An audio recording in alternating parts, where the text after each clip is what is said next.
Yes. So especially if we take the case of 2018 question, they have asked a particular question. Specific question is with respect to the comparison of value of votes of MLAs and MPs. So in depth, what will be the value of the MPs and MLA votes? That type of questions has been asked in the recent times.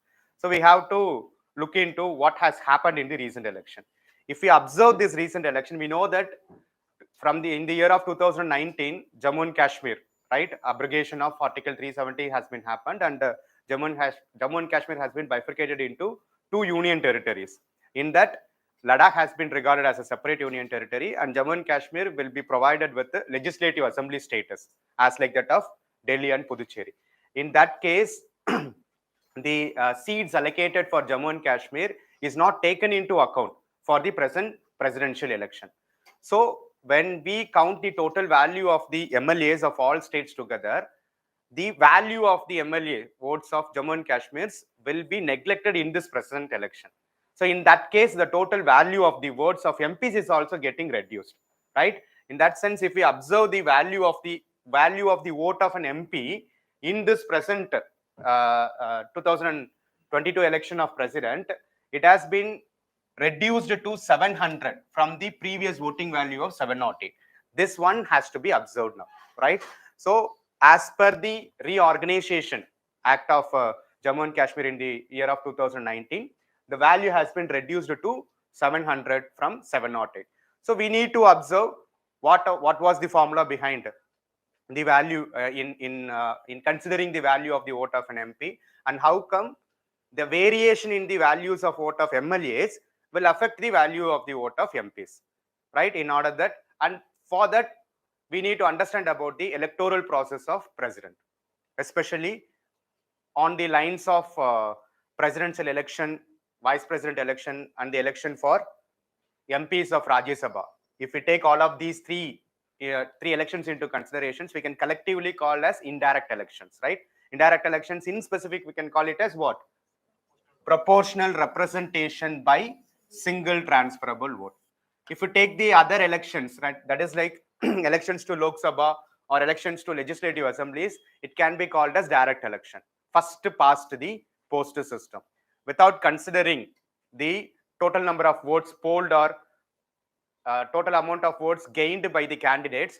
Those who have secured the maximum vote among the competitors will be considered as the winner in that case of direct election. But if we take the case of indirect elections, it is completely different from the direct elections. Indirect elections, in the sense, we the people are not participating directly in the election. The representatives of the people. Who are the representatives of the people? MPs and MLAs. They will be participating in the electoral process, right? So we need to understand what are all the who are all the participant members of the electoral college of president's election, right? In that sense, we will understand who are all the participants of presidential election and how this system of proportional representation, what is the meaning of proportional representation and what is the meaning of single transferable vote, by understanding about the electoral process of president, right? So proportional representation abdinale enadana, it is representing the proportion of population. So by universal adult franchise, if we take the value of any single person, value of the vote of any single person, it has to be similar, without any discrimination, without any educational qualification, or without any rich or poor category. Every person of India is considered to be equivalent to one vote of value if we take the case of direct election. But for the sake of indirect elections, the value of an MLA will be proportionally equivalent to the population of the constituencies to which he or she represent to, right? அப்படின போகும்போது ஒரு MLA உடைய வேல்யூன்றது அவர் எந்த தொகுதியை represent பண்றாரோ அந்த தொகுதியுடைய total பாப்புலேஷனை பொறுத்து தான் இருக்கும்.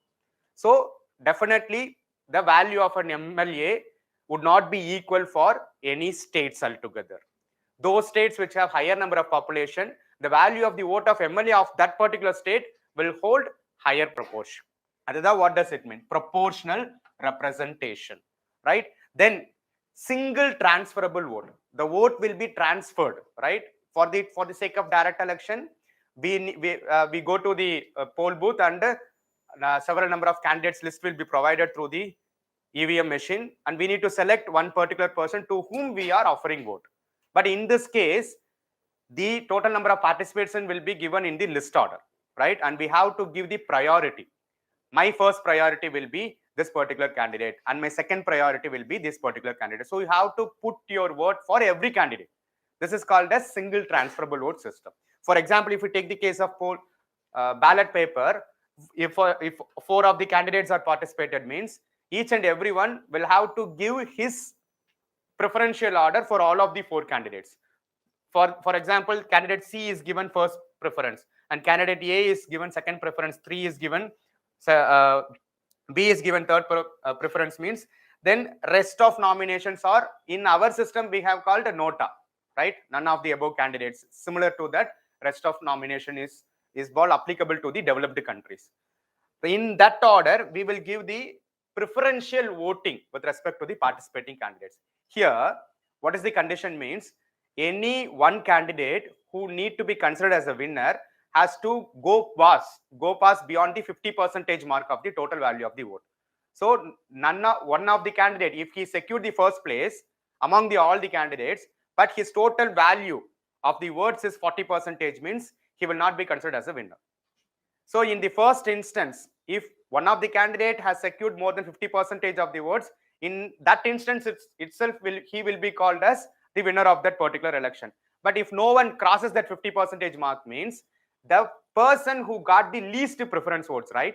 For example, the candidate D got the least number of first preference, means his candidature will be neglected, and the votes has been polled for him, or the second preference votes which will be given, those who have given first preference for candidate D would have given second, third preference to other candidates, right? Those votes will be transferred to the other candidates. That is called a single transferable vote. I have given a single vote, but once the candidature has been cancelled, that vote will be transferred to another person. So in the second round, taken into the consideration of vote which has been transferred to the another persons, if any of the candidates would secure more than 50% mark, means then in that instance he will be called as the winner. This will continue until that one person will crosses that 50% mark. So finally ரெண்டு candidate இருக்கிற வரைக்குமே இது நடந்துகிட்டே இருக்கும். So this is the rounds of electoral voting systems, right? So இப்படி நடக்கிறதா என்னது single transferable vote system, right? You need to, in this process, the election of president, vice president and the members of Rajya Sabha are conducted. Remaining all other posts are conducted through the first past post system, which is otherwise called as direct election, right?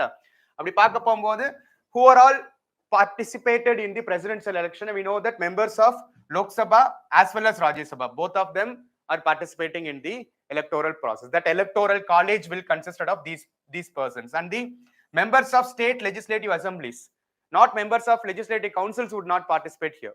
Only the directly elected members of legislative assembly would participate in the electoral process of president. Then if any union territory which has a specific legislature with themselves, what are all the union territories so far? We have Delhi and Puducherry, and proposed is Jammu and Kashmir, right? So in this present election, Jammu and Kashmir's candidature is neglected, right? So legislatures from union territories of Delhi and Puducherry is taken into account, right? And it will be conducted through the ballot system, what I have been mentioned here, that is through single transferable vote. Then this election is also conducted in the secret manner.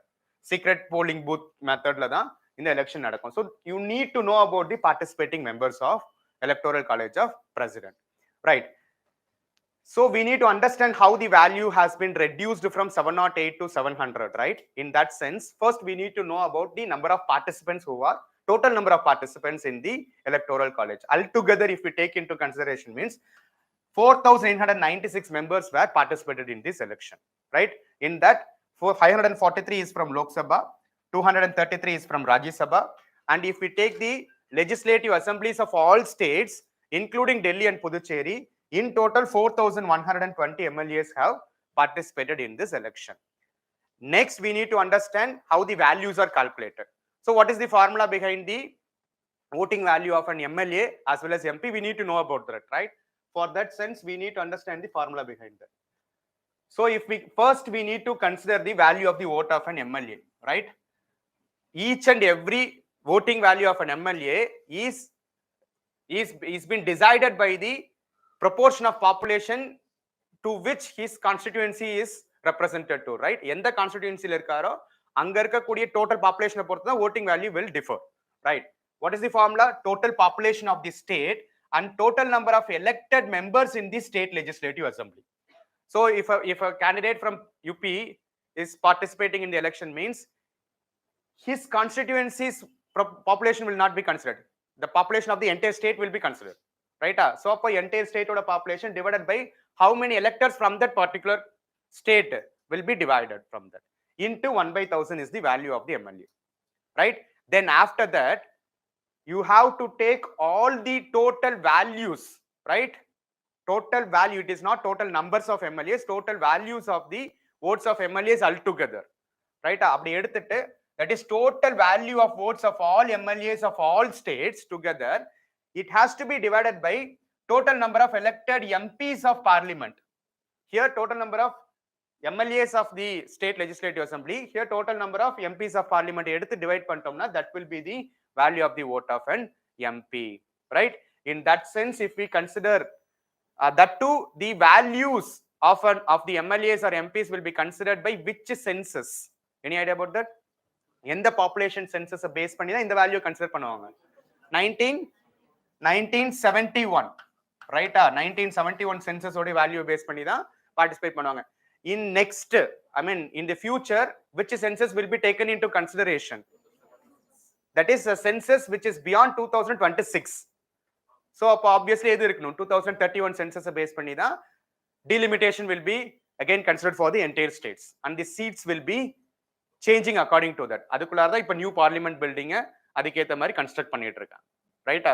So இந்த விஷயங்கள் புரிஞ்சுக்கணும். அப்போ 1971 census base பண்ணி பார்த்தோம்னா Uttar Pradesh has the leading number of values in terms of MLA ஓட்டோட value பார்த்தோம்னா Uttar Pradesh being the most populous state of India, the MLA from Uttar Pradesh holds the highest value vote, right? But here idla nama enna gavanikanumna, the value of the vote of an MLA will differ according to the states who he or she is representing, but the value of MP is always the same. Value of an MP would not differ as per his representation to the states, because altogether ella MP ku ore value da.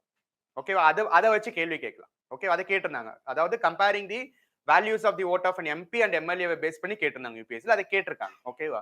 So இந்த முறை அந்த changes நடந்ததனால இது நம்ம கொஞ்சம் டீடைல்டா பாத்துக்கணும். What is the background behind the electoral process of presidential election, ரைட்டா? So அப்படி பார்க்க போகும்போது Uttar Pradesh, Maharashtra are the leading states. Even Tamil Nadu has the voting value of 176 because we have having 234 MLAs of our state, ரைட்டா?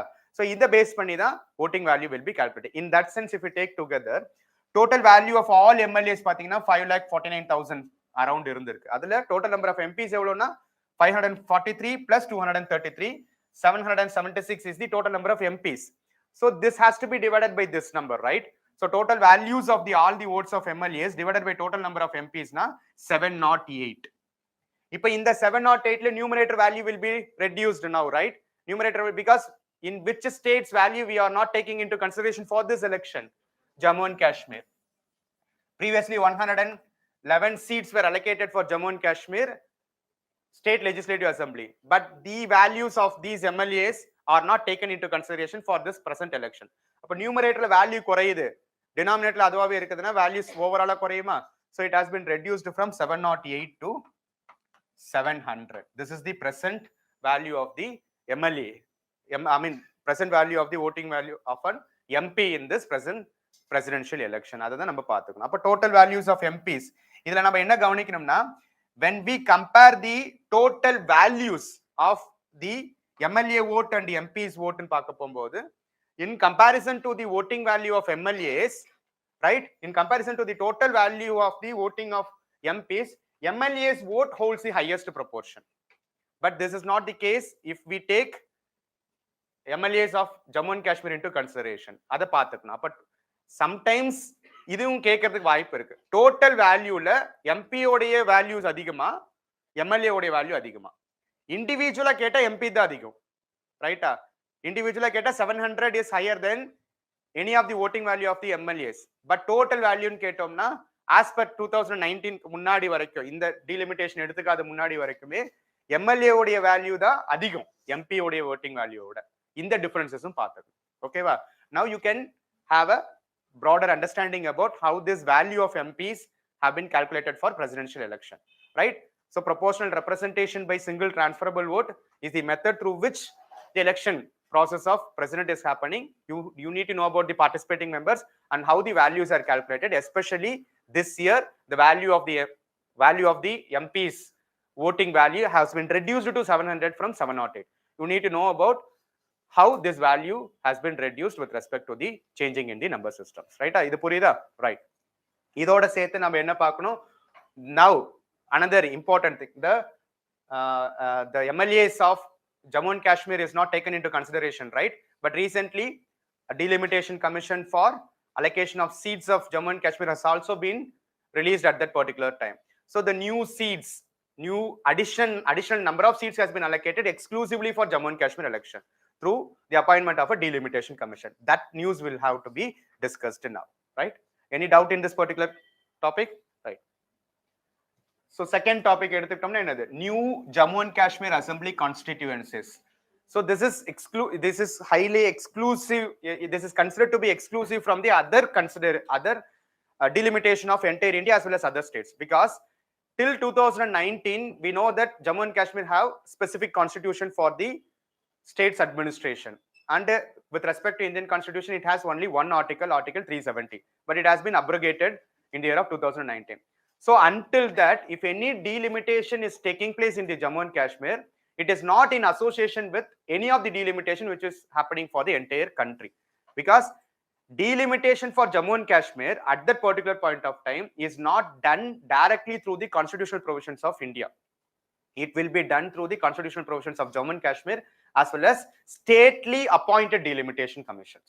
Okay, but when in the year of 2019, when all of these provisions are cancelled in the next year itself, central government, because now it has considered as the union territory. After 2019, it doesn't hold any special provisions or special status with respect to 370. So automatically it comes under the ambit of central government or union government. So that the delimitation of the constituencies of MLAs in that particular state will now be done by Indian government. So the government has appointed a delimitation commission. That delimitation commission have allocated new seats for Jammu and Kashmir, and they have submitted the report. Now what is the current status of Jammu and Kashmir? They increased the total number of seats to Jammu and Kashmir.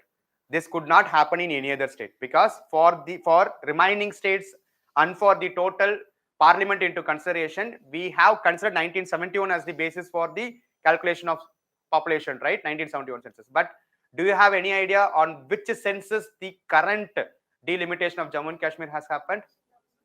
2001 வந்து முன்னாடி, அதாவது 2000 even இதுல ரெண்டு differences இருக்கு. 2001 base பண்ணி தான் entire Lok Sabha constituencies and other constituencies also done. But என்ன டிஃபரன்சஸ்னா, constituencies உடைய boundaries will be altered based on 2001 census, but the total number of population has never been changed, or the total number of seats have never been changed for both parliament as well as any of the legislative assemblies of any of the states of India, because the population number is considered only with respect to 1971 census. But now if the total number of seats of Jammu and Kashmir has been increased, definitely they have been considered another census apart from 1971. They have considered 2011 census as the basis for this delimitation. No other state or even the constitutional parliament will have the provision with respect to this kind of delimitation, because we have been restricted until 2026. We should not increase the total number of seats of states as per population. அதை நம்ம freeze பண்ணியிருக்கோம். But Jammu and காஷ்மீருக்கு மட்டும் அது applicable ஆயிருக்கு. This has been challenge in the court. அதை base பண்ணி நிறைய கேசஸ் இருக்கு. But now we need to understand about what are the changes with respect to delimitation. ஓகேவா? அப்போ இது எப்படி நடந்தது?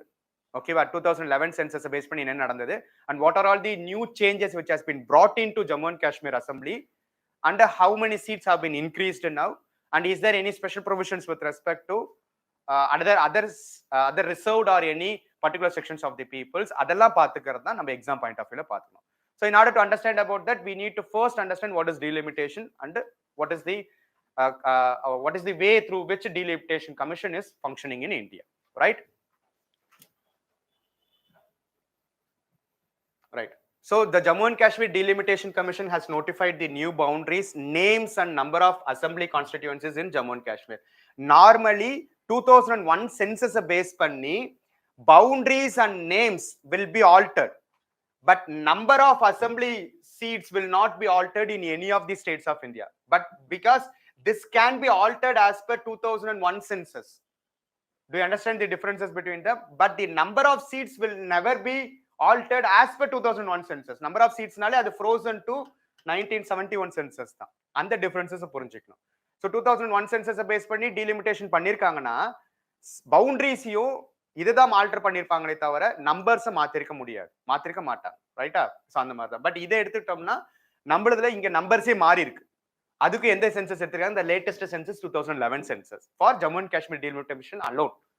None of the any other states is permitted to do these kind of exercises because it is restricted through the constitutional amendment, right? Delimitation enadhu, it is an act of fixing or redrawing the limits or boundaries of the territorial constituencies, and you need to understand that it will be applicable only for Lok Sabha in the parliament, because for Rajya Sabha they are the representatives of the states alone. They are not representatives of any particular constituencies. Purida? Because they are indirectly elected.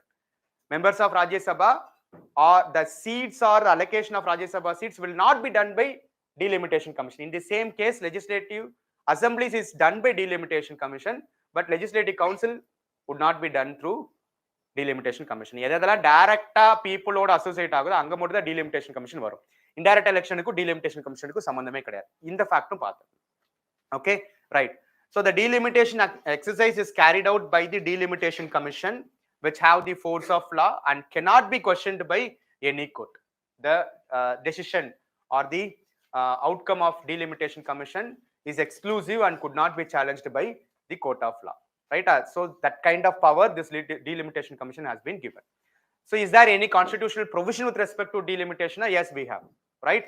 As per article 82 of our Indian constitution, the parliament enacts delimitation act after every census. So far 4 delimitation commissions have been allocated, right? Next delimitation commission into the 2031 census allocate பண்ணுவாங்க, right?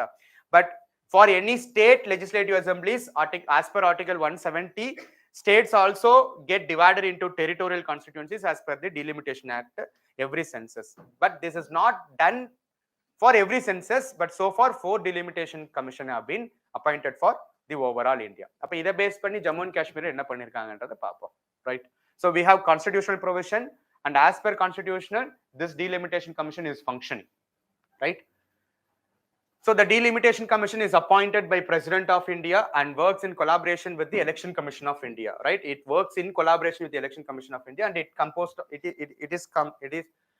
the composition of delimitation commission consists of 3 members, right? Its chairman will be Supreme Court judge, retired Supreme Court judge, and the chief election commissioner is the de facto member of the delimitation commission. And if any delimitation commission is appointed for a state specific, the state election commissioner is also part of that delimitation commission. அப்படின்றப்போது இப்போ ரீசெண்டா Jammu and Kashmir delimitation commission ku who is the chairman of that commission? Any idea about that? Justice Ranjana Desai. Okay, avanga da she is the chairman of the delimitation commission of Jammu and Kashmir. The present 2020 la appoint பண்ணி 2000 இப்போ அதனோட final report submit பண்ணிருந்தாங்க, ரைட்டா? So இதுக்கு முன்னாடி இந்த delimitation commission பண்றதுக்கு முன்னாடி until the year of 2019 Jammu and Kashmir have total number of 111 seats. Okay va, total number of 111 seats. In that 46 seats is allocated for Kashmir region, 37 seats is allocated for Jammu region, and 4 seats is allocated for Ladakh region, because at that particular time everything was considered as a single state. But now it has been bifurcated into Jammu and Kashmir as a single union territory and Ladakh as a single union territory, right? Ipo adukaprom POK region is also part of this region, right? The seats allocated for Pakistan occupied Kashmir region is also considered as the part of this 111 seats. இப்போ என்ன பண்ணிருக்காங்க, இதுக்கு முன்னாடி அப்ப நடந்ததுன்னா அதுல two parties have been participated, right, who are for delimitation of parliamentary constituencies, which is governed by Constitution of India, because it is part of India. And if any delimitation is considering Jammu and Kashmir as a part for considering the election to Lok Sabha, that will be done by constitutional provisions. If any delimitation need to be done with respect to Legislative Assembly, for that purposes, it will be carried out only through the state provisions, right? Appa state provisions என்று போகும்போது அங்க என்னன்னா the assembly seats will be carried out by the state government under the Jammu and Kashmir Representation of People's Act of 1957. Okay va, so appo Jammu and Kashmir oda Representation of People's Act base பண்ணி தான் delimitation will be done, that too exclusively by the state government, right? So in that case, we delimitation for Jammu and Kashmir Legislative Assembly will not be carried through the provisions of Constitution of India. Delimitation of Jammu and Kashmir constituencies with respect to Lok Sabha will be carried by the Constitution of India. இது வந்து அந்த Representation of People's Act என்றது Constitution of Jammu and Kashmir base பண்ணி அவங்களே பண்ணிக்கிட்டது. But now after the 2019, this delimitation commission is carried through the Jammu and Kashmir Representation of People's Act of 2019. So now it has been bifurcated, right? 1957 Act is no more valid for now for any of the delimitation considerations. அப்ப இப்ப எந்த ஆக்டா இருக்கும்? 2019 Act. It will not be carried through this erstwhile Act. புரியுதா? அப்ப இந்த புது இப்ப இதுக்கும் ஒரு காரணம் என்ன சொல்றாங்கன்னா, இப்ப ஏற்கனவே நம்மளோட கான்ஸ்டிடியூஷனல் ப்ரொவிஷன்ஸை பேஸ் பண்ணி ஜம்மு அண்ட் காஷ்மீர்ல மட்டும் நம்ம புதுசா பண்றதுனால we can take 2011 census and we have the authority or we have the liberty to increase the numbers, because till 2019 Jammu and Kashmir were never part of Indian Constitution. Appa general provisions with respect to delimitation commission will not be applicable to the MLA seats of Jammu and Kashmir. So we have the liberty to alter the numbers. அந்த ஆல்ட்ரேஷனுக்காக அவங்க எடுத்துக்கிட்ட census தான் எது? 2011 census. Do you understand what I am saying? Right.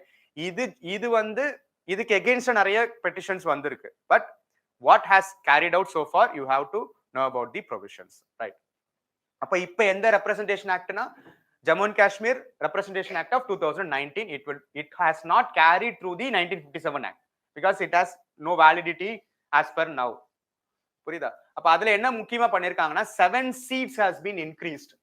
இது எங்கேயுமே பண்ண முடியாது, Jammu and காஷ்மீர்ல மட்டும் தான் பண்ணிருக்காங்க till now, because இதுக்கு மேல 2031 சென்சஸ் பேஸ் பண்ணி தான் seats will be altered in the future. But இப்போ பிரசன்ட்டா ஜம்மு அண்ட் காஷ்மீர்ல மட்டும் 7 seats has been increased, 6 in Jammu and 1 in Kashmir, and Lok Sabha seats. There are 5 parliamentary constituencies for the entire Jammu and Kashmir as considered as a single region now. ஜம்முக்கும் காஷ்மீரும் இல்லாம இது எல்லாத்தையும் சேர்த்து totally 5 constituencies has been allocated for Lok Sabha. இதுல என்ன பண்ணிருக்காங்கன்னா ஜம்மு ரீஜன்லயும் காஷ்மீர் ரீஜன்ல 1 மட்டும் increase பண்ணிருக்காங்க, Jammu ரீஜன்ல 6 increase பண்ணிருக்காங்க. There are numerous controversies with respect to the allocation on the basis, not on the basis of exact proportion of the population, because apart from population they have taken numerous other categories also considered, also other categories like backwardness, religion based or caste based categories எடுத்துருக்காங்க. As per constitutions it should not be taken into consideration. As per constitution population மட்டும் தான் எடுக்கணும். But இதை தான் challenge பண்ணிருக்காங்க கோர்ட்ல. புரியுதுங்களா? So இந்த விஷயங்களை இதுல பண்ணிருக்காங்க. ஓகேவா? அப்படி பண்ணதுனால தான் லோ பாப்புலேஷன் இருக்கக்கூடிய ஜம்முல ஹையர் நம்பர் ஆஃப் சீட்ஸும், ஹையர் பாப்புலேஷன் இருக்கக்கூடிய காஷ்மீர்ல லோவர் நம்பர் ஆஃப் சீட்ஸும் இருக்கு. அப்படி இருக்கவே கூடாது.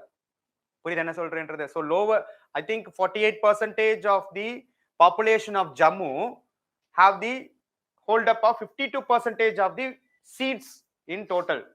அப்படின்னா டைரக்டாவே ப்ரொபோர்ஷன் ஆகல இல்ல, அதை வந்து இவங்க மாத்தி இருக்காங்க. இது எல்லாமே கான்ஸ்டிடியூஷனுக்கு against, but they have done for the sake of electoral politics, right? So அதை பண்ணிருக்காங்க. So the commission has recommended the provision of these are the 2 new elements which has been done exclusively for Jammu and Kashmir. No other states have these kind of provisions, right?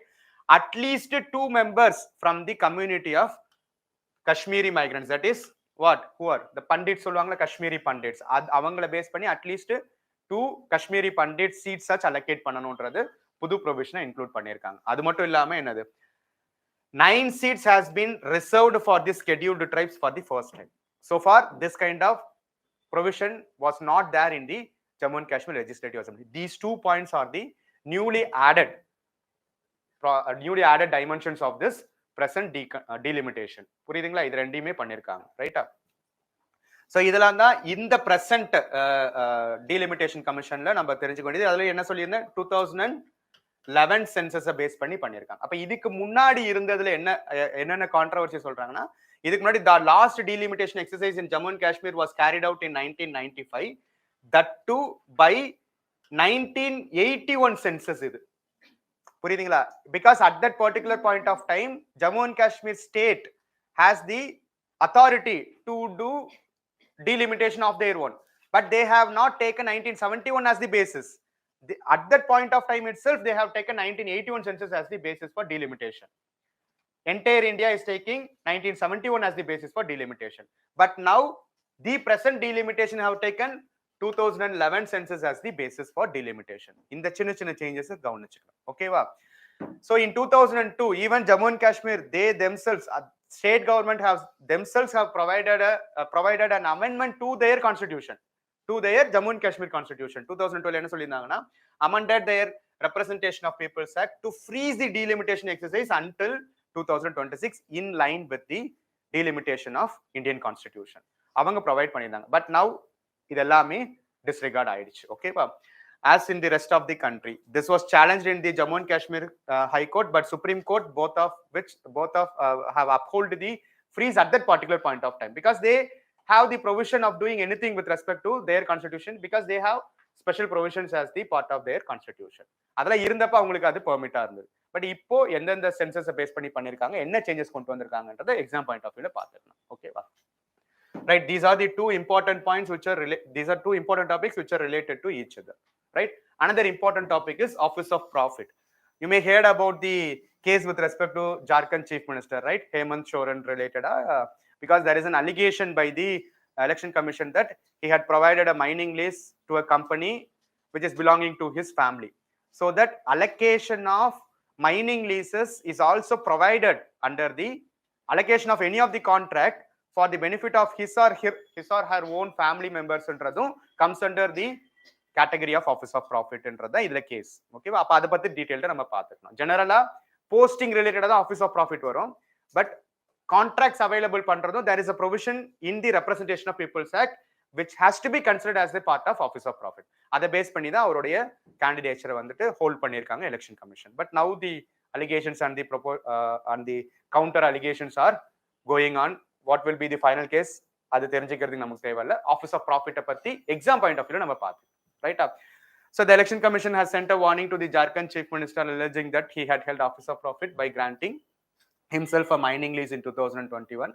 The commission said that it would violate section 9A of the Representation of People's Act. Yes, there is a special provision in the Representation of RPA Act of 1951 which deals with the disqualification of the elected representatives for government contracts. இதுதான் முக்கியம். ஓகேவா? So government contracts base பண்ணியும் allocation of government contracts to his or her own companies or relatives companies பண்ணாலுமே that too will also be considered as the part of office of profit, so that his candidature with respect to a legislative assembly or parliament will be cancelled under the topic of office of profit என்றதை நம்ம கவனிக்கணும். ஓகேவா? அப்ப office of ப்ராஃபிட்டை பத்தி details என்னன்றதை நம்ம exam point of வியூல பார்க்கணும். What are all the office of profit has been interpreted. There is no any specific clear definition about office of profit, because this will be subjected to interpretation. If we have provided a clear definition na அதுக்கு இல்லாத ஒரு விஷயத்தை பண்ணிட்டு ஈஸியா ஏமாத்திடுவாங்க.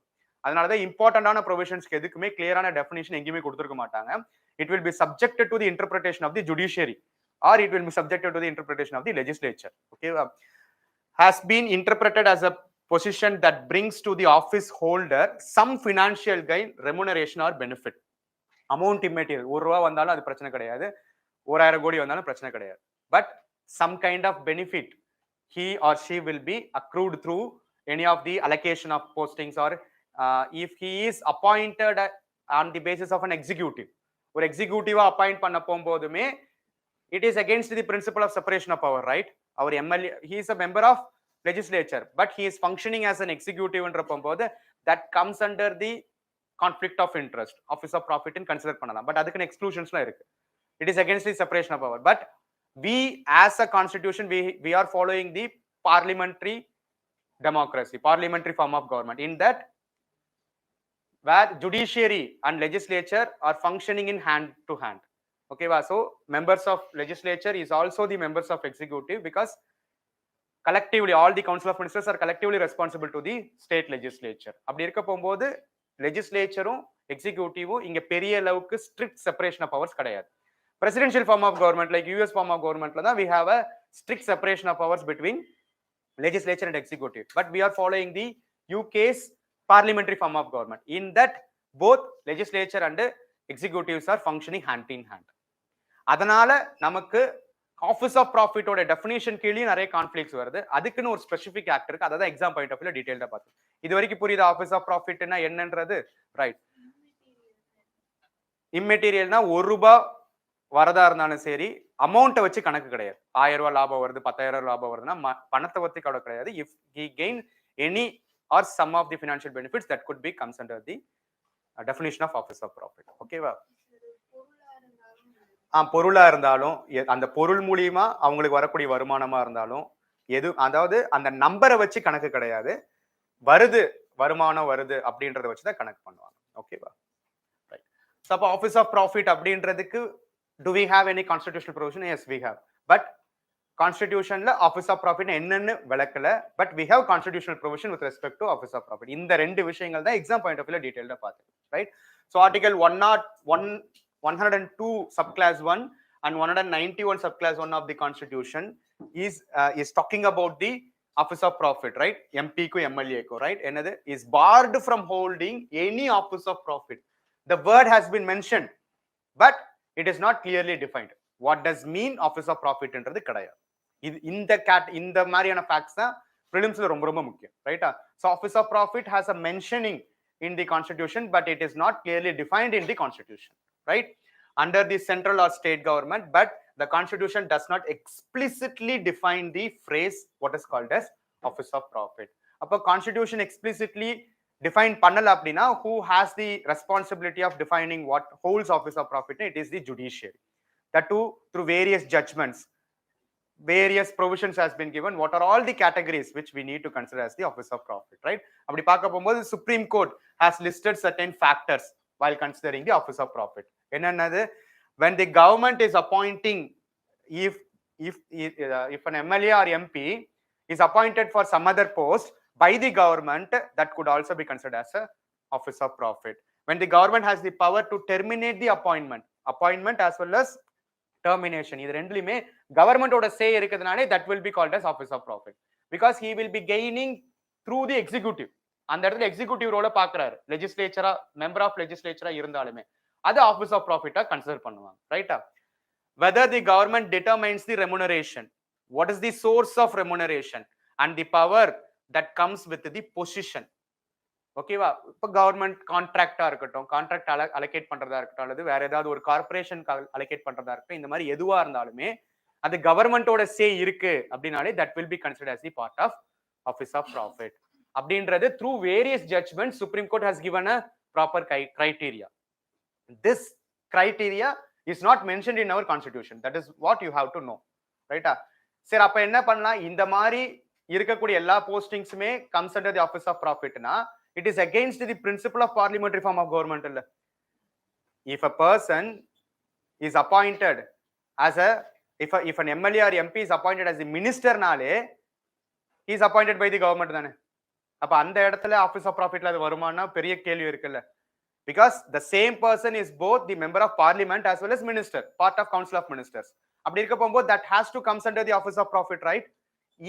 இதே வந்து யூஎஸ்ல பண்ண முடியாது, நம்ம இந்தியால பண்ணலாம். அப்படின்னா yes, there are certain exceptions to the definition that too also been mentioned in the constitution. இதே பிரின்சிபல்ல சப் கிளாஸ்ல மென்ஷன் பண்ணிருக்காங்க.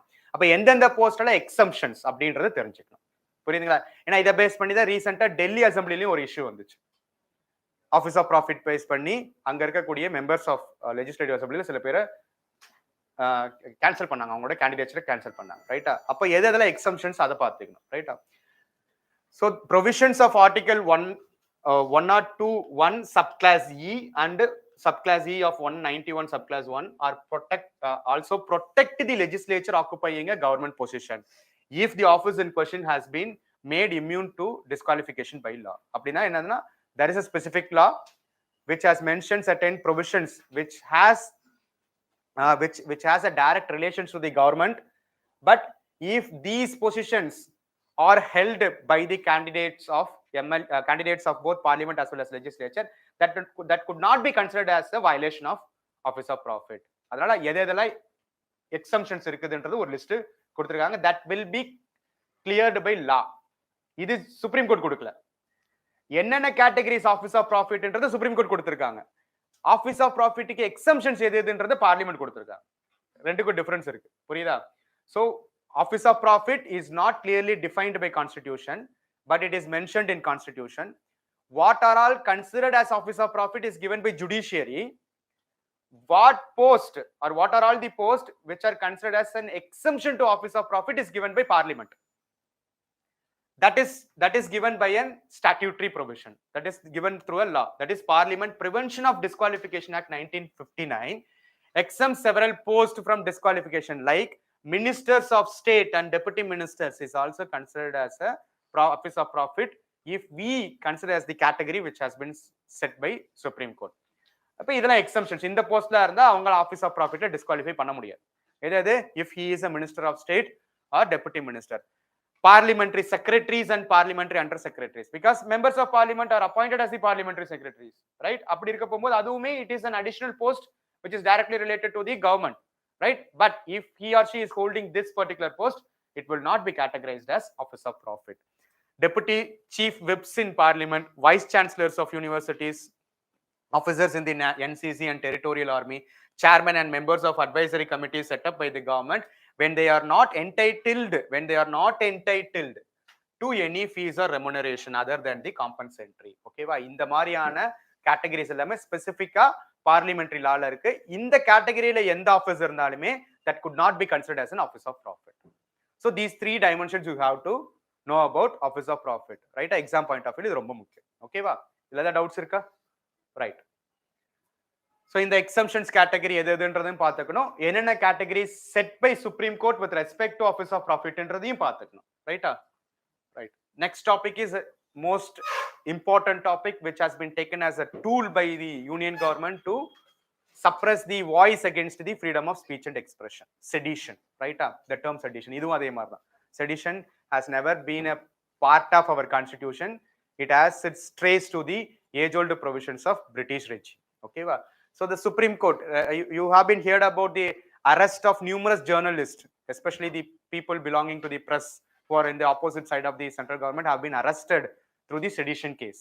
Even if you have provided any criticism against the government or our prime minister in the social media, you will be directly caught under the sedition law, right?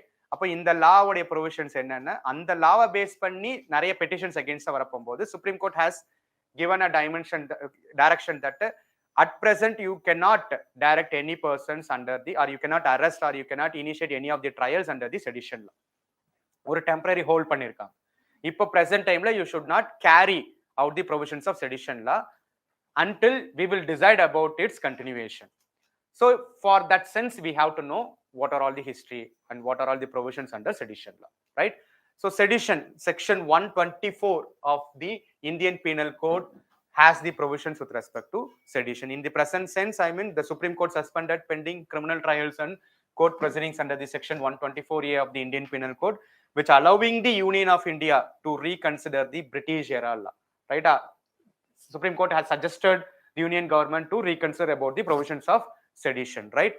All the pending trials, appeals and proceedings with respect to the charge framed under section 24 kept in temporary suspension until the case will be decided by the Supreme Court. Appa we need to, for the exam point of view, we need to know important points with respect to sedition, right? Sedition அப்படின்றது என்ன general understanding na, sedition is defined as an action that brings attempts to bring hatred or contempt towards the government of India, right? In the definition British காரன் கொடுத்தது. Okay, hatred and contempt towards the government of India. The law was originally drafted by Macaulay and it was introduced in the year of 1870. But IPC நம்மளுக்கு 1860 ல வந்தது. அதோட ஒரு ப்ரொவிஷனா 1870 ல add பண்ணியிருந்தாங்க.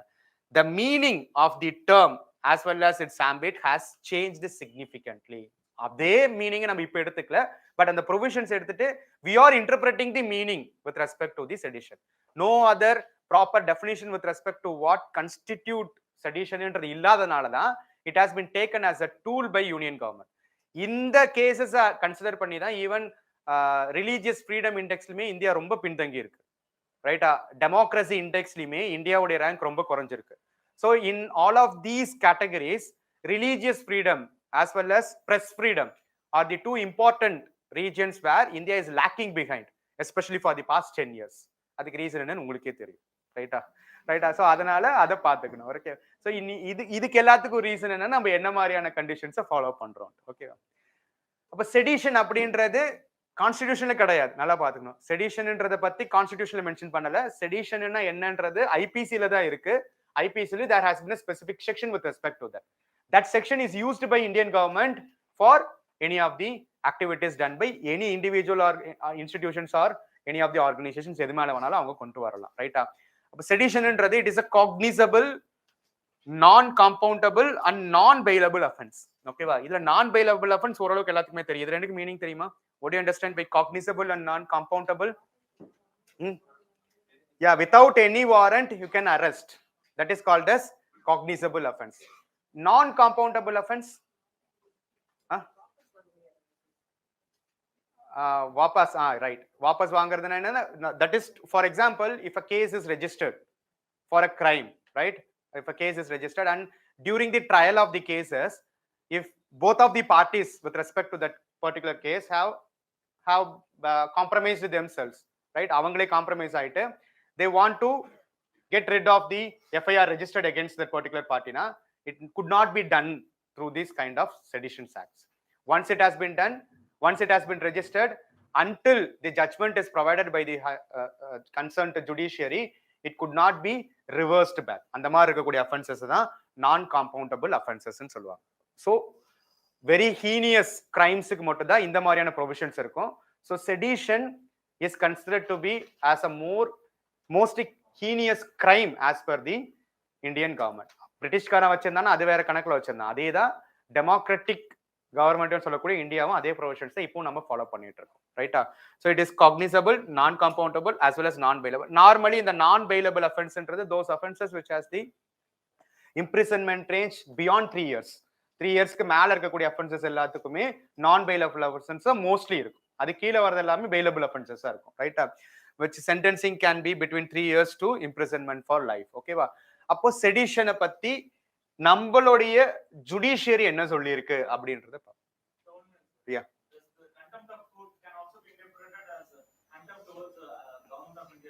no contempt of court is a special provision.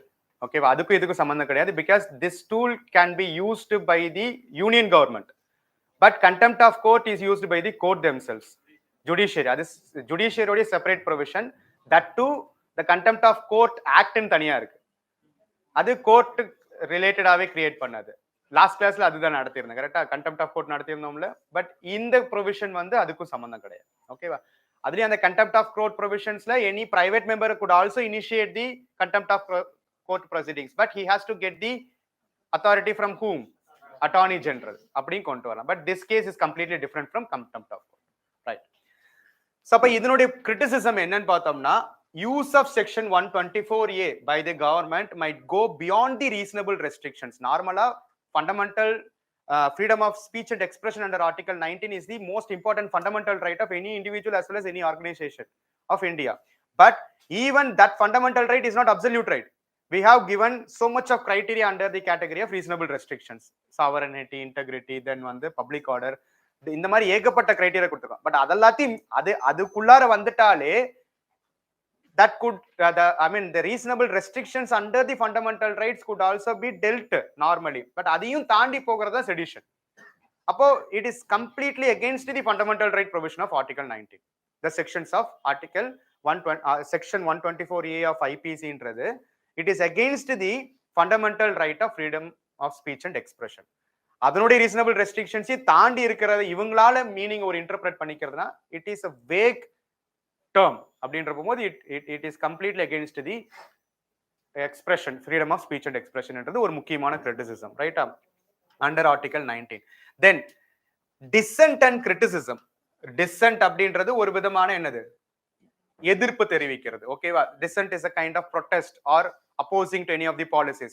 And criticism, as we take the case of a democracy, criticism has to be a part of the vibrant democracy.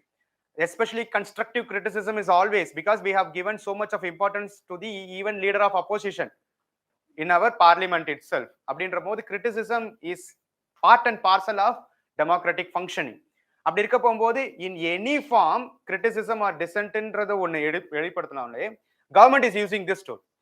So how can we call it as a democratic country is what the major criticism against the usage of section 124A. அப்போ dissent and criticism of the government are essential ingredients of robust public debate in a vibrant democracy and therefore should not be construed as a sedition. You cannot consider dissent and criticism as a meaning or as a component of sedition. Sedition is completely different from criticism. If anything, criticism, if any criticism against the government policy or against the persons who are holding the higher ranking, that they have been charged under sedition law, right? அப்ப இந்த மீனிங்கே அங்க அர்த்தம் கிடையாதுன்ற மாதிரி தான் இங்க பெரிய கான்ட்ரோவர்சியும் அதுக்கு அகேன்ஸ்டாவும் voices rice ஆகுது, ஓகேவா. The terms used under the section 124A like disaffection அப்படின்றது என்ன கிளியரான மீனிங்ன்றதை இன்டர்பிரட் பண்ண முடியாதனால it can be taken as a tool for any of the investigation officers and to give any meaning with respect to disaffection, ஓகேவா. இந்த disaffectionன்றது is a vague and subject to different interpretations. அதனால தான் the usage of sedition under IPC has been criticized in numerous ways. அப்போ what is the judiciary's role? இப்போ இந்த இடத்துல we have judiciary as considered as the protector of our constitution and as the protector of our fundamental rights ன்ற போது judiciary இது ரிலேட்டடா என்ன judgements கொடுத்திருக்காங்க அதை நம்ம பார்த்துக்கலாம், ரைட்டா. சோ இப்போ first case with respect to செடிஷன்ன்றது 1962லே வந்துச்சு. the constitutionality of the sedition was challenged in the Supreme Court in Kedarnath versus State of Bihar case of 1962. But at that particular point of time, Supreme Court upheld the usage of the provision of section 124. But Supreme Court clearly said that you cannot use sedition as a tool for any of the criticism or any of the dissent.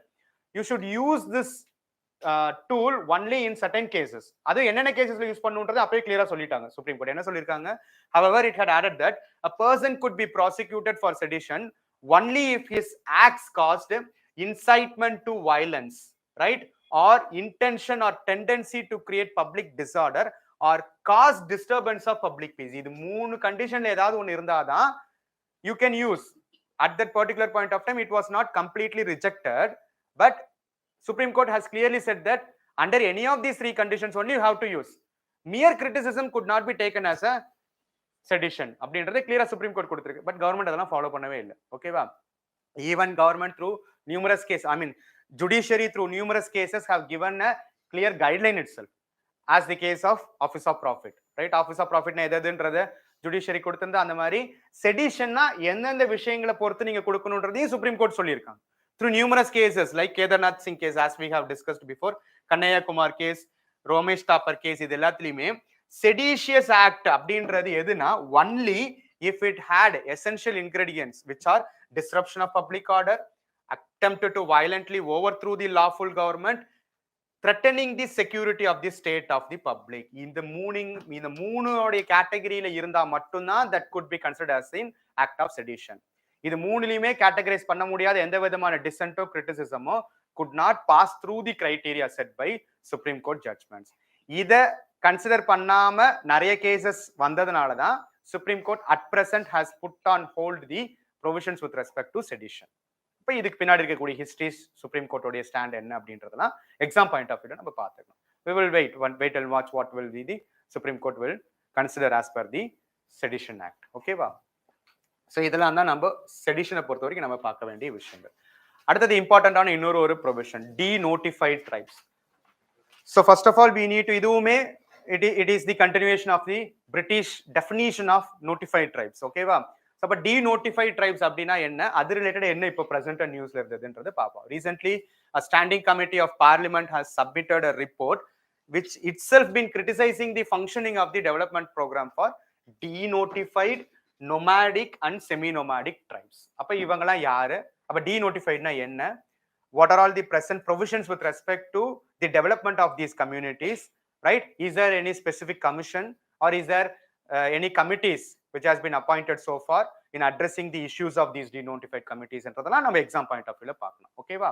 அப்ப இவங்க என்னது அதுல என்ன சொல்லிருக்காங்கன்னா, they have clearly cited that a number of denotified tribes at present are categorized under any of these categories. Either majority of the tribes are comes under scheduled tribes, scheduled caste or OBCs. But even till now, 269 communities are not been categorized under any of the above mentioned categories. So they have been isolated from the provisions of the government for their welfare and development. So we need to look into the specific issues of these denotified communities and we have to address their issues. This is what the main criticism or main proposal submitted by the parliamentary standing committee. அப்படினா என்ன, இவங்க யார் யார் அப்படின்ற complete details நம்ம exam point of view ல பார்க்கணும். சரியா? So first, denotified tribes or communities that were previously notified as being born criminals. ஓகேவா? born criminals. இந்த படம் பார்த்திருக்கீங்களா? என்ன படம்? தீரன் அதிகாரம் 2, Bavaria community, right? So being born criminals under the series of laws starting with the Criminal Tribes Act of 1871, right? And the act padi numerous communities have been notified as born criminals, and they even the newborn child is also considered as the criminal unless until he or she is doing any of the activity against the common public, right? So these acts immediately were repealed by the independent India, and government, those communities who have been notified under British Act have been denotified after the independence. Okay, in the year of 1952, these communities were identified as denotified communities. அப்ப இவங்கள denotify பண்ணிட்டோம்னா they are also considered as the vulnerable communities. So government has to focus on the development of these communities because they have been categorized as criminals not only by the British law but among the common people itself. அப்ப special provisions கொடுத்து அவங்களோட டெவலப்மென்ட்க்கு government focus பண்ண வேண்டியது it is the responsibility of the elected government. அப்படிதான் a few of these communities which were listed as notified were also nomadic. அப்ப nomadicனா உங்களுக்கே தெரியும், nomadic and semi nomadic are defined as those who move from one place to another place rather than living in one place of all the time. அப்ப இந்த denotified communities யார் யாரு அவங்கள identify பண்ணி அவங்களுக்கு தேவையான விஷயங்களை கவர்மெண்ட் ப்ரொவைட் பண்ணணும் அப்படின்றது தான் கன்சர்ன் இப்போ. ஓகேவா? Apart from clear categorization of scheduled caste, scheduled tribes இதெல்லாம் இருக்கு. Even some of the other categories also have been there. But these communities holds a major chunk of our population. So government has to look specifically into the issues of these denotified communities.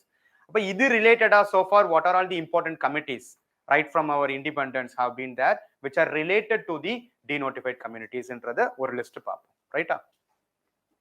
Right. First in the year of 1947, these criminal tribes inquiry committee was appointed by the UP.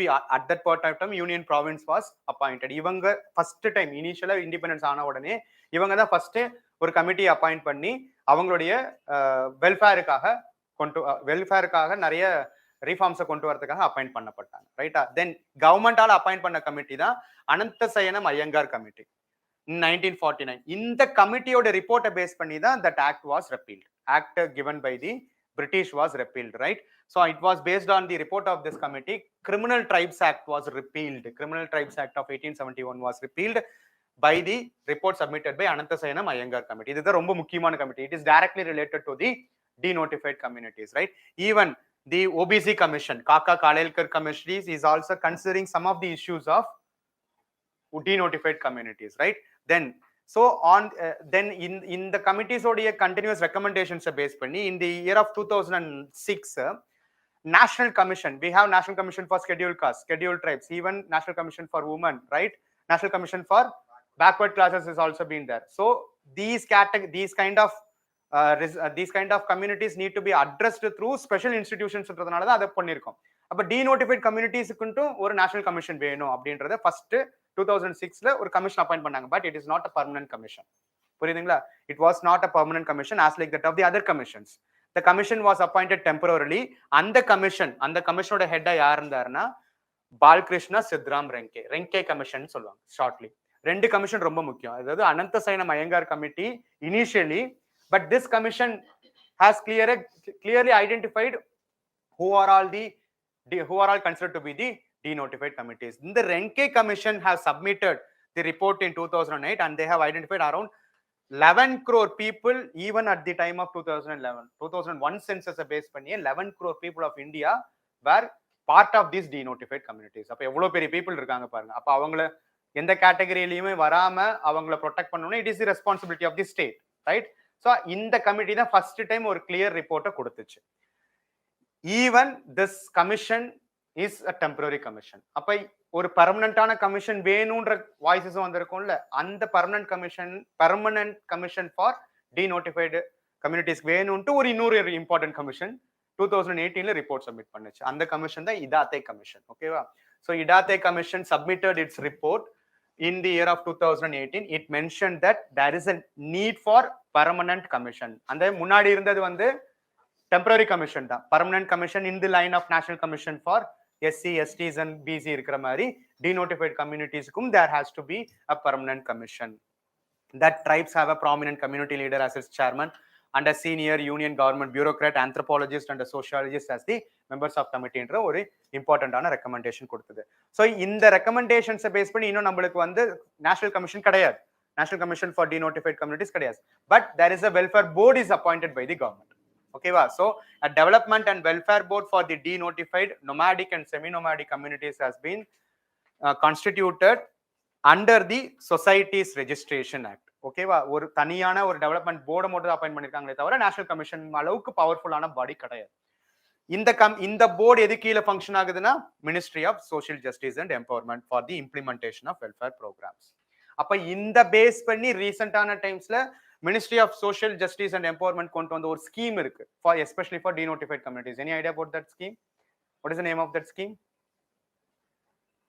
அந்த schemes கூட இம்ப்ளிமெண்டேஷன்ஸ்க்கு அகெயின்ஸ்டா தான் parliamentary standing committees இந்த கிரிட்டிசிசமே கொண்டு வந்தாங்க. அந்த scheme கம்ப்ளீட்டா நம்மளால ஃபங்க்ஷன் பண்ண முடியல. Seat scheme. ஓகேவா? The Ministry of Social Justice and Empowerment has launched the scheme for economic empowerment of denotified nomadic and semi-nomadic communities, which will be shortly called as seed scheme. இதுல 4 important components இருக்கு. Just இந்த scheme இவங்களுக்காக இருக்கிற ஒரே scheme இதுதான். ஓகேவா? that comes under Ministry of Social Justice and Empowerment. எதெல்லாம் இதனோட important provisions, that is educational empowerment. அதுதான் first. Free coaching to students from these communities for civil services, then entry to professional courses like medicine, engineering, MBA. அதே மாதிரி health insurance through Pradhan Mantri Jan Arogya Yojana, then livelihood opportunities to support the income generations. அதுக்கப்புறம் housing as a part of என்னது Pradhan Mantri Awas Yojana or முன்னாடி இருந்தது என்னது இந்திரா ஆவாஸ் யோஜனா. இந்த நேம்ல இதெல்லாமே 4 important components of the ஒரு கலெக்டிவ் ஸ்கீம் தான் சீட் ஸ்கீம். நம்ம தெரிஞ்சுக்க வேண்டியது என்னென்ன commissions, because nowadays UPSC is detailing about the committees and commissions, right? அதுவும் எஸ்பெஷலி சென்டர் ஸ்டேட் ரிலேஷன்ஸ்ல இருக்கக்கூடிய கமிஷன்ஸை ரொம்ப டீடைல்டா கேட்கறாங்க, ப்ரிலிம்ஸ்லயே கேட்கறாங்க. ஓகேவா? ஸோ அதனால இந்த மாதிரியான ஜெனரலா இருக்கிறதெல்லாம் நம்ம பார்த்துட்டு போயிடுவோம். பட் இதெல்லாம் டீடைல்டா பார்க்க வேண்டியதுதான் நம்ம எக்ஸாம் பாயிண்ட் ஆஃப் வியூல தனியா இதை நம்ம கவனிக்க மாட்டோம். பட் இந்த மாதிரியான செஷன்ஸ்ல பாக்குறது தான் ரொம்ப யூஸ்ஃபுல்லா இருக்கும், ரைட்டா? ஸோ இதெல்லாம் தான் டீநோட்டிஃபைட் கம்யூனிட்டிஸை பத்தின important informations.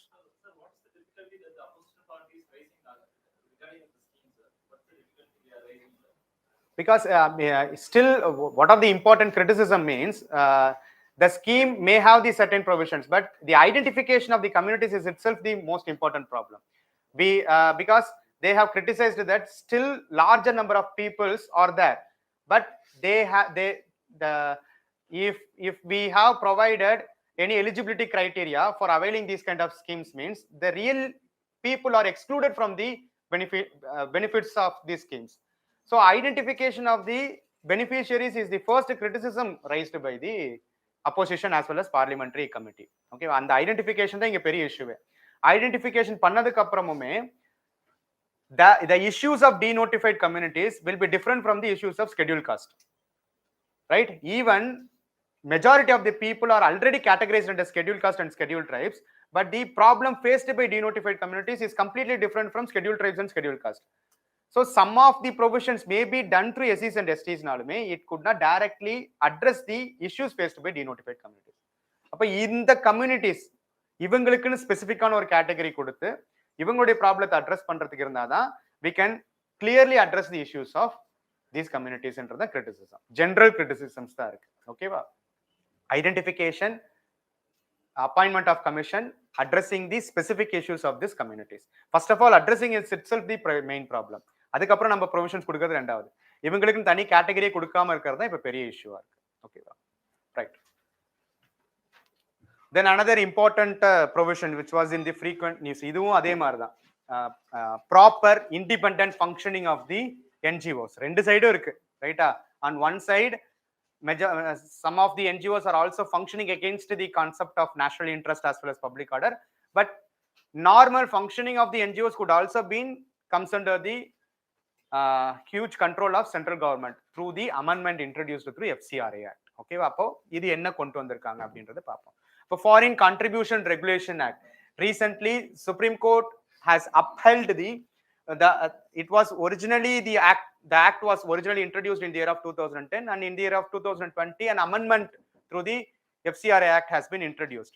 Numerous petitions have been raised against this act, and Supreme Court has upheld the amendments introduced by the government through the 2020 Act. So we need to know what are all the important provisions of old act, that is 2010 Act, and what are all the new provisions which has been added to FCRA Amendment Act of 2020. இது ரெண்டும் பார்த்தா மட்டும் போதும் example. இது மெயின்ஸ்க்கு ரொம்ப ரொம்ப முக்கியமான topic. But ப்ரிலிம்ஸ்லயும் சில பார்ட்ஸை பார்த்துக்கணும். மெயின்ஸ்ல பேப்பர் 2ல என்ஜிஓஸ் அதனுடைய ரெகுலேஷன்ன்றது ரொம்ப ரொம்ப முக்கியமான டாபிக். ஓகேவா? Right. So while holding, no one has, அதுல என்ன கிளியரா சொல்லிருக்காங்கன்னா Supreme Court has given a directive that no one here has the fundamental right of receiving foreign contributions, right? If anyone is receiving foreign contributions from any of the other regions apart from India, that could not be considered as the fundamental right. That will be subjected to regulation. That will be subjected to proper monitoring, because that fund can be utilized for any other purposes, right? Without any proper authority, or without any proper identification for what purposes this money will be used என்றது தெரியாதனால தான் it will be used for numerous anti-social activities also. Especially the emergence of Maoism and Naxalism are fueled by the foreign contributions. And even we have discussed about the introduction of anti-conversion bills by numerous state governments in our previous case, right? Majority of the contributions to NGOs are related to the religious conversions. So against that issues, on one side government is introducing or tighten up the regulation activities, but on the another side it is also affecting the basic religious, basic functioning of the NGOs, right? ஒரு பக்கம் அது டைட்டிங்கா இருந்தாலும் இன்னொரு பக்கம் டெலிபரேட்டாவே அல்லது வாலண்டரியாவே தப்பா function ஆகிற என்ஜிஓஸை தாண்டி நல்லபடியா ஃபங்க்ஷன் ஆகக்கூடிய என்ஜிஓஸ் இது ரெஸ்ட்ரிக்ட் பண்ணுது. Two sides of the same காயின்ற மாதிரி தான், ரைட்? ஸோ அப்போ ஃபாரின் கான்ட்ரிபியூஷன் ஆக்ட் 2010ல என்னென்ன இம்பார்ட்டன்டான ப்ரொவிஷன்ஸ் பார்த்தோம்னா, foreign funding of voluntary organisations in India is regulated under this act and it comes under the ministry of home affairs, presently the most powerful ministry, right? Apart from any other ministry. So the FCRA regulates the receipt of funding from sources outside of India to NGOs working in India. அது புரிஞ்சுக்கணும். NGOs working in India மட்டும் தான், not through any, this act would not applicable to any of the NGOs which is not part of India. Okay va? It prohibits the receipt of foreign contributions for any activities detrimental to the national interest. திரும்ப இதே தான். What do you understand by national interest is subject to interpretation. If there is no clear definition, then it is always provides two ways. One, on the basis of providing good things, and on the another thing, ப்ராப்பரான definition இல்லைன்றப்போ அதை use பண்ணி ரெஸ்ட்ரிக்டும் பண்ணலாம். ஓகேவா? So what constitutes national இன்ட்ரெஸ்ட்ன்றது எங்கேயுமே கிடையாது. அதே அந்த லாவை பேஸ் பண்ணி என்ஃபோர்ஸ் பண்ணக்கூடிய இடியா இருக்கலாம் அல்லது வேற யாராவது இருக்கலாம், அவங்க எந்த மீனிங் வேணாலும் அதுக்கு கொடுத்துக்கலாம், ரைட்டா? அதுதான் இங்க இருக்க பெரிய பிரச்சனை. The act held that government can refuse permission if it believes that the donation to the NGO will adversely affect the public interest or the economic interest of the state. However, there is no clear guidance on what constitutes public interest. Okay, so it is subject to interpretation என்றதுனால, as like that of sedition, any contribution to NGOs could be restricted or could be banned by the government if it considers it is detrimental to the national interest. But government, on what basis they are considering it as part of national interest என்றது ப்ராப்பரான definition கிடையாது. Okay, இதுதான் இங்க இருக்க பெரிய issue, ரைட்டா?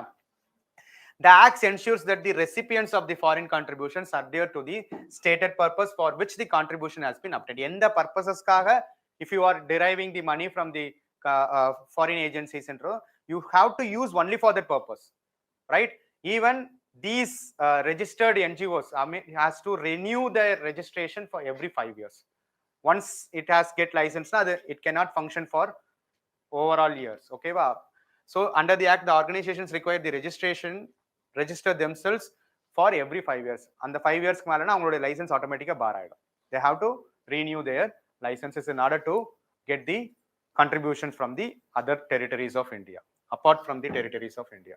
இதுல இப்ப புதுசா கொண்டு வந்திருக்கக்கூடிய அமெண்ட்மெண்ட்ல என்ன, அதாவது 2020ல கொண்டு வந்திருக்கக்கூடிய அமெண்ட்மெண்ட்ல என்னென்ன provisions முக்கியமானதுன்னா, the act bars public servants from receiving foreign contributions, right?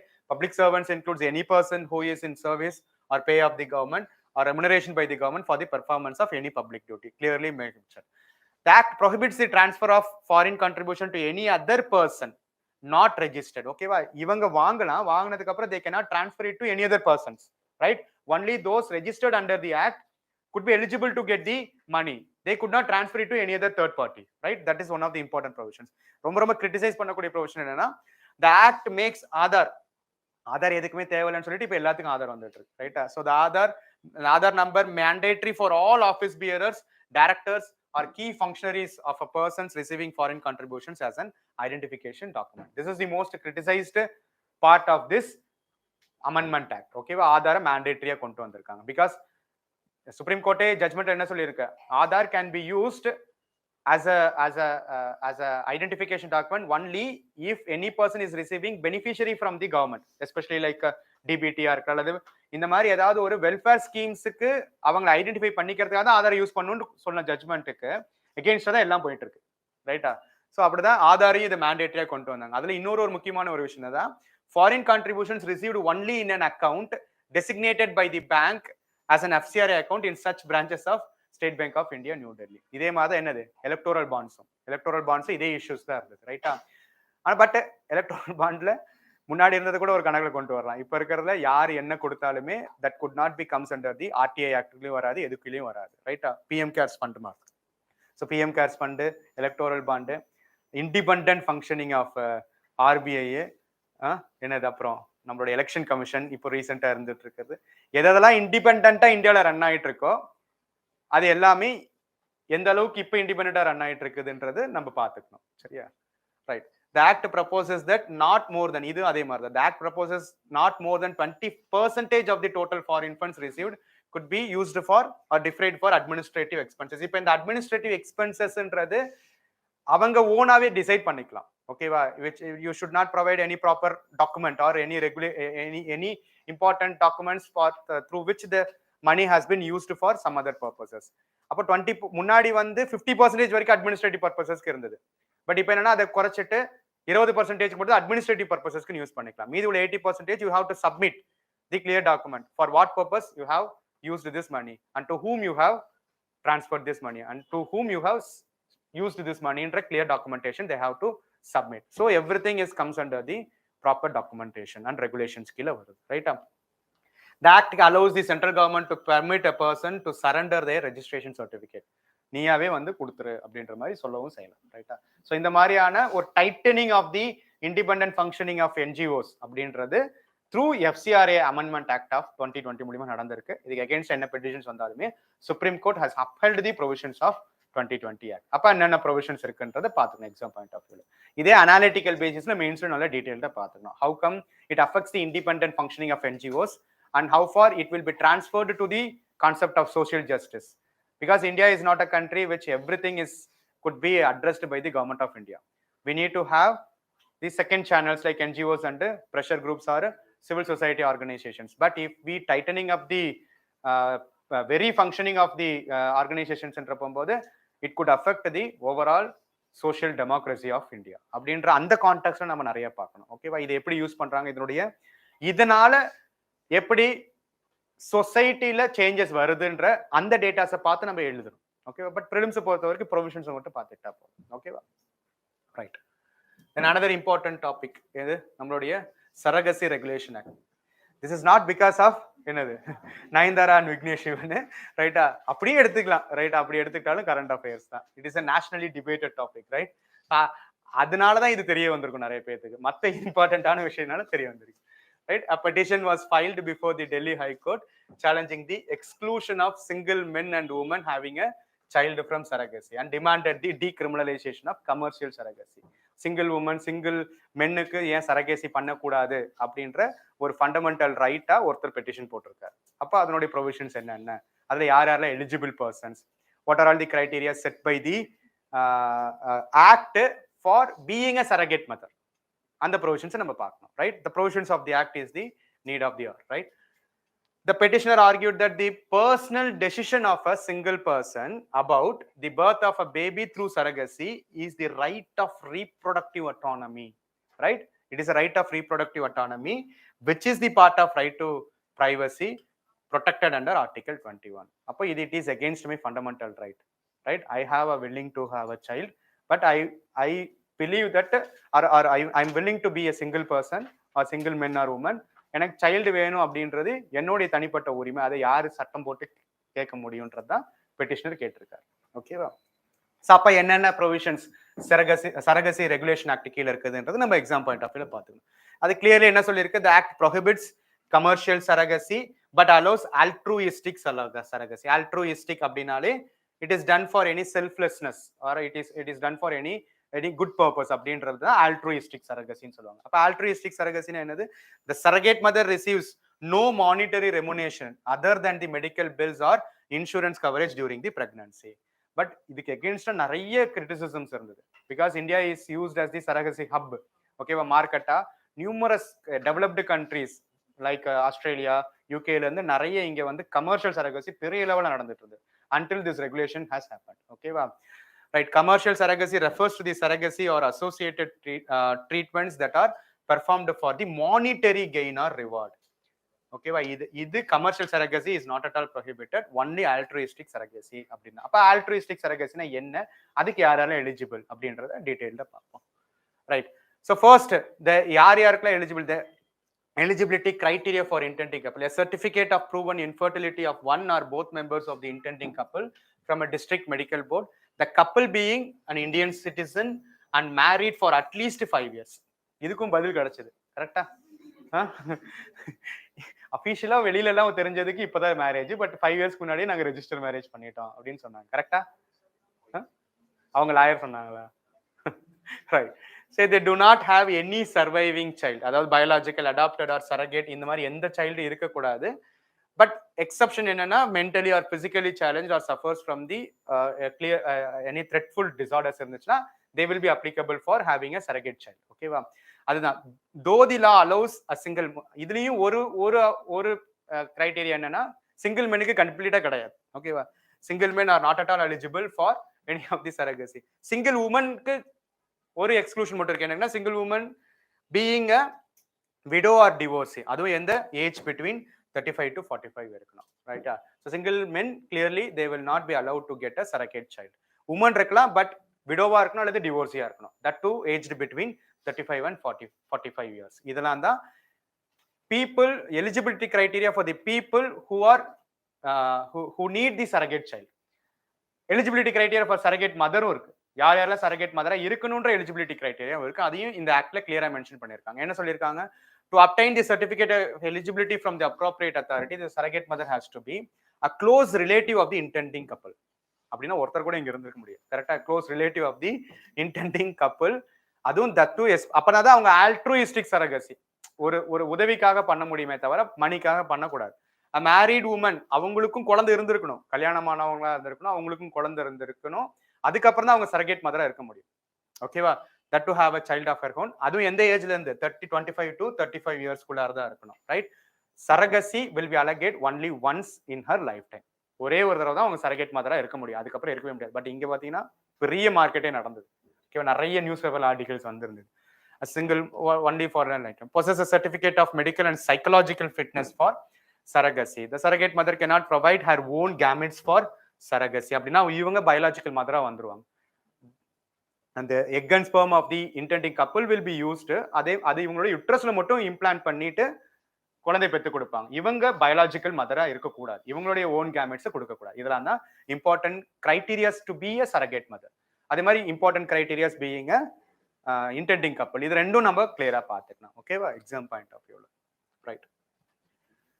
Then recognition of sex work as a dignified profession or itself as a profession. It is part of their fundamental right. அது நீங்க right ஈக்குவாலிட்டிலையும் சொல்லலாம், right to freedom of profession under article 19 சொல்லலாம், then article 21. இந்த மாதிரி 3 ஆர்டிகல்லையுமே sex work as a ப்ரொஃபஷன்ன்றது supreme court கிளியரா சொல்லியிருக்கு. Right, supreme court has recognised sex work as a profession and observed that its practitioners are entitled to dignity and equal protection under law. Article 14 படி equality before law as well as equal protection under law ரெண்டுலயுமே கொண்டு வரணும். So இதுல ரொம்ப முக்கியமானது என்னன்னா, இந்த ப்ரொவிஷனை கொண்டு வரதுக்கு supreme court has used is special discretionary power under article 142. ஓகேவா, it is something which is in order to protect the separation of powers மாதிரி தான். அதாவது if something judicial review அல்லது வந்து ஜுடிஷியல் ஓவர் ரீச் அல்லது வந்து என்னது ஜுடிஷியல் ஆக்டிவிசம், இந்த கான்செப்ட் எல்லாத்தையும் தாண்டி supreme கோர்ட்டே எக்ஸ்ட்ரீமான கேசஸ்ல which can give orders, that order will be applicable for the law of the land, for the entire regions and for even against any of the judicial pronouncements. தான் எக்ஸ்ட்ரீமான கண்டிஷன்ஸ்ல supreme court is using is highest discretionary power under article 142.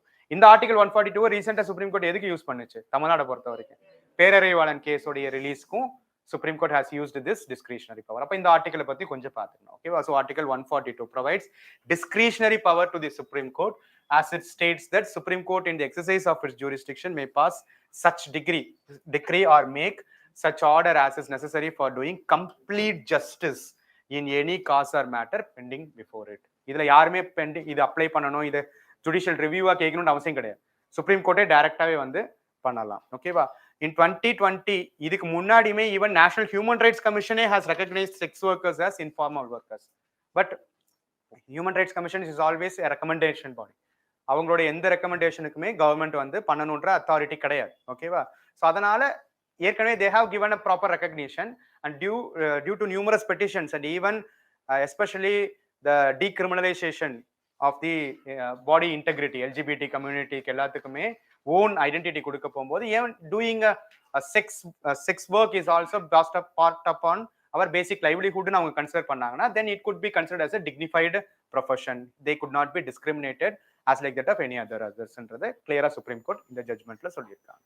ஓகேவா, அப்ப இதுல என்னென்ன supreme court எந்தெந்த பாயிண்ட்ஸை கிளியரா சொல்லியிருக்குன்னா, sex workers are entitled to equal protection of law and the criminal laws must apply equally in all the cases, not on the basis of age and consent. If they are doing it on the basis of their consent, because live-in relationship is part of the fundamental right nowadays, right? Even there are numerous questions regarding the marital rape nowadays, right? Numerous articles have been done there. அதுக்கு எகென்ஸ்டாவே இன்னும் clear decision எடுக்கல, but எடுக்கணும் கண்டிப்பா. அதுவும் வந்து with being a married woman is not considered to be the property of the husband, right? She has her own bodily integrity towards her sexual orientation. அப்படின்ற போகும்போது அது மேரிட் உமனுக்கு மேரிட் மென்னுக்கு he doesn't have the right, right? அந்த விஷயங்களை இன்னும் கொஞ்சம் மாற்றணும். அந்த மாதிரியான விஷயங்களை இப்போ நிறைய ரீஃபார்ம்ஸ் வந்துட்டு இருக்கு நியூஸ்ல, ரைட்டா? ஸோ அந்த மாதிரி ஏஜ் அண்ட் கன்சென்ட் இருக்க போகும்போது இதுல இன்னொரு கேஸ் இருக்கு. என்னது, nowadays the minors who have been caught through the violation of POCSO Act are also in consideration. On census எடுத்து பார்க்க போகும்போது, statistics எடுத்து பார்க்க போகும்போது, majority of the minors who are indulged in consensual sexual relationships are in the age of 16 and 17 தானா. POCSO Act 18 தான் இருக்கு. 18 மேல ஆனதான் நீ பெரிய பையன் கன்சிடர் பண்றாங்க. பட் 16 வயசுலயே கல்யாணம் பண்ணி when they are having a sexual relationship by their consent என்ற போகும்போது மாற்றுறது யாரு? பையன் மட்டும் தான் மாட்டுவான் அதுல. சரியா? ஸோ பாக்ஸ் ஆக்டோட வயலேஷன் கீழே அவனோட லைஃபே முடிஞ்சிடுச்சு. பட் அதுக்கு எகெயின்ஸ்டா நிறைய டேட்டாஸும் கமிஷன்ஸ் ரெக்கமெண்ட் பண்ணிருக்காங்க. 18ல இருந்து 16 குறைங்க, 2 பேருமே தெரிஞ்சுதான் பண்றாங்க, அதுல அவன் மட்டும் என்ன பாவம் பண்ணா அப்படின்ட்டு அதுக்கு எகெயின்ஸ்டா சொல்லிட்டு இருக்காங்க. பட் அதுக்கு எகெயின்ஸ்ட் இன்னொரு வாய்ஸ் இந்த பக்கம் ரைஸ் ஆயிட்டு இருக்கு. ஸோ ஒரு லாவோட 2 டைமென்ஷன்ஸையும் பார்த்துக்கணும். ஓகேவா? ஸோ அந்த மாதிரியான கன்சிடரேஷன்ஸ் பாயிண்ட். அது எல்லாத்துலயும் இருக்கணும் அப்படின்றதுதான் விஷயம், ரைட்டா? So when it is clear that the sexual work is an adult and is participating with consent என்றப்போ the police must not refrain from taking any criminal action என்றத சொல்லிருக்காங்க. இதுல முக்கியமா கவனிக்க வேண்டிய விஷயம் எது? That is, it is part of their right to a dignified life under Article 21. இன்னொரு ஒரு provision சொல்லிருக்காங்க, the child of any sex worker should not be separated from the mother merely on the ground that she is in sex trade. ஓகேவா? அவங்களுடைய சைல்டுக்கு அவங்களுக்கு இருக்கக்கூடிய separation பண்ணிடக்கூடாது if she is engaged in the sexual trade என்ற போது. அதே மாதிரி if a minor is found living in a brothel or with sex workers, it should not be presumed that the child was trafficked. ஓகேவா? ஒரு child அங்க இருக்கிறாங்க, அவங்க கூட வாழ்றாங்கன்றதுனால அந்த சைல்டை கடத்தி கொண்டு போய் அல்லது கம்பல் பண்றாங்கன்ற மாதிரி கன்சியூம் பண்ணிக்க கூடாது, நம்மளே பிரசியூம் பண்ணிக்க கூடாது. ஓகேவா? சோ இந்த மாதிரியான ப்ரொவிஷன்ஸ், அதாவது to consider their life, I mean to consider their livelihood as a part of profession, அதுக்கு எதெல்லாம் எகென்ஸ்டான கன்ஸ்ட்ரெயின்ஸா இருக்கோ அதெல்லாம் பண்ணக்கூடாதுன்ற clear direction given by supreme court. ஓகேவா? சோ இதை நீங்க 21 கீழே டைரக்டாவும் எடுத்துக்கலாம், வயலேஷன் ஆஃப் ஆர்டிகல் 14 எடுத்துக்கலாம், ஆர்டிகல் 19 படி fundamental right to have a profession அப்படின்றதையும் எடுத்துக்கலாம். ஓகேவா? ரைட், இதுதான் இதுல இருக்கக்கூடிய இம்பார்ட்டன்டான விஷயங்கள். so far we have discussed about the important provisions of polity. கொஞ்சம் important provisions of IRA பார்த்தலாம், ரைட்டா? so in the year of 2021 நினைக்கிறேன், India have drafted the Arctic policy, that is for utilizing the resources in and around the Arctic regions as a result of global warming. So melting of ice is there, so that all the underground resources are coming for exploitation, are exposed to the surface for exploitations, and especially those countries around the Arctic Circle regions are directly have the territorial authority to exploit those resources. But India, through its policy initiatives, when it have a direct relationship with all those countries, India too also can benefit from the availability of numerous resources over there. But it is not the case for Antarctic. Arctic-க்கும் Antarctic-க்கும் complete differences. Arctic is allowed to for commercial exploitation, but Antarctic is not allowed for any of the exploitation of resources, because it is considered to be a global common region which should not be used for any other purposes other than scientific or peaceful purposes. அப்படின்றது தான் Antarctic treaty. அதுக்கு ரிலேட்டடா ஸ்பெசிபிக்கான ஒரு bill India கொண்டு வந்திருக்காங்க. ஆர்டிக்கு policy கொண்டு வந்தாங்க, இதுக்கு பில்லு கொண்டு வந்திருக்காங்க. ரெண்டுக்கு டிஃபரன்சஸ் இருக்கு. ஓகேவா? So nearly 40 years after India have signed the Antarctic Treaty, the government has brought in a draft Antarctic Bill of 2020. The draft bill is first domestic legislation with regard to Antarctic in India. Antarctic related India create பண்ணிருக்கக்கூடிய first law இதுதான். Okay, Antarctic region. The bill now puts into place the comprehensive list of regulations related to Antarctica for such scientific expeditions as well as for individuals and companies and tourists, because nowadays the tourism with respect to Antarctic and Arctic regions is also a major industries, emerging industries. அப்படி எல்லாம் வரப்போகும்போது we have to put upon a regulations on what basis they have to conduct these expeditions அப்படின்றதுக்கு அதுக்காக கொண்டு வரப்பட்ட bill தான் இது. அப்போ Antarctic treaty என்ன, அதனுடைய provisions என்னன்றதை நம்ம பார்த்துக்கலாம். First, the Antarctic Treaty was signed in the year of 1959. The purpose or objective of this treaty is to demilitarize Antarctica and establish it as a zone used only for peaceful research activities and set aside any disputes regarding the territorial sovereignty. No country has the right to have territorial sovereignty with respect to Antarctic region, but Arctic region can be claimed by numerous countries. Which country is going to get highly benefited? Russia is going to get highly benefited, right? It designates Antarctica as the natural reserve devoted for peace and science. இது இந்த Arctic ட்ரீட்டியோடைய provisions. ஓகேவா? இது 1959ல வந்தது.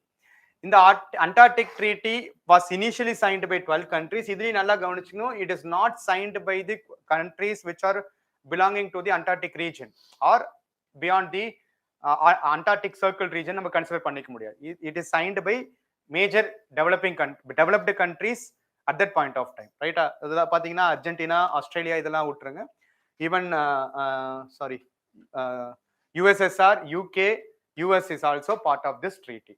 So that's it. The treaty was, இதுல தெரிஞ்சுக்க வேண்டிய point என்னன்னா, the treaty is not signed exclusively by the southern countries or the countries which has its territory beyond the Antarctic circles. The treaty was signed by countries from both north as well as southern hemispheres. That is what you have to know, right? The treaty covers the areas of 60 degrees south of latitude. In the treaty odia region 60 degree latitude, but it is not exclusive for the countries belonging to this particular region. The treaty was applicable for all of the regions, all of the nations who may belong to north and south as well, right? In the treaty, currently 55 nations are signatories to the treaty. India signed the treaty in 1983. That's nearly 40 years. India signed the treaty in 1983 and received the consultative status at the same year. Either based பண்ணி இத protect பண்ணிக்கிறதுக்காக ஒரு protocol வந்துச்சு. The protocol on environmental protection to the Antarctic Treaty was signed in 1991 and came into force in 1998, right? So இதுதான் Antarctic Treaty ஓட important provisions. And India கொண்டு வந்திருக்கக்கூடிய draft bill-ல என்னென்ன important provisions ன்னு பார்த்துக்கலாம். What are all the important provisions of Indian proposed bill? While most of the significant provisions of the bill remains extending of jurisdiction of Indian courts to Antarctica, if any crime or if anything done against the regulations of the bill means, then they will be adjudicated by the Indian judiciary. So it is not with respect to the region, right? It is related to the Indians who are doing crime in those regions. அப்ப Indian courts oda jurisdiction அங்க extend ஆகுதுன்னா யார் யாருக்கெல்லாம் இந்த பில்லோட provisions apply ஆகுதோ அவங்க போய் இந்த இடத்துல கிரைம் பண்ணாங்கன்னா they will be adjudicated by judiciary ன்னு அர்த்தம். Indian jurisdiction is not extending to the region of Antarctica. அண்டார்டிகால இருக்கக்கூடிய ரீஜன்ல இந்தியன்ஸ் யாராவது தப்பு பண்ணாங்கன்னா அவங்களுக்கு இது பொருந்தும் அப்படின்றத இதோட மீனிங். ஓகேவா? So while most of the provisions remains extending to the jurisdiction of Indian courts to Antarctica, and the investigation and trial for trial and crimes committed on the continent. Okay, என்ன தப்பு பண்ணாங்களோ அதுக்காக தான் இந்த பில்லோட provisions, right? While இதுதான் ரொம்ப முக்கியமான point. While India does not carry out any commercial fishing in the area so far, but now the bill provides for the commercial fishing activities in the commercial fishing என்றது which is not against the environmental problems. ஓகேவா? environment problem create பண்ணாத அளவுக்கு commercial fishing பண்ணிக்கலாம், right? Which is now been done by many of the developed countries. But this provision, this bill allows even Indians or Indian entities or Indian private sectors to hold commercial fishing in those regions also, but they will be highly regulated. They will not do any of the commercial fishing activities without any restrictions. They will be highly regulated because idellame increase ஆகிறதுனால India holds its responsibility. India holds its obligation with respect to signing of this treaty, right? India have signed the treaty that we are part of all the nations in the protection of Antarctica. So if Indians are doing any of the activities of Indians are increasing in the Antarctic regions, and it is responsibility of the India to regulate these activities. For that regulation, this bill was introduced. புரியுது என்ன meaning என்றது? Right. The bill now provides for this activity. அதே மாதிரி the bill now enables Indian tour operators to operate in Antarctica, but like commercial fishing, it is also highly regulated by strict regulations. இந்த regulations கீழே நீங்க எல்லாம் provide பண்ணணும் அப்படின்றதுக்காக கொண்டு வரப்பட்டது தான் அண்டார்டிக் பில் இந்தியன் கவர்மெண்ட் கொண்டு வந்திருக்காங்க. ஸோ இந்த விஷயங்களை பார்த்துக்கலாம். இதுல பார்க்க போகும்போது நம்மளுக்கு அந்த ரிசர்ச் ஸ்டேஷன்ஸ் எதெல்லாம் இருக்கு அண்டார்டிக் ரீஜன்ல? Bharati, Maitri, Dakshin Gangotri is not functional now, right? அங்க என்ன இருக்கு? Arctic region, Himadri. ஓகேவா? So this are all the present research stations, right? So அதை தாண்டி அண்டார்டிக் ரீஜன்ல நடக்கக்கூடிய கமர்ஷியல் ஆக்டிவிட்டீஸ்க்கு இந்தியன் கவர்மெண்ட் மூலியமா வந்திருக்கக்கூடிய ஒரு ரெகுலேஷன் பில் தான் இந்த பில். அந்த மாதிரி தான் இதை புரிஞ்சுக்கணும். ஓகேவா? Right. Then another important initiative is I2U2 initiatives. இப்போ ரீசெண்டா I2U2 initiative படி we have conducted the first virtual meet in the month of July 22. I2U2 னா என்னது? India, Israel, UAE and US இந்த 4 கண்ட்ரியோடைய ஒரு கொலாபரேஷன் தான் இந்த I2U2 இனிஷியேட்டிவ். இதுக்கு இந்த இனிஷியேட்டிவ் வரதுக்கு ஒரு முக்கியமான காரணமே என்னது? Signing off Abraham accords. Abraham accord is a peace treaty between the rival nations of Israel on one side, UAE on another side, right? Bahrain is an associated country of UAE, but மேஜரான players இவங்க ரெண்டு பேர் தான், which is mediated by US. ஓகேவா? So இதனால இந்தியாவுக்கு என்ன help அப்படின்றத இதுல மேஜர். ஓகேவா? ஏன்னா if we take the cases of foreign policies of or foreign relations of Indian government, India has its presence in almost every important regions of the world. Okay, through regional cooperations as well as bilateral cooperations, right? From SAARC, SCO, BIMSTEC, ASEAN, East Asia Summit, but India has a huge relationship with respect to both economic as well as people to people contact. West Asia is one of the important region, but we do not have any regional level cooperation in the West Asia as well as Middle East because of the great rivalry between Israel on one side and the Palestine on the another side. The supporting countries of Palestine are the major powers of those regions. Even adlime Shias and Sunni conflicts of the developed nations நிறைய இருக்கு அங்க பிரச்சனைகள். அதனால தான் West Asia and Middle East ரீஜன்ல ஒரு regional ஃபோரமா அங்க இருக்கவே இருக்காது. India is not capable of capitalising its relationship in that regions. அதுக்கு ஒரு வழிவகுத்தது Abraham Peace Accord. So Abraham Accord badi, Israel and UAE, the two important powers of these entire regions, have signed a peace agreement. Now, it provides a way for India to have a proper relationship with both of these two powers in a regional cooperation. We may have a individual level bilateral relationship with respect to Israel on one side and UAE on another side. We have huge relationship with these two nations. But when we develop this relationship into a regional forum like relations, nada, it will have a huge benefits from the Indian perspective. அதனால இந்த initiatives Indian கவர்மெண்ட்டுக்கு ரொம்ப ரொம்ப முக்கியம். இந்தியாவுடைய foreign policy ஸ்டாண்ட்ஸ்க்கு ரொம்ப ரொம்ப முக்கியம். ஓகேவா? அப்படிதான் இதை பார்க்கணும். ஓகேவா? ஸோ அப்படி இருக்கக்கூடிய இந்த I2U2 இனிஷியேட்டிவ்ஸ் தான் அதில் தான் அது it was considered as the international forum for economic cooperation which is otherwise termed as what? West Asian Quad. But the purpose of these two quads are completely different. That is not, the quad on the Indo-Pacific region is not explicitly mentioning that it is for safeguarding of, or it is a military like alliance, but the intention is what? To have a secure Indo-Pacific regions against the domination of China. But idu vandu completely economic level partnership. It doesn't have any security or defense related partnership.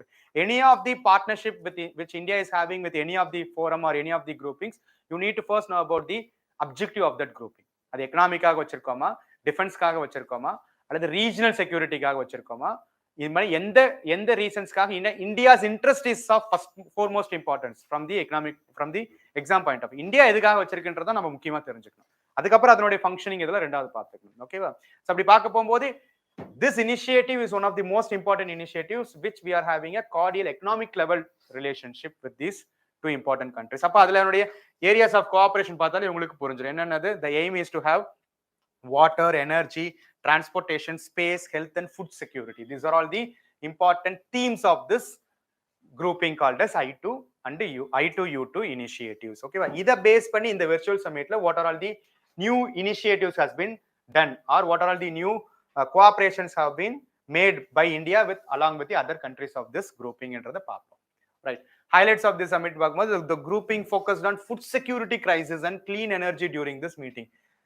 Right, especially at the time of climate change, India is one of the, and India is soonly going to be the most populous nation of the world. அப்படின்றப்போது food security is one of the foremost importance, especially at the time of climate change and global warming. India is one of the most vulnerable country for climate change activities. அப்படின்றப்போது first எது பாதிக்கும்? Food security தான் பாதிக்கும். Food security பாதிச்சுன்னா எல்லாமே அது கூட relate ஆகும். அந்த ஃபுட் செக்யூரிட்டின்றதுல இன்னொரு காம்பனன்ட் தான் என்னது? accommodation of technology in the enhancement of the shelf life of the foods. ஓகேவா? ஸோ அந்த மாதிரி டெக்னாலஜி டிரான்ஸ்ஃபர்ஸ் எல்லாமே நம்மளுக்கு மோஸ்ட்லி இஸ்ரேல்ட்ட இருந்து வரும்.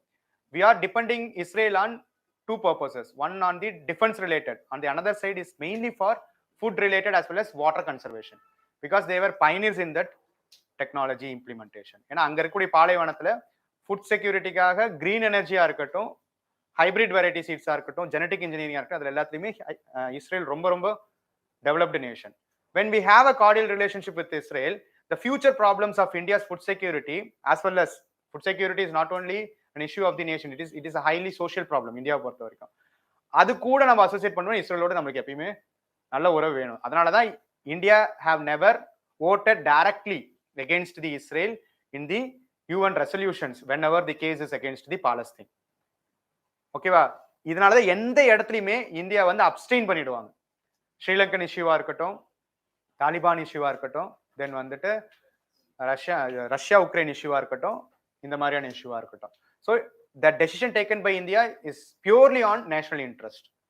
அது எந்த விதமான இன்டெண்டட் பெனிஃபிட்டோடய இருக்காது. It is a policy stands of non அலைன்மெண்டோடைய reformed policies ன்னு சொல்லுவாங்க. அந்த மாதிரியான விஷயங்களை பார்த்துக்கணும்.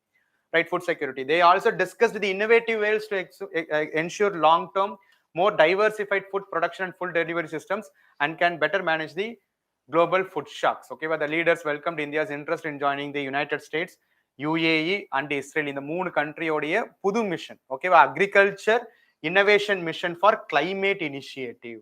Okay, agriculture innovation mission for climate initiatives. இந்த மிஷனுடைய 3 இம்பார்ட்டன்டான பார்ட்னர்ஸ் பஹ்ரைனை தவிர்த்து இருக்கக்கூடிய மீதி 3 கண்ட்ரிஸ், அதாவது India, US and UAE, sorry US, UAE and Israel. ஓகேவா, இதுல இந்தியாவுடைய பார்ட்டிசிபேஷனுக்கும் நம்மளுக்கு இதுல ஹெல்ப் கிடைக்கும். இது இந்த 3 கண்ட்ரிஸோடைய குரூப்பிங். இதுல இந்தியா I2U2 மூலியமா it will also get benefit out of this initiative.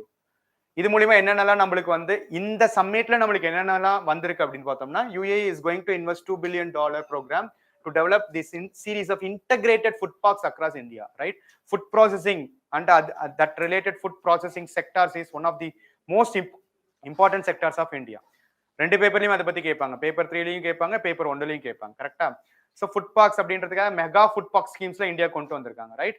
So it is a highly integrated schemes to address the additional benefits of the farmers. ஓகேவா, ஃபார்மர்ஸ் அவங்க டைரக்டாவே ஃபார்மிங்கை மட்டும் டிபெண்ட் ஆகாம ஃபார்மிங்கோட அலைட் ஆக்டிவிட்டிஸ், அது மூலியமா வரக்கூடிய integrated chains, அதுக்கு மூலியமா வரக்கூடிய இன்டெகிரேட்டட் பெனிஃபிட்ஸ்க்காக கொண்டு வரப்பட்டது food processing sectors. On the another side, the proper implementation of food processing industries is also addressing the issues related to environmental protection.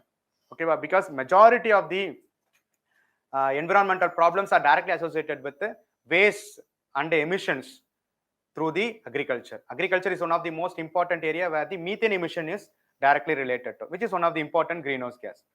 Adhe mari, the wastages from the agricultural residues could also be used as a part of bioenergies. So இந்த மாதிரி integrated ஆன வேலை ஃபார்மிங்கை வந்து secondary அக்ரிகல்ச்சர்னு சொல்றாங்க இப்போலாம். ஓகேவா, so secondary agriculture is a primary activity, but integrating the manufacturing kind of process along with agriculture is the need of the hour. That is called secondary agriculture. அப்படி வேணும்னா ஃபுட் ப்ராசஸிங் டெக்னாலஜியில் நம்ம we have to develop our self. அந்த food processing செக்டர்ஸ்ல UAE is investing in a huge amount, because அவங்களுடைய geographical conditions make them to be the pioneers in science and technology. அங்க natural resources கிடையாது, UAE-ஆ இருக்கட்டும், இஸ்ரேலா இருக்கட்டும். அப்போ ஏற்கனவே அவங்க சயின்ஸ் அண்ட் டெக்னாலஜில பெரிய ஆளா இருக்காங்க. நம்ம ஃபியூச்சர்ல அந்த மாதிரியான பிரச்சனைகளை ஃபேஸ் பண்ண போகும்போது அவங்களுடைய technology transfer will help in a huge way. அப்போ இதை நம்ம கன்சிடர் பண்ணி தான் குளோபல் லெவலில் எந்த டெசிஷன்ஸாக இருந்தாலும் அவங்களுக்கு எகென்ஸ்டாக நம்ம எடுக்க முடியாது, பிகாஸ் ஆஃப் நேஷனல் இன்ட்ரெஸ்ட். ஓகேவா, அது மூலியமா வர இம்பார்ட்டன்டான இன்வெஸ்ட்மெண்ட் இனிஷியேட்டிவ் தான் இது. ஓகேவா, food parks will incorporate state of the climate smart technologies to reduce food wastage and spoilage, conserve fresh water and renewable energy. The Indian government will provide appropriate land and facilitate farmers. I2U2 will invest in idu romba mukkiyamanadu. Nowadays we are not only depend on solar energy or wind energy, because both of them are varied with respect to time and space. On one particular point of the year we may have higher amount of solar energy, but only during the monsoon time we may depend upon wind energy. But the time at which we need to focus more on the renewable energy, we have to focus on the integration or the hybrid of both of these energies. One important location for the entire period of the year which is suitable for generation of this hybrid energy is Gujarat. In a Gujarat odi geographical location, and that too its extension, the extension of the Thar desert into the Gujarat region enables it to have higher number of solar energy on one side, and on the both Gulf of Kutch and Gulf of Combat regions, offshore wind energy plants are nowadays are developing. அப்ப offshore wind energy என்னது, கடற்கரை பகுதிகளில் இருக்கக்கூடிய பெரிய பெரிய wind mills, அது மூலியமா வரக்கூடிய விண்ட் எனர்ஜிஸ் குஜராத்ல இப்ப அதிகமா டெவலப் ஆயிட்டு இருக்கு. Traditionally Tamil Nadu is known for wind energy generation, that to because of the passes available in Western Ghats regions, especially during the southwest monsoon. அப்போதான் wind energy ஓட ஜெனரேஷன் அதிகமா இருக்கும். But these kind of overseas wind energy generations, especially on the coastal regions of the ocean, and year long energy generation இருக்கும், year long solar energy இருக்கும். இது ரெண்டு integrate பண்ணிட்டோம்னா renewable எனர்ஜில hybrid, it is a combination of both solar and wind energy தான் இப்ப NEET of the அவர். அதுல ஒரு பெரிய இன்வெஸ்ட்மெண்ட், பெரிய பார்க்கு குஜராத்ல வரப்போகுது. ஓகேவா, ஸோ ஃபியூச்சர்ல பார்க்க போகும்போது இது எல்லாமே இந்தியாவுக்கு ரொம்ப ரொம்ப முக்கியம். ஓகேவா, So 300 megawatts of wind and solar energy complemented by battery energy storage systems in the Gujarat is signed by I2U2. இதெல்லாம் தான் இம்பார்ட்டன்டான initiatives exclusively for India's development மட்டும். ஓகேவா? ஸோ இதுதான் நம்ம இந்த சமிட்ல பார்க்க வேண்டிய இம்பார்ட்டன்ட் பாயிண்ட்ஸ். தென் அடுத்தது New Development Bank. You may know about this bank, right? It is a bank which was initiated by BRICS groupings, right? அதுல என்ன முக்கியமான ஒரு விஷயம்னா அது என்ன பார்ப்போம். That is recently the head of the meet was our finance minister, that is Srimati Nirmala Sitharaman தான் இதனுடைய ஆனுவல் மீட்டிங்க்கு ஹெட்டா இருந்தாங்க. இதனோட தீம் என்னது? Optimising development impact. அப்ப இதனுடைய பேக்ரவுண்ட் பார்த்துக்கணும். அப்ப நியூ டெவலப்மெண்ட் பேங்க் நியூஸ்ல வருதுன்னா அதனுடைய ஃபார்மேஷன் என்ன, அதனுடைய மெம்பர்ஸ் யார் யாரெல்லாம். It is not exclusively for BRICS members alone. Do you know about that? It was formed by BRICS, but it is not exclusively for BRICS members alone. It is on the lines or simulating the functions of which bank? New Development Bank was initiated on the line on simulating the functions of which bank of the World Bank. Abdi simulate பண்ற மாதிரி தான் கொண்டு வந்தாங்க, ரைட்டா? So it is a multilateral development bank jointly founded by BRICS countries and at the 6th BRICS summit in the Fortaleza region of Brazil. இதே கேட்டிருக்காங்க, right? In the Fortaleza declaration ne சொல்லுவாங்க. On the basis of Fortaleza declaration, New Development Bank was initiated. அதே டைம்ல இன்னொரு என்ன கொண்டு வந்தாங்க? New Development bank ஓடையே இதே Fortaleza சம்மிட்ல இன்னொரு பேங்க்கும் கொண்டு வந்தாங்க, அல்லது இன்னொரு ஒரு இன்ஸ்டிடியூஷனும் கொண்டு வந்தாங்க. வேர்ல்டு பேங்கோட இன்னொன்னு என்ன இருக்கும்? IMF ரெப்ளிகேட் பண்ற மாதிரி இங்க என்ன கொண்டு வந்தாங்க?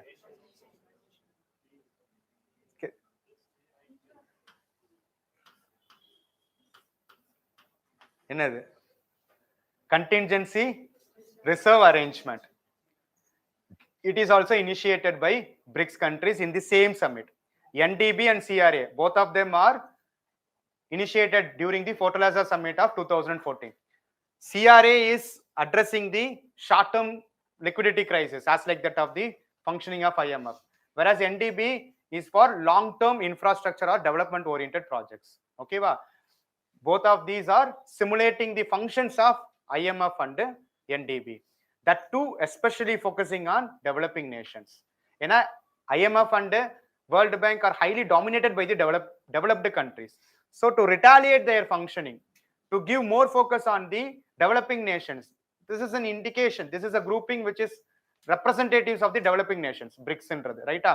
அப்படி developing nations ஓட டெவலப்மெண்ட்டுக்கு நம்ம we have to have a separate institutions for both long term as well as short term credit needs. அதுக்காக கொண்டு வந்தப்பட்டது தான் NDB as well as CRA, right? அதுல கொண்டு வந்து it is headquartered in China உடைய Shanghai region, and NDB is also received observer status in the UNGA General Assembly. The bank's membership is open to the members of UN. இதுதான் இங்க ரொம்ப முக்கியமான point. It is not only restricted to the BRICS members alone. This can be availed by any of the members who are part of the United Nations. Okay, அதுதான் இங்க முக்கியம். அதனால இப்போ யாரெல்லாம் அடிஷனல் மெம்பர்ஸா இருந்திருக்காங்க? Any idea about that apart from BRICS nations? Egypt and Uruguay are the aspiring nations, but the present additional members யார்? Bangladesh and UAE. அதே மாதிரி இதுல இன்னொரு முக்கியமான விஷயம் என்னன்னா, for the case of the contribution of the members of BRICS countries to this bank is not based upon the criteria of its development or not based upon the economic status of the countries. It is equally contributed by all the members. It is not the case for World Bank and IMF. அப்ப யாரோட contribution அதிகமா இருக்கோ அவங்க தானே அந்த லோனை யார் கொடுக்கணும் கொடுக்கூடாதுன்றதை டிசைட் பண்ணுவாங்க. அதுக்கு கவுண்டரா கொண்டு வந்தது தான் இதனுடைய functional. So all the members, all the founding members, all the members of the BRIC nations are having equal contributions for the development of this NDB. அதுதான் என்னது? $100 billion. Okay, $100 billion என்னது? $10,000 million. Everyone, I mean all the 5 nations are contributing equally to the NDB, so that the decisions would be taken on the consensus of all the nations. It could not be dominated by any of the nations of this particular grouping. But China is the economically most powerful nation, right? But China led bank AIB, Asian Infrastructure Investment Bank. அந்த மாதிரியான functions இது இருக்க கூடாதுன்றதுனால தான் every member should have an equal contribution to the functioning of this bank. இது ரொம்ப ரொம்ப முக்கியமான point. Because AIB ல இந்தியாவுடைய ஷேர் ஹோல்டர் பத்தி UPSC ஏற்கனவே கேட்டிருக்காங்க. அதே மாதிரி ஏஷியாவில் இன்னொரு ஒரு டெவலப்மெண்ட் பேங்க் என்னது, நானே பாதி சொல்லிட்டேன், Asian development bank. It was led by Japan. Japan led Asian development bank, China led AIB bank. அப்ப இந்த ரீஜியன்ல ஏற்கனவே இருக்கக்கூடிய 2 டெவலப்டு கண்ட்ரீஸோட டாமினேஷன்ல இம்பார்ட்டன்டான பேங்க்ஸ் இருக்க போகும்போது ஒரு டெமோக்ராட்டிக் செட்டப்ல ஒரு பேங்க் வேணும்ன்றதுக்காக கொண்டு வரப்பட்டது தான் என்டிபி. இதுல இன்னொரு முக்கியமான பாயிண்ட் என்ன, for NDB we are having same amount of contributions of all the members, but it is not the case for CRA. CRA பொறுத்த வரைக்கும் who is the largest contributor, யாராவது இருக்க முடியும், சைனா. ஓகேவா, China holds the largest contribution and South Africa holds the least contribution. Remaining 3 nations are having equal contributions. The number is not, I'm not knowing about the exact numbers, maybe on the 40 or 41 million varum nenikiren, மீதி எல்லாமே 18 million varum. But difference enna, NDB la equal contribution, CRA la differential contribution. China holds the highest proportions. இதெல்லாம் ரொம்ப ரொம்ப முக்கியமான point. அதே மாதிரி NDB ல அடிஷனலா வரக்கூடிய மெம்பர்ஸ்க்கு ஈக்குவல் கான்ட்ரிபியூஷன் கிடையாது. 5 மெம்பர்ஸ்க்கு மட்டும் equal contribution. If you take the case of newly added member, who are they? That is Bangladesh and UAE. Their contribution is not same to the founding members. Their contribution is very little. Bangladesh வந்து 1.83% தான், UAE 1.08% தான். இப்போ next மெம்பர்ஸா வரக்கூடிய prospective status ஈஜிப்டுக்கும் உருகுவேக்கும் இருக்கு. இவங்களும் வரப்போறாங்க இன்னும் கொஞ்ச நாள்ல. ஓகேவா, so the membership of NDB is extending to all the members of UN, and you have to know that, but the contributions of the members is not equal. Contributions among the founding members are always equal, right? இந்த சின்ன சின்ன micro differences ரொம்ப முக்கியம். It is not the case for CRA. CRA ல contribution is different. China holds the highest contribution and South Africa holds the least contribution. Russia, India and Brazil are holding the equal contribution to the CRA, contingency reserve arrangement. These are all the important points you need to know about that. Prida, right? Then weapons of mass destruction bill. India has proposed a new bill with respect to weapons of mass destruction. Again, this has been in the news for so many reasons, especially during the war time, especially during the wars between Russia and Ukraine இருந்தப்போ. அப்ப இது ரிலேட்டடா government ஒரு பில்ல கொண்டு வந்தாங்க. என்ன differences இருக்க போகுதுன்னா, government has already have an act with respect to weapons of mass destruction, but nowadays the crimes or the weapons related activities are not directly through the physical manner. Financing is the most important aspect of any of the terrorism or terrorism related activities. அதனால தான் FATF functions have gaining so much of importance in the recent times. So the amendment to the already existing act was being done in the recent time. What is that amendment na? The addition of financing to the development of any weapons related activities is also been part of the provisions of this act. Financing பண்றதும் முக்கியமான ஒரு provision against the weapons of mass destruction கொண்டு வந்திருக்காங்க. அவ்வளவுதான் இதுல விஷயம், ரைட்டா? So the weapons of mass destruction and their delivery systems prohibition of unlawful amendment bill has been passed in the Lok Sabha. The bill seeks to amend the weapons of mass destruction and delivery systems prohibition of unlawful activities act. Originally the act was proposed in the year of 2005, which provide against the financing, இதுதான் ரொம்ப முக்கியமானது, which provide against the financing of proliferation of weapons of mass destruction and their delivery systems in line with India's international obligations. அப்படின்னா இது ரிலேட்டடா இருக்கக்கூடிய international conventions and protocols என்னன்றதை பார்த்துக்கணும், ரைட்டா? So the 2005 act prohibited the manufacturing, transport and transfer of weapons of mass destructions and their means of delivery. But nowadays the terrorism related financing is the most important areas need to be addressed. அதனால தான் வேர்ல்டோடைய obligations fulfill பண்ணணும்னா we have to address that issue of financing also. பாகிஸ்தானே மேஜரா financing of terror related activities நால தான் FATF ஆல black பண்ணப்பட்டுச்சு, grey லிஸ்ட்ல வந்துச்சு. அதனால financing as a part of the weapons of mass destruction என்ற இந்த காம்பனன்ட் கொண்டு வரதுக்காக மட்டும் தான் இந்த பில் வந்திருக்கு. வேற எந்த சேஞ்சஸும் அதுல பெருசா கிடையாது, ஆல்ரெடி இருக்கிற existing provisions தான். ஓகேவா? While there is no single authoritative definition of weapons of mass destruction in international law, but usually எதெல்லாம் இதனோட காம்பனன்ட் கொண்டு வருவாங்கன்னா nuclear, biological and chemical weapons. இதுக்குன்னு ப்ராப்பரான டெஃபினிஷன் கிடையாது, பட் இந்த 3 கேட்டகரியில எதுவுமே மேஜரான லெவல்ல பாதிக்கிறதா இருந்தாலும் that could be considered as the weapons of mass destruction. அப்ப இந்த 3ஐயும் அட்ரஸ் பண்ற மாதிரி ஏற்கனவே என்னது India has to fulfill the obligations of international conventions or commitments ன்ற போது what are all the important protocols applicable with respect to weapons of mass destruction exam point of view ல பார்க்கணுமா என்ன protocol இருக்கு any idea about that which protocol deals with weapons of mass destruction 1008 protocol இருக்கு இதுல எதை சொல்றது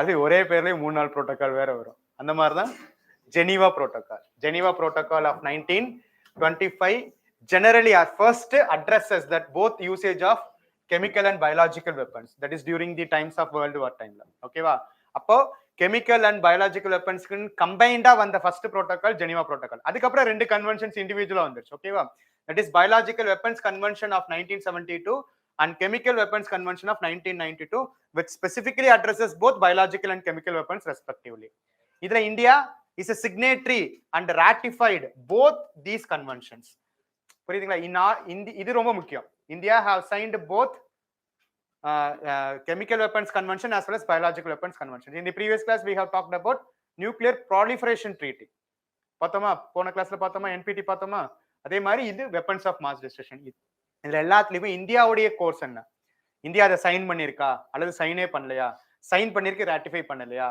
அப்படின்ற அந்த டிஃபரன்சஸ் பார்த்துக்கணும் இந்த ரெண்டு ட்ரீட்டி பொறுத்த வரைக்கும் இந்தியா சைனும் பண்ணிருக்கு ராட்டிஃபையும் பண்ணிருக்கு ராட்டிஃபை பண்றதுனா என்னது it has to be accorded by the parliament through law அதுக்காக கொண்டு வரப்பட்ட 2005 ஆக்ட்ல கொண்டு வந்தப்பட்ட சேஞ்சஸ் தான் இப்போ ஸோ இந்த ரெண்டு கன்வென்ஷன்லையும் we have signed the treaty and ratified itன்றதுனால we have provided a law for that purpose அந்த லால ஃபினான்சிங் என்ற காம்பனண்ட்டை இன்க்ளூட் பண்ணது தான் இப்போ இருக்கக்கூடிய பிரசன்ட் பில்லோடைய ப்ரொவிஷன் ஓகேவா ரைட்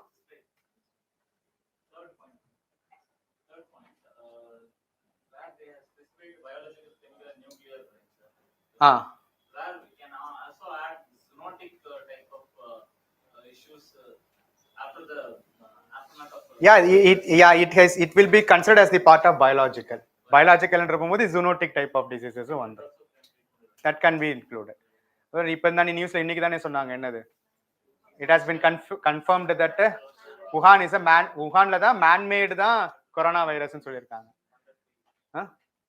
என்னது பண்டட் பையா என்னென்ன கான்ஸ்பிரசிஸ் வரப்போதோ தெரியல பட் என்ன கான்ஸ்பிரசிஸ் வந்தாலும் ஒன்றும் நடக்க போறது கிடையாது ஏன்னா எந்த கான்ஸ்பிரசிஸ் வந்தாலுமே எந்த கண்ட்ரிக்கு அகேன்ஸ்டா வருதோ அந்த கண்ட்ரி பவர்ஃபுல்லா இருக்கிற வரைக்கும் உலகத்துல எந்த மாற்றமும் நடக்காது அப்படி நடக்கிறதா இருந்தா யூஎஸ்ஏ எக்ஸிஸ்டன்ஸா இருந்திருக்க கூடாது கரெக்டா right anyway for the sake of examination we have to study all of these things right அதே மாதிரி இன்னொரு முக்கியமான ப்ரொவிஷன் என்னது Indo Pacific economic framework for prosperity Indo-Pacific is always an important region and the emerging region.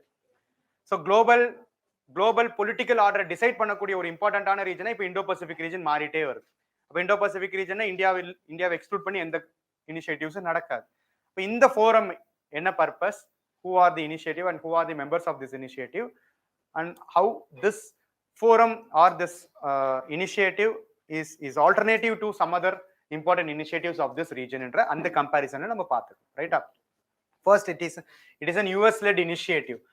Indo-Pacific Economic Framework is an US-based initiative, US-led initiative for East Asia and Southeast Asian nations, right? It is a kind of economic forum. It is not a free trade agreement. It is not a free trade agreement, or it is not a kind of economic level partnership agreement. It is a kind of forum where we can have a flexible relationship with respect to any of the trade or other related activities, right? It is a simple informal grouping. அதுதான் நம்ம தெளிவா தெரிஞ்சுக்கணும் ஓகேவா which includes இது ரொம்ப முக்கியமான விஷயம்னா ஏசியான்ல இருக்கக்கூடிய 7 மெம்பர்ஸ் ஓகேவா 7 மெம்பர்ஸை விட்டுட்டு 3 மெம்பர்ஸ் இதுல மெம்பர்ஸ் கிடையாது ரைட் ஸோ இதுல யாரெல்லாம் members all the Asian Nations அதாவது how many members are there part of Asian 10 members were there அதுல 7 மட்டும் தான் இருக்காங்க 3 பேர் இல்ல அப்படின்னா அந்த 3 பேர் யாரா தான் இருக்கும் சைனாவுடைய சப்போர்ட்டிங்கா US led initiative in the Indo Pacific ரீஜன்னா சைனாக்கு அகேன்ஸ்டா தானே இருக்கும் சைனாவுடைய சப்போர்ட்டிங் நேஷன்ஸ் இன் ஏஷியான்னா யார் Myanmar Cambodia and Laos they were not part of the இதுதான் ரொம்ப முக்கியமான point sometimes it is a forum which has all the Asian members as its part அப்படின்ற மாதிரி ஸ்டேட்மெண்டா கொடுத்துருவாங்க. But 3 members of Asian are not the members of the Indo-Pacific Economic Forum.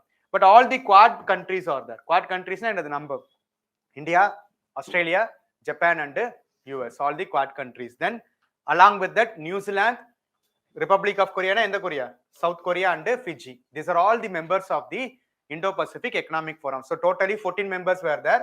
And if you consider all of these 14 members, they will represent 40% of the global GDP and 28% of the global goods and services trade, because Indo-Pacific region is going to be the region which will decide the global order in the next century. இதுல என்ன மாதிரியான trade, இதுல என்ன மாதிரியான security level relationship இருக்குதுன்றத பொறுத்து தான் next 100 இயர்ஸ்க்கான global ஹிஸ்டரியை decide பண்ணப்படும். ஓகேவா? So given the emergence of multi-country trade across the region in the Indo-Pacific, such as China-led RCEP, இதுக்கும் டிரான்ஸ்-பசிபிக் பார்ட்னர்ஷிப்புக்கும் கவுண்டர் பண்றதுக்காக கொண்டு வரப்பட்ட ஒரு ஃபோரம் தான் இது. இப்போ Regional Comprehensive Economic Partnership is a pure free trade agreement, ரைட்டா? It is completely led by China in the Indian இந்த ரீஜன்ஸ் யாரால மெம்பர்னா இந்த RCEP-ல all the 10 members of ASEAN are the members. It is a free trade agreement between 10 members of ASEAN countries, and on the another side, China, Australia, New Zealand, then China, Australia, New Zealand, India கிடையாது. India has opted out of RCEP. அதுதான் ரொம்ப முக்கியம். India இல்லாத ஒரு மேஜரான forum தான் RCEP. அதுல இன்னொரு மெம்பர்ஸ் யாருன்னு பாத்துக்கோங்க. ஓகேவா? South Korea, Japan, right? South Korea, Japan. All the countries who are bordering the Indian as well as Pacific Ocean regions on the Indian side. Pacific Ocean அந்த சைடு கிடையாது. Pacific Ocean அந்த சைடுக்காக உருவானது என்னது? Trans-Pacific Partnership. அதாவது all the countries which are borders of the Pacific Ocean or Trans-Pacific Partnership. இதுல தான் Trump வெளியில வந்துட்டார். ஸோ இந்த ரெண்டுலையுமே யூஎஸும் மெம்பர் கிடையாது, சைனா மெம்பரா இருக்கிறதுனால இந்தியாவும் மெம்பர் கிடையாது. ஸோ அதனால இந்தியா அண்ட் யூஎஸ் மேஜரா கன்சிடர் பண்ணி உருவாக்கப்பட்டது தான் Indo-Pacific Economic Forum. But the functioning of this forum is completely different from both of these two formal groupings. It is a formal grouping. Australia is also part of the RCEP. அது ரொம்ப முக்கியம். We have two important problems with respect to our membership in RCEP. எதுனா ஒன்னு China let. ஏன்னா China கூட ஒரு free trade agreement போட்டோம்னா அவ்வளவுதான் முடிஞ்சிச்சு. ஏற்கனவே we have so much of trade deficit with China. But if we take the case of Australia and New Zealand, their dairy products are known for the global presence. If it is considered to be a free trade agreement, then obviously our dairy industries and our market will be exploited by all the developed nations. For considering these concerns, we have still not opted for the membership of RCEP. But India adula member ஆகணும்னு நிறைய voices வந்துட்டு இருக்கு. Because in the developing multipolar world, if India is neglected or India considered it to be the isolation of any of the major grouping of Indo-Pacific region, India தான் ஃபியூச்சர்ல லூசரா இருப்பாங்க அப்படின்ற மாதிரி நிறைய வாய்ஸஸ் இருக்கு, நிறைய ஆர்டிகல்ஸ் வந்திருக்கு, ரைட்டா? பட் மெயின்ஸ் அப்போ நம்ம அந்த அனாலிசிஸ்லாம் பார்த்துக்கலாம். ப்ரிலிம்ஸ் அப்போ அந்த மெம்பர்ஷிப் ரிலேட்டட் ஆனதும் அந்த ஃபோரமுடைய அப்ஜெக்டிவ் என்னன்றதையும் பார்த்துக்கணும். What kind of relationship is that? India is பார்ட்டா இல்லையா? அப்படியே இந்தியா இருந்தாலும் ஃபவுண்டிங் மெம்பரா அப்படின்ற இந்த டிஃபரன்சஸ்ல பார்த்துக்கணும், ரைட்டா? ஸோ இது இருக்கிறதுனால this forum is getting highly this forum is getting due significance in this region. இதுல நான் முன்னாடி சொன்ன மாதிரி it is not a free trade agreement, so that no countries are responsible for any of the market related access or tax related initiatives.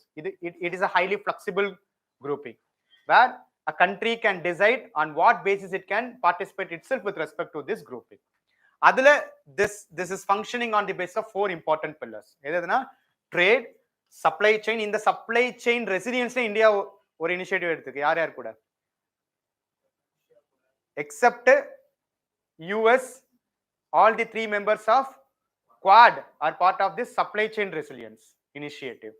Japan, India and Australia. இந்த 3 கண்ட்ரியோடது ஜெயின்னு சொல்லுவாங்க, Jai partnership. Japan, Australia and India partnership. இது எல்லாமே exam point of வியூல பார்த்து compare பண்ணி படிச்சுக்கணும், இல்லைன்னா குழம்பிடும். சரியா? இது என்னென்ன பர்பசஸ்.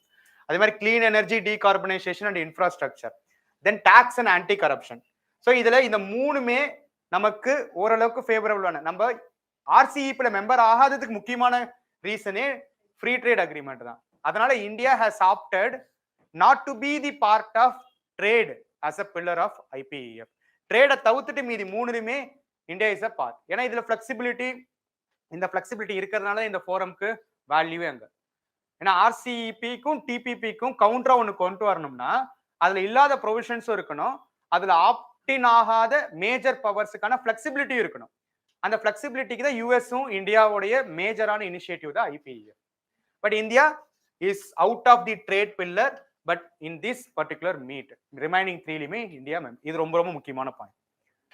ஓகேவா? So India trade level partnership is not there in the IPEF. இப்போ இதுல ரொம்ப முக்கியமான ஒரு விஷயம் என்னன்னா, ஆர்சிஇபில we will not be benefited due to two important powers ன்னு சொன்னோம். ஒன்னு வந்து சைனா. சைனா கூட எப்பயுமே நம்மளால வைக்க முடியாது, அது வைக்கிறதுக்கான சான்சஸும் இன்னும் ஒரு 100 வருஷத்துக்கு கிடையாது. அப்படின்னா இன்னொரு ஒரு கண்ட்ரிட்ட இருந்து நம்மளுடைய நிறைய விஷயத்துல நம்மளோட பார்ட்னர் கண்ட்ரியான Australia. we have been partner of Australia in numerous groupings and we are dependent on Australia for numerous purposes. If you connect the bilateral relationship of India and Australia, we are still dependent on numerous, especially carbon, coal related imports, uranium imports. இந்த மாதிரி Australia is the destination for majority of the export products from India also. அதனால இந்த recent 10 இயர்ஸ்ல ஆர்சிஇபினால நம்மளுக்கு பெரிய disadvantage என்ன வந்துச்சு? Australia இல்லாததுனால. ஆஸ்திரேலியாவுக்கு இந்தியாவுக்கு இப்ப ரீசெண்டான ஒரு ஃப்ரீ ட்ரேட் அக்ரிமெண்ட் சைன் பண்ணாங்க. என்னது? which is going to be enforced in December 29. ECTA, Economic Comprehensive Trade Agreement. It is a kind of free trade agreement.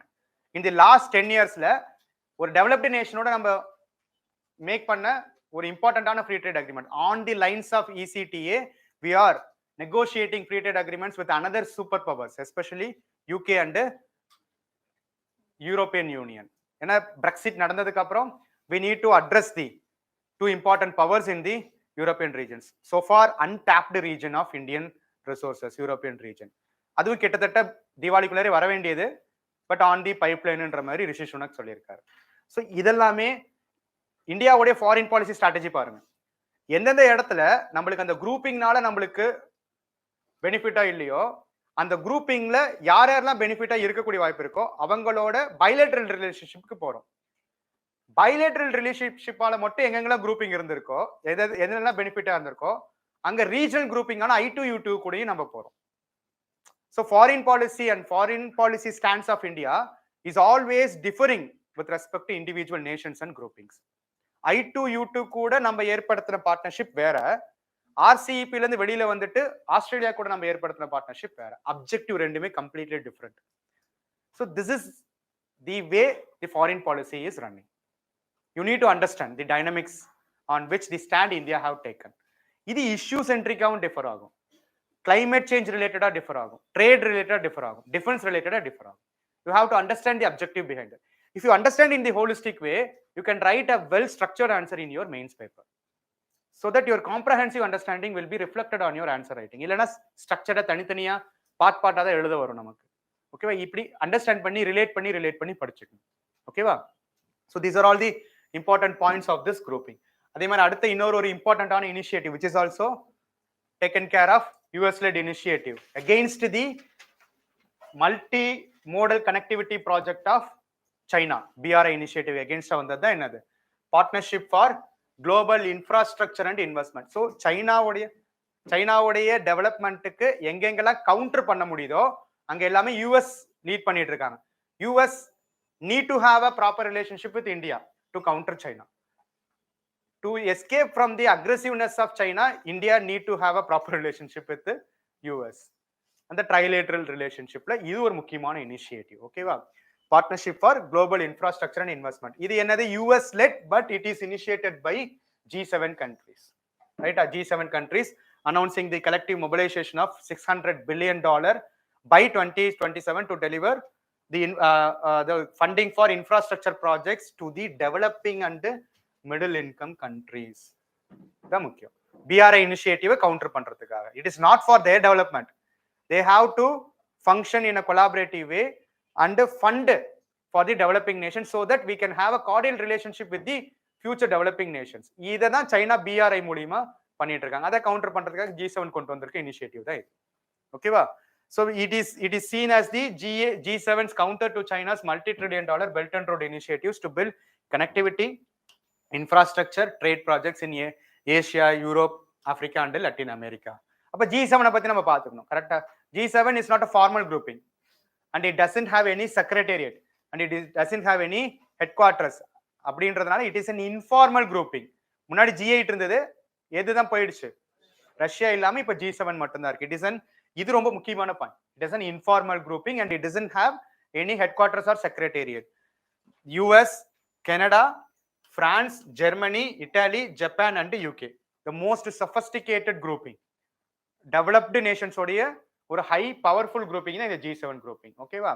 But you need to know that it doesn't have any legal existence and permanent secretariat. It is an informal grouping but majority of the trade decisions and policy decisions are taken by this G7 grouping. ஓகேவா? இதுல என்னென்ன முக்கியமான ஒரு விஷயம்னா, it is not a new initiative. This PGIA is the rename of another initiative which was also taken by G7 in the previous year. Any idea about that? B3W, Build Back Better World. அதனுடைய ஒரு rephrase அல்லது அதனுடைய ஒரு ரீஃபார்ம்டு initiative தான் இந்த PGIA. அதுவும் எதுக்காக கொண்டு வரப்பட்டது தான்? BRA against கொண்டு வரப்பட்டது தான். The US in the 2021 announced the launch of Build Back Better World initiative with the aim of 40 trillion infrastructure gap in the developing world. Is therefore a relaunch of B3W plan. But இதுல ஒரு முக்கியமா கவனிக்க வேண்டிய ஒரு விஷயம் என்னன்னா, it is not an exclusive counter to BRA initiative. இதுல என்ன கான்ட்ரோவர்சினா, Italy is a part of G7. Italy is a part of G7 country and the PGIA is an initiative of G7 country. But Italy is also a part of BRI. அதுதான் இங்க விஷயம். Italy is a member of both PGIA as well as it is an official member of BRI initiative. இதுதான் இங்க count. இந்த மாதிரி points ரொம்ப முக்கியம். அப்போ ஸ்டேட்மெண்ட்ஸ் எப்படி போடுவாங்க? All the members of PGIA initiatives are not the members of BRI initiative. அப்படின்னா லாஜிக்கலி பார்த்தா கரெக்டா இருக்க மாதிரி தான் தெரியும். இது G7 ஃபுல்லா கொண்டு வந்தது டு கவுண்டர் BRI. பட் அதுல இருக்க ஒரே மெம்பர் ரெண்டுலயுமே இருக்காங்க. Italy is a member of both G7, which is the initiator of PGIA, and it is also officially a partner of BRI. Officially, but unofficially, not directly through the part of BRI, but have a trade-related connectivity partnership. Rendu major power yaru, Germany and France, which not directly participating in the BRI initiative, but have a partnered with China in building rail networks and other projects for the connectivity. அப்ப இதெல்லாம் நம்ம mains எழுத போகும்போது இந்த points ரொம்ப முக்கியம். ஓகேவா? So இதெல்லாம் தான் முக்கியமான points with respect to the topics what we have discussed now. Okay.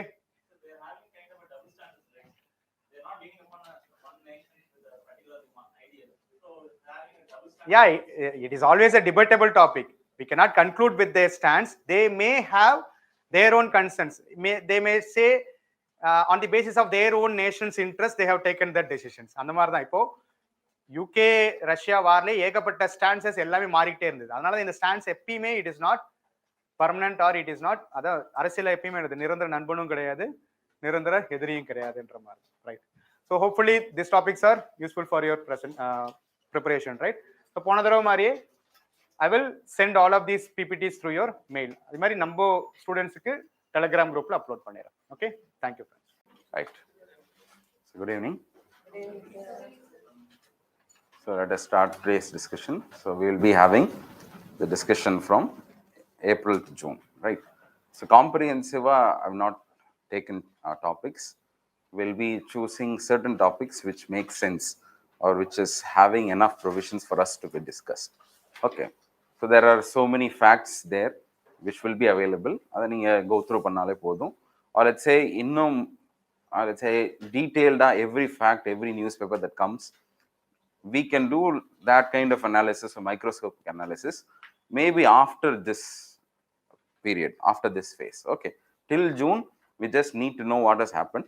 So maybe after that we can do a microscopic analysis. Okay, so the first topic today, it isn't actually located within that period, but let's have a discussion on this because it was one of the major proposals of the budget. And also it was enacted in the month from December onwards. We have been having this news, that is CBDC. So what is this about? We can just give an explainer about 5 minutes, but detailing out the provisions of how it should be, what it should contain, what should be the design parameters, all those details have been contained in one of the reports that was released by RB. I hope most of you not have gone through it. It's a concept paper on CBDC. It's around 50 pages. Before not taking too much time, let me just within half an hour, let's just try to summarize what is that there in that report, so that we might know what are the choices ahead of RBI when it comes to actually releasing this CBDC. Okay, so at this instance, I want to emphasize that CBDC, to understand CBDC properly, we need to know the reason why it was introduced. எதுக்காக introduce பண்ணப்பட்டுச்சுன்றது நம்மளுக்கு தெரியணும். Okay, so there are many reasons, but if there is one reason which we can pinpoint, then that is why. Why is RBI in a sudden hurry to release CBDC? Cryptocurrencies. Okay, the proliferation of cryptocurrencies is in fact is threatening the very stability of monetary regime in India. That is why, how do we counter it? That is one of the biggest problems or issues before the RBI. That is, and also, if you see the trend that is happening worldwide, you can know that the acceptance of cryptocurrencies is also expanding over a period of time. Even in India, there are some reports saying that nearly 15% of Indians are having some sort of access to cryptocurrencies, isn't it? But in the classroom, we can find none. Okay. So the thing is, the issue is, if you see the very design of cryptocurrency, what is it meant to do? Private cryptocurrencies, if you look at the philosophy of Bitcoin, the very nature of Bitcoin or the objective of Bitcoin is to break down, isn't it? To break the hegemony of banks or financial intermediaries, and also to completely disrupt the role of government in printing money. This is what is the main idea of it. Okay, so both the objectives of not only Bitcoin, there are nearly close to around 2,000 cryptocurrencies that have emerged in the last few years. Okay, so there are many crypto exchanges. There is no comprehensive law. We do not know how to tackle this problem. So one way of trying to counteract this influence of cryptocurrencies is to bring our own currency in a purely digital format. So this has been in the discussion for quite some long period of time. And in the last year, during the budget, the RBI, the government decided that we are going to launch. So in the launch of this, I think you would have heard about certain segments in the newspaper about the CBDC being released in the form of wholesale, in the form of retail. Why do we have these kind of differences? What is the rationale behind all this kind of distinctions? Okay. So if you see here, in October 31 itself, the central bank digital currency in the wholesale format was being piloted. Piloted in the sense, what's being experimented on a small scale before opening it up to public use. That's what is the meaning of pilot. I think Ashwin was asking, isn't it? Pilot na adhan, which means for small scale experiment pandrathu. Okay, so this pilot project was launched for wholesale, and then immediately this year, this month onwards, we are now having a retail also. Why do we need cryptocurrencies or central bank digital currencies in this format? This is what we are going to know. Okay, so let's go into the details of the report. Why first, in the first few portions of this page, it has asked the question of why we need to bring this. So one, as we discussed, the inherent design of the private cryptocurrencies is to bypass the regulation. For example, if everybody is transacting in terms of Bitcoins, how do the government know? How does the government try to go and chase after the trail of, let's say, any black money is there? KYC documentation, why is the RBI or the banks requiring it from you? So as to if there are flouting of norms, any financial crimes are happening, it is to nab you. That is why there is always a provision of linking your Aadhaar, linking your PAN card, any financial transaction, you need all of this. Or KYC account illama, you can do no financial transaction. Okay. So the financial intermediaries that we have in the form of banks, NBFCs, they require all of this regulation.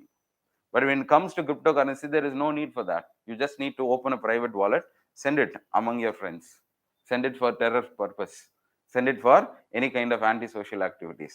The government is going to have a hard time in tracking it, isn't it? So the very idea of cryptocurrency is to bypass it. So this is creating a problem over again. That is why this is the primary reason. They have given so many reasons, but this is in fact the primary reason, because this tends to undermine the macroeconomic stability and disruption of the monetary authority. That is, RBI is not just going to play spectator when its own responsibility and its power is going to be undermined by something else. Okay, right. And the other is, not only this is not just a pure consideration that we are not bringing central bank digital currency just as an antithesis to private cryptocurrencies. The thing is, even without, let's say, private cryptocurrencies mushrooming this much, when the time evolves, when the technology is getting mature and mature, there is a time for us to go and experiment for it, isn't it? So nearly it's been 10 years since the concept of blockchain has come, since the concept of cryptocurrencies emerged. And we have also been bringing out various kinds of innovation in payment systems. In the last few years, various kinds of innovation கொண்டு வந்துட்டோம், isn't it? அதில் யூபிஐன்றது இப்போ வந்து ஒரு பயங்கர radical transformation in the way in which we are making payments. All this has changed the way in which we pay payments and how digital transformation is happening. So the next level of digitization of economy is also going to happen only when we launch CBDC. So these are the three main reasons that they have quoted. The RBI report itself has cited these reasons. And also, we don't want to be held back, because nearly 90% of the economies today are in some sort, either in the initial phase or in the later phase of experimenting with the digital currency. 90% of the countries, maybe small countries, Africa and the Mari countries are tavarthutu, most of the advanced countries are on an advanced stage of launching their own digital currency. So India doesn't want to be left behind. It wants to be a pioneer in this field. That's also one of the reasons. Okay. Just a screenshot of what are the digital initiatives or digital forms of payments that has been launched in the last few years.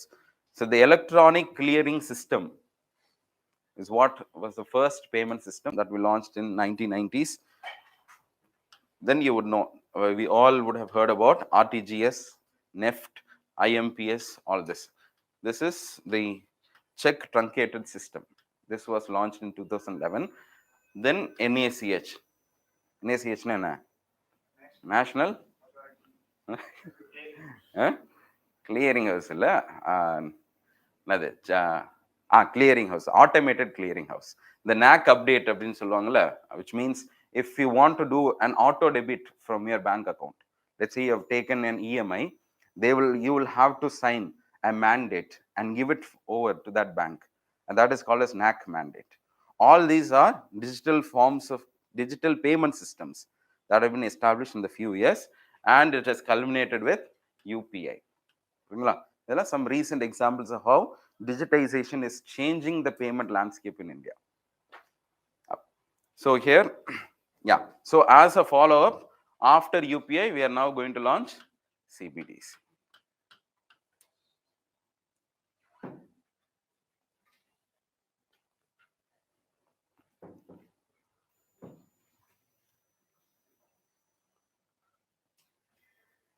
Right. So if you see this central bank digital currency, we are using this particular symbol here. I think you might have come across this symbol right now. Newspapers la vara aarambichu. E potu the Devanagari script la namma Indian rupee oda symbol is being utilized here. So e-rupee. Now we also have another system called as e-rupee. Those who are familiar with that in the last year would have known. This is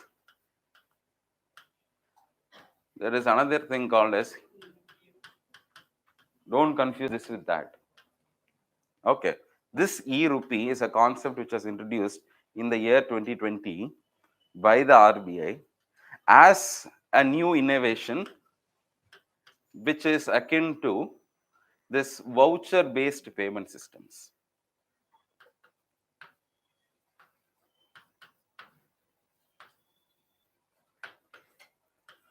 How does this e-rupee operate? Is that, let's say, when e-rupee is in a form of a voucher, it will be given in the Sodexo vouchers. Have you seen some prepaid vouchers, Amazon vouchers, and all will be there.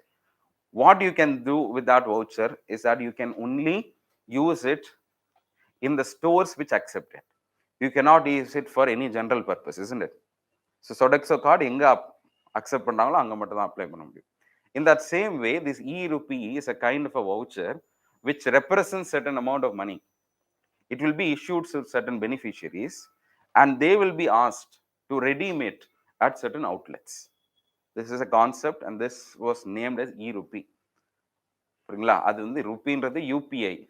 This system was being constructed on the basis of UPI. That is why they are naming it as ERUPI. Other than that, this e-rupee is completely different. This is the e version of Indian rupee. So CBDC will now be denoted as e-rupee. So whenever you see this symbol, don't confuse it. This is CBDC.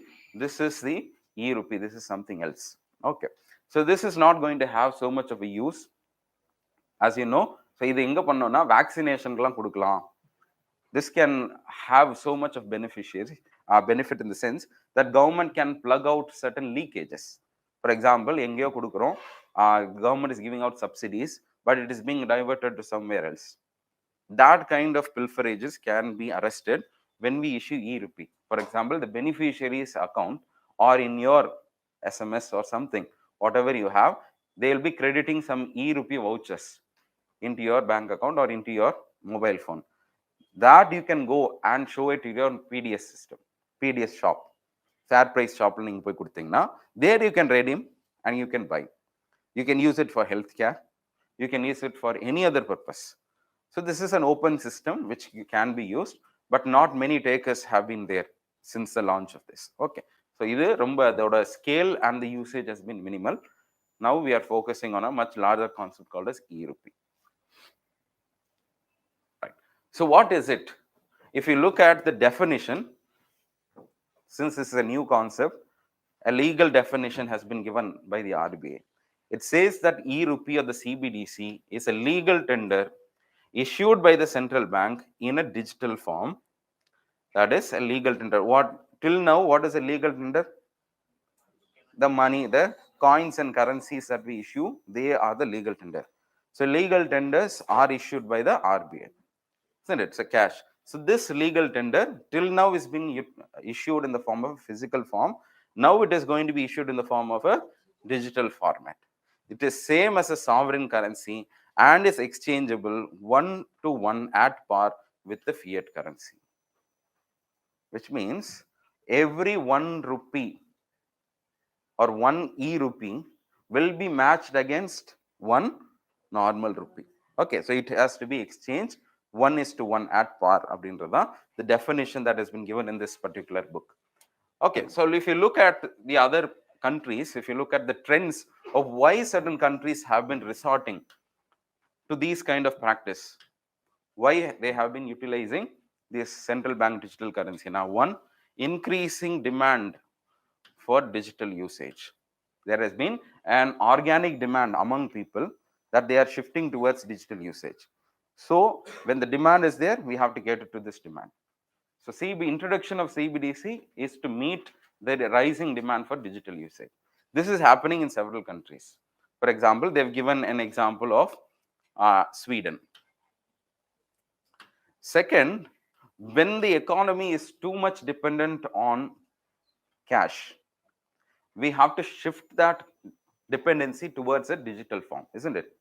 So if the shift is not happening, for example, we even said that the purpose of demonetization was while initially we said that the purpose was different.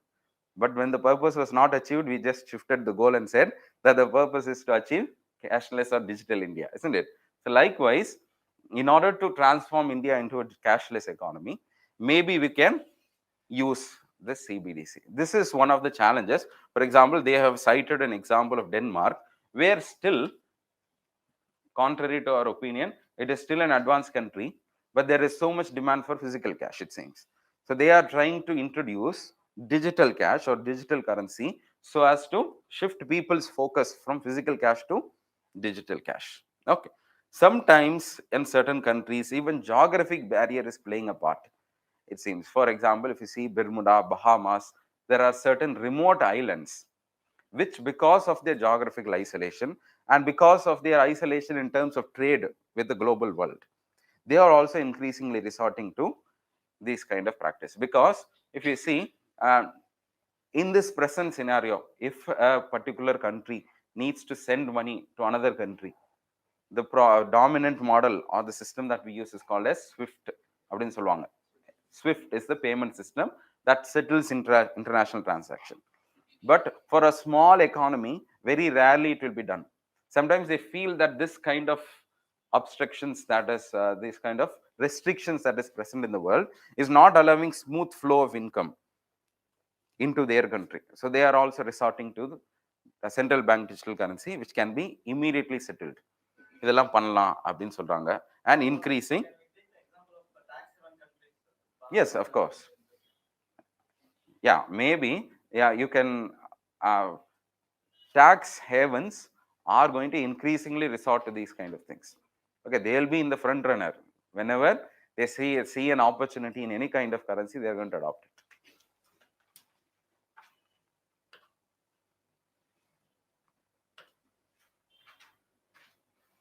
Right. So this is the motivations that was felt all around.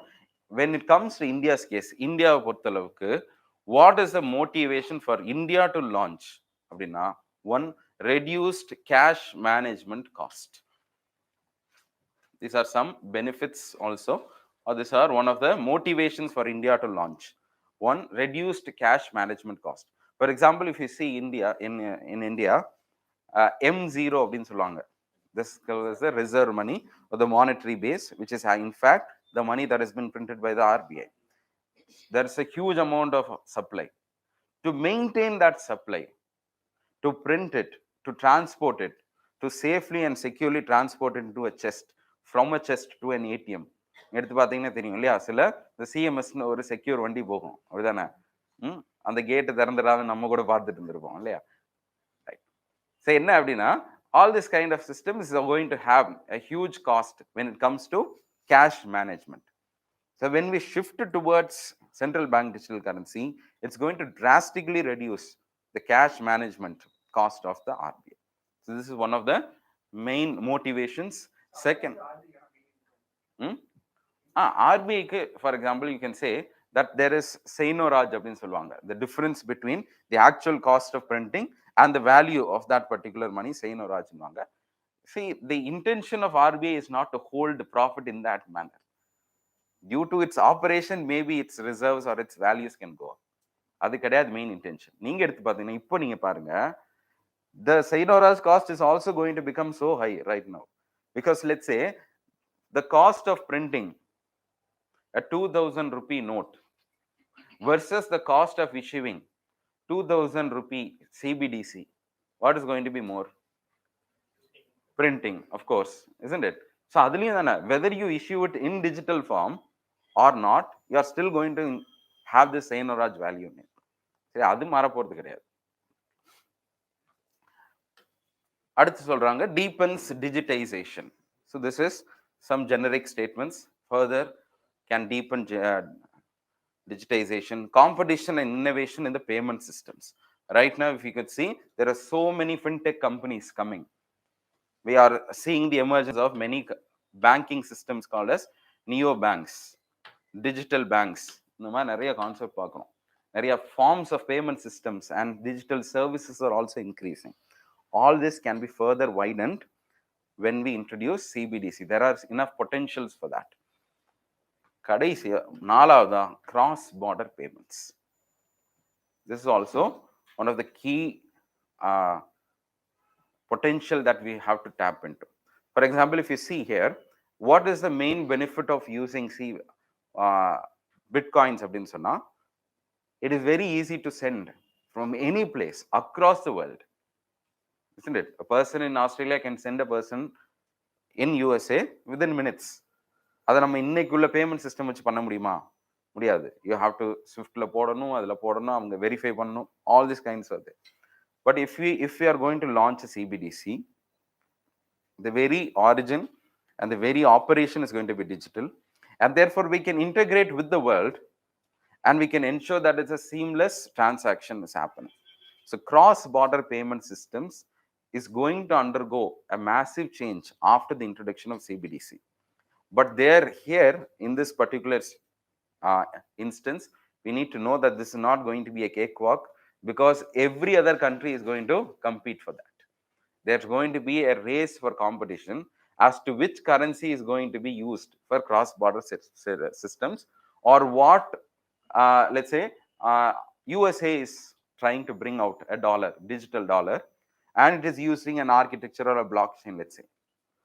If it is going to be accepted across the world, then that will be used for cross-border payments, isn't it? So whether we are going to compete with them or whether we are going to integrate with them, only time will tell.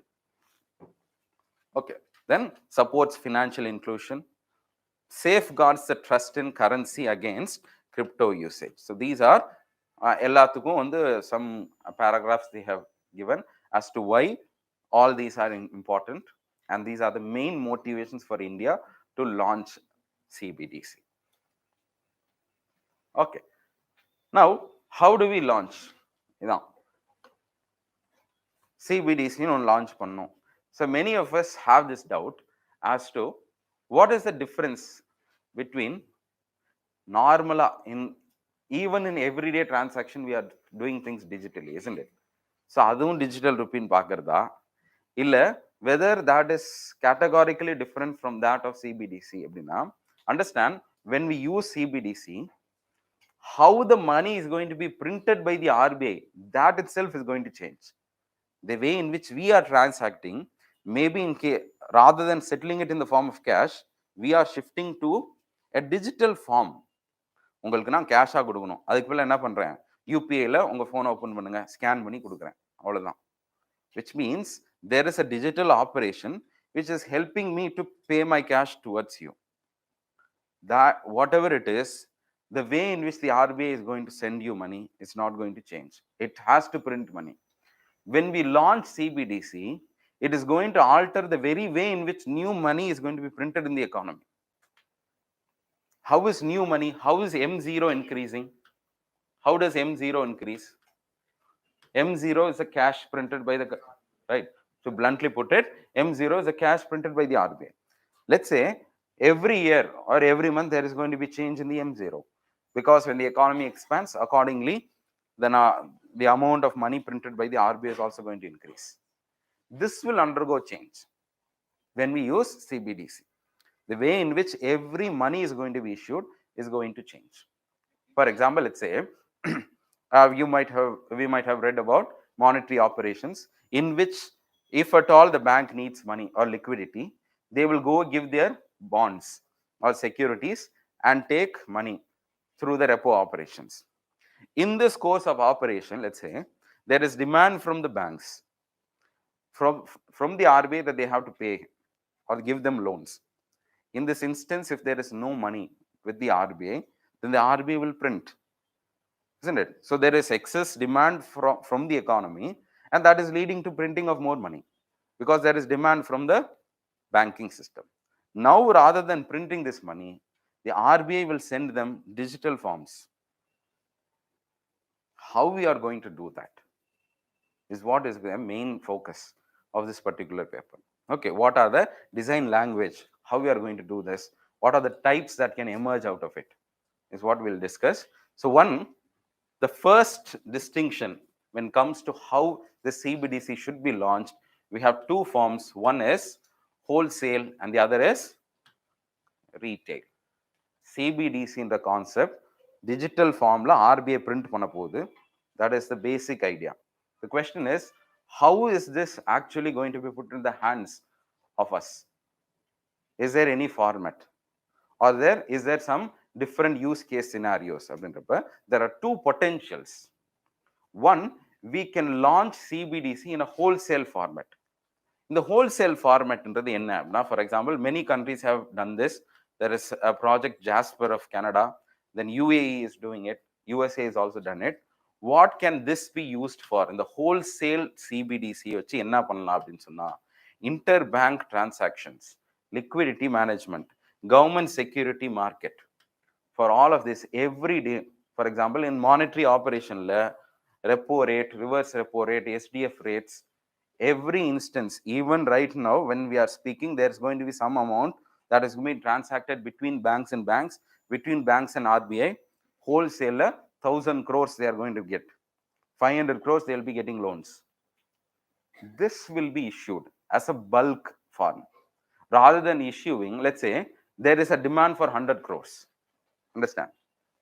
Whether you are going to issue CBDCs like, let's say 100 rupee CBDC, 2000 NOTA எடுத்து இதென்ன physical cash அப்படி எடுத்து கொடுக்கிறதுக்கு, there is no need for that, isn't it? Let's say there is a demand from you, like 100 crores is a demand in that market. I can create a bulk or a wholesale CBDC and give that to you. After giving you 1,000 crores or let's say 100 crores, how do you transmit to the people? That is another question, isn't it? Whether if I'm giving you at a wholesale level, whether this architecture is going to enable us to split it into smaller units and give it down to people. Yes, that also should be done. Adukku vera enadhu? Retail. So when we see the use case scenario, wholesale CBDCs cannot be given to you and me. As customers, we cannot buy, we cannot receive wholesale. So wholesale radhi enga nadakka poduna, the interactions between the bank and RBI இவங்களுக்குள்ள நடக்கும். After receiving this, let's say இந்த பணத்தெல்லாம் repo ரேட்ல பணத்தெல்லாம் வாங்கியாச்சு RBI இருந்து, அந்த பணத்தை என்ன பண்ணுவோம்? நீங்க லோன் கேட்டு போனீங்கன்னா கொடுக்கும்ல, அதே மாதிரி 100 கோடி ரூபாய் வாங்கிட்டேன் என் liquidity மேனேஜ்மெண்ட்டுக்காக.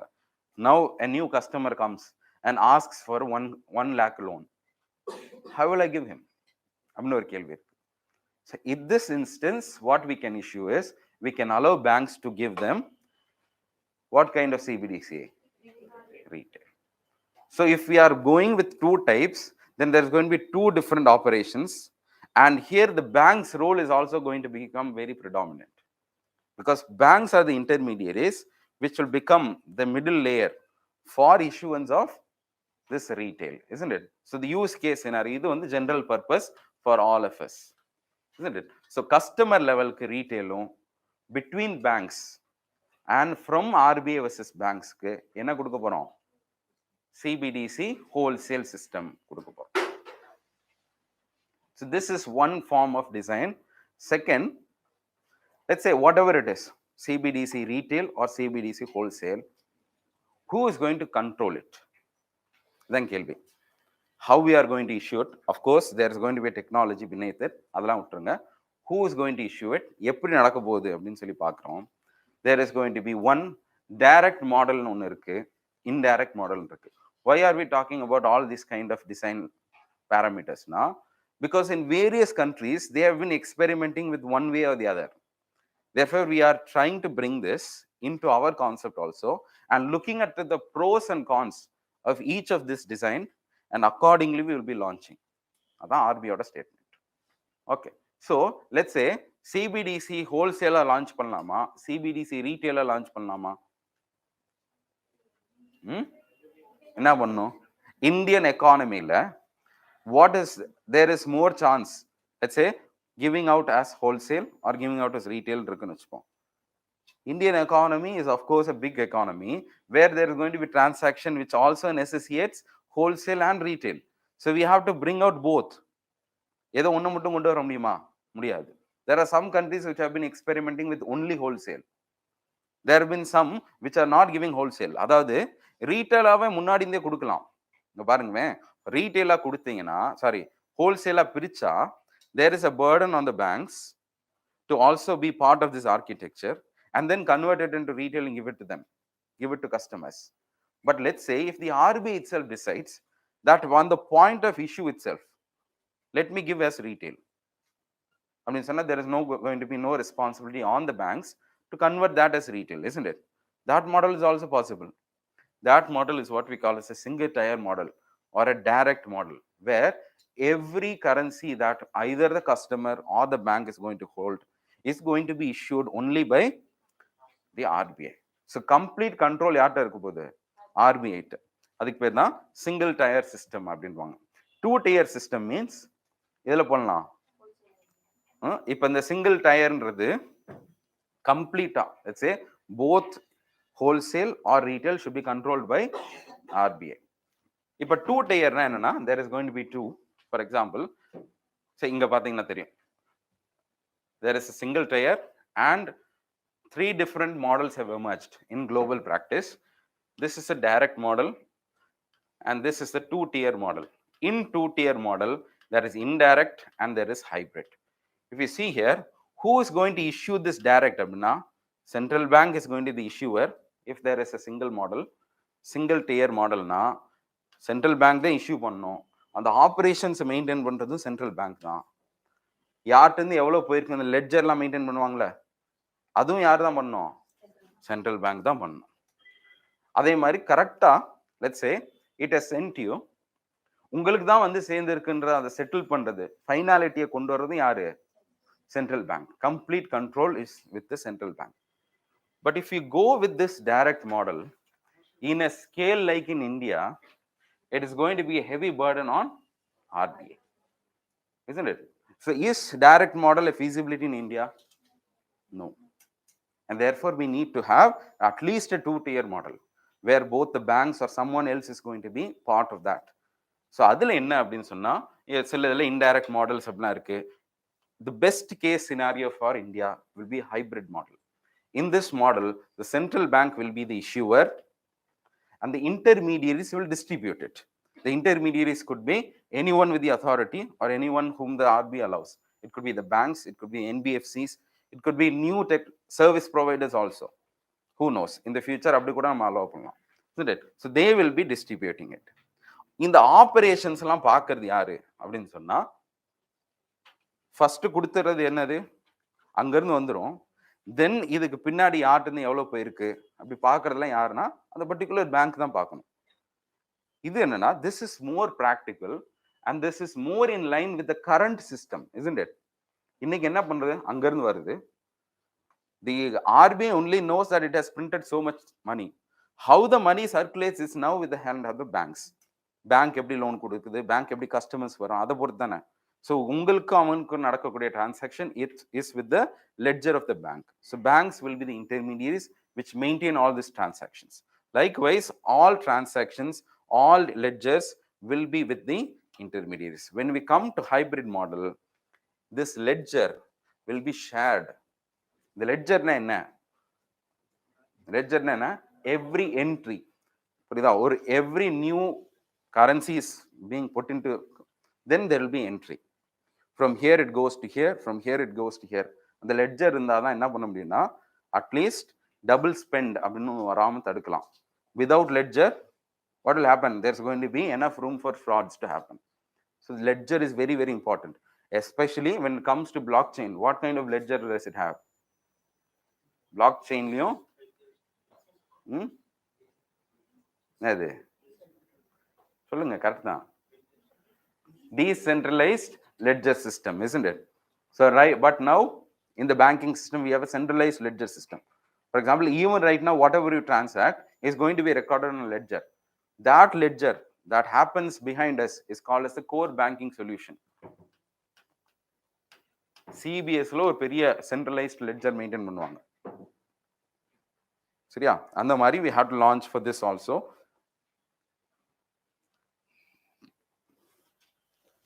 The second question. So first we talked about how the CBDC should be launched, whether it should be wholesale or whether it should be retail, in a retail format. Second, how it should be launched, who should have the complete control, whether the RBI alone should have or whether we have to give the responsibility to others also. அப்படின்றத வச்சு single tier or two tier models are there. Third type also emerges. Here we talk about the remunerative or non-remunerative form of currency. இது என்ன remunerative CBDC, non-remunerative CBDC னா என்ன அப்படின்னா, when you talk about CBDC, holding CBDC itself, whether it is going to give you any kind of interest or not, அதான். Let's say you are holding cash. இந்த கேஷை நீங்க வச்சிருக்கனால உங்க வட்டி வரப்போதா? வராது.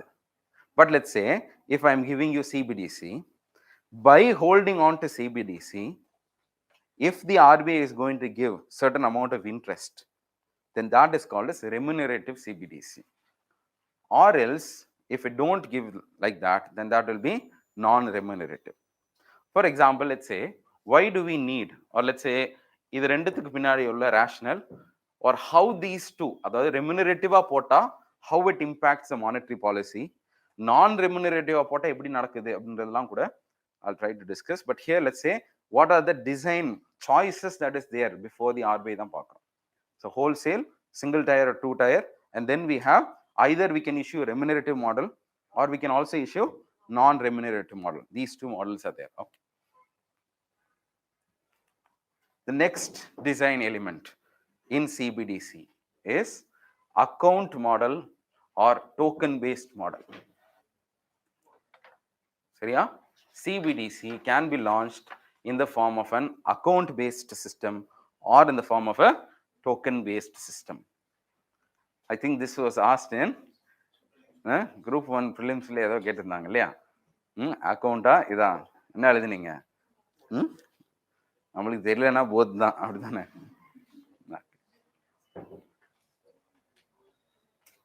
Account R தான். உங்களுக்கு இப்போ திடீர்னு டிஎன்பிஎஸ்சி மேல மரியாதை வந்துச்சா? என்னடா கொஸ்டினை ஏதோ ஆர்பியோட டாக்குமெண்ட்ல போய் இங்க இருந்து எடுக்கிறானே கொஸ்டின். என்ன அப்படின்னு சொன்னா, இந்த டிபேட் ஃபார் எக்ஸாம்பிள் அக்கௌண்ட் பேசிஸ்ல கொடுக்கணுமா டோக்கன் பேசிஸ்ல கொடுக்கணுமா அப்படின்றது, if you look at the use case you will get to know. For example account பேசிஸ்னா என்னன்னா, let's say you are also having money. Let's look at without CBDC இந்த normal economy எப்படி operate ஆகுதுன்னு பாருங்க. நம்ம கையில பணம் இருக்கு. உங்க கையில உண்மையிலே எவ்வளவு, how much money you have அப்படின்னு கேட்டா என்ன சொல்லுவீங்க? பர்ஸ்ல 100 ரூபா இருக்கா? 100 ரூபா இருக்கா? ஓகே, அது இப்போ டீ காசு பொதுவா சரி, ஏதோ ஒரு அவசரத்துக்கு அப்படின்னா என்ன பண்ணுவீங்க? You will also consider the amount of money that you have in bank accounts, isn't it? You consider that as money. But is that equivalent to cash? No, isn't it? The money that you have in your bank is maintained not in the form of real cash or money. It is maintained in the form of an accounting system, which is your money will go down, your units will go down in the account. Somebody credits in your account, it will go up. There is no, behind this, there is no actual flow of money, isn't it? This is now the account based.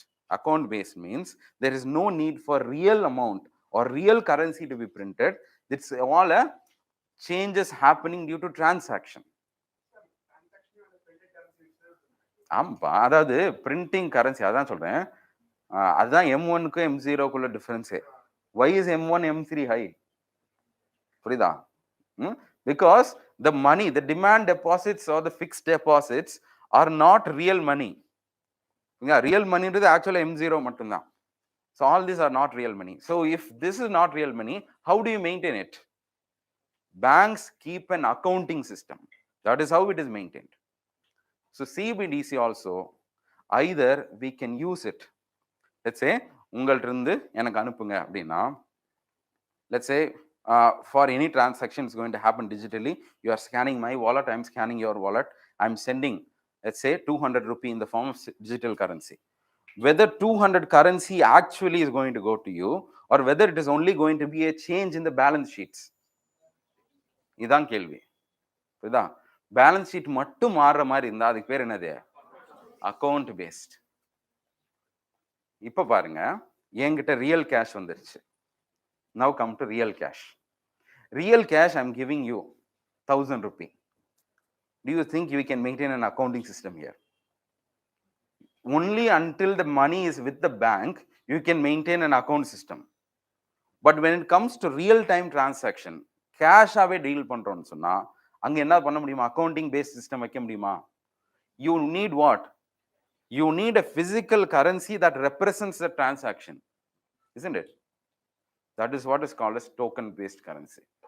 The cash that we use, let's say I'm demanding, you are paying me some amount, you're giving me some service, I'm going to pay you. You are asking that you have to pay me 20 rupees, and for that, as a token of that 20 rupee value, I have to pay you cash.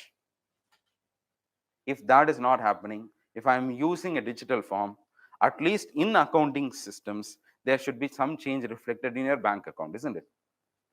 அப்போ நீங்க பாருங்க, let's say, now here comes the question, whether when we issue CBDC, whether we should allow it to be as account basis or whether we should allow it for be token basis. என்ன பண்ணலாம் Indian எக்கானமில? ரெண்டுமே பண்ணணும். புரியுங்களா? Because the bulk transaction should be happening on the, and because if everything is account basis, which means நீங்க என்ன பண்ணலாம், the bank will give it to you, and when you transact to someone, you can only transact through your bank account. That's accounting. சரியா? Only you can do that. Now comes, let's say, but if you are going to go into the real economy, spend cash, மணின்றது எல்லாத்தையும் இருக்கு தானே. So real cash spend பண்ணணும்னு நினைச்சீங்கன்னா accounting system use பண்ண முடியாது. You are completely coming outside the preview of the bank. இதுக்கு என்ன பண்ணும்? You need real money that represents its value. That is called as token. So what we can do now, if you go by the design choice, at best the central bank in wholesale model at least should be designed in this way, isn't it? But when it comes to retail model, you cannot issue the complete retail model purely on account basis. You should also allow for token basis, which means you should take your amount outside of that bank and you should be able to send it to her without the bank knowing. Only then people will buy. அப்பதானே நீங்க ஏன் cash வச்சிருக்கீங்க? Today digital form is a convenience for us, but if you look at cash, why do we transact in cash? Because we need that, whatever it is, we all crave for that anonymity, isn't it? ஒரு anonymity இருக்கணும், நம்ம கையில full control இருக்கணும். பேங்க்ஸுக்கு எல்லாம் தெரியக்கூடாதுன்றதான் நம்ம கேஷ்ல பண்றோம், isn't it? So அந்த கேஷோட preference எந்த எக்கானமிலையும் இருக்க தான் போகுது. For that preference, we need to issue token based currency. So both should be issued. That only is feasible in Indian economy. புரியுதா?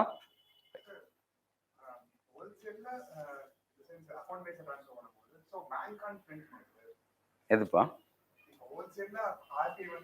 ஆமா, இப்போ ஹோல்சேல்ல கொடுத்துட்டா என்ன ஆகுனா, ஆர்பி என்ன பண்ணணும்னா மெயின்டைன் பண்ணும், இவங்களுக்கு இவ்வளவு கொடுத்துருக்கேனோ அவங்க இன்னொரு பேங்க்கு கொடுக்குறப்ப அந்த பேலன்ஸ் ஷீட் மட்டும் மாறிக்கிட்டே இருக்கும். Which means it is inside the system, they will all maintain a balance. Let's say I am withdrawing. நீங்க என்ன பண்றீங்கன்னா UPI ஃபார்ம்ல இங்க இருந்து கொடுக்குறேன், இதெல்லாம் அக்கவுண்டிங் பேசிஸ்ல நடக்க போகுது. Let's say I'm going to ATM, I'm going to withdraw 100 rupee and then I'm going to give it to her. Na bank doesn't know.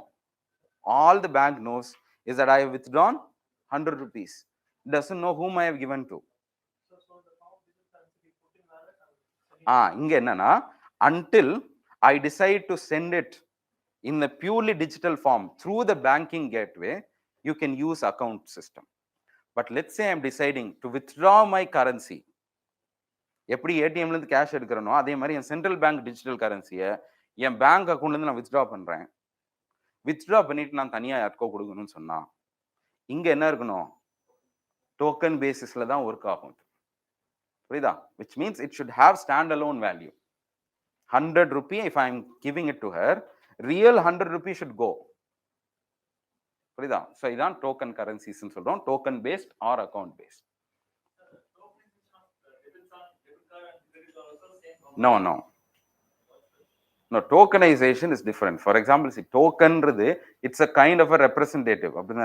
It's a representation. Tokenization means instead of that bank ATM card, you are going to issue a new number, which is going to represent it. It's going to act as a token for that bank account or that ATM card. That's it. இங்க என்ன அப்படின்னு சொன்னா நான் என்ன சொல்றேன்னா டோக்கன்னா அந்த ஒரு ரூபான்றது என்னவா இருக்கணும்? It should be a token. It should be a real amount, isn't it? அதுதான். புரியுதா? அக்கவுண்ட்டுக்கு இதுக்குள்ள டிஃபரன்ஸ் புரியுதா? எது? The question is, you can design CBDC in whatever way you want. You have two options here. What will you do அப்படின்றப்ப looking at the pros and cons ரெண்டையுமே தான் launch பண்ணணும். என்னது? எஸ், ஆமா. அந்த ருப்பின்றது என்ன அப்படின்னு சொன்னா அதான் சொல்றேன். பியூர், அதாவது இன்னைக்கு உங்க கையில லெட்ஸ் சே பிசிக்கல் கேஷ்னு உங்களுக்கு டச் பண்ணணும்னு ஆசைப்படுறீங்கன்னு வச்சுக்கோங்க. அதுக்கு என்ன பண்ணணும்? ஆர்பிஐ பிரிண்ட் பண்ணி அதை அங்கங்க பண்ணி தான் கொடுக்கணும். Let's say you are making a decision that you are hard liner, ரேடிக்கலா ஆயிட்டீங்க. I will not have any transactions, இந்த இதுலயும் பேங்க் அக்கௌண்ட் வச்சுக்க மாட்டேன்னு முடிவு பண்றீங்க. அப்ப சென்ட்ரல் பேங்க் டிஜிட்டல் கரன்சின்னு வந்தா உங்களால் வாழவே முடியாதான் தானே? கேள்வி என்னன்னா, let's say if a person decides that I will not have any link with the bank, bank அக்கௌண்ட்டே நான் வச்சுக்க போறதுன்னு முடிவு பண்ணிட்டான். அவன் இந்த எக்கானமியில் இல்லை வேற எக்கானமி போனா முடியுமா? அப்ப அவனுக்கு என்ன பண்ணுவான்? அப்படிதானே? இப்ப let's say I'm a shopkeeper. Let's take this scenario. I'm going to sell products and you have to pay me. Till now you have been paying me cash. From now onwards there is not going to be cash. Now you are going to pay me digital currency nu vechupom. In this digital currency, let's say if there is a requirement that only if you have a bank account you are going to receive அப்படினா, இப்ப UPI ல உங்கள் bank account எல்லாம் பண்ண முடியுமா? முடியாதுல்ல. ஏன் அப்படின்னு சொன்னா it's an accounting based system where there is a payment network and everything is happening in the form of a credit and debit. உங்கள்ட்ட இருந்து உங்க போயிருக்குன்னா ஒரு பக்கம் கிரெடிட் ஆயிருக்கு, ஒரு பக்கம் டெபிட் ஆயிருக்கு. No change in the overall ecosystem. isn't it? எதுக்கு பண்ணணும்ல? அதுதான் சொல்றேன். இப்போ let's say bitcoins you are sending, whether it is account basis or whether it is token basis. Token basis. There is real amount of bitcoins that is transferring from one place to the other. இல்ல அதுதான் புரியுதா? physical cash க்கு பதிலா if you want to use digital currency then also it should help you. அதான் central bank. இப்போ என்ன நினைக்கிறோம்னா central bank digital currency should completely demotivate us from using physical cash ன்னு நினைக்கிறோம். அப்படிதானே? The question is physical or not, whether you want to transact outside of the bank. அதை தப்புன்னு எப்படி சொல்ல முடியும்? பேங்க்ல இல்லாம நான் உங்களுக்கு டிரான்சாக்ட் பண்ணி எனக்கு கடைக்காரர் நான் அனுப்புறேன், நீங்க எனக்கு அனுப்புறீங்க காசு, நான் இது எதுல வாங்குவேன்? என் வாலெட்ல வாங்கணும். அப்படிதானே? பேங்க்குக்கு அனுப்பி தான் எனக்கு வரணும்னு இல்லையில. அப்ப இதுக்கு என்ன இருக்கணும்? இங்க டோக்கன் சிஸ்டம் இருந்தா தான் இங்க ஆப்ரேட்டே பண்ண முடியும். So the question is we can completely go for an account based system. We can. But அதாவது நீங்க சொன்ன மாதிரி I think as you asked doubt, if you want people to completely move to a cashless economy and to not use physical cash, you should only issue account based. You should not issue token based. But the question is it reasonable? அதான் டோக்கன்லாம் போடவே மாட்டேன், எல்லாம் account basis தான் போடுவேன்றது it is not reasonable. புரியுதா? எத்தனை பேர் இருக்கான்? 100 கோடி பேர், 140 கோடி பேர் இருக்கான் மக்கள். அதில் how many are transacting in the form of cash? There are many who don't know all of this, who may not even be in the banking system. அப்ப என்ன பண்ணுவாங்க? டோக்கன்ஸ்லாம் வாங்குவாங்க. இப்போ நீங்க பாருங்க, இந்த till that day whatever you have been sending me in my wallet I have been receiving, and if I want on the basis of my discretion I can now go and post it or deposit into my bank account. இப்படி நான் உள்ள போய் போட்டேன்னா token will become an account basis. புரியுதா? அப்போ ரெண்டுமே முக்கியம். You cannot issue only one, isn't it? We can go for pure token, purely token கூட போகலாம். But purely account போறது, it is not reasonable in India. Okay, so பார்த்துக்கோங்க. Right. So அந்த questionக்காக வர்றேன். Why? இப்போ எடுத்து பார்த்தீங்கன்னா the token, the need for this token based currency emerges because there is always a demand for physical cash, because cash gives you some degree of anonymity. This anonymity is not illegal. புரியுதா? நம்ம அனானிமிட்டினாலே ஏதோ தப்பு பண்றான் அப்படியா? அப்ப daily தப்பு பண்ணி தான் இருக்கீங்க. டீ குடிச்சீங்கன்னா அனானிமஸா ஏதோ பண்றீங்கன்னு அர்த்தமா? சரியா? எல்லாமே தேர்ட் பார்ட்டிட்டே கொடுக்கணும்னு அவசியம் இல்லை, isn't it? ஸோ என்ன அப்படின்னு சொன்னா, இந்த physical கேஷ்ல why is there a demand for physical cash na? Not just for illegal purposes, because it gives you some degree of anonymity. It gives you universality. Anyone will accept.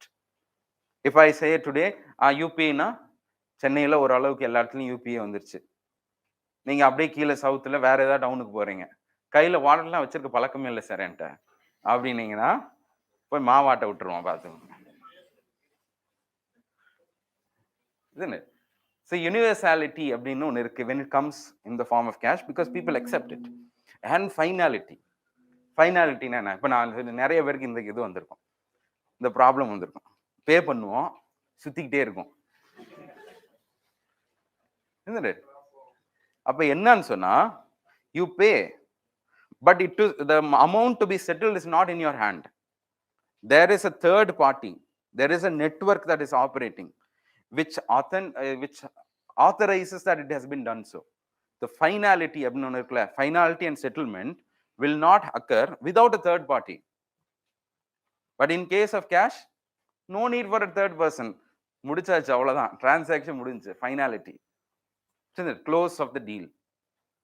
இதுக்காக தான் இந்த physical கேஷ்லாம் வேணும். Now, if you want to issue a reasonable or workable CBDC, a CBDC should also contain all these elements. இது அதாவது கேஷ்லயும் அது இருக்குது, black செயின்லயும் அது இருக்கு. பிளாக் செயின்ல என்னன்னா கம்ப்ளீட் அனானிமிட்டி. ஆமா ஆமா, அதாவது கிரிப்டோ கரன்சிஸ் பிளாக் செயின்ல வரக்கூடிய எல்லாத்தோட பெரிய அட்வான்டேஜ் என்னன்னா, it gives you anonymity, isn't it? இங்க இப்ப நீங்க பாருங்க, let's say if we are also issuing, அதான் பார்க்கணும். அங்க அடுத்த கேள்வி வருது, if you are going to issue money CBDC which is also going to give complete anonymity ன்னு வச்சுக்கோம், what is the use of using it? அப்ப என்ன பண்ணனும்னா, the levels of anonymity should be controlled. If you are using token based currency or token based CBDC, or let's say mostly this token based CBDC can be applicable to the CBDC retail, isn't it? அங்கதான் இந்த element apply பண்ண முடியும். In this retail you are using token, which means it is going to give you anonymity. But let's say you can transact as much as you want ன்னு வச்சுக்கோம், அப்போ பண்ண முடியாது. இப்போ let's say cash gives us anonymity. Cash is far more superior than other forms of payment. But look at the system that we have established. Can you pay more than 2 lakh to a shop? பண்ண முடியாது. Can you go and make a deposit of 20 lakh in any bank account without any queries? அப்ப என்ன பண்றோம்னா, ஒரு point of டைம்க்கு மேல அதிகமான cash usage இருக்க கூடாதுன்னு கேப் பண்றோம் அங்கங்க. In that similar manner, we should also bring it here. Maybe up to 1 lakh you can allow anonymity, எதுனாலும் பண்ணிக்கோ. 50 lakh 1 crore அனானிமஸா பண்ணும் சார் நானு அப்படின்னா ஏதோ பண்றேன்ட்டு உள்ள தூக்கி போட்டு போயிடுவான். Okay, so should this CBDC have this degree of anonymity ன்னு கேட்குறப்போ, of course it should. But அது வந்து என்னன்னா, இப்போ பிட்காயினுக்கு பின்னாடி என்ன இருக்கு, அந்த technology, we are not going into the technology at side, how it should be மட்டும்தான் பார்க்குறோம். இதை இம்ப்ளிமெண்ட் பண்ணணும்னு நினைச்சிட்டா இதுக்கு பின்னாடி நம்ம சஃபிஷியன்ட் டெக்னாலஜி கொண்டு வரணும். அது எப்படி ஒர்க் ஆக போகுது அதெல்லாம் கொண்டு வரணும். we have to give it a backing. These are the design models that we have. என்ன பண்ண போறோம் at every instance, what are the problems that we are going to face தான் பேசுறேங்க. புரியுதா? ரைட்.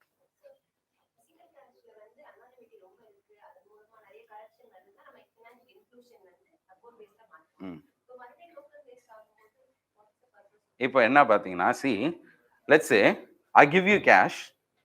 இந்த கேஷ்ன்றது நீங்க வந்து ஃபுல்லா அனானிமஸா யூஸ் பண்ண போறீங்க. உங்க கேஷ் எப்பவுமே அனானிமஸ் தான் யூஸ் பண்ணுவீங்களா? அப்படிலாம் இல்லைல்ல. சில நேரம் பேங்க் அக்கவுண்ட்ல போட்டு வைக்கலாம்ல. சரிங்களா? அது என்னன்னா ஒரு let's say a reasonable 10% demand for cash is there ன்னு கூட வச்சுப்போம். அதையாவது அலோவ் பண்ணணும்ல. அதுக்காவது டோக்கன் இருந்தா தானே பண்ண முடியும். சரியா? we don't know how much they are going to use, but we have to இந்த டிசைன்ல அதை கொண்டு வந்தே ஆகணும். Okay, right. So now coming to, so this till now we have been looking at how it should be. எப்படி ஹோல்சேலா பண்ணணுமா, account பேஸ்டா பண்ணணுமா, token பேஸ்டா பண்ணணுமா, all this kind of discussions we have made. Now let's come to the technology, because it's going to be heavily driven by technology. What kind of technology, இதோட considerations என்ன அப்படின்றத மட்டும் பார்க்கலாம். So what should be the key consideration? One, it should have a very strong cyber security and a technical governance behind any kind of platform that we are going to use. Whether it could be a technology, it could be a software technology, it could be a blockchain technology, whatever the technology we are going to incorporate, it should have a strong cyber security. Because if we are going to weaken it, then it's going to defeat the very purpose of issuing it. புரியுதா? So அதான் இப்போ எடுத்து பார்த்தீங்கன்னா இங்க தான் நம்ம பார்க்குறோம். இப்போ நல்ல சைபர் செக்யூரிட்டி இருக்கணும், ஸ்ட்ராங்கா இருக்கணும் அப்படின்னு சொன்னா we have to go for blockchain, isn't it? ஆனா பிளாக் செயினோட மாடல்ஸ் எடுத்து பார்த்தீங்கன்னா reward based system, incentive based, mining based சிஸ்டம்ல தான் ஒர்க் ஆகுது. அதை எப்படி நம்ம இதுக்குள்ள இன்கார்பரேட் பண்ண போறோம்? அப்போ யார் யாரெல்லாம் டிரான்சாக்ட் பண்ணுவீங்களோ இந்தியன் ருப்பியை மைன் பண்ணிக்கன்னு சொல்ல முடியுமா? அப்போ ஒருத்தனும் இங்க படிக்க வர மாட்டோம், உட்காந்து மைனிங் வேலைன்னு உட்காந்து. ஸோ இதெல்லாம் என்ன பண்ண முடியாது. Maybe in private crypto currency it works, இங்கே பண்ண முடியுமா? முடியாது. அப்போ பிளாக் செயினுக்கு கம்ப்ளீட்டா டிரான்ஸ்ஃபார்ம் பண்ண முடியுமானா, even if we are going to use blockchain, it is very very impossible for us to use a distributed ledger system. Distributed ledger system இருக்கிறதுனால தான் இந்த மைனிங்னு ஒன்னே பாசிபிள். அது லெட்ஜர் எல்லாமே ஒவ்வொருத்தங்க மெயின்டைன் பண்றாங்க across the world in this bitcoin network, isn't it? So if we are also going to allow anybody in India can come into this network and use it, and central bank digital currency will have a decentralized ledger ன்னு சொல்லிட்டா, then mining கொடுக்கணும், reward கொடுக்கணும் தானே. அப்படிலாம் allow பண்ண மாட்டோம் நம்ம. So maybe we can use blockchain, but we are not going to opt for decentralized ledger system. பண்ணவே மாட்டோம் நம்ம. ஓகே, ஸோ அதெல்லாம் இருக்குது. Right. So platform, என்ன platform யூஸ் பண்ண போறோம்? Even if we use a platform, there should be possibility of scalability. For example, we even talked about the scalability issue of bitcoins. Bitcoin ஓட scalability issue என்னன்னா, for a second they can only be 7 transactions. ஒரு செகண்டுக்கு it supports only 7 transactions in the world. புரியுதா? 150 கோடி மக்கள் இருக்கும் இந்தியாவில் மட்டும். ஒரு செகண்டுக்கு எவ்வளோ டிரான்சாக்ஷன் நடக்குதுன்னே இப்போ சொல்ல முடியாது. ஸோ லெட்ஸ் சே சிபிடிசியில் வெயிட் பண்ணுப்பா அப்படின்னா பண்ண முடியாது. ஓகே, ஸோ அந்த மாதிரிலாம் இல்லாமல் ஆன் ஸ்பாட்டில் என்ன நடக்கணும்? Scalability. For example, the economy is going to widen up more and more. there's going to be increasing demand for it. So whatever be the quantum, the scalability should be increasing and it should not break at any point. So அந்த மாதிரி design பண்ணணும். Tamper ப்ரூஃபாக இருக்கணும். That is black செயினோட பெரிய அட்வான்டேஜாக தான், which is when information is being put on a blockchain, you cannot tamper the information because everything is linked together. You cannot change. So whether we are going to incorporate blockchain or some other means for ensuring that this is tamper proof. And finally, cross platform support is also needed. For example, today we have UPI, we have NEFT, all this kind of payment system we have. Let's say we are going to issue a CBDC on a new platform together, altogether new. இதுக்கும் link இருக்குமா, இருக்கக்கூடாதா? அப்ப எப்படி link பண்ண போறோம்? எப்படிப்பா யூபிஐயும் digital bank கரன்சிக்குள்ள இருக்கக்கூடிய technology எப்படி லிங்க் பண்ண போறோம்? இந்த integration should also be there. You should not design it in such a way that they are always going to be siloed. தனித்தனியாவே இருக்கிற மாதிரி டிசைன் பண்ணக்கூடாது. ஓகே, ஸோ therefore கான்ஃபிகரபிளா இருக்கணும். Monitoring framework, whether it should be there or not. Can you monitor transactions in Bitcoin? You can only know from what wallet to what wallet is it gone. அது மட்டும் தெரிஞ்சுக்கலாம். Anybody can see. But whether you can know whose it is, No. Let's say some kind of technology the RBI is going to adopt. அதில் monitor பண்ணி இவர் அக்கௌண்ட்லேருந்து தான் வந்திருக்கு, இவர் வாலெட்ல தான் இது வந்திருக்கு, அது தெரிஞ்சுக்கணுமா தெரிஞ்சுக்க கூடாதா? ஸ்வேதா, பிரைவசி இல்லையா? இந்த இஷ்யூஸ்லாம் இருக்கு. என்னன்னா, till now we are at the nascent stage. We don't know how this CBDC is going to develop. இன்னும் பைலட் தான் பண்ணியிருக்கோம். இன்னைக்கு யாரும் உங்களால நினைச்சா என்ன பண்ண முடியாது, டிஜிட்டல் வாலெட் கொடுங்கன்ட்டு இப்பெல்லாம் வாங்க முடியாது. 1ஆம் தேதி லான்ச் பண்ணிட்டாங்க தான். ஆனா என்ன, 8 பேங்க்ல 4 பேங்க் இப்போ திரும்ப பண்ணிட்டு இருக்கான். அந்த லான்ச் பண்ணலே இஷ்யூஸ் வந்துருச்சு உடனே ஃபர்ஸ்ட் நாள்லயே. Okay, so distributed technology or distributed ledger or non distributed ledger, what are we going to use அப்படின்றப்ப, after going through 1 or 2 pages of discussion, கடைசி எண்டில் கன்க்ளூஷன்ல என்ன சொல்லியிருக்காங்கன்னா, therefore it is impossible or not feasible for India to go for a digital distributed ledger, and therefore we will adopt non-distributed ledger, which means non-distributed na centralized இருக்க போகுதுன்னு அர்த்தம். அப்ப இந்த லெட்ஜர்லாம் யார்கிட்ட இருக்க போகுது? ஆர்பிஐட்ட இருக்கும், ஆர் இன்டர்மீடியேட் இருக்கும், யார்கிட்டயாவது இருக்கும். Okay, so there should be a trusted environment also, whatever the technology we are using. At least the token authenticity should be verified by someone. Let's say I'm just giving you a token அப்படின்னு வச்சுப்போம், இந்தாங்கப்பா அப்படின்னு சொல்லி நான் cash கொடுக்குறேன் உங்களுக்கு. அது உண்மையான token தானா? இப்போ நீங்க 500 ரூபா வாங்குறீங்கன்னா அது என்ன பண்ணும், ஒரு 30 தடவை இந்த பக்கம் திருப்பி பார்த்துரும் இல்லையா? So whether it is a fake currency or not, we will check the authenticity. How do you check the authenticity of a digital currency? அப்படியே கொஞ்சம் ஜூம் பண்ணி பார்த்தா தெரிஞ்சிடும் சாரா? ஒன்றும் தெரியாது. Because we don't know what is the technology behind it. அதுக்கு பின்னாடி இருக்க கோடிங் என்ன, அதெல்லாம் தெரியாது. So let's say someone has hacked into the system or done something. அப்படின்னா அதோட authenticity செக் பண்றதுக்காக at least, because we are using token systems. If it is an account basis, no problem. But somehow we are going to use it in the token form also. So when we use it in the form of token system, we need to allow at least third parties or intermediaries to verify the authenticity of this token. So அதையும் நம்ம allow பண்ணணும் அப்படிலாம் சொல்லிருக்காங்க. So there are, yes of course, let's say charge பண்ணலாம். இந்த third party யாரா இருக்கும்? பெரும்பாலும் பேங்கா தான் இருப்பாங்க, சரியா? Somehow we don't know how the potential is going to go. And finally, recoverability. Recoverability ஒன்று இருக்கு, ஒரு கான்செப்ட் இருக்கு. Let's say if you take the case of bitcoins or something, cryptocurrencies வச்சுப்போம். What if you lose அப்படின்னு ஒன்று இருக்குல்ல. நிறைய அந்த பிட்காயின்ஸோட பெரிய ப்ராப்ளம் என்னன்னா, கிட்டத்தட்ட 10% of the bitcoins are lost. They are beyond recovery in the world. Already supply கம்மியா இருக்கு, அதில் 10% காணாமா எல்லாம். அதனால தான் ஹார்ட் டிஸ்க் எல்லாம் தேடிட்டு இருக்காங்க எல்லாம். அந்த நியூஸ்லாம் வந்துச்சு பார்த்தீங்களா? ஒரு பையன் ஏதோ ஒரு 10 இயர்ஸ்க்கு முன்னாடி ஒரு ஹார்ட் டிஸ்க்ல எவ்வளோ பிட்காயின்ஸ் வாங்கி வச்சுட்டானா. இப்போ அது வேணான்னு தூக்கி போட்டான் போல அந்த இதை. இப்போ 1000 பிட்காயின் இருக்கு அந்த ஹார்ட் டிஸ்கை. எங்கே போட்டோம் தேடி தேடி ரீசைக்கிள் ஆகாமல் இருக்கான்னு செக் பண்ணிட்டு இருக்காப்புல. ஏன்னா 1000 பிட்காயின்ஸ் கிடைச்சா என்ன அது இன்னைக்கு எங்கேயோ ஆயிடலாம். சரி, இந்த மாதிரி ஒரு ப்ராப்ளம்லாம் can we afford in real economy? ருப்பியை வச்ச எக்கானமியில் நீங்கள் ஒரு வாலெட் வச்சுக்கோங்கப்பா, அந்த ஃபோன் தொலைஞ்சா அவ்வளோதான் அப்படின்னா, மேபி டோக்கனில் நீங்கள் வாங்குறீங்க, உங்கள் வாலெட்டை எங்கேயோ தொலைச்சிட்டீங்க. அப்போது நீங்கள் போய் யார்கிட்ட சொல்லுவீங்க, இந்த மாதிரி தொலைஞ்சிருச்சுவீங்களே? இப்போ உன் ஃபோனு நீ வச்சுருந்த, இப்போ நீங்கள் போய் இன்னைக்கு பேங்க்கில் போய் இல்லை ஆர்பிஐட்டு போய், சார் இந்த மாதிரி சார் பர்ஸில் காசு வச்சுருந்தேன், யாரோ திட்டிட்டு போயிட்டான், எனக்கு திரும்ப கொடுங்கன்னு கேட்க முடியுமா? அப்போ டிஜிட்டல் கரன்சியில் ஏதாவது நடக்குது, என்ன பண்ணுவீங்க? சரி, ஜெனியூனாவே லாஸ் ஆயிடுச்சு ஏதோ ஒரு டெக்னாலஜினால. ஸோ அதை எப்படி ரெக்கவர் பண்ணலாம்? So bitcoin is designed in such a way that you cannot recover it at all. But we also need for recall.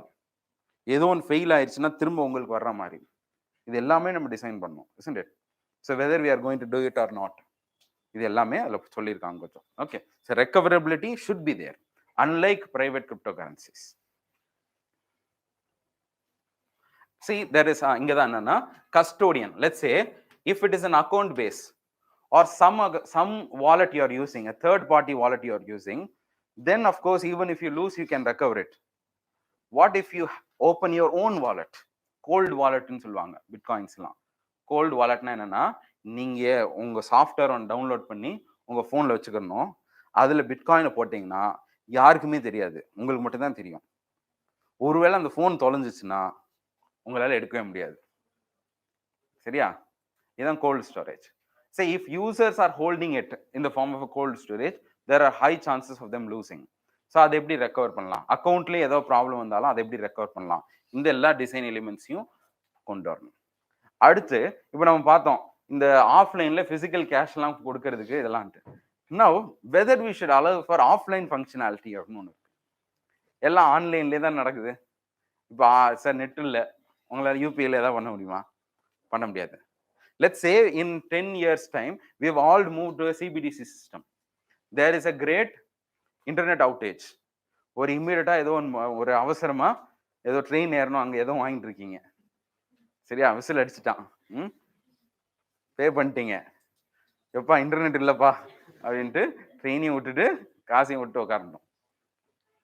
இப்போ என்ன பண்றது? ஸோ என்ன அப்படின்னு சொன்னா, also there also in India if you see, there's a great deal of internet divide also. There are 140 million people, but close to only 870 million தான் இதான் என்ன இருக்குன்னு சொன்னா இன்டர்நெட் யூசர்ஸ் இருக்கு. ஸோ இப்படி ஒரு கேப் இருக்கு. ஸோ இன்டர்நெட் யூசேஜே இல்லை. If we are going to push for CBDC and slowly reduce physical cash, then if let's say in a remote area ஒருத்தர் வந்து பிசிக்கல் வச்சிருக்காரு, அவர் டிரான்சாக்ட் பண்ணணும்னு நினைக்கிறாரு, அப்போ நெட் இருந்தால் தான்ப்பா பண்ண முடியும்னா no point. So we should allow for offline functionality also. But இங்க ஒரு கேள்வி, ஆஃப்லைன்ல நீங்க ஃபங்க்ஷனாலிட்டி கொடுக்குறீங்கன்னா அதுக்கு பின்னாடி உண்மையிலே இது நடந்திருக்கா? ஆஃப்லைன்ல நடந்தா என்ன பண்ணலாம்? ஃப்ராடுக்கு நிறைய சான்ஸ் இருக்குல்ல. Because somebody will take the phone, you will do some sort of coding, அங்கிருந்து அங்க போன மாதிரி இருக்கும், ஆனா ஏன்ட்டே இருந்த மாதிரி இருக்கும். அப்படிலாம் கூட ட்ரை பண்ணலாம், isn't it? எல்லாம் டெக்னாலஜி தான், ஹியூமன் மேட் தானே. So when we are going to go for offline, there is high chance for double spending. Risk of double spending is very very high. So என்ன பண்ணா complete offline அப்படின்னு பண்ணவே கூடாது. A mobile or something can transact maybe for one day, and after one day என்ன பண்ணணும்னு சொன்னா it should be back on the network so that the wallets are synced in the online. அப்பதான் என்ன ஆகும்? Match ஆகும். இதுதானே? அப்போ online singing கண்டிப்பா வேணும். So without internet we cannot issue CBDC, and completely on the basis of internet use பண்றதும் it is not going to be feasible or practical in India. So there is going to be an offline functionality that is going to be limited in its use. இதுக்கு Japan ஒரு system கொண்டு வந்திருக்காங்க. என்ன பண்ணிருக்காங்கன்னா ஆஃப்லைன்ல பண்றதுக்காக they have embedded a small chip in their SIM cards. SIM கார்ட்லயே என்ன பண்ணிட்டாங்கன்னா ஒரு இதுக்குன்னே அந்த RFID மாதிரி ஏதோ ஒன்று வச்சிருப்பாங்க போல. ஸோ அதுக்குள்ளேயே போட்டு எம்பெட் பண்ணிட்டாங்க. So you also have a phone அப்படின்றப்ப இதுவும் போட்டால் the communications will be on the basis of this chip level. அப்போ என்ன ஆகுதுன்னு சொன்னால் நோ நீட் ஃபார் அத்தென்டிசிட்டி எதுவும் இல்லை, இன்டர்நெட் இல்லைன்னா கூட என்ன பண்ணலாம், டிரான்சாக்ட் பண்ணிக்கலாம். இதெல்லாம் பண்ணியிருக்காங்க. Visa is also coming out with solution called as offline payment அப்படின்னு ஒரு சொல்யூஷன் கொண்டு வந்துட்டு இருக்காங்க. But these are all at a very nascent stage. We do not know how to incorporate it. So offline இருக்கணுமா இருக்கக்கூடாதா அப்படின்ற ஒரு கேள்விக்கு இன்னும் சரியான பதில் இல்லை. But going by the logic of the RBI, offline இருக்கணும், அதுதான் right. Programmable. The other benefit of this is that when we design we can even program it to end usage அப்படின்றாங்க. For example, I'm going to give you a token, but this token cannot be accepted at all levels. It can only be accepted at certain outlets அப்படின்ற மாதிரி நம்ம கூட design பண்ணலாம். certain amount of tokens மட்டும். Say I'm giving you 100 rupee or 1 lakh as CBDC. You cannot redeem this CBDC, you cannot send this CBDC to any other wallet except for wallets specified purpose. Let's say the practical use என்ன சொல்றாங்கன்னா, it can come handy in farm loans. For example, huge amount of diversion is happening. Farm loans வாங்கிட்டு என்ன பண்றது இல்ல, farm loans அவ்வளோ நடக்குது, ஆனா fertiliser இன்னும் சேல்ஸ் இல்லைன்றாங்க, டிராக்டர் சேல்ஸ் இல்லைன்றாங்க, நிறைய சேல்ஸ் இல்லைன்றாங்க. அப்போ எங்கே போகுது இந்த பணம்? So we can tie farm loans to select outlets. Machineries மட்டும் தான் வாங்கணும், இது மட்டும் தான் வாங்கணும் அப்படிலாம் நம்ம பிளான் பண்ணலாம். ஓகே, ஸோ இதை கூட ட்ரை பண்ணலாம். சிபிடிசி எக்ஸ்பைரி டேட் வச்சு கூட லான்ச் பண்ணலான்றாங்க. புரியுதா? இன்னைக்கு உங்கள்ட்ட கொடுத்துட்டு என்ன பண்ணலாம், ஒரு வருஷத்துக்குள்ள ஸ்பெண்ட் பண்ணி ஆகணும், இல்லைன்னா என்ன ஆயிரும், அதுவே எக்ஸ்பயர் ஆயிரும். ஸோ இந்த மாதிரிலாம் ப்ரோக்ராமபிலிட்டி இஸ் தேர். இதையும் நம்ம அலோவ் பண்ணணும், ஃபிளெக்சிபிலிட்டி இருக்கணும்.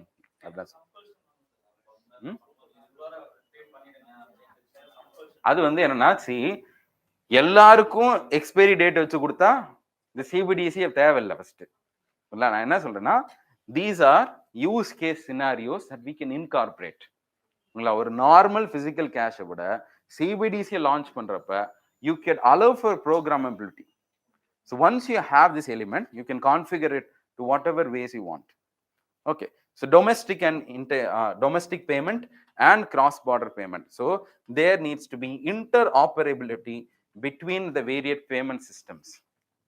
So UPI should be integrated with NEFT. NEFT should be integrated with CBDC.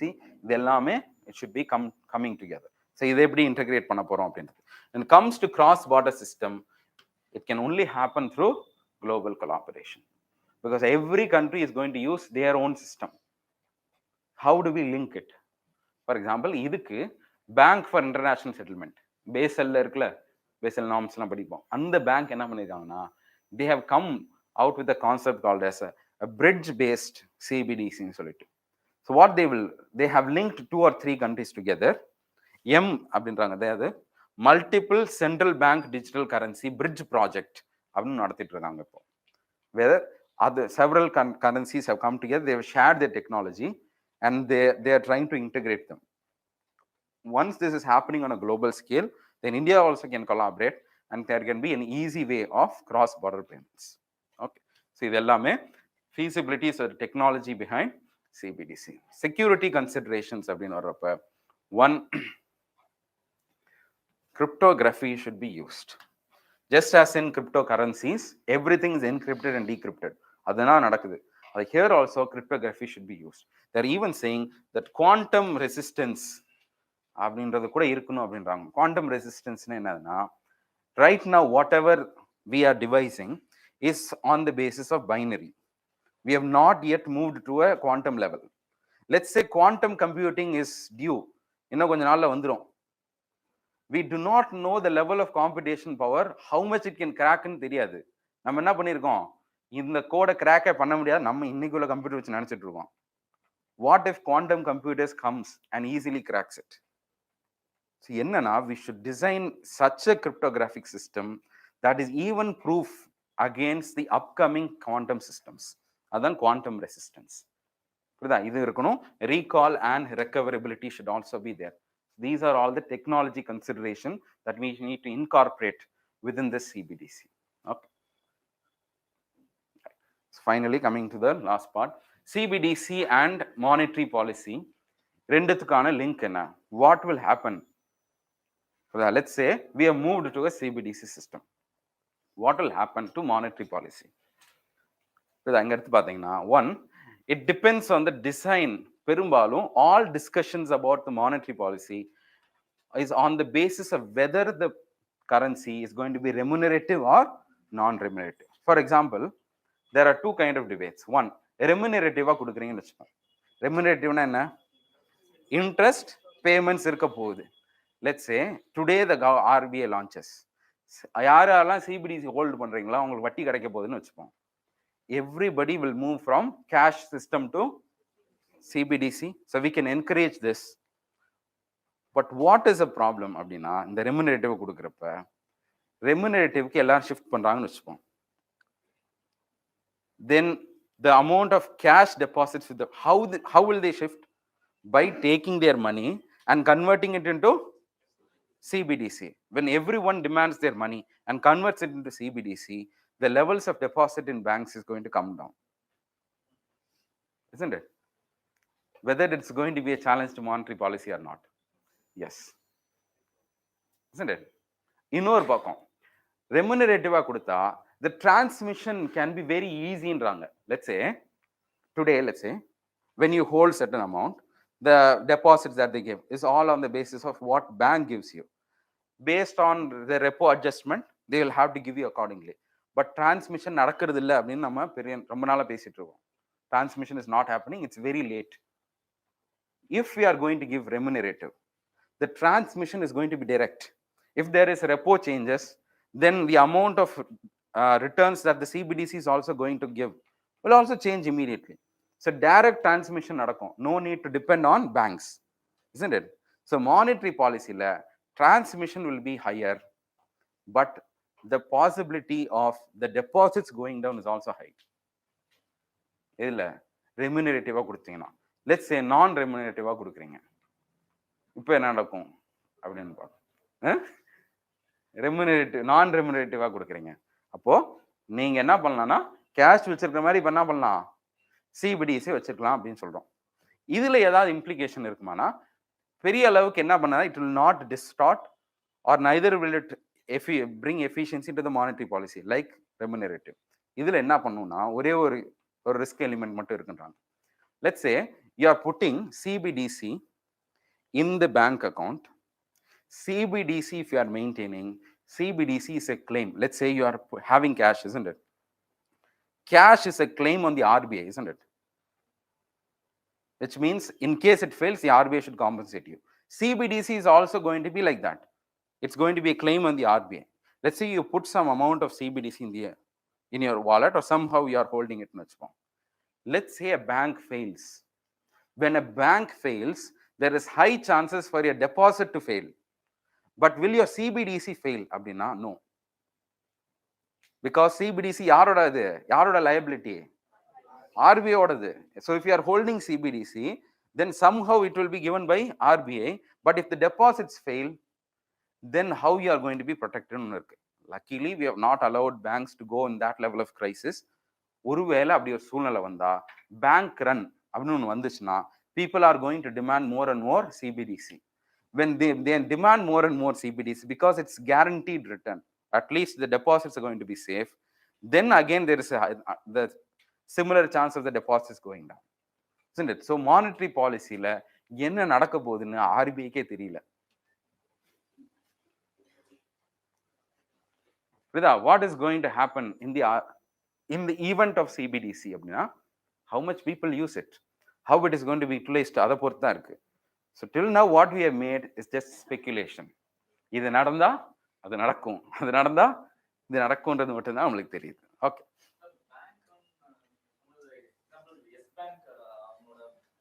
இப்போ let's say நீங்க வந்து டெபாசிட் பண்ணது சேஃபா இல்லையா அப்படின்னு ஒன்று இருக்கு. இந்த டிஐசிஜிசி அதுக்குள்ள போக வேண்டாம், see அதுக்கு ப்ரொடெக்ஷன் இருக்கு, எல்லாம் வச்சுப்போம். Let's say you are depositing 1 crore, but yes bank has failed, still you will only be compensated 5 lakhs, அப்படிதானே? ஆனா அந்த 1 crore வைக்கிறதுக்கு பதிலா நீங்க என்ன பண்ணி வச்சிருக்கீங்கன்னா, ஒரு 50 lakhs சிபிடிசியா வச்சிருக்கீங்கன்னு வச்சுப்போம். Even if bank fails, the CBDC claim is on the RBI, the RBI has to give you back. அப்ப எதை ப்ரிஃபர் பண்ணுவோம்? சிபிடிசி ப்ரிஃபர் பண்ணுவோம். ஸோ பேங்க் கிரைசிஸ் போற மாதிரி இருந்துச்சுன்னா நம்ம சிபிடிசி ப்ரிஃபர் பண்ணுவோம், சரியா? So when we increasingly prefer CBDC, again deposit levels are going to go down. So impact on the balance sheet இதை மட்டும் பார்த்துடலாம். When there is a demand from cash to சிபிடிசின்னு வச்சுப்போம், impact on the balance sheet. Let's say you are taking your cash and you are going to give it to the RBI, the bank, and demanding CBDC na என்ன நடக்கும்? Balance sheet of the banks and the RBI ஒண்ணுமே நடக்காது. என்ன நடந்திருக்கு? உள்ள ஒரு cash வந்துருச்சு, அதுக்கு பதில் என்ன இருக்கு? புதுசா CBDC. CBDC is also a liability on RBI. எப்படி ஒரு கேஷ் ஒரு லயபிலிட்டியோ அதே மாதிரி CBDC also. Okay sir, liability அசெட்ல என்ன ஆகாது, பெருசா சேஞ்சே ஆகாது. So there is going to be no change in the balance sheet of both. But what if you take out your deposits and convert your deposits into CBDC? இப்போ என்ன நடக்கும்? ஆர்பிஐல change நடக்குமா? ஆர்பிஐயோட balance ஷீட்ல ஏதாவது சேஞ்ச் நடக்குமா? அதுல நடக்காது. ஆனா என்ன பண்ணுன்னு சொன்னா, it will shrink the size of the deposits in the banks, isn't it? So they will have to change it. And if you see ஆர்பிஐல என்ன ஆயிருக்கும்னு சொன்னா, இவ்வளவு நாள் கேஷா இருந்தது என்ன மாதிரி இருக்கும்? சிபிடிசியா கன்வெர்ட் ஆயிருக்கும், அவ்வளவுதான். The composition alone will change. But in case of banks, the balance sheet will undergo a change. So என்ன நடக்குது, பெரும்பாலும் டெபாசிட்ஸ்லேருந்து தான் சிபிடிசியாக போகிறதுக்கான வாய்ப்புகள் இருக்கு. ஓகே, ஸோ இதான் எங்களுக்கு சொல்லியிருக்கு. இப்போ நம்ம பேசினது இங்கே பாருங்க, what are the implications of non-remunerated CBDC and remunerated CBDC? If it is a non-remunerated CBDC, whether it is going to affect reserve money or not, the money that RBI is going to print up now, it can. If there is so much demand, then of course it will. If there is no such demand or only என்ன levels இருக்கோ அதை மட்டும் தான் demand பண்றாங்கன்னா no. But ரெமுனரேட்டடா இருந்தா reserve மணில கண்டிப்பா என்ன வரும், சேஞ்ச் நடக்கும், நிறைய பிரிண்ட் பண்ணி கொடுக்குற மாதிரி வரும். அதே மாதிரி மணி சப்ளைல நான் ரெமுனரேட்டட் பண்ணா இட்ஸ் ஜஸ்ட் ஸ்வாப்பிங். கேஷுக்கு பதில் என்ன பண்றோம், சிபிடிசி வைக்கிறோம். ஆனா நான் ரெமுனரேட்டட் போட்டிங்கன்னா என்ன ஆகும், மணி சப்ளை கண்டிப்பா சேஞ்ச் ஆகும். So how things are going to change, how liquidity operations R going to change, இது எல்லாமே இன்னும் நம்ம கையில we don't have a clear picture as of now. There are positives, there are potential as well as risks. So all these are the design elements. Legal implications enna, in order to introduce CBDC, we need to amend the very RBI Act, because right now the RBI is only empowered to issue cash and currencies and coins மட்டும் தான் பண்ண முடியும். அப்ப நம்ம புதுசா we have to define what it is, and we also need to empower the bank to issue central bank digital currency. So definition of bank notes na enna அப்படின்ற டெஃபினிஷனே நம்ம மாத்தணும். And potential amendments should also be made in the Banking Regulation Act, because if we are going for an account based, or let's say for an or an indirect model, whatever it is, then banks also should be allowed to redistribute it. So அதுல அவங்க role என்ன அப்படின்றதெல்லாம் நம்ம எல்லாத்தையும் amend பண்ணணும், legal packing கொடுக்கணும் அப்படின்னு சொல்லியிருக்காங்க. Okay, so these are the possible benefits of CBDC. You can just mention it down. What are the risks of CBDC? இதை நீங்க போய் ஒரு 10 பாயிண்ட் எழுதிட்டு வாங்க. 10 பாயிண்ட் வேணா ஒரு 5 பாயிண்ட். சரியா? What are the possible risks of CBDC? அப்படின்றது ஒரு 5 point. What are the benefits of CBDC? இவ்வளவு நாள் பார்த்தோமே. ஃபர்ஸ்ட் என்ன? cheap currency management, expanding financial inclusion. We can give a competition to the monopoly of, let's say, Bitcoin. இந்த மாதிரி பெரிய tech companies எல்லாம் நம்மளால கம்பீட் பண்ண முடியும். Legal tender, if let's say கேஷை பிரிண்ட் பண்றதுலயோ கேஷோட அவைலபிலிட்டி ரொம்ப கஷ்டமா இருக்கு. Let's say in the event of demonetization, it became very difficult. Let's say in the forthcoming future, if we are going to demonetize, it can be very easily done, because access can be given in a digital form, isn't it? No need to go to the banks இருந்து வாங்கணும்னே தேவையில்லையா. So ஒருவேளை cash flow ஸ்ட்ராங்கா இல்லைன்னா அப்போ கூட legal டெண்டரை access பண்ண வைக்கலாம். Efficiency இந்த payment system, faster and better cross-border payment system, because this is all going to be digitally linked.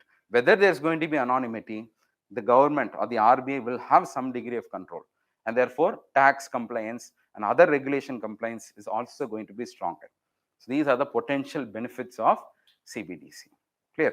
So what are the risks enna அப்படினு சொல்லி பாத்தீங்கன்னா, there's high chance of this getting reflected in your prelims or mains, whatever. ஏன்னா அது புது கான்செப்ட்ன்றப்ப கண்டிப்பா RBI UPSC ரொம்ப பிடிக்கும், கேள்வி கேட்டுருவோம். ஓகே,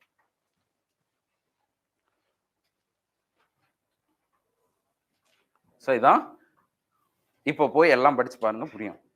சரியா? கிரிப்டோ கரன்சிஸ்னா என்ன அப்படின்னு எக்ஸ்பிளைனர்ல எல்லாமே கொடுத்துருப்பாங்க. யூ கூட say. So this is one of the ஹிந்துல வந்ததுன்னு நினைக்கிறேன். ஸோ ரிசர்வ் பேங்க் வந்து பைலட் பேசிஸ்ல லான்ச் பண்றோம். It is used for both. Now கேள்வி, whether CBDC requires bank account, compulsory bank account வேணுமா வேணாமா? வேண்டாம். ஆஃப்லைன் ஆன்லைன் இருக்கணுமா இருக்கக்கூடாதா? தேவையில்லை. சரியா? ஸோ இதெல்லாம் என்ன அப்படின்னு சொன்னா காமன் சென்ஸ்க்கு அகேன்ஸ்டா இருந்திருக்கலாம். But this is logical. You have to allow. Bank account இல்லாம என்ன பண்ணும் ஒருத்தருக்கு? சிபிடிசியை வச்சிருக்கிறதுக்கு அலோவ் பண்ணணும் நீங்க. Okay, so it's not compulsory. So ருப்பினா என்ன அது எல்லாமே சொல்லியிருப்பாங்க. Okay, it is however different from deposits that you hold. Unlike deposits which are paid interest, the digital rupees are not paid any interest, which means we have gone for a design which is remunerated or non-remunerated. Non-remunerated போயிட்டோம். புரியுதா? Right. ஏன் ரெமுனரேட்டட் போனா அதிகமா இதோட implications எதுல வரும்? Monetary பாலிசியில வரும். So is there a need அப்படின்றப்ப அதெல்லாம் சொல்லியிருக்காங்க. வாட் ஆர் த ரிஸ்க்ஸ் அது இதிலே கொடுத்துருக்காங்க பாருங்க. ஒன்று, the introduction of central bank has worried. Okay, when interest rates are low, people may be prone to converting their bank deposits into, since they will not lose much of the interest making. Okay, shift, right. Digital rupee could also play a crucial role in India's transition to a cashless society. A rise in the use of digital rupee could eventually free banks from having to maintain sufficient cash deposits for their loan books. அதாவது இன்னைக்கு எல்லாருமே கேஷாவே demand பண்ணிட்டு இருக்கறனால தான் என்ன பண்ண வேண்டியது, currency செஸ்ட்ல கொஞ்சம் எல்லாம் மெயின்டைன் பண்ணணும். If they shift towards CBDC, no need to maintain. இந்த இடத்துல ஒவ்வொரு சென்ட்ரல் பேங்க், ஒவ்வொரு பேங்க்குக்கும் ஹெட் குவார்ட்டர்ஸ்ல என்ன பண்ணுவாங்க, கரன்சி செஸ்ட் மெயின்டைன் பண்ணுவாங்க. Only with that they will be putting or loading their cash into ATMs. So there is going to be a future. Maybe 2046ல என்ன இருக்கலாம்னு சொன்னா, ஏடிஎம்ஸ்ன்றதெல்லாம் ஏதோ பழைய காலத்து கான்செப்டா கூட இருக்கலாம். So this could happen if digital rupee deposits turn out to be considered equivalent to other forms of deposits. In such case, banks will be freed from the risk of bank runs. அது இன்னொரு positive என்ன சொல்றாங்கன்னா, let's say if we are shifting towards more and more and if they are not going to demand so much of cash, அப்படி இருக்கிறப்போ இந்த bank deposits, bank ரன்ன்ற கான்செப்டும் minimise ஆகிறதுக்கான வாய்ப்புகள் இருக்கு அப்படிலாம் சொல்றாங்க. Okay, so still we do not know, it's still a project that is on a basis of pilot, isn't it? So என்னென்ன டிசைன் பண்ணியிருக்கோம்னா, ஹோல்சேல் லான்ச் பண்ணியாச்சு, ரீட்டைல் லான்ச் பண்ணியாச்சு. 2 மாசத்துக்கு முன்னாடி லான்ச் பண்ணது ஹோல்சேலு, இப்போ நம்ம ட்ரையல் பண்ணிட்டு இருக்கிறது ரீட்டைல். இந்த ரீட்டைலை எப்படி பண்ண போறோம்னு சொன்னா, பேங்க்ஸ் எல்லாத்தையும் உள்ள கொஞ்சம் ஆன் போர்டில் we have allowed them to use some kind of app எல்லாம் பண்ணி டிசைன் பண்ணி கஸ்டமர்ஸ்க்கு நீங்கள் கொடுங்கன்னு சொல்லிட்டோம். ஸோ 8 பேங்க்ஸ்க்கு அலோவ் பண்ணியிருக்கோம், அதில் 4 have come on board. So அவங்க தான் இந்த செலக்ட் சிட்டிஸில் அலோவ் பண்ணிட்டு இருக்காங்க. Slowly it will be expanded and maybe in a matter of months, if it is successful, இது ஃபெயில் ஆயிடுச்சுன்னா அவ்வளோதான், இன்னும் ஒரு 6 மாதம் எதுவுமே பண்ண மாட்டாங்க. But if it is successful, slowly it will be launched. சரி, அப்போ நம்ம பார்த்துக்கலாம் எப்படி இருக்குன்னு சொல்லிட்டு.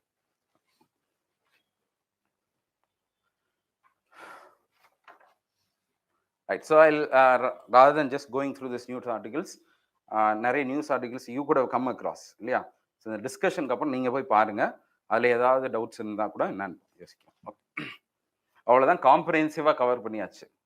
சரி, இதுக்கு மேலாம் பெருசாக ஒன்றும் படிக்கணும்னு கிடையாது, கான்செப்ட் அவ்வளோதான். ரைட், ஸோ பேட் பேங்க்ஸ் ஒரு concept. There's a concept called as bad banks. It has been in discussion since 2017-16 onwards. Yeah, the bad bank oda concept என்ன அப்படின்னு சொன்னா, India's NPA problem. புரியுதா? So NPA problem in India has been always high, but in the last few years, especially after COVID, NPA has been declining. இல்ல, கிட்டத்தட்ட 6க்கு கீழே போயிடுச்சு, below 6 ன்னு நினைக்கிறேன். It's below 6% NPAs of banks together. But let's say in the NPA problem tackle பண்றதுக்கு தான் we were bringing so many of resolution systems. For example, prior to 2003 we had 2002 முன்னாடி என்ன ஆச்சுன்னா டெட் ரெக்கவரி ட்ரிபியூனல்ஸ் கொண்டு வந்தோம். இந்த மாதிரி tribunals வச்சுலாம் ட்ரை பண்ணோம், அது சக்ஸஸ்ஃபுல்லா இல்லைன்னு சொல்லிட்டு சர்ஃபேசி ஆக்ட் ஒன்று கொண்டு வந்தோம். that also was not successful. என்ன கொண்டு வந்தோம், ஐபிசி அப்படின்னு கொண்டு வரோம். So all these are legal mechanisms of resolving bad loans. Now இந்த கான்செப்ட்ல இந்த சர்ஃபேஸில் ஏஆர்சின்னு ஒரு கான்செப்ட் இருக்கு. ஏஆர்சினா என்னது, asset reconstruction company. What will they do? They will buy bad loans from the banks, isn't it? That is what we allowed. Legally allow பண்ணாதான் the SRV Actல. If they buy this bad loan, they will buy at a discount. Let's say if 100 crore loan is a value, they will buy up to 100 crore. எவ்வளோ வாங்குவாங்க, 20 கோடி. அவ்வளோலாம் discount வரும், புரியுங்களா? அவளுக்கு வாங்கிட்டு இவங்க போய் ரெக்கவர் பண்ணுவாங்க. பட் ஆல்ரெடி பேடுன்றப்ப ரிஸ்க் ரொம்ப இவங்க மேலே தான். But somehow we are able to close that loan. So balance ஷீட்டில் ஏதோ ஒன்று பண்ணிடலாம் பேங்க்குக்கு. இப்போ என்ன ப்ராப்ளம்னா, we thought that the ARC model will become a huge success, but it did not. Only 20+ companies registered after that, after we allowed this act also. அவங்க என்ன அப்படின்னு சொன்னால், the other problem is the are not buying high value loans. பெரிய பெரிய லோன்லாம் இருக்கும்ல, 100 கோடி loan, 500 கோடி லோனு, அதெல்லாம் வாங்க மாட்டான்.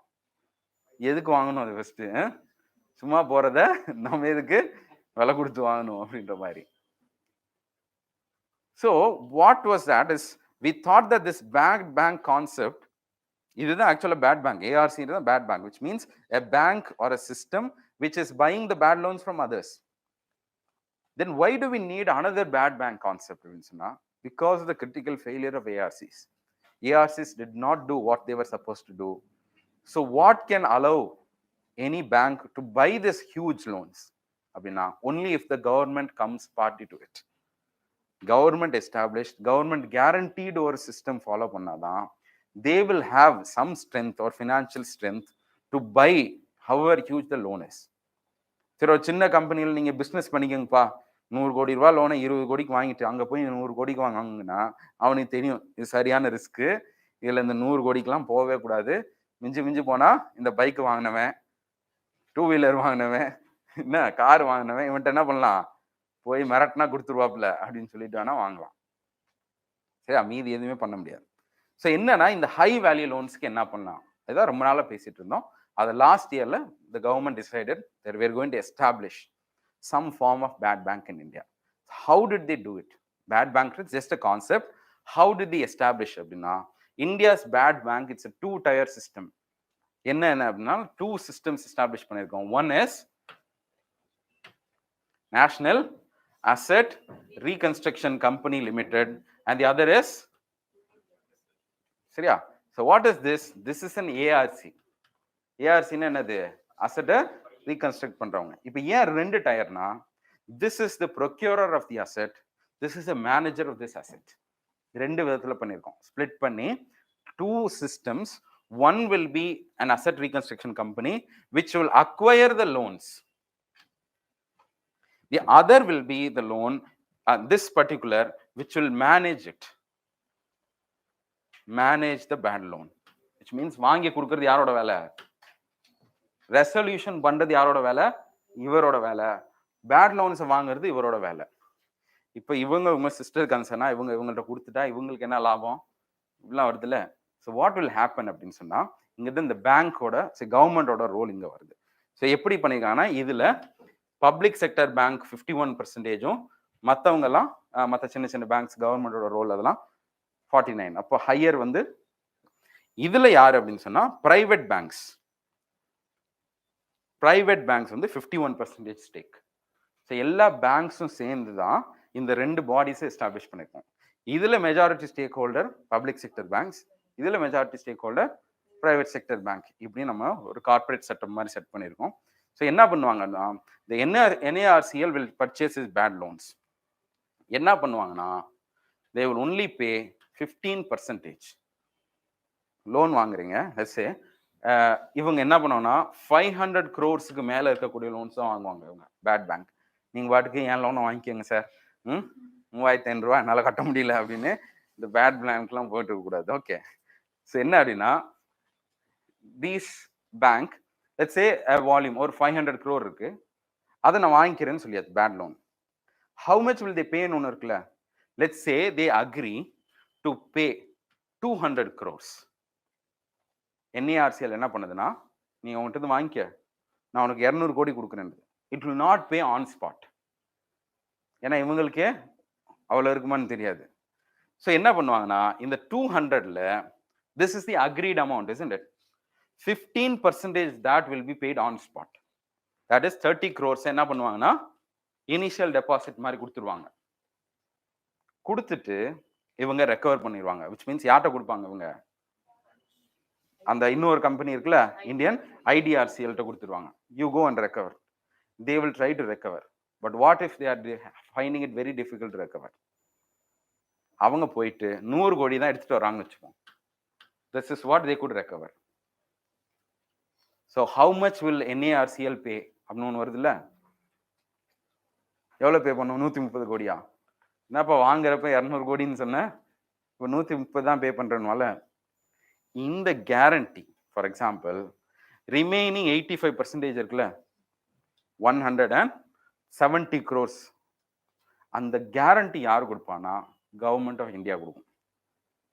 த்ரூ பேங்க் கேரண்டிஸ் மாதிரி, செக்யூரிட்டிஸ் மாதிரி ஒரு கொடுப்பாங்க. இந்த கவர்மெண்ட் செக்யூரிட்டிஸ், இந்த கவர்மெண்ட் கேரண்டிஸ் ஒரு செக்யூரிட்டி ரெசிப்ட் மாதிரி.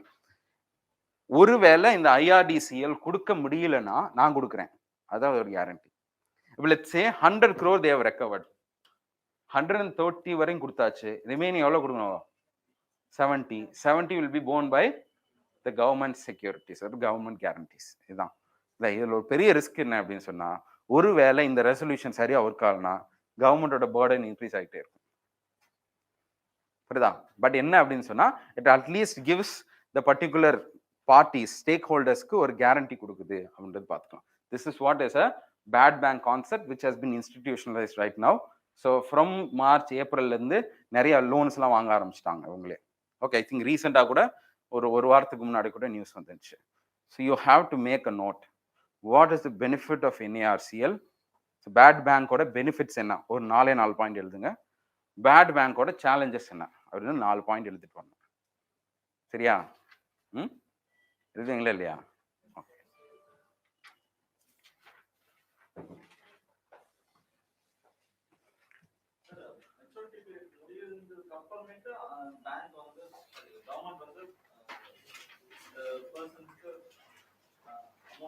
ஆமா ஆமா ஆமா. அதாவது let's say it is not able to repay it on டைம்னு வச்சு ஒரு அக்ரீட் டைம் இருக்கும். இந்த டைம்குள்ள ஒரு 90 days, இந்த டைம்குள்ள நான் கொடுத்துட்றேன்ட்டு. If on that period they are only able to recover 100 தான் கொடுக்க முடியுதுன்னா, அந்த ரிமைனிங் கேரண்டியை வந்து யார் ஃபில் பண்ணணும்? Government of India should come and fill. Okay, so this என்ன பண்ணுதுன்னா, இந்த ஏஜென்சிஸ்க்கு சம் சார்ட் ஆஃப் கம்ஃபர்ட் கொடுக்குது. ஃபுல் ரிஸ்க் அவங்க மேல இல்லை. நீங்களே தான் 200 கோடியும் கொடுக்கணும்னா கஷ்டம் இல்லையா? சரி, அதுதான் என்ன சொல்றேன்னா, this bad bank concept is going to be a better or superior ARC model compared to the private ARCs model. Okay. So the next topic that we are going to discuss is the concept of oil bonds. Again, in the month of April, there was an issue where our finance minister was blaming that the Congress for not passing over the benefits of oil reduction or oil taxes குறைக்காததுக்கு யார் காரணம்? மன்மோகன் சிங் தான் காரணம்ட்டாங்க. Okay, so அதுக்கு பேர் என்னன்னா oil பாண்ட்ஸ்னுவாங்க. இந்த oil பாண்ட்ஸ்னா என்ன, how does it operate, whether it is true that it is a huge debt burden for the government, அது மட்டும் பார்க்கலாம். Okay, so the finance minister said that it cannot bring down taxes and therefore the oil prices because it needs to pay for oil bonds issued by the UPA. What is an oil bond? An oil bond is a IOU, or let's say it's an obligation that the government has given to oil marketing companies. பெரும்பாலும் ஒரு பாண்ட்னா என்ன ஆகும்? when a bond is issued, what will happen? Bond or security, something is being issued. What will come? What will happen to the government of India? Money will flow in because it's a kind of a loan, isn't it? இப்போ oil பாண்ட்ல பணம் வருமா உள்ள அப்படின்னா no. புரியுது? Oil bond இருந்து என்னன்னா, நான் இன்னைக்கு ஏன் இதை கொடுத்தாங்க அப்படின்னு சொன்னா, first of all there was a situation where the oil prices were increasing so much. அந்த டைம்ல என்ன பண்ண முடியலன்னா, டாக்ஸையும் கம்மி பண்ணிட்டு கூட என்ன பண்ண முடியல, ரெடியூஸே பண்ண முடியல. And therefore the government asked the oil marketing companies to not pass over the rate hike. crude oil rate increase ஆகிட்டே இருக்கு. ஸோ மார்க்கெட் டிட்டர்மின் ரேட்னா இதுவும் இன்க்ரீஸ் ஆகணும். ஸோ அதெல்லாம் பண்ணாதீங்க, ப்ளீஸ் அப்சர்வ் த ஷாக் அப்படின்றாங்க. எவ்வளோ ஷாக் தான் நான் அப்சர்வ் பண்ணணும்னு கேட்பான்ல அவன். சரி, நான் உனக்கு இவ்வளோ ரேட்ல தான் கொடுக்கணும்னு சொல்றேன், அப்படி கொடுத்து உனக்கு லாஸ் இருந்தா I will compensate that to you, I will subsidise it. So subsidy burden increase ஆகும்ல. ஆல்ரெடி இங்கிட்ட கொடுக்க முடியலன்னு தான் இங்கே உங்கள்கிட்ட கேட்டுட்டு இருக்கோம், எப்பா நீ பார்த்து செய்ப்பான்ட்டு. அப்போ என்ன பண்றாங்கன்னா, உனக்கு இப்போ கொடுக்க முடியலன்னா கொஞ்சம் கொஞ்சமா கொடு. சரி, 1000 crore I need to pay to Bharat Petroleum this particular year. I will pay it in the form of 10 years. சரியா? இதுக்கு பேர் தான் oil bond. So 1000 rupees 1000 crores oil bond அப்படின்னு ஒன்று இஷ்யூ பண்ணி பாரத் பெட்ரோலியம் கொடுத்துருவேன். It is maturing in the period 2021 mature ஆகுது. அப்போ என்ன பண்ணலாம்னா, ஒவ்வொரு வருஷமும் இந்த பாண்டை நீங்கள் வச்சுக்கோங்க, இன்னைக்கே 1000 கோடி கொடுக்கணும், நான் 10 வருஷம் கழிச்சுக்கும் கொடுப்பேன். அவன் என்ன கொடுக்கணும்? வட்டியாவது நான் கொடுக்குறேன். ஸோ 10%. இப்போ நல்லா பாருங்க, ஒரு பாண்டை ஒருத்தர் இன்வெஸ்ட் பண்ணியிருக்கான்னா காசு யாருக்கு போயிருக்கணும்? கவர்மெண்ட்டுக்கு போயிருக்கணும். அது கவர்மெண்ட் அவங்களுக்கு வட்டி கட்டும். இங்க என்ன ஆகல, கவர்மெண்ட் உங்களுக்கு கொடுக்க வேண்டிய காசை என்ன பண்ணுது? பாண்ட் மாதிரி எனக்கு இன்வெஸ்ட் பண்ண மாதிரி வச்சுக்கோப்பா. நான் என்ன பண்றேன், 10 வருஷத்துக்கு கொஞ்சம் கொஞ்சமா வட்டி அடைச்சிட்டு கடைசி என்ன பண்றேன், பிரின்சிபலையும் அடைச்சு வாங்கிக்கிறேன் அப்படின்றான். சரின்னு கொடுத்தாச்சு. சரியா? இதுக்கு பேர் தான் ஆயில் பாண்டு. நிறைய ஆயில் பாண்ட்ஸ் அந்த டைம்ல இஷ்யூ பண்ணோம், பிகாஸ் ஆயில் கிரைசிஸ் இருந்துச்சு அந்த டைம்ல. சரியா? To pass over the benefits. பாருங்க, இந்த ஆயில் பாண்ட்ஸோட மெச்சூரிட்டி இருக்கு தெரியுமா? The time that it matures.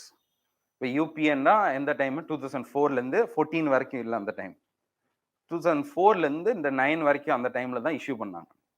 அந்த டைம்ல இஷ்யூ பண்ணது எல்லாமே 10 இயர்ஸ்க்கு இஷ்யூ பண்ணியிருப்பாங்க. அப்போ என்ன ஆகும்? 2014ல மெச்சூர் ஆகுமா? 2020ல மெச்சூர் ஆகுமா? நீ பாட்டு 1000 கோடின்னா அன்னைக்கு பிடிச்சிட்டு போயிட்ட, நான் தான் இன்னைக்கு அடைக்க வேண்டியதா இருக்கு, அதுக்கு வட்டி வேற மாசம் மாசம் இவ்வளவு அடைக்கணும் அப்படின்றாங்க. ஓகே, அதுதான் one of the rational or the arguments made by the finance minister. அதை அடைக்கிறதுக்கு எங்களுக்கு காசு வேணும். அப்போ டாக்ஸை குறைனா எதை வச்சு நான் வட்டி அடைப்பேன்? Okay, so you are not able to have that money. அப்போ பார்த்தீங்கன்னா 2015ல 1750 பாண்ட்ஸ் ஒட்டு மொத்தமா 1,33,000 வரைக்கும் பாண்ட் இஷ்யூ பண்ணியிருக்காங்க அந்த யூபிஏ பீரியட்ல. சரியா? Oil bond. அப்போ அது எல்லாத்துக்கும் மாசம் மாசம் வட்டி கட்டணும்ல. எங்க பாருங்க, 2014ல 10,000 கோடி வட்டி. சரியா? அடுத்து ஒவ்வொரு வருஷமும் 9,900 கோடி வட்டி கட்டிட்டு இருக்கோம். அடுத்து வட்டி மட்டும் இல்ல, இப்ப பாருங்க 2021ல முடிஞ்சிருச்சு. அடுத்து 2023ல பெரிய ஒண்ணு இருக்கு, பெருசா ஒண்ணு அடைக்கணும் இப்போ. அப்படிதானே? இதெல்லாம் என்ன சொல்றாங்கன்னா, இதை அடைக்கிறது எங்களுக்கு காசு வேணும் அப்படின்றாங்க. ஆனா இது ஒரு பக்கம் இந்த பிக்சர்லாம் பாக்குறப்ப ஆமா அப்படின்னு தோணும். ஆனா உண்மையிலே இது இவ்வளவு பெருசா? ஒரு 9,000 கோடி அடைக்கிறது பெரிய விஷயமா கவர்மெண்டோட எக்ஸ்செக்கர்ல? இதுதான் பெனிஃபிட் பாஸ் பண்ண முடியாத ஒரு காரணமா அப்படின்னா, ஒரு வருஷத்துக்கு 9,000 கோடி நீங்கள் அடைக்கிறீங்க. பெட்ரோல்ல இருந்து எவ்வளவு டாக்ஸ் எடுத்த அப்படின்னு கேட்கணும்ல. 2,30,000 கோடி. சரியா? அப்ப 2 லட்சம் டாக்ஸ் எடுக்கிறது இப்ப நீங்க எடுத்து பாத்தீங்கன்னா இது இல்ல, இது என்னன்னா மொத்தமா this is for the entire oil sector. அதாவது பெட்ரோல் டீசல் மட்டும் நான் சொன்னேன். ஆயில் செக்டர்னா நேச்சுரல் கேஸ், எல்பிஜி எல்லாமே வச்சுக்கோங்க. பெட்ரோல் ப்ராடக்ட்ஸ் எல்லாமே நம்ம எக்ஸ்போர்ட் பண்றோம், அதுல வர ஏர்னிங்ஸ். பெட்ரோல் ப்ராடக்ட்ஸ்ல இருந்து கவர்மெண்ட் போற எல்லா டாக்ஸஸையும் எடுத்தோம்னா லாஸ்ட் இயர் மட்டும் எவ்வளவு வந்திருக்கு? 7 lakh crores. But they have also included state governments also in this particular picture. But state governments போயிட்டா கூட மினிமம் ஒரு 4 லட்சம் 5 லட்சம் கோடியாவது யாருக்கு வந்திருக்கும்? Government of India. சரியா? இந்த 5 லட்சம் கோடியை வாங்குறதுக்கு என்ன காரணம் சொல்றாங்க? அவன் பாரு மாசம் மாசம் வருஷம் வருஷம் எவ்வளவு கட்டுறேன் அப்படின்னு. Okay, so there is some sort of truth to that also. ஆனா என்னன்னா கம்ப்ளீட் பிக்சர் எடுத்து பார்த்தோம்னா உள்ள போய் எவ்வளவு டாக்ஸ் தான் எடுக்கிறீங்க அப்படின்னு பார்த்தா ரொம்ப அதிகம். ஸோ இது இந்த ஆயில் பிரைசிங் சிஸ்டம் நீங்க எடுத்து பார்த்தீங்கன்னா தெரியும், இருக்கலே அதிகமா எப்படி டாக்ஸ் பே பண்றாங்க. இப்போ let's say phased deregulation. You know, right now I think there was also a question as to whether the oil prices government fix பண்ணுதா இல்ல மார்க்கெட் டிட்டர்மின்டா அப்படின்னு ஒரு கேள்வி ஐ திங்க் 2-3 இயர்ஸ்க்கு முன்னாடி வந்துச்சு. The answer is market determine. கவர்மெண்ட்டுக்கு இப்போ ரோலே கிடையாது. ஒரு 3-4 இயர்ஸ்க்கு முன்னாடி 14க்கு முன்னாடி வரைக்கும் எப்படி இருந்துச்சுன்னா 2 வீக்ஸ்க்கு ஒரு தடவை சேஞ்ச் பண்ணுவாங்க. மார்க்கெட்ல என்ன இருக்கோ அந்த பேசிஸ்ல 2 வீக்ஸ்க்கு ஒரு தடவை. 1998ல இருந்தா deregulation, which means government control பண்ணாம மார்க்கெட் இருந்தாலும் மாறிக்கிட்டே இருக்கும். So deregulation on the basis of setting of prices on a fortnightly basis இருந்துச்சு. அது என்ன ஆயிடுச்சு இப்போ? என்ன டெய்லி பேசிஸ். அப்ப டெய்லி பேசிஸ்ல மாறிட்டே இருக்குன்னு சொன்னா கவர்மெண்ட் என்ன பண்ணுவாங்கன்னு சொன்னா டாக்ஸ் என்ன பண்ணும்? சேமா தான் வைக்க முடியும், எப்பயாவது ஒரு தடவை மாற்ற முடியும். ஸோ இது ரிஃப்ளெக்ட் ஆகிட்டே இருக்கு. பட் லெட்ஸ் சே டெய்லி மாறுது அப்படின்னா we are all going to pay taxes on the percentage basis. அப்படிதானே? அதிக டாக்ஸ் அதிகமா ஆயிடுச்சுன்னு வச்சுக்கோங்க, க்ரூட் ஆயில் 10% ஆஃப் தட் அப்படின்னா அதிகம் தானே வரும் கவர்மெண்ட்டுக்கு. ஸோ அதிகமா whenever price is increasing, crude oil price, at that time what is happening? கவர்மெண்ட்டுக்கு டாக்ஸ் அதிகமா போகுது. இன்னொரு பக்கம் க்ரூட் ஆயில் பிரைஸ்லாம் குறையிறப்ப டாக்ஸ் கம்மியா போகும்ல. அந்த டைம்ல என்ன பண்ணுவாங்கன்னா டாக்ஸ் எல்லாம் என்ன பண்ணுவாங்க? இன்க்ரீஸ் பண்ணிடுவாங்க. சரியா? if you see for I think இந்த இதுல இருக்கும்னு நினைக்கிறேன். so I forgot to put it. என்னன்னா கிட்டத்தட்ட 31 ரூபா ஒரு பெட்ரோல்ல இன்னைக்கு 105 ரூபாயா, 31 ரூபா சென்ட்ரல் கவர்மெண்ட்டுக்கும் 20 ரூபா ஸ்டேட் கவர்மெண்ட்டுக்கும், அதுக்கப்புறம் இன்னொரு டாக்ஸ்ன்னு சொல்லி ஒன்று போட்டு டீலர் கமிஷன் சொல்லி கிட்டத்தட்ட டாக்ஸ் 100 ரூபா கட்டுறோம்னா 50 ரூபா யாருக்கு டாக்ஸ் மட்டும் கட்டுறோம்? கவர்மெண்ட் ஆஃப் இந்தியாவுக்கு டாக்ஸ் மட்டும் கட்டிட்டோம். ஸோ இந்த ப்ரைசிங் பாலிசின்றது அப்படிதான் இருக்கு. Because it has no other way of exacting revenue. எக்ஸைஸ்ல இருந்து தான் எடுத்துக்கிட்டே இருக்கு. that is one burden that we have to accept from the government. Okay.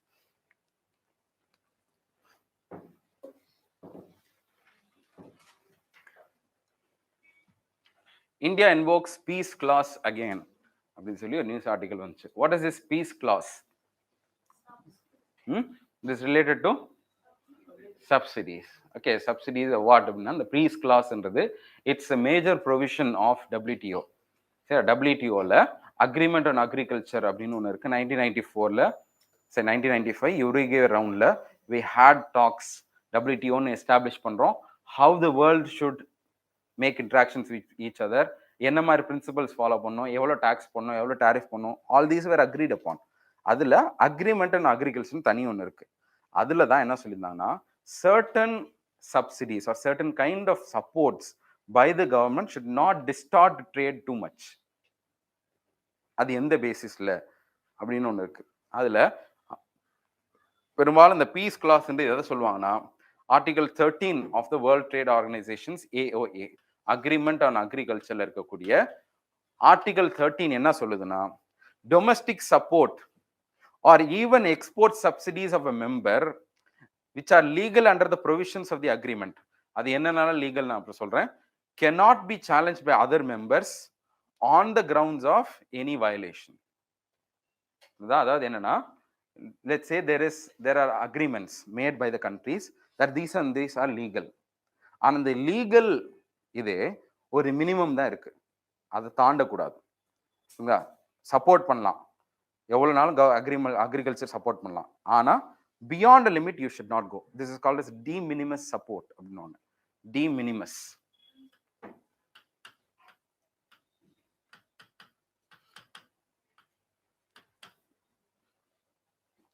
de minimis support னு சொல்லுவாங்க. இந்த de minimis support ன்றது இந்த கண்ட்ரீஸ்க்குலாம் எவ்வளோ, டெவலப்ட் கண்ட்ரீஸ்க்கு எவ்வளோ, டெவலப்பிங் கண்ட்ரீஸ்க்கு எவ்வளோ? டெவலப்ட் கண்ட்ரீஸ்க்கு 5, டெவலப்பிங் கண்ட்ரீஸ்க்கு 10%, which is let's say the agriculture இருக்குல்ல, the agriculture output-ஏ 1 லட்சம் தான். அதுல கவர்மெண்ட் எந்த அளவுக்கு அக்ரிகல்ச்சர் ஹெல்ப் பண்ணிருக்குன்னா 10,000 வரைக்கும் தான் ஹெல்ப் பண்ணணும். சரியா? நீங்க பாட்டுக்கு 50,000 வரைக்கும் ஹெல்ப் பண்ணி அக்ரிகல்ச்சர்ல இருந்து எக்ஸ்போர்ட் பண்ணிட்டே இருப்பீங்க, மற்றவங்க எல்லாம் ட்ரேட்ல மிஸ் பண்ணிட்டே இருக்கணுமா? சரியா? அதனால சில அக்செப்டட் நார்ம்ஸ் இருக்கு. ஓகே, இதுல இந்த அக்செப்டட் இதை நீங்க பிரீச் பண்றீங்கன்னு வச்சுப்போம். let's say you are breaching this 10. அந்த பிரீச்சை யாரும் கொண்டு வந்து இந்த மாதிரி இவன் வயலேட் பண்ணிட்டான்னு சொல்லி உங்க மேல கேஸ் போடக்கூடாது. இதுல இந்த அக்ரிகல்ச்சர் ப்ரொவிஷன்ல மட்டும். இதுக்கு பேர் தான் peace clause. In other areas you can. நீங்க எடுத்து பார்த்தீங்கன்னா இந்தியாவில் ஏகப்பட்ட கேஸ் இருக்கு WTO-ல. சரியா? இந்த ஸ்கீமை போடுறான், இந்த ஸ்கீமை போடுறான்ட்டு. ஆனா அக்ரிகல்ச்சர்ல பொறுத்த அளவுக்கு நம்ம மேல கேஸ் போட முடியாது. அதுக்கான காரணம் என்ன அப்படின்னு சொன்னா we have something called as an exemption வாங்கி வச்சிருக்கோம் article 13ல. this is called as peace clause and this is not a permanent position. it was only due for 9 years. so 2004ல expire ஆயிடுச்சு. அதுக்கப்புறம் திரும்ப பேசணும். WTOன்றது 4 வருஷத்துக்கு ஒரு தடவை தான் நடக்கும். சில நேரம் அப்பப்போ ஏதாவது ஒன்று வந்து இந்த கோவிட் மாதிரி வந்தா இன்னும் அதுவும் தள்ளி போய் ஒரு 6 வருஷத்துக்கு ஒரு தடவை தான் நடக்குது. இதெல்லாம் நடந்துட்டே இருக்கனால பாலி அப்படின்னு ஒரு இடத்துல பாலி மினிஸ்டீரியல் அப்படின்னு கூட நீங்க படிச்சிருப்பீங்க. ஓகே, 2013ல நடந்துச்சு. அதுல தான் என்ன பண்ணா we secured, the countries came together and secured a temporary peace clause அப்படின்னு சொல்லி இன்னும் அடுத்த ஒரு டைம் வரைக்கும் டெம்பரரியா ஒன்று வச்சுக்கலாம் அப்படின்னு சொல்லிட்டு. ஐ திங்க் ரைட் நவ் கூட WTO-ல என்ன டிஸ்கஷன்ஸ் வந்தாலும் இந்தியாவோட stand is to arrive at a permanent peace clause. இதை பெர்மனன்ட் பொசிஷனா மாற்றணும் அப்படின்றதான் கவர்மெண்டோட ஆர்குமெண்ட். ஓகே, ஸோ இது பாலி பேக்கேஜ்ல இந்த டெம்பரரி பீஸ் கிளாஸ் வருது. ஸோ பீஸ் கிளாஸை இன்வோக் பண்ணதுன்னா என்ன அர்த்தம்? என்ன பண்ணிருக்கு போன வருஷம்? அந்த 10 தாண்டிடுச்சுன்னு அர்த்தம். சரியா? ஸோ 10 தாண்டினால வாலண்டரியா போய் இந்த மாதிரி நாங்கள் பீஸ் கிளாஸை இன்வோக் பண்றோம், யாரும் எம்எல் கேஸ் போடாது. சரியா? ஸோ ஸோ அது ஏன் பண்ணோம் அப்படின்னு சொன்னால் லாஸ்ட் இயர் கோவிட்க்கு அப்புறம் ஃபுட் மேனேஜ்மெண்ட்டு அதுக்கு நம்ம கொடுத்த சப்போர்ட் எல்லாமே எக்ஸீட் ஆயிடுச்சு அப்படின்னு சொல்கிறோம். ஸோ ஐ திங்க் இதெல்லாம் பேசிக்ஸு தெரியுமா? எத்தனை பேருக்கு இந்த பாக்ஸ் சப்சிடிஸ்லாம் தெரியும்? ஓகே, சரி பார்த்துட்டு வரீங்களா? புதுசாக வரங்களா? Box subsidies, green box subsidies, அது இந்த அக்ரிமெண்ட் அண்ட் அக்ரிகல்ச்சர்ல நார்ம்ஸ் இருக்குன்னு சொன்னாலும் என்னென்ன நார்ம்ஸ்ன்னு அதுல எந்தெந்த சப்சிடிலாம் கிரீன் பாக்ஸ் சப்சிடிக்குள்ள வருதுன்னா the subsidies which do not distort trade. சரியா? ஃபார் எக்ஸாம்பிள் கவர்மெண்ட் என்ன பண்றா, பிடிஎஸ்னு ஒன்று கொடுக்குறான், எல்லாருக்கும் என்ன பண்றான், 2 ரூபாய்க்கு அரிசி கொடுக்குறான்னா கவர்மெண்ட் 2 ரூபாய்க்கு கொடுக்கறதுனால ட்ரேடவே டிஸ்டர்ப்லாம் பண்ணாது. ஸோ அந்த பிடிஎஸ்லாம் வந்து எக்ஸம்டட் ஸ்டாக் ஹோல்டிங்ல. ஆனா எம்எஸ்பின்னு ஒன்று கொடுக்குதுன்னு வச்சுப்போம், மினிமம் சப்போர்ட் ப்ரைஸ்.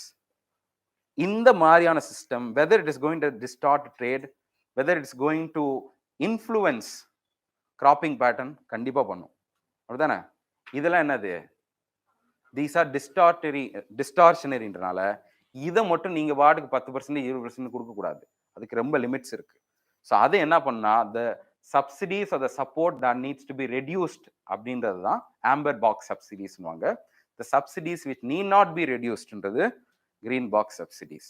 ப்ளூ பாக்ஸ்ன்றது என்னன்னா ஆம்பர்ல தான் வரணும், but if it has a limiting, அதாவது உனக்கு சப்போர்ட் கொடுப்பேன் 1 ஏக்கர் வரைக்கும் தான் கொடுப்பேன், இந்த மாதிரியான சப்போர்ட்லாம் அதுல வந்துடும். அதனால தான் இந்த எம்எஸ்பி, நம்ம கொடுக்கக்கூடிய ஃபுட் ப்ரைஸ், அட்மினிஸ்ட்ரேட்டிவ் மெக்கானிசம் எல்லாமே ஆம்பர் பாக்ஸ்ல வரும். ஆனால் லாஸ்ட் இப்போ லெட்ஸ் டைரக்ட் சப்போர்ட் கொடுக்குறோம்னு வைங்க. ஃபார் எக்ஸாம்பிள் பிஎம் கிசான் ஒரு ஸ்கீம் இருக்கு. பிஎம் கிசான்ல என்ன பண்ணுவாங்கன்னா கவர்மெண்ட் என்ன பண்ணுவாங்க, எல்லாருக்கும் அமௌண்ட் கிரெடிட் பண்ணுவாங்க. ஒரு நிலம் வச்சிருக்கவங்க எல்லாத்துக்கும் 6000 ரூபாய்.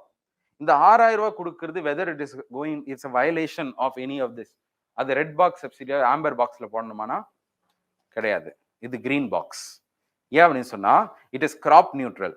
நான் 6000 ரூபாய் கொடுக்கறதுனால இவன் இதுதான் பண்ண போறேன்னு எப்படி தெரியும், புரியுதா? ஆனா எம்எஸ்பி ஃபார் ரைஸ் கொடுக்கறதுனால என்ன ஆக போகுது, ரைஸை கல்டிவேட் பண்ணுவான். சரி, இந்த மாதிரி இதெல்லாம் இருக்கு. இதெல்லாம் பேசிக்கு கொஞ்சம் பார்த்துட்டு வாங்க. ஓகே,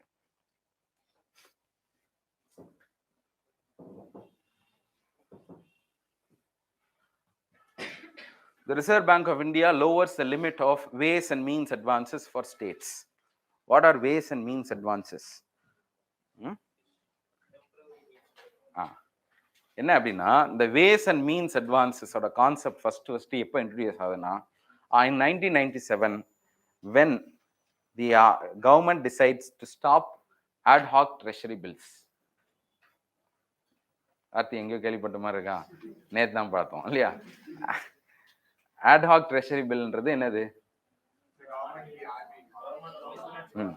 அதாவது பட்ஜெட் மேக்கிங்ல வெளியிலேருந்து வாங்கினதை தாண்டி என்ன பண்ணுவாங்கன்னா டைரக்டாவே ஆர்பிஐ வாங்குறது இந்த ad hoc treasury bill. It was an instrument like that. So this was discontinued, which means any amount of cash needs, it cannot be directly borrowed from RBI. யார்ட்ட இருந்து வாங்கி ஆகணும், மார்க்கெட்ல இருந்து. But what if the procurement of money or the mobilizing of money from the market is delayed? ஒரு 10 days உங்களுக்கு வேணும், ஒரு 15 daysக்கு இம்மீடியட்டா கேஷ் வேணும், but the RBI is not able to take money from, அப்படின்னா என்ன பண்றது? புரியுங்களா? இந்த மாதிரி டெம்பரரி மிஸ்மேட்சஸ், அதாவது ட்ரெஷரியில என்ன ஆயிட்டு இருக்கும்னா ஒவ்வொரு நாளும் மிஸ்மேட்ச் நடந்துகிட்டே இருக்கும். அதை மிஸ்மேட்சை ஃபில் பண்றதுக்காக 90 டேஸ்க்கு உள்ள என்ன பண்ணணும்னா, எப்படி நீங்க மற்றவங்கள்ட்ட கடன் கொடுக்குறீங்களோ அதே மாதிரி ஆர்பிஐட்ட வாங்கிக்கலாம், but with use of an instrument. இது எல்லாமே என்ன ஆகணும், சும்மா டெம்பரரி, விச் மீன்ஸ் அதே வருஷத்துக்குள்ள என்ன பண்ணணும், பே பண்ணி ஆகணும். அப்போ என்னன்னா அந்த வருஷத்துல நான் வாங்கின கடன் அப்படின்றத காட்டிலையும் அந்த வருஷமே வாங்குறீங்க, டேக்ஸ் வச்சு அடைச்சிட்டே இருக்கீங்க. ஸோ இதுக்கு பேர் தான் ways and means advances. Any kind of temporary mismatches in the government's treasury will be filled in the form of this adjustment. எஃப்ஆர்பிஎம்ல நம்ம என்ன சொல்லியிருந்தோம்னா ப்ரோஹிபிட் பண்ணிட்டோம், that banks should not take. This is an exemption. Government should not borrow ன்னு சொல்லியிருந்தோம்ல, அந்த borrowing clause வேற. இந்த borrowing will not even reflect in இதுல fiscal deficit கூட ரிஃப்ளெக்ட் ஆகாது. ஓகேங்களா? எனக்கு தேவையானது வாங்குறேன், நெக்ஸ்ட் மந்த் தான் எனக்கு கிடைக்கும் அந்த கடன் அப்படின்னு வச்சுப்போம். ஆனா இன்னைக்கு எனக்கு காசு வேணும். அப்ப ஆர்பிட்ட கொஞ்ச நாள் வாங்கிட்டு என்கிட்ட வந்தோடனே நான் கொடுத்துட்றேன் அப்படின்னு சொல்லுவோம். சரியா? அது சும்மா ஃப்ரெண்ட்ட வாங்குற மாதிரி இது.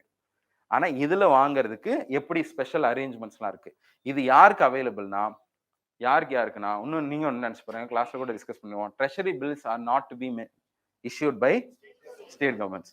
பட் ஸ்டேட் கவர்மெண்ட்ஸ்க்கு டெம்பரரி மிஸ்மேட்சஸ் வராதா? அப்ப வரும்ல, அதை எப்படி மீட் பண்ணுவாங்க? அதெல்லாம் இதுல பண்ணுவாங்க. சரியா?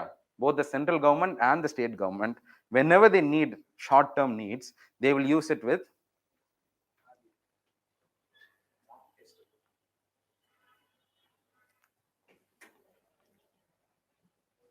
okay, so they will use it with the WMA. இந்த WMA ல என்ன இருக்கு அப்படின்னு பாருங்க. There are two kinds of WMA. One is special WMA, the other is special WMA, normal WMA இருக்கும். இந்த WMAன்றதுல என்ன பண்ணுவாங்கன்னா, ரெப்போ ரேட்ல என்ன பண்ணுவாங்க, whatever is the repo rate, at that rate the RBI will give loans to government of India. Maximum 90 days தான், அதுக்கு மேல தாண்டக்கூடாது. ஓகேங்களா?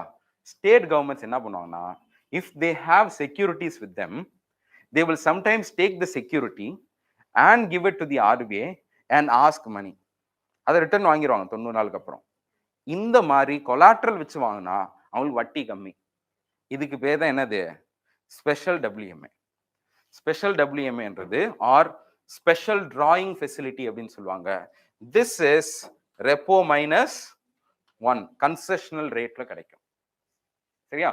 ஒருவேளை அந்த 90 நாளைக்கு மேல எடுக்க முடியல காசு அப்படின்னு சொன்னா வட்டி அதிகமாகும். Over draft facility repo +2, repo +5 அப்படிலாம். ஒருவேளை அந்த லிமிட்டையும் தாண்டி ரொம்ப எக்ஸீட் பண்ணிட்டு இருந்தீங்கன்னா கூட இதெல்லாம் போகும். Okay, this is to just make the discipline among governments. Okay, so இதெல்லாம் பார்த்துக்கோங்க. ஸோ இதுதான் இதில் என்ன பண்ணியிருந்தாங்கன்னா, எவ்வளோ தூரம் வாங்கிக்கலாம் WMA அப்படின்றது யார் டிசைட் பண்ணுவா? Government and RBI, government of India and RBI decide பண்ணும். சரியா? they will just give them an intimation and accordingly RBI will adjust the limits. During COVID, because there was higher need for the governments, it was increased. எவ்வளோ வாங்கலாம் அப்படின்றது அது என்ன பண்ணாங்க, 2 வருஷம் கழிச்சு இப்போ ரீசெட் பண்ணி குறைச்சிருக்கோம். the limit that the banks can, government, state governments can get from the RBI. இதான் நியூஸ்ல வந்துச்சு. புரியல? ஆமா, அதனால சப்போர்ட் ஜாஸ்தியா இருந்துச்சு. we increased the WMA limit. right now we have reduced it. அதான் நியூஸ்ல வந்துச்சு. Okay,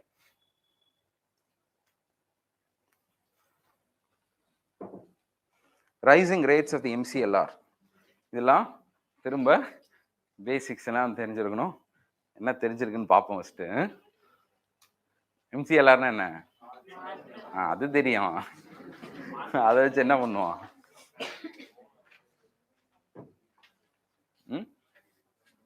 Right. So this is one of the lending mechanisms that the banks give to customers. புரியுதா? இது வந்து எவல்யூஷனா வந்தது.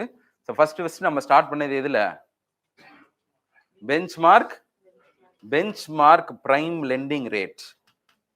புரியுதா? So this was the lending rate. Primary customers, prime கஸ்டமர்ஸ்க்கு என்ன லோன் கொடுக்குறீங்களோ அதுக்கு மேலே தான் கொடுக்கணுன்றது was a guideline, first ever guideline issued by the RBI. So we were following it, but over a period of time we found that this system was not transparent enough. Transparency இல்லாததுனால we were not able to conduct monetary policies in a smooth manner, and therefore we shifted from the BPLR system to base rate system. The lowest rate at which you can give loans, அதுக்கு பேர் தான் base rate. So எல்லா ஆபரேஷன்ஸையும் பார்த்துட்டு, to manage this 100 crore deposits, I am incurring an expenditure of 10 crores அப்படின்னா 10% the base rate, which means you can never give a customer a loan below 10%. So that's a base rate and a minimal rate at which you can operate என்ன அப்படின்னு இருந்துச்சு. இது 2011ல இருந்துச்சு.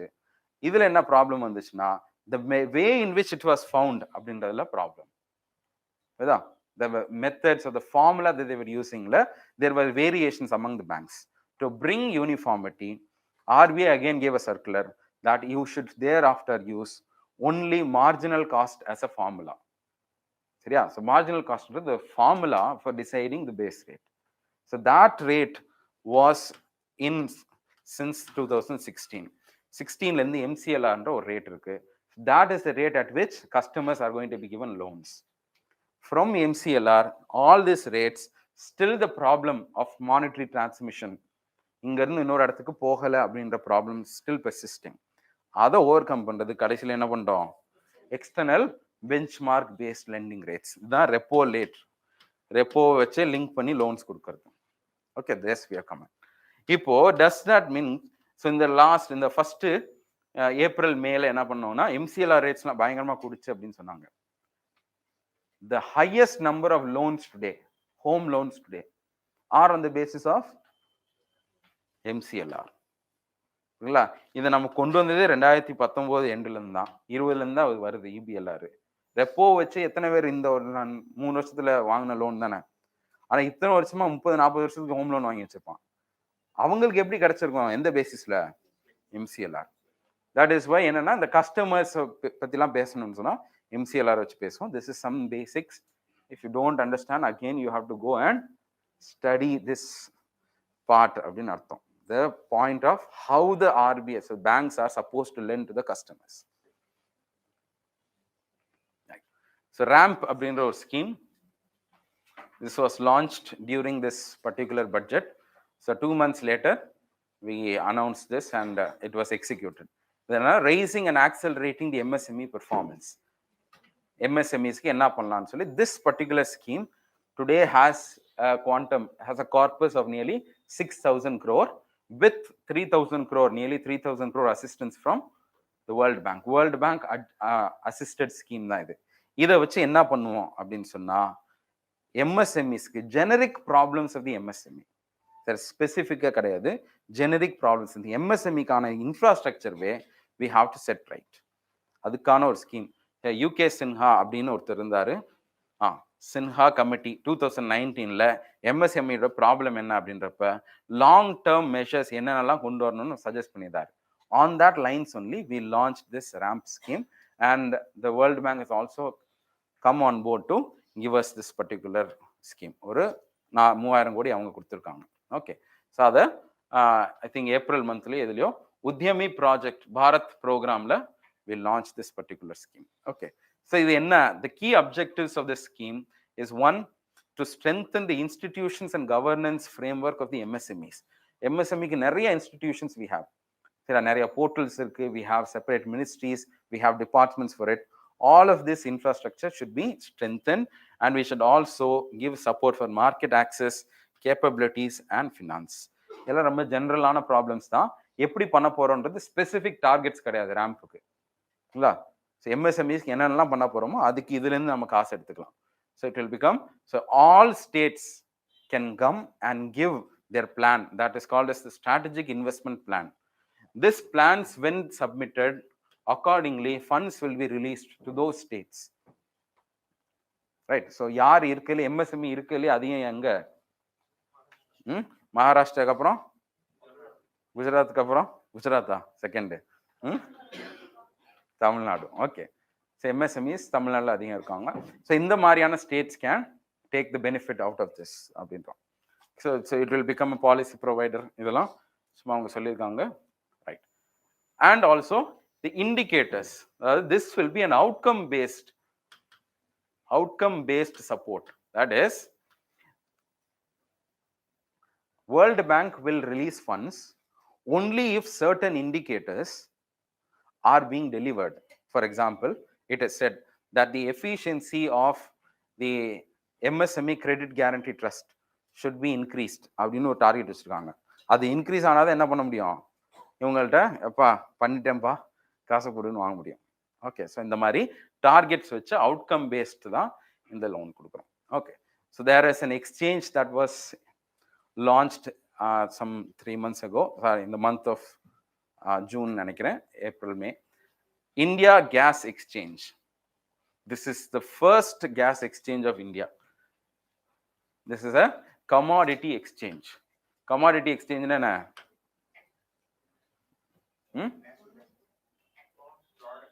அதான் இந்த commodity எக்ஸ்சேஞ்சஸ்லாம் எதில் படிப்போம்? கேபிட்டல் மார்க்கெட்டில். What will happen in this commodity exchanges? What will be settled? என்ன இன்ஸ்ட்ருமெண்ட்ஸ்லாம் செட்டில் பண்ணுவாங்க அதில்? ஃபார்வர்ட்ஸ் அண்ட் ஃபியூச்சர்ஸ் இருந்தது. ஸோ ஃபார்வர்ட்ஸ் அக்ரிமெண்ட் வருது, ஃபியூச்சர்ஸ் அக்ரிமெண்ட்லாம் வருது, கான்ட்ராக்ட்ல வாங்கி வச்சிருக்கோம் அப்படின்னு சொன்னா all this will B settled இல்லையா? ஸோ அந்த கேஸை ஃபர்ஸ்ட் டைம் இந்தியாவில் ஸ்பாட் ஃபியூச்சர்ஸ் வாங்குறதுக்கோ இல்லை ஃபார்வர்ட் அக்ரிமெண்ட் வாங்குறதுக்கோ நம்ம ஒரு மார்க்கெட்டை செட் பண்ணி வச்சிருக்கோம். That is India INX. Okay, so gas ஐஜிஎக்ஸ்ன்றது gas exchange. So domestic natural கேஸை இன்க்ரீஸ் பண்ணுறதுக்கு. Okay, so ONGC became the first ever company to trade this domestic gas in this particular exchange. First time ஒரு order வாங்கி sale பண்ணியிருக்காங்க இந்த particular எக்ஸ்சேஞ்சில். கொஞ்சம் கொஞ்சமாக இன்னும் கொஞ்சம் என்ன ஆகும், இட் வில் ஸ்லோலி பிக்அப். இது யாருக்கு கீழே இருக்காங்கன்னு சொன்னா யாரு? Petroleum and natural gas regulatory board. This is I think last year, அதுக்கு முந்தின வருஷமும் இதை வச்சு ஒரு கேள்வி வந்துருந்துச்சு. என்னன்னா, ரொம்ப இருக்கு இல்லையா ஒரு ஃபுல்லிஷான statement. This is the first regulator to be set up in India அப்படின்னு ஒரு ஸ்டேட்மெண்ட். ஓகே, அது இப்போதான் ஆரம்பிச்சாங்க. Okay, 2004 something. ஸோ அதெல்லாம் வந்து இதுதான் ஹிஸ்டாரிக்கலே ஃபர்ஸ்ட் செட்டில் பண்ணது, இதுதான் ஃபர்ஸ்ட் ரெகுலேட்டர்னு சொல்றதெல்லாம் ரொம்ப plainly absurd statement. Okay, so அந்த மாதிரி கேட்டிருந்தாங்க. ஸோ இதோட எய்ம் என்ன அப்படின்னு சொன்னா, one, the natural gas share in India at present is only 6.5. We have to increase it to 15%. This is the natural gas policy of India. In order to achieve this, we need to have exchanges where trading is happening. So அதுக்காக தான் இப்போ launch பண்ணியிருக்கோம். இன்னும் கொஞ்சம் நெட்வொர்க்லாம் launch பண்ணுவோம். Globally, if you see, the share of natural gases is 23% in the energy mix. இந்தியாவில் ரொம்ப ரொம்ப கம்மியாக இருக்கு, only 6%. புரியுதா? அதுலேருந்து 15க்கு வரணும் பை 2030ன்றது நம்மளோட எய்ம், நம்மளோட எனர்ஜி எய்ம் அது. ஸோ அதுக்காகவும் as a follow-up we have established this IGX.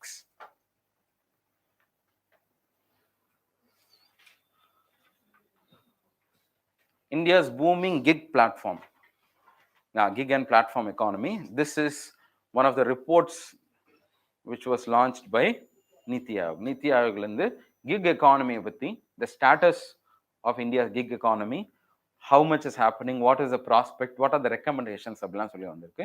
We'll just see only certain things about it. Okay, so என்ன அப்படின்னு சொன்னா, if you look at this, India is today sitting on a huge demographic dividend. கிட்டத்தட்ட 500 million of labor force in India. 50 crores of labor force அப்படின்றது ஒரு கண்ட்ரிக்கே அவ்வளோ பாப்புலேஷனை, அதில் 10% population கூட சில கண்ட்ரீஸில் இருக்காது. ஆனால் நம்மளோட லேபர் ஃபோர்ஸ் மட்டுமே கிட்டத்தட்ட 50 crores. We are sitting on a huge demographic dividend. And accordingly, we have the youngest population to the young population to the highest இருக்கு எல்லாத்த விட.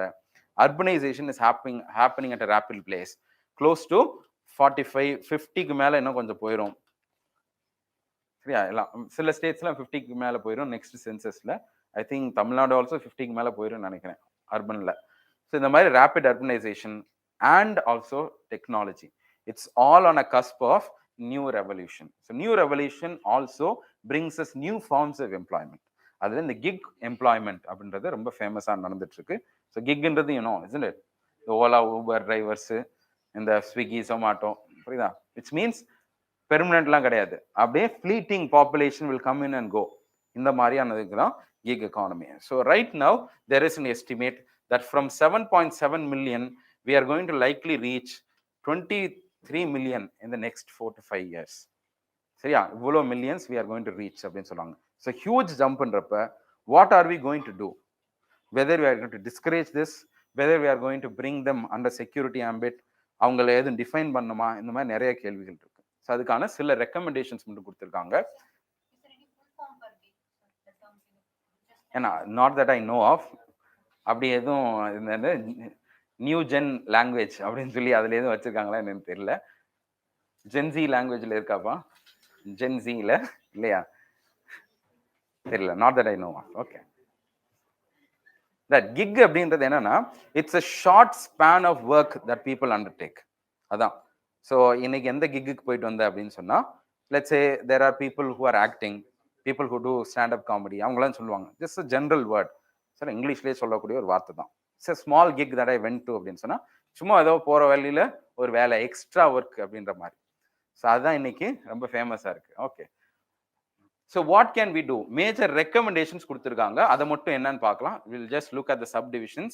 You can note it down for as points for மெயின்ஸ்க்கு இந்த மாதிரிலாம் எழுதிக்கலாம். So catalyze platformization அப்படின்னு ஒரு வார்த்தை introduce பண்றாங்க. The first major recommendation is that we should catalyze platformization. Platformization, it recommends that there should be more and more platforms emerging in India, which obviously needs to meet the demand for gig economy. Gig economy la Ola, Uber தாண்டி Ola is a platform, Uber is a platform. இந்த மாதிரி நிறைய platforms வரணும். We have to institutionalize them. We have to regulate them properly. இதுக்கு பேர் தான் platformization அப்படின்றாங்க. So how do we catalyze that? By it recommends certain things, especially a platform India initiative. For example, startups boost பண்றதுக்காக we have startup India initiative அப்படின்னு ஒன்று இருக்கு. அதே மாதிரி பிளாட்ஃபார்ம் இந்தியா இனிஷியேட்டிவ் அப்படின்னு ஒன்று கொண்டு வரணும் அப்படின்னு it's a major recommendation. Second, accelerating the access to finance for whom அப்படின்னா for both platform as well as platform workers. So platformsக்கு யாருன்னா venture capital இருந்து ஃபண்டிங் வர மாதிரி, பேங்க்ஸ்ல இருந்து ஃபார்மல் ஃபண்டிங் வர மாதிரி, இந்த மாதிரிலாம் we have to give them. For example, let's say collateral free loans should be given. They even recommend that any amount of loans given to this platform workers could even be classified as priority sector lending. சரியா? priority sector lending ரப்ப கண்டிப்பாக கொடுத்தாகணும் 40%. So it could be made compulsory அப்படின்றாங்க. So link that fintech companies எல்லாத்தையும் link பண்ணுங்க. Second, third aspect, it speaks about the skill development. One, about platform, it has given emphasis. Second is about the access to finance. And third, it speaks about skill development. So skill development ரப்ப இதை பத்தி கொஞ்சம் details எல்லாம் கொடுத்திருக்காங்க. It finds that much of the workers in this gig economy belong or concentrated in the low skill. சரியா? Who are the gig workers ன்னு பார்த்தா யாரு? லோ ஸ்கில்டு தான் அதிகமா இருக்காங்க. அப்படின்னு ஓவராலப்பா இங்க வேணா இன்ஜினியர்ஸ் இருக்கலாம். இன்ஜினியர்ஸ்ன்றதே லோ ஸ்கில் ஜாபா மாறி அது ஒரு 50 வருஷம் ஆச்சு. ஓகே. ஸோ என்ன பண்ணலாம் அப்படின்னா, so we have to continuously upskill them and reskill them even while they are in the platform. So அந்த பிளாட்ஃபார்ம் ஒர்க்கராகவே இருந்தால் கூட என்ன பண்ணணும்னு சொன்னால், we have to bring special schemes which are aimed at reskilling or upskilling people who are part of this platform workers. ஓகேங்களா? இல்லை எப்படி பண்ணுவோம் பாரு நம்ம அப்படின்றீங்களா? Okay. So national skill development corporation skill பாலிசியை ரீடிசைன் பண்ணி இவங்களுக்கு கரெக்டாக ஸ்கில் கொடுக்குற மாதிரி ஏதாவது பண்ணணும் அப்படிலாம் பண்ணியிருக்காங்க. You can give concepts like skill certificates, skill passports, skill badge. இந்த மாதிரியான கான்செப்ட்ஸ்லாம் இன்ட்ரடியூஸ் பண்ணி we can bring them in the skill market. அப்படின்றாங்க. இன்னொரு ரெக்கமெண்டேஷன் என்னன்னா, we should also allow the gig economy to be flooded in by both the mid skill and the high skill. High skill and mid skillன்றது ரொம்ப ரொம்ப கம்மியா இருக்கு. which means இந்த platform owners மட்டும்தான் யாரு ஹை ஸ்கில், ஒர்க்கர்ஸ்லாம் யாரு low ஸ்கில்ல இருக்காங்க. So இந்த மாதிரிலாம் இல்லாம என்ன ஆச்சுன்னா, it should be a variety of skill levels across this field. So அதையும் நம்ம பார்க்கணும் அப்படின்றது it's one of the recommendation. Major the next recommendation, enhancing social inclusion. So how do we bring social inclusion in this nascent area அப்படின்னா, gender sensitization. How do we bring gender sensitization and the inclusion of persons with disabilities by linking or tying up with civil society organizations? Because many of the platform workers will not be doing these kind of activities. So civil society organizations will link பண்ணி இதெல்லாம் பண்ணணும். Inclusive design and communication systems. For example, the very way in which the platform is being operated, let's say Swiggy இருக்காங்க. இன்னைக்கு how is a platform design? Can a disabled or a differently abled go and work in Swiggy today? பண்ணுவாங்களா? பண்ண விட மாட்டாங்க. சரிங்களா?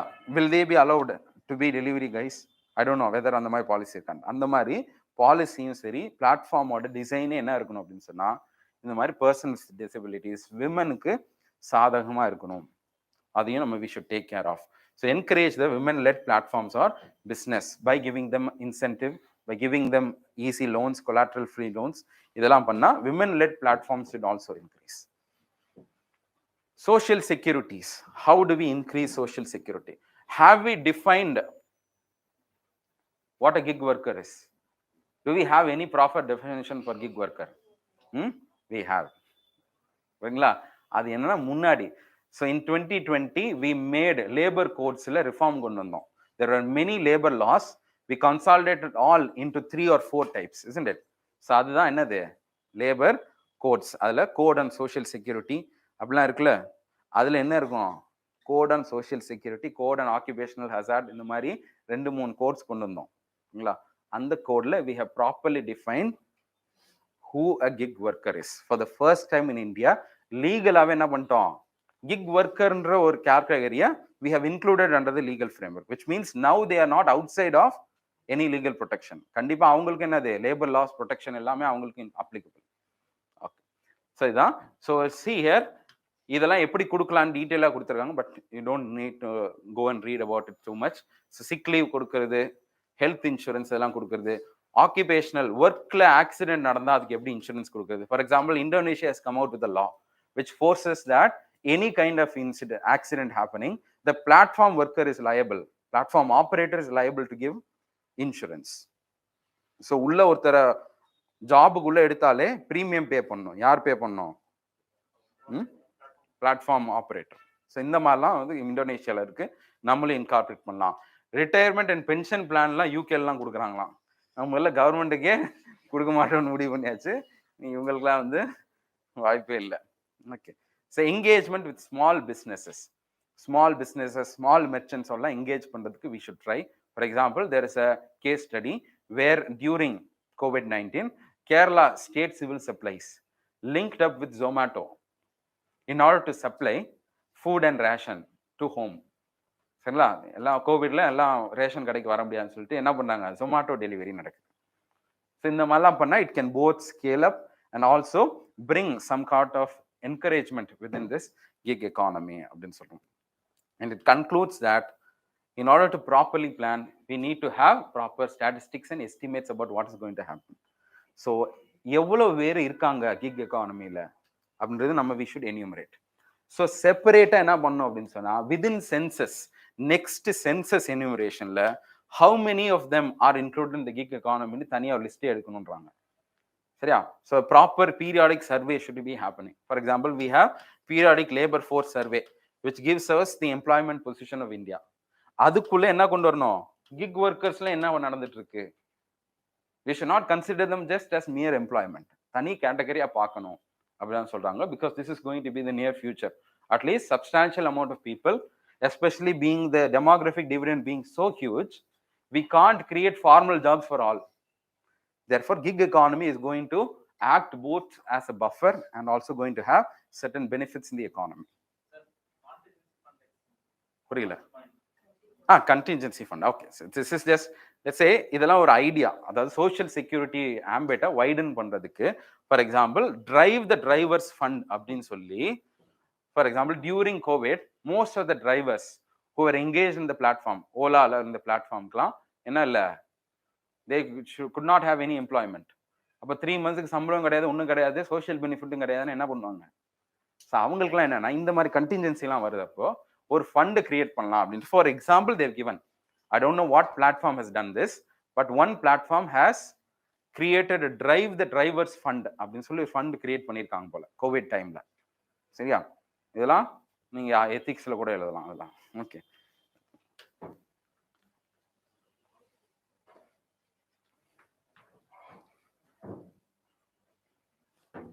Yeah. See here, the raise அப்படின்ற ஒரு approach. Just I don't want to just go through all of this. Raise approach அப்படின்றத அவங்க ஸ்ட்ராட்டஜியா கொடுத்திருக்காங்க. That is, there is a code on social security which is already trying to bring social security benefits to all workers. How do we enable this? How do we widen this for gig workers also? அப்படின்னு சொல்லிட்டு ஒரு strategy, 5 level strategy கொடுத்திருக்காங்க. That is called as the raise strategy or raise approach. Raise-na recognizing the nature அப்படிலாம் கொடுத்திருக்காங்க. Just go through it. It can come handy if at all you want to write some acronym, ஏதாவது means எழுதுறப்போ வேணா use பண்ணிக்கலாம். Challenges for gig workers. If you look at the general challenges, meager pay, legal frameworks பெருசாக கிடையாது. Now only we are recognising who a gig worker is. Regulatory lapses, for example ரீசெண்டாக கூட ஒரு ரேப்பிடோவில் ஒரு rape case நடந்துச்சு இல்லையா, kick worker. அப்போ அவங்க என்ன சொல்கிறாங்கன்னா, who is accountable for that? ரேப்பிடோவா, இல்லை அவரேவா, இல்லை லா என்ஃபோர்ஸ்மெண்ட்டா, என்னன்னு சரி சொல்ல முடியல. ஸோ இதெல்லாம் வந்து வி ஸ்டில் டோன்ட் நோ. நம்ம என்ன பண்ண முடியாதுன்னா, அதுக்காக இந்தியாவோட கவர்மெண்டோட ரியாக்ஷன் என்னன்னா, பேன் ரேப்பிடோ அடுத்த மாதம் பண்ணுவான். சரியா? இந்தியாவோட என்னது எது எதுக்கெல்லாம் கேபிட்டல் வாங்கணுன்றது பேர் இல்லாமல் rape capital of India, all of the வேர்ல்டுலாம் பேர் வாங்கி வச்சிருக்கோம். ஸோ இப்படி பரிதாபமாக இருக்கு நிலைமை. So regulatory lapses there, bargaining power is missing. இதுதான் ரொம்ப ரொம்ப முக்கியம். சரியா? என்ன அப்படின்னு சொன்னா, if you go to an organisation, workers can unite together. ஒரு கலெக்டிவ் பார்கெனிங் பவர் இருக்கு. கிக் ஒர்க்கர்ல என்னது, தனித்தனியாக தான். அவங்களால என்ன பண்ண முடியாது, யூனியன்லாம் ஃபார்ம் பண்ண முடியாது. பார்த்துக்கோங்க. ஓகே, ஸோ அதெல்லாம் ஒரு ஈஸி ஃபயரிங் இந்த பாலிசிஸ்குள்ள வந்துடுறாங்க. ஸோ ப்ரொஃபைல் இஸ் கான்சென்ட்ரேட்டட் இந்த லோ ஸ்கில் லேபர். இது எல்லாமே general problems with regards to this particular race platform. Okay, there are two things. I'll just give an overview and then we'll complete. GST compensation அப்படின்றது, you know, isn't it? We brought a GST compensation in the year 2017 16 ல இருந்து 21 வரைக்கும் 5-year period வரைக்கும் தான் compensation இருந்துச்சு. After that it has to end. But you know what happened in COVID? Still there are many dues that the central government has to give to the state. How do they pay? அப்படின்னா, the act only allows for 5 years. It was extended till 2021 வரைக்கும் extend பண்ணியிருந்தோம். சரியா? இப்போ என்ன பண்ணிட்டோம்னா 26 வரைக்கும் extend பண்ணியிருக்கோம். which means formally an announcement has come from the government side that GST compensation will still continue for another 5 years. So 21ல இருந்து எங்க போகுது, 26 வரைக்கும் மறுபடியும் காம்பன்சேஷன் ஃபண்ட் இருக்க போகுது. சரியா? இது ஒரு this was one of the news. Zero defect and zero, I think most of this are just facts. I think அடுத்தடுத்தும் வேலை இருக்கும்னு நினைக்கிறேன். என்ன பண்றேன்னா, இந்த அடுத்தடுத்து என்ன டாபிக்ஸ்னு சொல்லிடுறேன். just make a note of it. Okay, zero effect and zero defect scheme, MSME ஓட ஒரு ஸ்கீம். அது என்னன்னு பார்த்துட்டு வாங்க. I'll also send this particular. Okay, அடுத்து export promotion capital goods scheme சொல்லி ஒன்று கொண்டு வரோம். This was meant for electronics. There is a general scheme, export promotion capital goods, ஜென்ரலான ஒரு ஸ்கீம் இருக்கு. இந்த ஸ்கீம் வந்து எலக்ட்ரானிக்ஸ்க்கானே கொண்டு வந்தோம். இது என்ன அப்படின்னு சொன்னா, இதோட ஸ்கீமோட நேச்சர் சொல்லிடுறேன். யூ கேன் எக்ஸ்போர்ட் பண்றவனா வெளியில இருந்து capital goods. What are capital goods? machines or components which are going to, you can, when you import goods, usually there will be customs, isn't it, levied on it. When you are importing it for the purpose of exporting it, ஏதோ ஒன்று import பண்ணி அதை remodel பண்ணி export பண்ண போறீங்கன்னா, for that purpose customs will be exempted for you. Zero duty நீங்க பே பண்ணா போதும். சரியா? on the basis that you compulsorily export. next 6 yearல 6 times வேல்யூக்கு எக்ஸ்போர்ட் பண்ணிருக்கணும். புரியுதா? நீங்க வாங்கினது ஒரு 1 கோடி ரூபாய்க்கு நீங்க இம்போர்ட் பண்றீங்க அப்படின்னு சொன்னா அதுல கஸ்டம்ஸ்லாம் ஒன்று கிடையாது. ஆனா நெக்ஸ்ட் 6 இயர்ஸ்ல என்ன பண்ணிருக்கணும், 6 கோடி ரூபாய் வரைக்கும் என்ன பண்ணிருக்கணும், எக்ஸ்போர்ட் பண்ணிருக்கணும். இதுதான் ஒன் கண்டிஷன். அப்படி பண்ற மாதிரி இருந்தா உனக்கு டியூட்டி ஃப்ரீ அப்படின்ற மாதிரிலாம் கொடுத்துருக்கோம். திஸ் இஸ் ஜஸ்ட் டு இந்த எலக்ட்ரானிக்ஸையும் மேக் இன் இந்தியா இதெல்லாம் பூஸ்ட் பண்ணணும், அதுக்காக கொண்டு வரது. Okay, yeah, I think this is it. So இந்த ரெண்டு இதை மட்டும் கொஞ்சம் பார்த்துட்டு வாங்க. Okay, zero effect and zero defect. So we'll meet in the next class. And also for your information, we will be having on the 9th. So if you are free, you can come and write ஒரு open mark test, எல்லா சப்ஜெக்ட்ஸும் வச்சு ஒரு mark test மாதிரி இருக்கும். there will be a discussion, எல்லாமே இருக்கும். 2 மணிக்கு ஆரம்பிக்கும். 4:30 will be having discussion. So if you are free, ஃப்ரீயாக தான் இருப்பீங்கன்னு நினைக்கிறேன். ஓகே, ஸோ என்ன பண்ணுங்க, வந்து ஜஸ்ட் கம் அண்ட் அட்டெம்ப்ட். எப்படி இருக்கு, என்ன மாதிரி டஃப்பாக இருக்கு அப்படின்றது கொஞ்சம் உங்க லெவல்ஸை you can assess through it. Okay, thank you. Okay. So today's class, we are just going to see some of the important topics which covers in the both history and also arts and culture part of UPSC portions. So the first current affairs part is ASI, or the so-called Archaeological Survey of India Act, to be made more flexible. This is the current affairs part. So what is it? So the ASI is working to amend the Ancient Monuments and Archaeological Sites and Remains Act. So AMASR Act. This AMASR Act is nothing but Archaeological Ancient Monuments and Archaeological Sites and Remains Act 1958. So this act came into being during the time period of Congress tenure, Jawaharlal Nehru time period. Okay. So it particularly seeks to change the current 100-meter prohibited area around the protected monuments to site-specific limits.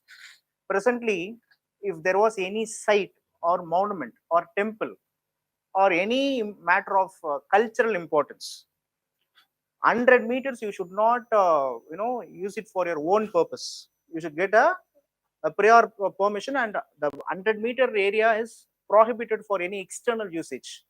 Now this 100-meter, as they have amended, and they are going for 200 meters. So that is the current affairs part. Okay, so they are saying like, what is AMASR Act? The AMASR Act provides for the preservation of ancient and historical monuments and archaeological sites and remains of the national importance. It is the national important sites are all protected by means of AMASR Act. It also provides for the regulation of archaeological excavations and for the protection of sculptures, carvings, and other like objects. The Archaeological Survey of India functions under the provision of this act. So what is this Archaeological Survey of India? You know the history. You should know some basic facts about ASI. Tell me, what is the background or the history of ASI? Come on, anyone, please. ASI is sollakodiya Archaeological Survey of India. What is the history of ASI? Any idea? Any basic thing you need, you can say actually. When it came actually? This institution came during the time period of British. 18th century? No, it was in the second half of the 19th century. So the things goes like this. In the second half of the 19th century, it was the time period, okay, exactly by 1860s, there was a British officer. His name was Mr. Alexander Cunningham. This Alexander Cunningham was responsible for saying or for highlighting the research related to Indus Valley civilization. Do you remember about the Indus Valley civilization? This Indus Valley civilization, if you look at it, it was in the 19th century the Indus Valley civilization excavation started. The excavation specifically started in the 19th century, second half. It was given a push by Mr. Alexander Cunningham. This Alexander Cunningham was the first president of ASI. So this Archaeological Survey of India was established during the time period of Alexander Cunningham. So this is the first thing you need to understand. So what they say, this ASI, the ASI, under the ASI control, the AMASR Act was going on. The rules stipulate that area in the vicinity of the monument within 100 meters is prohibited area. Now, the area within 200 meters of the monument is regulated category. Any repair or modifications of the buildings in this area requires prior permission. So 100 meters was prohibited. You should not go for capturing that area. Okay, and the 200 meters from the monument to 200 meters, anything if you want to do, you need to get a prior permission from ASI. So ASI is nothing but the Archaeological Survey of India. So the Archaeological Survey of India comes under the Ministry of not Education, it is the Ministry of Culture. Don't go for PMO office, don't go for Ministry of Education. Okay, comes under the Ministry of Culture. It was founded in 1861 by Alexander Cunningham, who became the first Director General or the first President of ASI. Could someone tell me? I said Alexander Cunningham. He was the one who first highlighted about the Indus Valley civilization. Tell me, when does the British government finally or officially recognized that the civilization called Indus Valley was present? Yep, officially announced pannanga. 1920s means Very good. It was in the year of 1924 only. The British government officially announced. 1860s, they said that yeah, there was a civilization which was the contemporary to the oldest civilizations was present, but it was in the 1924 only. Okay, they said that okay, there was a civilization. Yeah, the civilization was the contemporary of the other world civilization, and the credits of the civilization goes like this and that. So this many information was credited only in 1924. Officially published பண்ணது இப்பதான் 1924. Okay, so IVC officially published.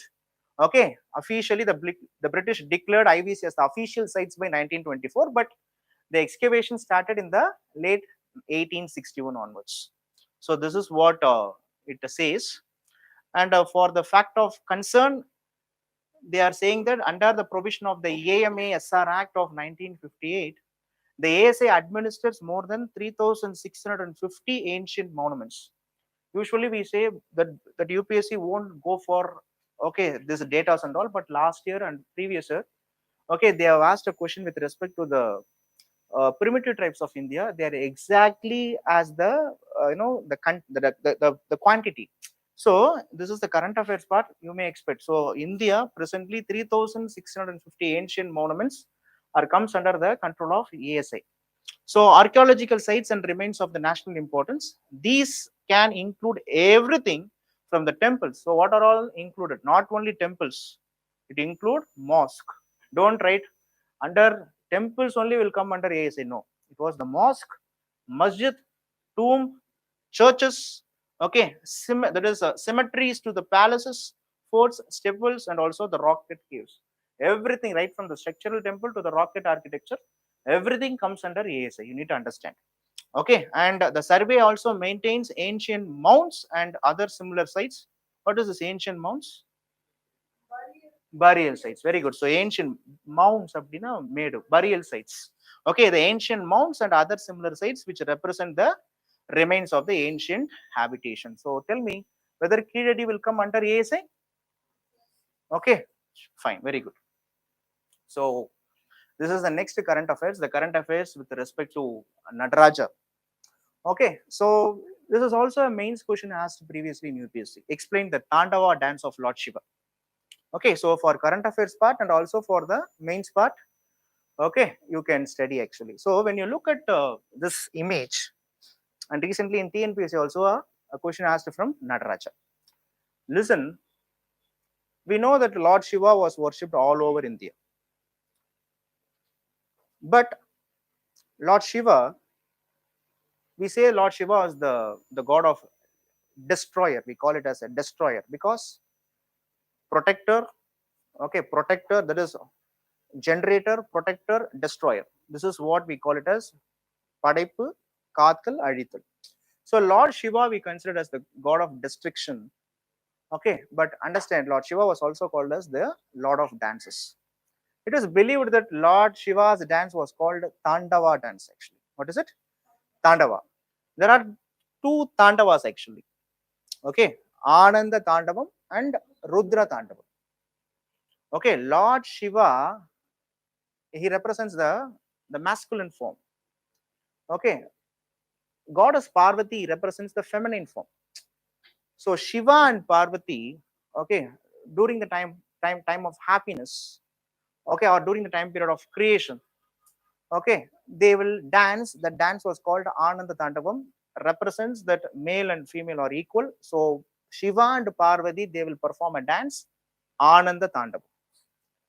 Whereas Lord Shiva, it is believed that Lord Shiva at the time of destruction, he will perform alone, fiercely he will dance. That particular dance we call it as Rudra Tandava. So Ananda Tandavam and Rudra Tandavam, both are the Tandava dance of Lord Shiva. We call it as the cosmic dance of Lord Shiva. Okay, so fine. So this particular form, this particular Nadaraja form, we call it as Adal Arasar or Nadaraja. This Nadaraja was the one of the principal deity of the imperial Chola dynasty. The Cholas worship Lord Shiva, and at the same time they worship Lord Shiva as Nataraja. That is how it represented, and this is how you should know that Nataraja temple at Chidambaram, it was particularly patronized by Cholas. Especially there was a Chola ruler called Parantaka one. He was the one who, he was called Pun Vein the Chola. Who is that? Parantaka. Pun Vein the Sodan or Cholran. Because the Vimana of Nataraja temple was particularly gold plated by Parantaka one. So we know this history. And tell me someone what this image particularly represents. This is what the main question is. What this image represents? Cosmic dance. What is it? Destruction of good over evil. How? How? Okay. Okay. So destruction of good over. Okay. Very good. Any other representations, connotations? Enapa? Yeah. Drum. Okay.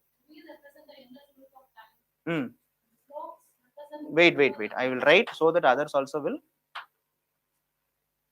learn actually. This is drum. You call it as drum. What is the Sanskrit name of it? Uduke. Uduke is Sanskrit. Now okay, it is Damru. Tamru. Sanskrit or Hindi அப்படிதான் represent பண்றாங்க. So this Damru or so called Tamil Udukai, okay, it represents creation. Okay, they say that the Udukai odeya side 1 and side 2 represents male and also female. So this Damru represents creation. Very good. Next ma. It was the endless time. Okay, Akash. Okay, this universe was expanding, neither created not to be destroyed. Okay, that particular connotation was represented by this. Then very good. So this Shiva has got 4 hands here. Okay, so this particular producing of Shiva in 4 hands specific to Chola's time period. So this mudra, கவலைப்படாத service வாங்கிடலாம் அப்படின்னு சொல்லிட்டு நான் பாத்துக்கிறேன் அப்படின்னு சொல்றது. Okay, இந்த அபய Mudra. Abhaya Mudra. It's a mudra for protection. Abhaya Mudra. Gautama Buddha also represents with Abhaya Mudra in certain gestures. Next ma, this one. Very good, superb. This one, any other? What is this one?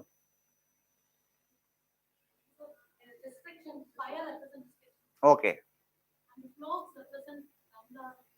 Okay, fine, good, super. Okay, அப்போ overall, don't worry, நான் காமிச்சிடுறேன், இருங்க, wait பண்ணுங்க. So overall there are certain representation of Lord Shiva. So that certain representation is what the Tandava dance of Lord Shiva is. So observe this one. இவர் வந்து பாத்தீங்கன்னா he was a dwarf. முயலகன், அரக்கன் பேர் அவருக்கு.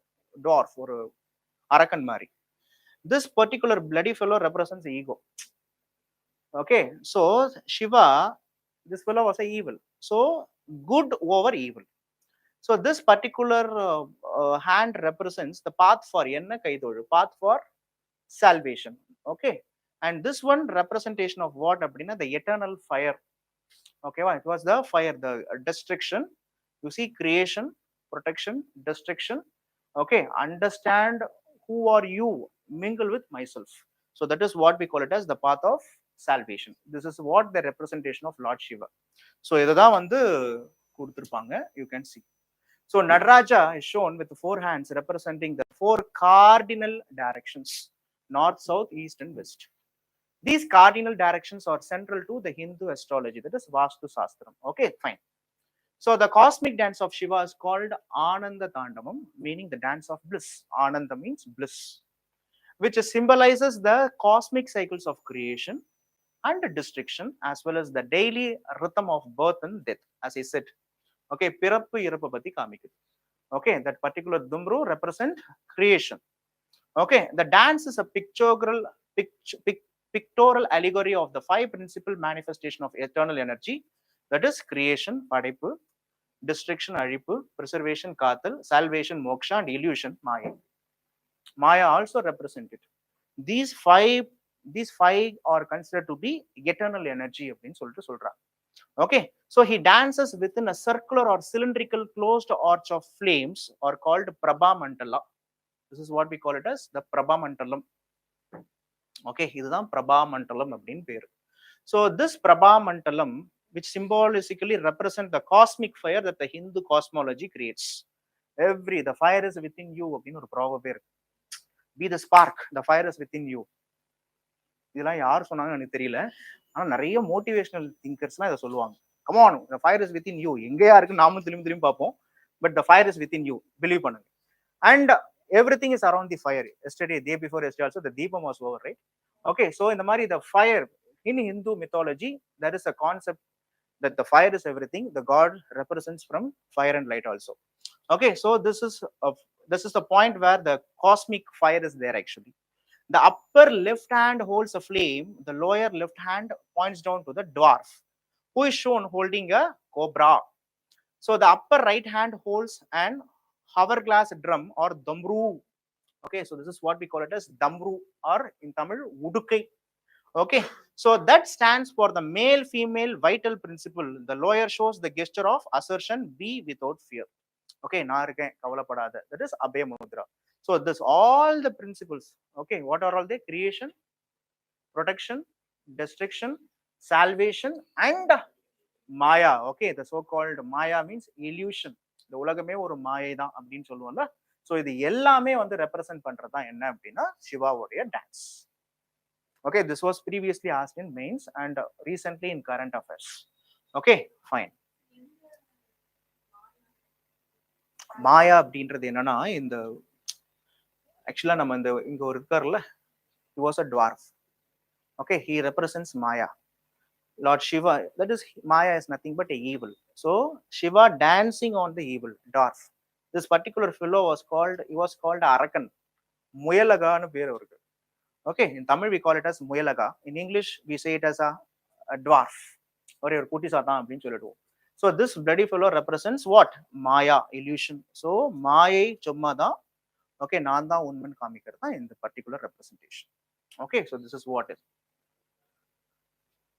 So his palm showers Abhay Mudra, meaning fearless in Sanskrit, and the face shows two eyes plus a slightly opened third eye in the forehead, which symbolizes the trinity of Shaivism. Okay, so in the face you have a third eye. Lord Shiva has a third eye.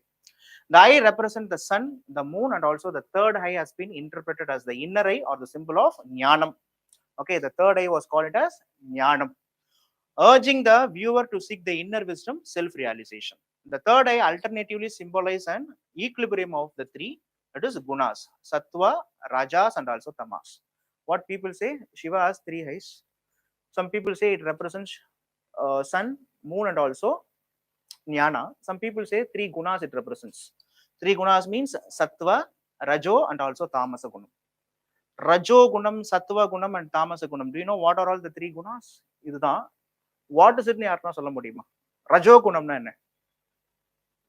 Tamasa, rajo, sattva. What the rajo gunam represents? Based on this only, the so-called old varnashrama dharma was planned originally like that. Varnashrama dharma, the so-called Manusmriti, it came in the early Vedic period itself. But that time, it is not based on discrimination. It is not based on birth-based discrimination or color-based discrimination. It is based on guna.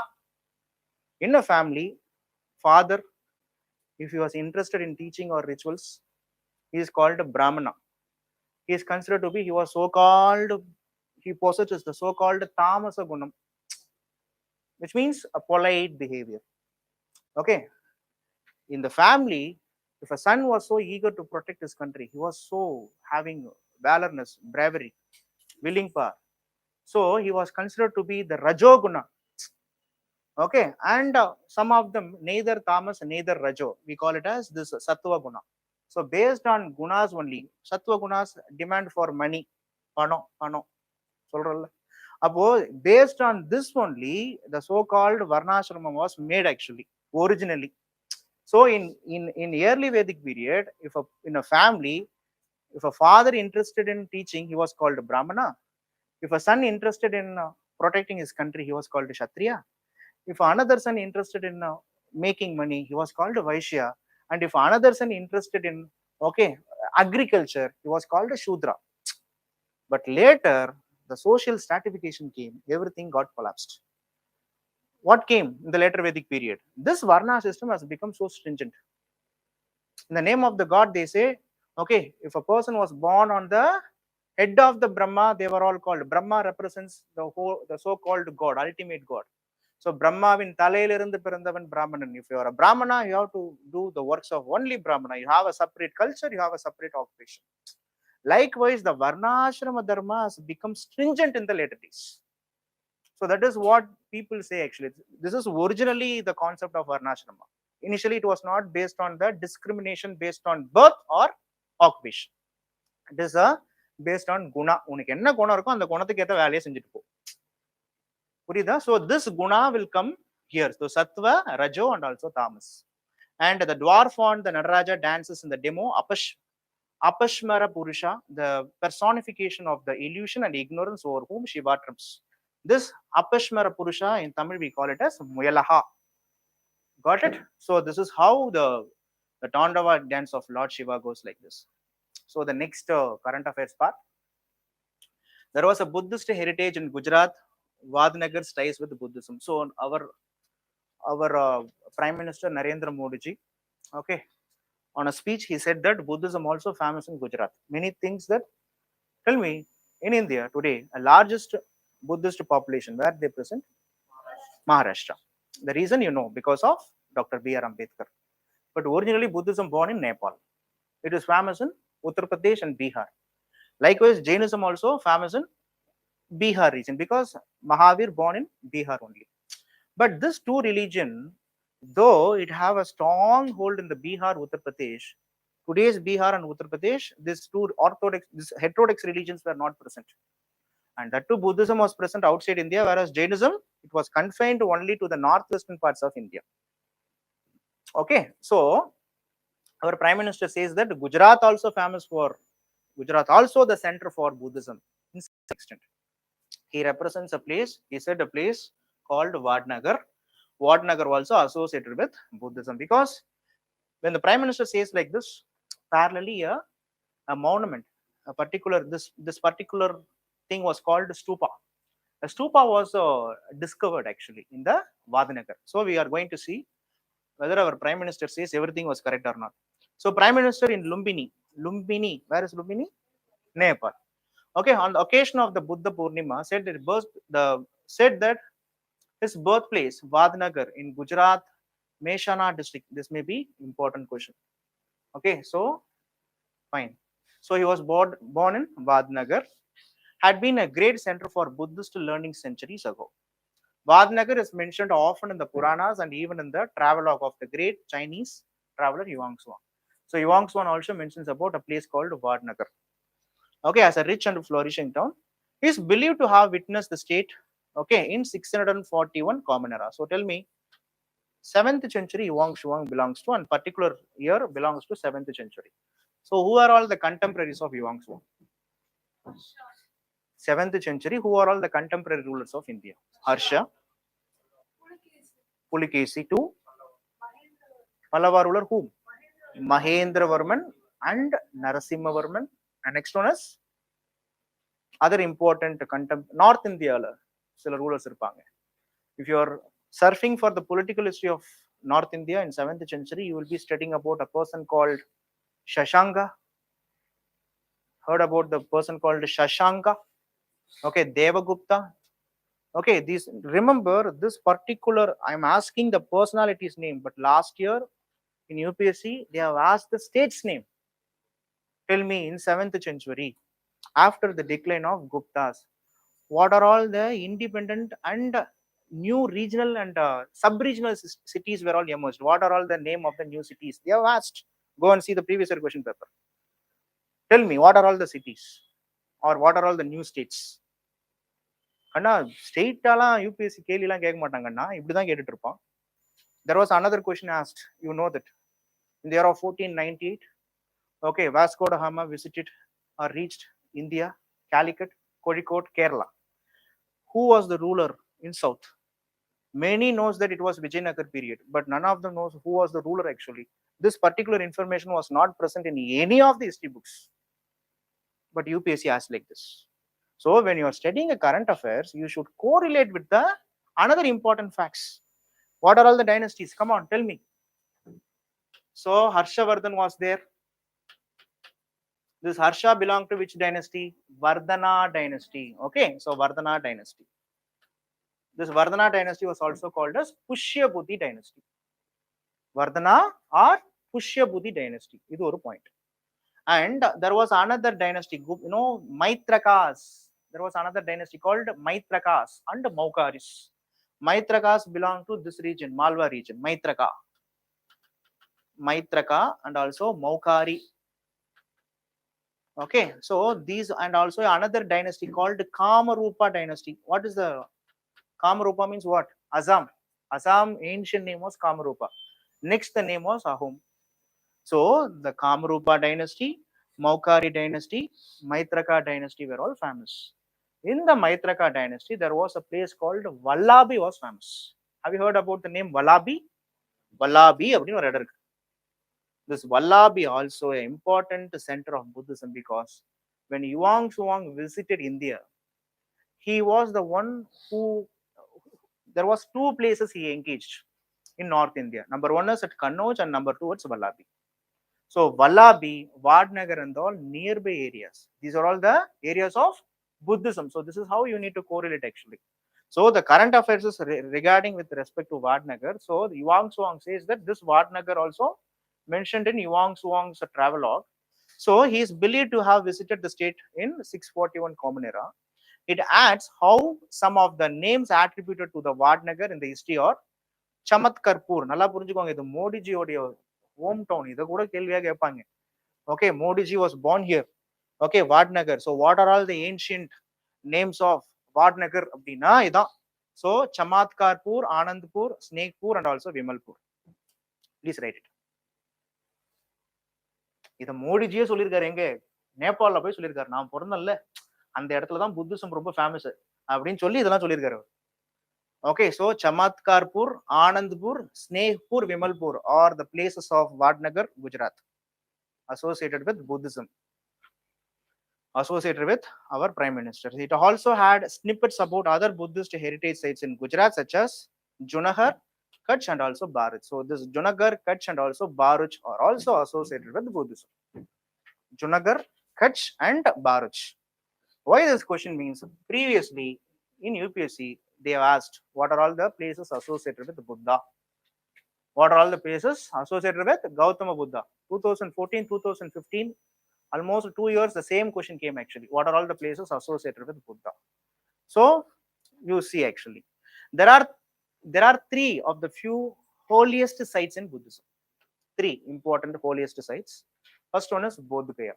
Bodh Gaya on the bank of river Niranjana, Bihar. It was the place where Gautama Buddha got fever. Yo, Gautama Buddha got enlightenment. உங்களுடைய personal vengeance மேலாம் இதுல காமிக்க கூடாது. Gautama Buddha God, okay பாருங்க எனக்கே fever தான் வாயில வருது. So Gautama Buddha got enlightenment, nirvana. It is on the bank of river Niranjana, Bihar. Okay, and this is one of the place. And next one is Keshariya Stupa.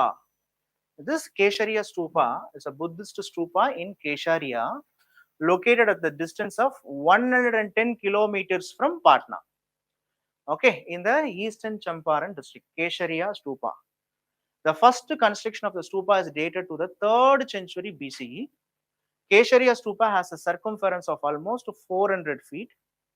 Okay, and rises to a height of 104 feet. So they say that after the death of Buddha, it was almost after 300 years of death of Buddha, because Buddha died in 6th century BCE.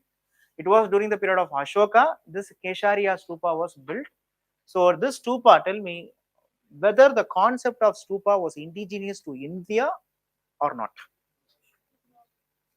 Whether the concept of stupa அப்படின்றது இந்தியாவுடைய origin, it is having some external reference.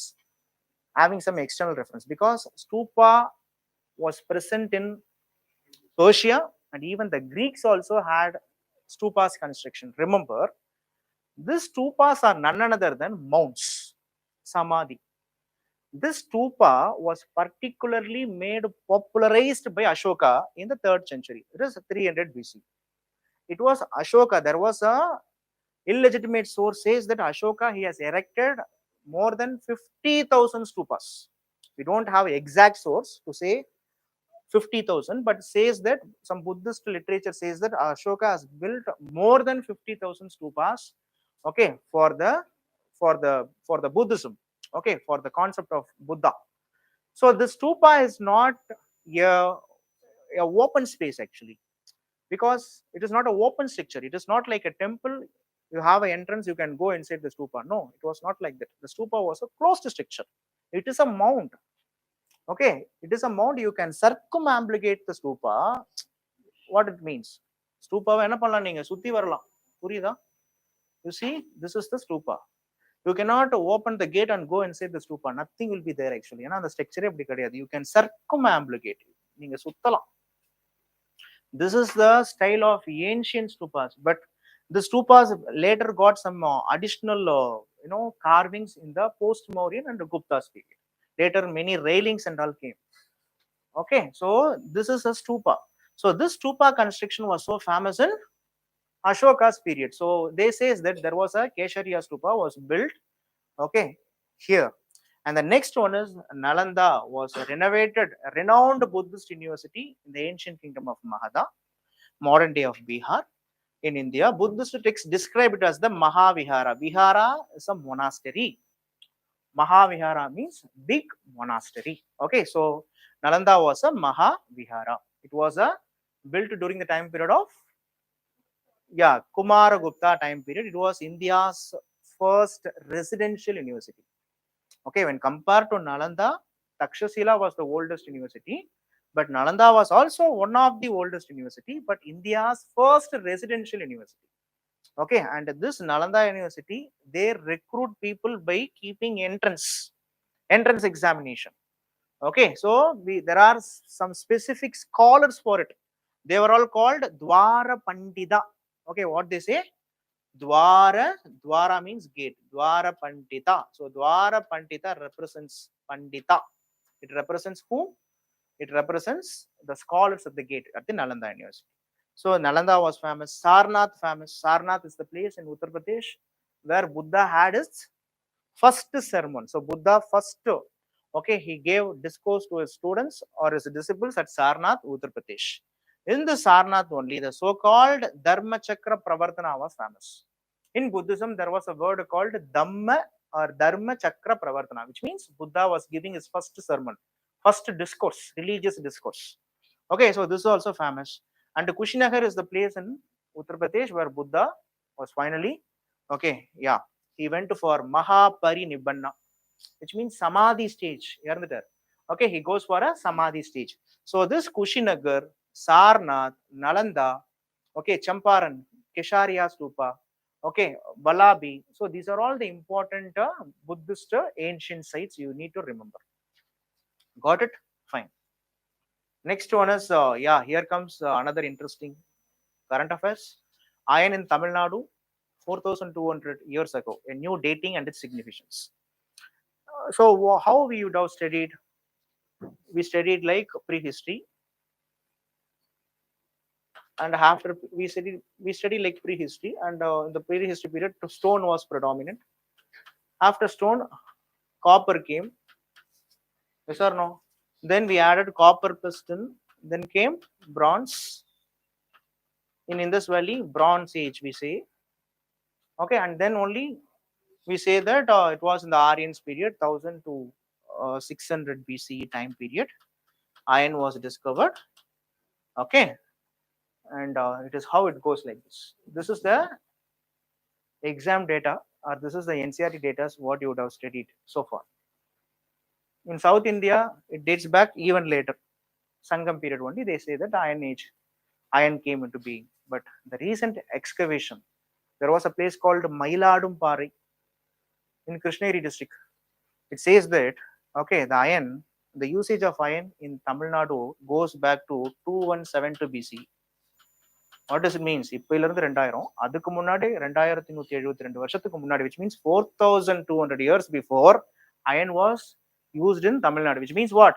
When Indus Valley civilization declining phase is there, here iron was there.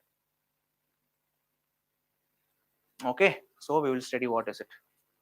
What is in news? So before this, the earliest evidence of the iron was from 1900 to 2000 BCE for the country and from 1500 BCE for Tamil Nadu. The latest evidence dates the findings from Tamil Nadu to 2172 BCE, much older.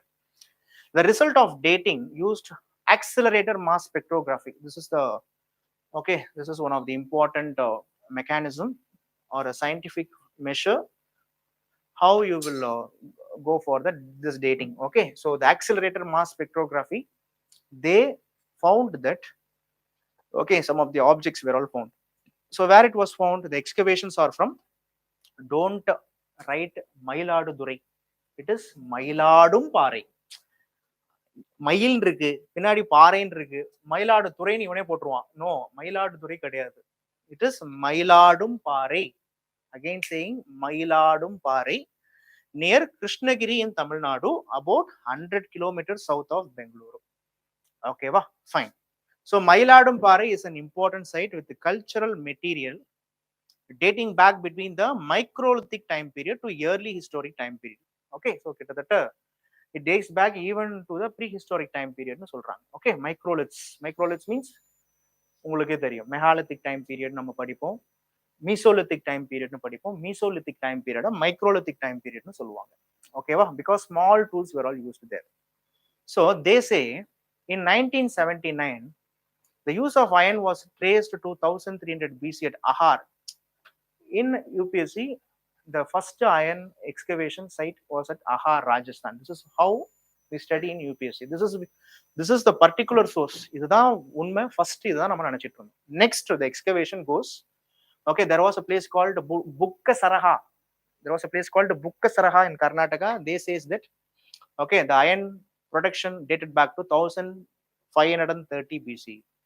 The date was subsequently pushed back to 1700 to 1800 BCE, and there was a place called Raipura in the mid Ganga Valley. So they says that initially the Ahar 1300, then says that sir, before Ahar there was a place called Bukkasaraga 1500. They says that no sir, before Bukkasaraga, Raipura, there was a place in mid Ganga Valley. It goes back to 1700, and it was 2900 to 2000 BCE. It was then 2900 to 2000 BCE, based on investigations in sites at Malhar near Varanasi and Brahmagiri in Karnataka. So they says that iron later discovered at these places 1900 to 2000 BC. But when compared to all those things, what happened? இதெல்லாம் விட பழமையானது என்ன அப்படின்னா, what is it? This Mayiladum Parai. So what is the year? 2172 BCE. So this is one of the recent archaeological discoveries, where we need to get confirmation from the ASI. Still ASI has not affirmed it. The Ministry of Culture not affirmed it. This was the findings. These are all the recent findings. So you need to know the place where it was. What the place? Mayiladum Parai, Krishnagiri district. Fine. The next current affairs is Rakhi Garhi. So you know about Rakhi Garhi, you would have studied in Indus Valley civilization. For your kind understanding, Indus Valley, the first largest city was Harappa. It was discovered in 1921. But when you get a question today, what was the largest IVC site? It was not Harappa. It was not Mohenjo-daro also. It was Rakhi Garhi. Because in the year of 2018, they said, when compared to Harappa, when compared to Mohenjo-daro, there was a place at Haryana, Rakhi Garhi. This Rakhi Garhi was the today recent findings. The Rakhi Garhis, when the excavation goes, even today it goes like this. So Rakhi Garhi was the largest site of IVC. This is the upgradation. Upgradation. Rakhi Garhi was the largest site. Don't go for Harappa or Mohenjo-daro. Those are all old facts. So Rakhi Garhi. So where it was? It was in the Haryana region. So there was a Rakhi Garhi in news. Why it was? DNA analysis might tell about the ancestry and the food habits of the people who lived in the Raki Gargi. So they recently found the food culture of people who lived in Raki Gargi. So Raki Gargi oda per enna, Raki Kas or Raki Shapur, collectively known as Raki Gargi, located on the right bank of now dried up Drishtavati. So there was a river called Drishtavati. Now this river was not there in Haryana. So on the bank of this Drishadvati, this Raki Garhi site was present there. It is located on the Gagar Hakra river plain in the Hisar district of Haryana. So 7 mounds are located here. The site has yielded various stages of Harappa culture and is by far one of the largest Harappan sites in India. So this is what I said. So Harappa, when compared to Harappan sites, the largest Harappan sites in India. So overall, and the largest in India is also Raki Garhi. The site shows the sequential development of the Indus culture in the now dried up as Saraswati basin. So there was a Saraswati basin. On the basin of river Saraswati only, people say this Raki Garhi was there actually. So what they have found? So what are all the major findings? Means they have found some human skeletons, fortifications were all there, and they have found the terracotta statues of weights. From this itself, we can come to a conclusion that the Indus Valley people used weights. They used copper weights and measures. Okay, artifacts, comb, copper fish hooks, needles, terracotta seals have been also found. So which means what is the conclusion? Comb, they had the knowledge of comb, which means what?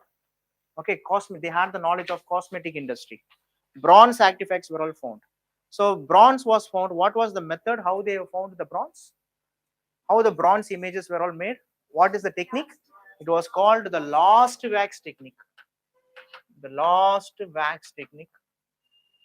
Okay, you know about this. So this is how the bronze were all made. A bronze vessel has been found which decorated with gold and silver. A granary belonging to the mature Harappan phase. What is the mature Harappan phase? Mature Harappan phases. Mature Harappan 2500 to 2000. Okay, this is mature Harappan. Later Harappan is 2000, or declining stage of Harappa is 2000 to 1500. So this one is mature Harappan. So mature Harappan place, one of the best example is this Raki Garhi and fire altars. What fire altar shows? What is symbolically represent? Yeah, this fire altars represented. It says that this fire altars used for some kind of sacrifices associated with religion. Okay, so bali kuduthirukanga. Fire altars means bali pidangal. Okay, so a concept of sacrifice also taking place. Okay, so this is what the findings actually. And the last, that is not last, this particular current affairs was news, Tamaraparani civilization.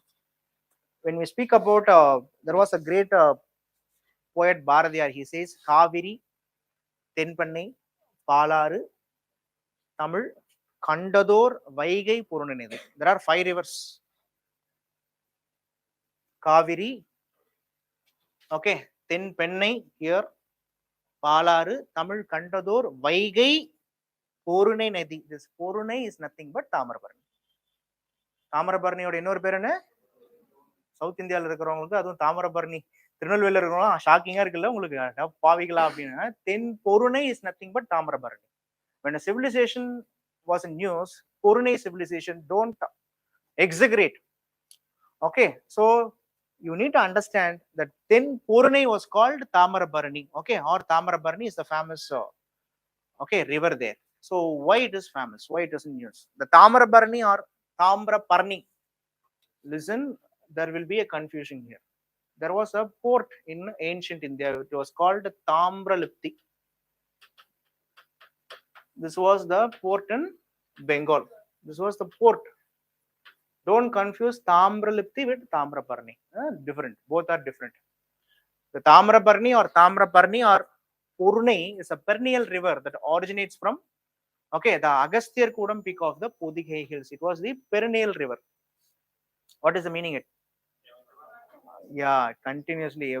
If you go to this Nanjil Nadu or Nagarkoil, Kanyakumari, Tirunelveli and all, you will see this. It flows through the Tirunelveli and Thoothukudi district of Tamil Nadu of southern India into the Gulf of Mannar. It was called the Tamaraparni River in the pre-classical period. A name is to lend to the island of Sri Lanka. The old name of the river is Porunai. Okay, so Porunai. It was called the Tamaraparni River in the pre-classical period. Pre-classical period means what? Pre-classical period or before the Sangam age. A name it lent to the island of Sri Lanka. Sri Lanka was also called as, what was the ancient name? There was an ancient name for Sri Lanka which also come like Tamrabarni.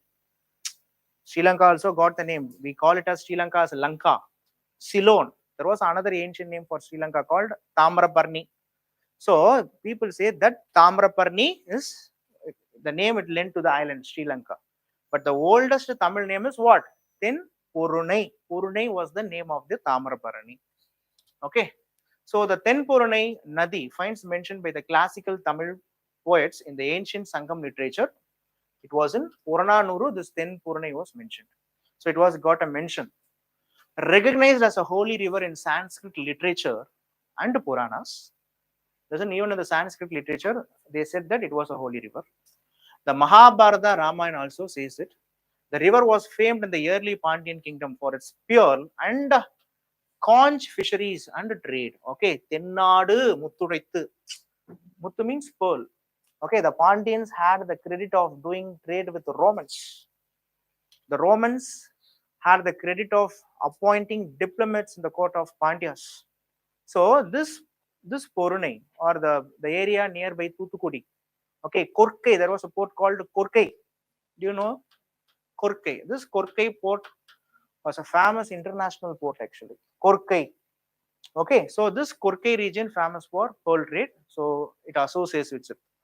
The movement of the people, including the faithful trade merchants and what is story tappers? Kallu edukuravanga amma. Yes, muttu edukuravanga vera. Thodi kallu edukuravanga. Okay. From Tamarabarni River to northwestern Sri Lanka led to the shared appellation of the name to closely connected region. One important historical document of the river is there was a treatise called Tamarabarni Mahamatyam.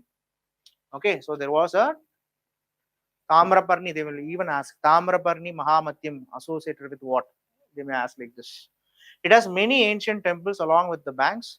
A famous koil called Appan Koil. Today it was in Kerala. Appan Koil.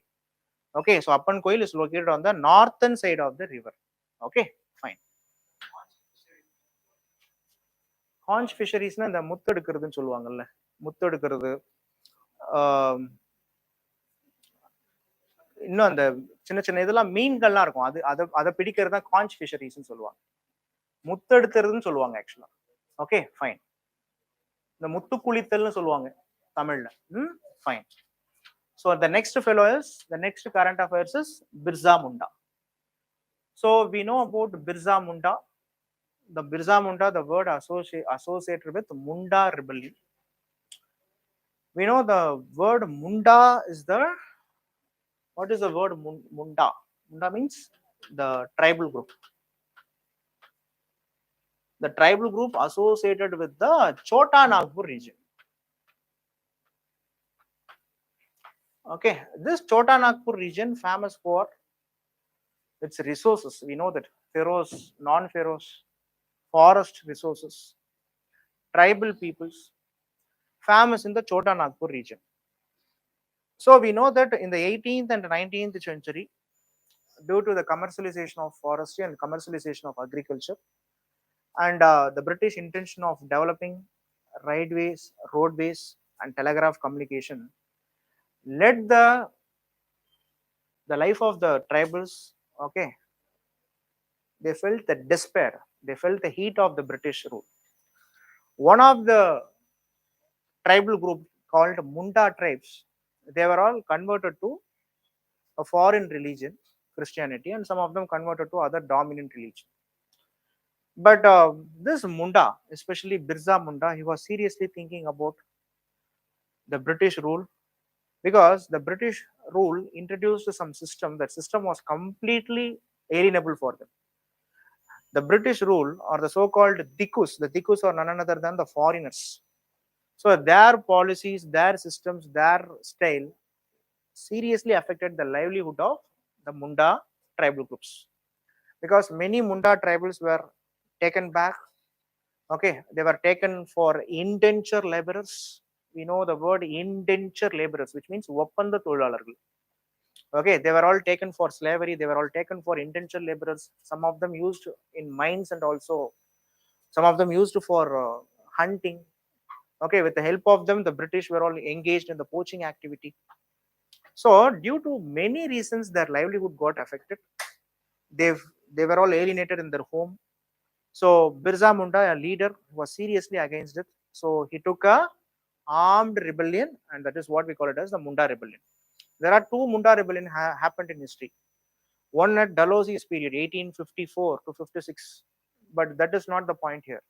Here, in the last decade of the 19th century, 1895 to 1900, this is the time period. This Munda, he mobilized thousands of people of his own tribal group, and he engaged a war with the British. That is what we call it as Munda rebellion. So there was a book written called Munda Janjatiya Nayak, a book written by Professor Alok Chakwal. Okay, so that is the reason the Birsa Munda was in news. He belonged to the 19th century, especially he took in revolt. He took the violent style of revolt from 1895 to 1900. Okay, Chota Nagpur region, he was famous. The Dharti Abba, or he was called the Earth Father. So this question you may expect for UPSC.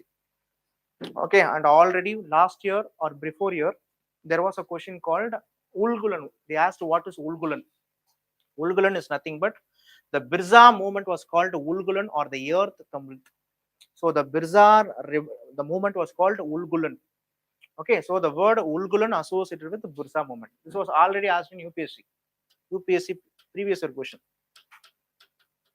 Okay, and the Munda rebellion was responsible for later the year of 1908. The British introduced some series of reforms called the Chota Nagpur Tenancy Act of 1908. Okay, fine. So this is what with respect to Birsa Munda. The next one is Alluri Sitaram Raju. This Alluri Sitaram Raju, okay, he belonged to Andhra Pradesh. Okay, recently our vice president, that is our vice president, he spoke about Alluri Sitaram Raju. Birthplace is Vishakhapattinam. He belonged to a particular tribal group called Rampa. There was a tribe called Rampa. Okay, so same problem. The commercialization of British forestry and the commercialization of Indian agriculture made their life miserable. And in addition to this, in the year of 1882, the Madras Forest Act was enacted. This particular Rampas, they engaged in shifting agriculture. Okay, but this particular Forest Act made them not to engage in shifting agriculture in forest. They know only shifting agriculture. The British says that, okay, you are not allowed to engage in shifting agriculture. So citing the Madras Forest Act, okay, the Rampa rebellion took place under his leadership. It was a violent rebellion. It was a violent rebellion. He took arms and he fought against the British. But it was during this time period, okay, in the year of 1920 to 22, when Gandhi started non-cooperation movement. This Alluri Sitaram Raju, he gave support for Gandhi. Understand? He gave support for Gandhi. He asked his tribal group not to be an alcoholic, not to consume, okay, flesh of cows. Beef சாப்பிட வேணாம்னு சொன்னார். காந்தி சொல்ற மாதிரியே don't go for alcoholism. இதெல்லாம் சொன்னார் தான். He loved Gandhi. Okay, Gandhi was close to his heart. He loved Gandhi. He urged his tribal people not to be alcoholic or not to consume what? Beef. இதெல்லாம் okay. Everything was okay, but Gandhian style of Satyagraha was non-violence. The style of Satyagraha was violence. Okay, in the year of 1924, he even continued. He loved Gandhi. Okay, he accepted Gandhi, but he was the one who was not completely followed Gandhian principles. In the year of 1924, okay, he was killed actually. He was killed by the British. So he was referred as Manyam Virudu, or the hero of the jungle. Okay, so this was the current affairs with respect to, okay, April month actually, the maximum. And Bihar sends, okay, a fresh proposal seeking a UNESCO heritage tag for 2,500-year-old Cyclopean Wall. This was the last current affairs, I think so. Cyclopean Wall is none other than, there was a place called Rajgir. Okay, in Rajgir, there was a place called Mahada kingdom. Their capital was Rajgir. Their capital was what? Rajgir. Rajgir was their first capital. Later only it goes to Vaishali or Pataliputra. The name Rajgir has gotten, why it has got the name means that particular place was surrounded by 5 important hills. Okay, 5 hills. And this 5 hills later, it was fortified actually. It was combined, fortified. And this 5 hills were fortified, you know. This is how they fortified. This is the fortification wall. Kotaya Balapaduthra and the Kotay Vail. This is fortification wall. This fortification was called Cyclopean Wall. So recently, what they say, sir, the Cyclopean Wall of Rajgir is a 40-kilometer long wall of stone which encircled the ancient city of Rajgir to protect it from the external enemies and invaders. Okay, built before 3rd century BC. It was built during the time period of, okay, there was a fellow called Ajatashatru. His father name was called Bimbisara. So both Bimbisara, okay, and Ajatashatru responsible for, okay, building this ancient city called Rajgir. So they say this is a 2,500 years of wall, okay, even older than the Great Wall of China. So you need to give a UNESCO World Heritage Site. So this is a Cyclopean Wall. So when you get a question like Cyclopean Wall, don't think that it is outside India. This is particularly what? It is a cyclic wall. So this is how they say Cyclopean Wall. So it was a 40-kilometer length associated with which kingdom? Mahada and Rajgir. Okay, so these are all the some of the current affairs part. Okay. Okay. April, May, June in the current affairs part da irukku. Nama next session la matha current affairs part.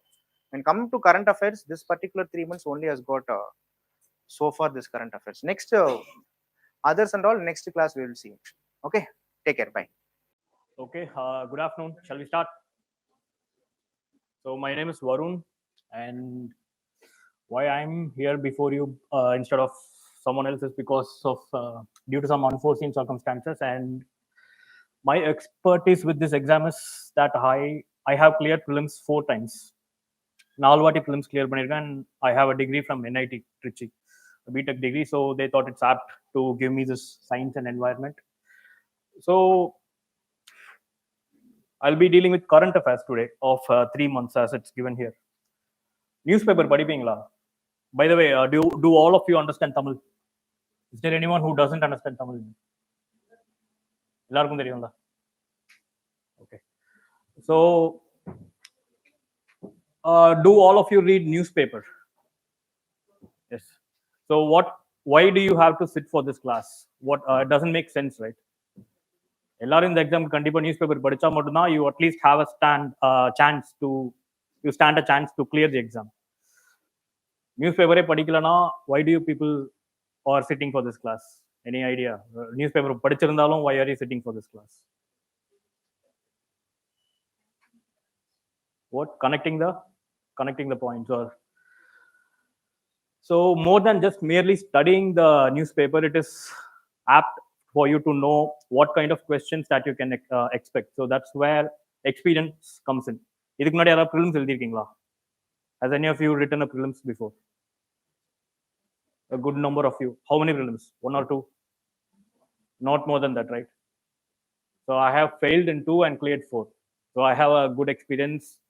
I know what happens or what went wrong and what could possibly lead to a failure and what you have to do in order to pass. So in the context of the given subject and the given time period of these 3 months, I'll be dealing with certain topics, and while discussing those topics, I will just share my experience on how you can expect questions on those topics, as well as how your preparation should be for those topics regarding prelims as well as mains. Prelims main these classes, both. Okay, I'll be dealing with both then. So let's begin with biotechnology and public health. And this is probably the only area in science and tech for prelims, UPSC prelims, where a good amount of technicality will be tested, especially in biotechnology. And in public health, if it is of global or national importance. For example, COVID pandemic. So during that time, we expected some amount of questions on how vaccines are made. And such questions did come up in 2022. So Sala area mattumda science la technical aspects padikka vendiyadhu irukum, and the most important of that is biotechnology. They have even asked direct questions from cell biology in 2020, I guess. So first topic, Papa, it's human genome. Did you see this in newspaper in April, I guess, the first week of April? Pathingla, human genome. Human Genome Project no project world. It started in 2003. So yeah, collaboration. Sorry, it ended in 2003, and they did find out some amount of information about the human genome, but they left out a significant amount of 8%. That was kind of a puzzle to scientists back then.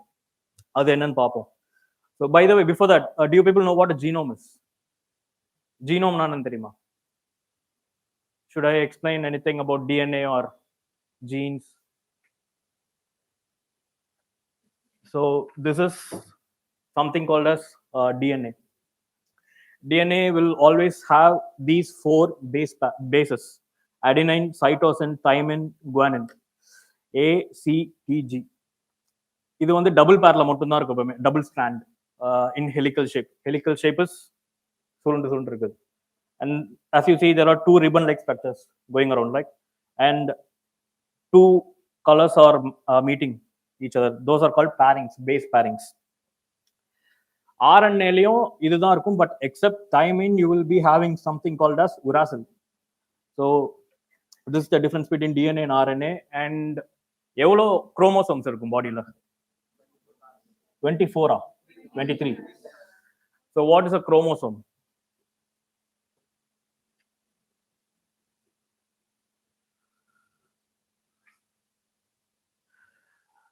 So tightly packed GNA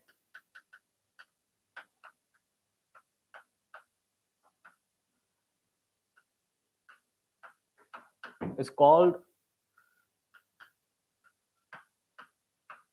chromatid.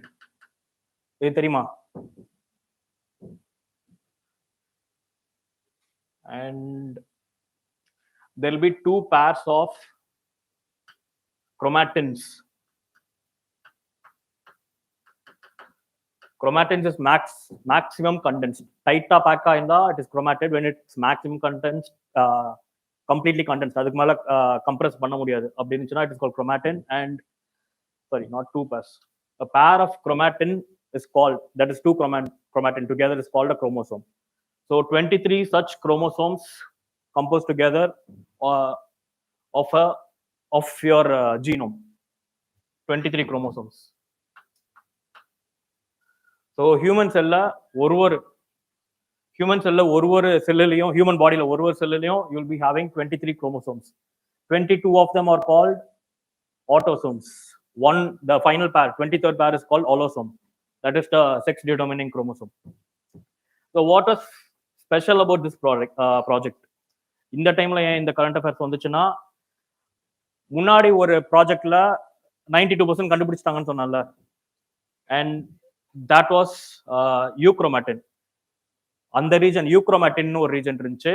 that region அந்த ரீஜன்ல மட்டும் தான் they went for the mapping. So they mapped the entirety of euchromatin. In the heterochromatin region was a little puzzling to the scientists back then. So they did not have the tools nor the funds to undergo any research into that. அந்த research இப்பதான் பண்ணாங்க through T2T project. T2T நான் தெரியுமா? News paper படிப்பான்னு சொன்னீங்க. telomere.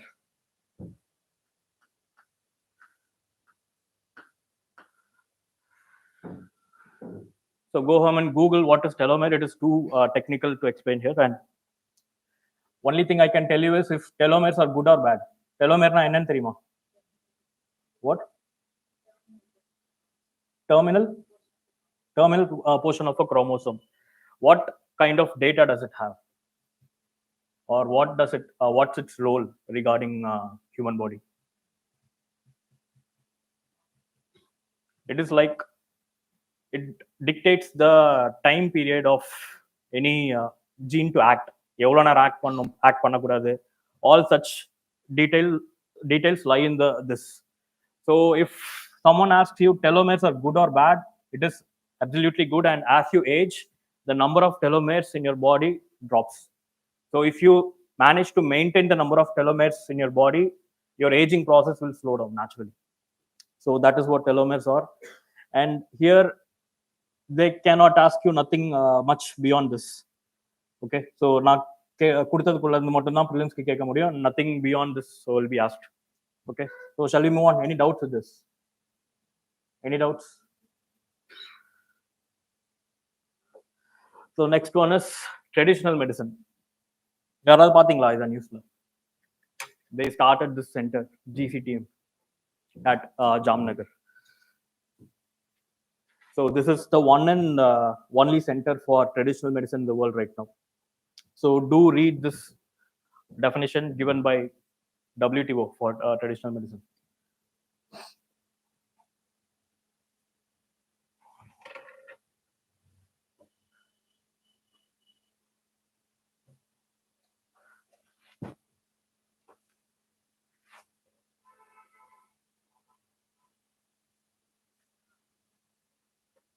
And in the exam, if they give conventional medicine instead of traditional medicine, it's wrong. They both have a difference. Conventional and traditional are. Remember that as well.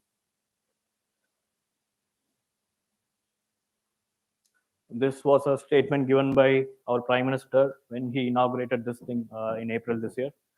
You can use this in your essay or your mains somewhere in your GS.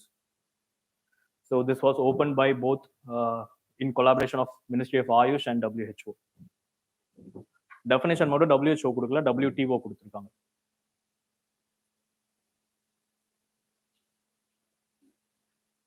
So I guess I don't have to explain what traditional medicine is to you people. உங்களுக்கு தெரியும், we are Indians and we know what traditional medicine is, like properties of turmeric, neem, etc.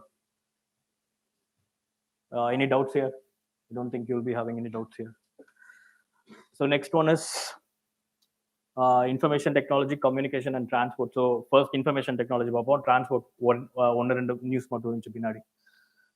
So இதில் என்ன மாதிரி question expect பண்ணலாம்னா things in news with latest technology.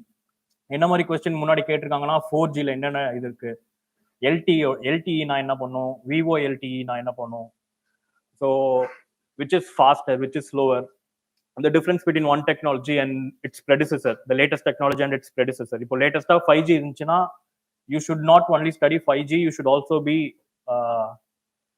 aware of what was there in 4G and what was not there in 4G. Okay, so we'll look at some news. இந்த news பாத்தீங்களா? European Union's rules on web, rules for web.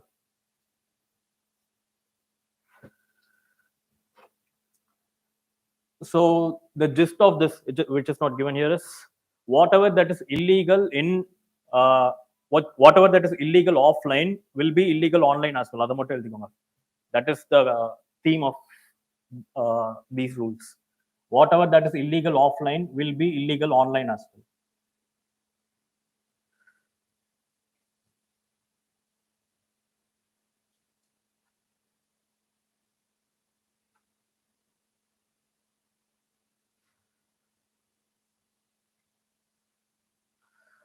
So the name of the act is Digital Services Act, or DSA, which was passed in the European Parliament.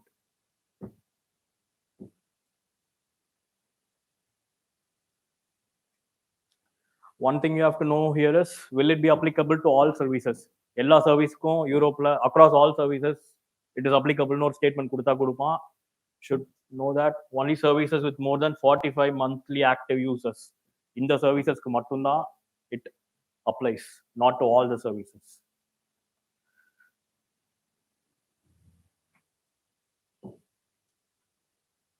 So what are trusted flaggers? Any idea?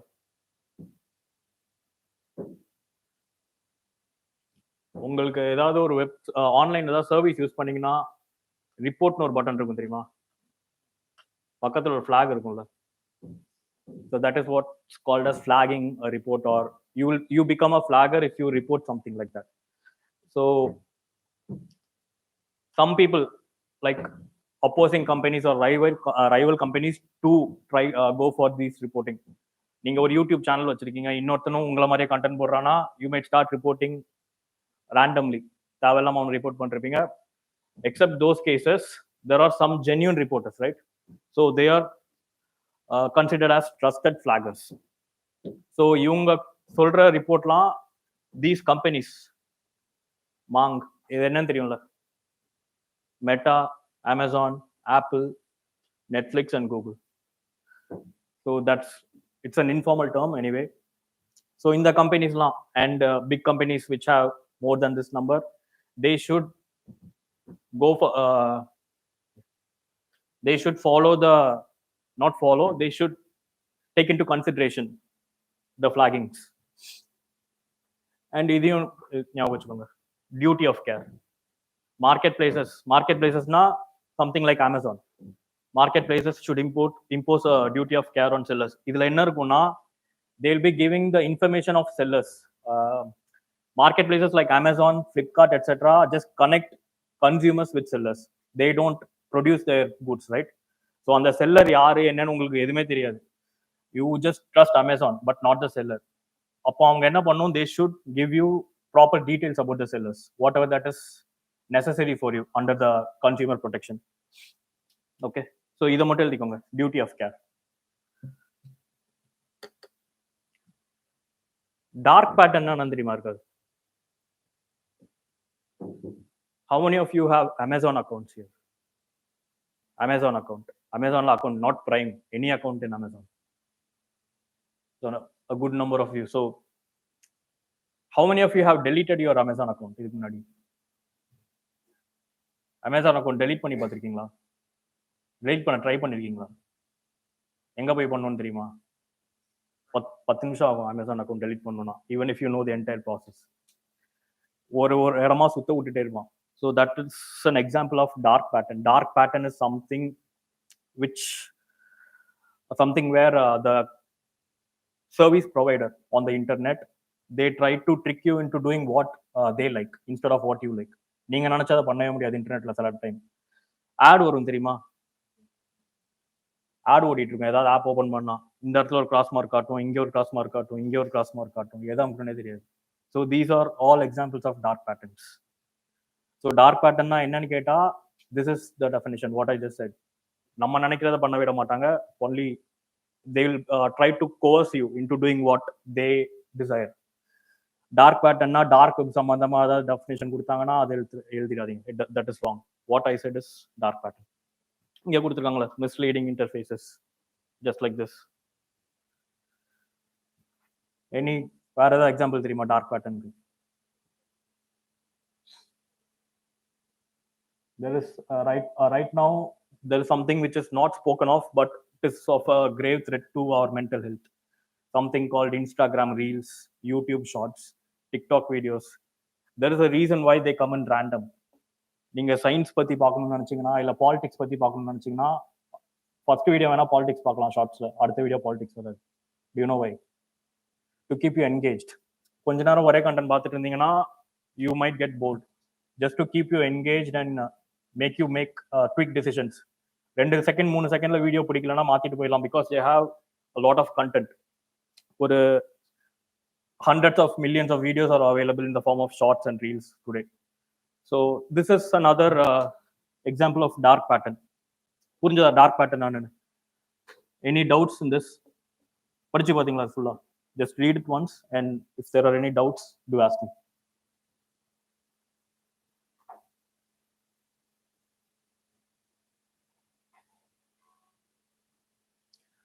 These rules are for people கேட்டாங்கன்னா இல்ல, it is forcing big internet companies. These are for companies, not for people, against disinformation and information which are illegal or harmful.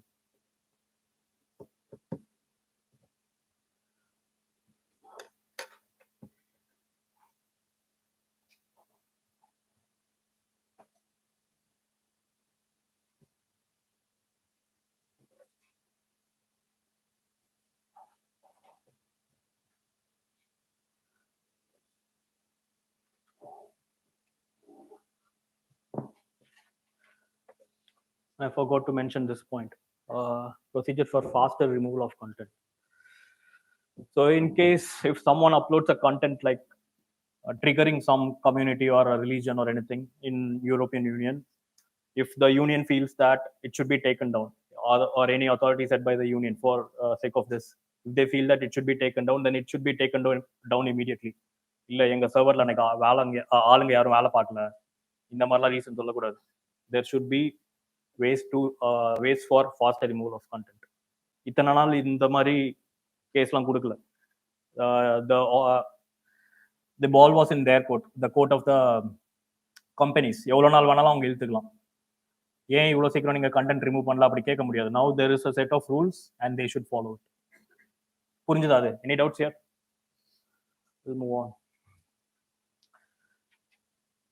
So certain gave some norms. இது படிச்சீங்களா யாராவது? This was in April current affairs. யாரா prelims எழுதுனீங்களா இந்த வருஷம்? இது படிக்காம prelims எழுதுனீங்களா யாராவது? So certain gave some norms.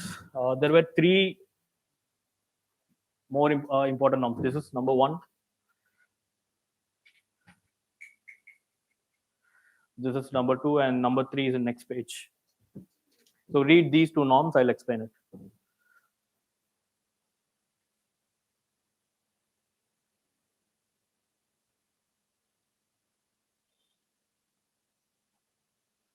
So this is a exhaustive list. இதெல்லாம் 20 போய் படிக்க வேண்டாம். படிச்சா it will look self-explanatory and it will make sense.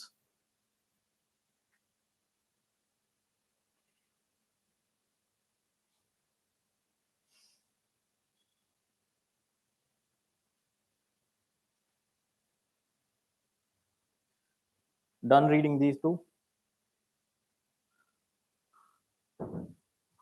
This is the third norm. Third norm. இதையும் படிங்க ஒரு வாட்டி. Then I'll explain everything together.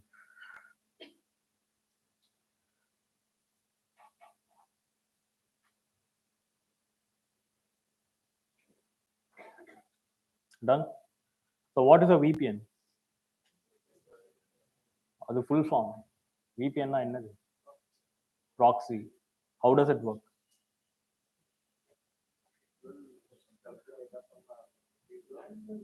Can we use VPN by ourselves?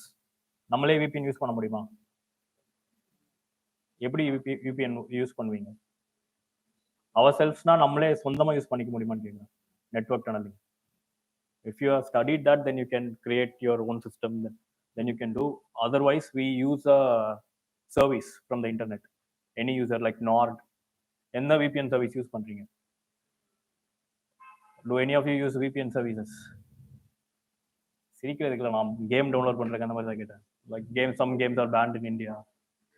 So a lot of you may have used VPNs, and ஏதாவது ஒரு Play Storeல போய் VPN type பண்ணி அதுல வர ஏதாவது VPN டவுன்லோட் பண்ணுவீங்கல்ல. So it will have a provider. யாரோ ஒருத்தங்க அந்த சர்வீஸ் உங்களுக்கு ப்ரொவைட் பண்றாங்க. So these norms are for such VPN providers, VPN companies. So அந்த கம்பெனிஸ்க்கு அந்த norms, not for us. நம்ம VPN யூஸ் பண்ணலாமா use பண்ணக்கூடாதானா, from these norms it is clear that we can use, because government is trying to regulate it. We can use VPN, but the companies will have to follow certain guidelines now. நீங்க VPN use பண்றீங்களா? How many of you use free VPN? எல்லாருமே free VPN தானா? VPN போனதுக்கு அப்புறம் எதுக்கு காசுன்னு கேக்குறீங்களா? So there are reasons why you should not use free VPN if you are using it for privacy purposes. Free VPN use பண்ணீங்கன்னா how does the VPN company makes money? Ad-லாம் உனக்கு காசே வருது. They save your data and they sell your data. Before that, I'll explain what VPN is for people who don't know what a VPN is. So look at this image. Let's say you want to Google or search for some content, some present in somewhere on the internet. அது வந்து let's say it is not illegal, or let's say it's legal but you don't want anyone to know that you're looking at it. So அந்த மாதிரி content பார்க்கணும்னா you use something called VPN. VPN என்ன பண்ணும்னா IP நான் தெரியுமா? IP address.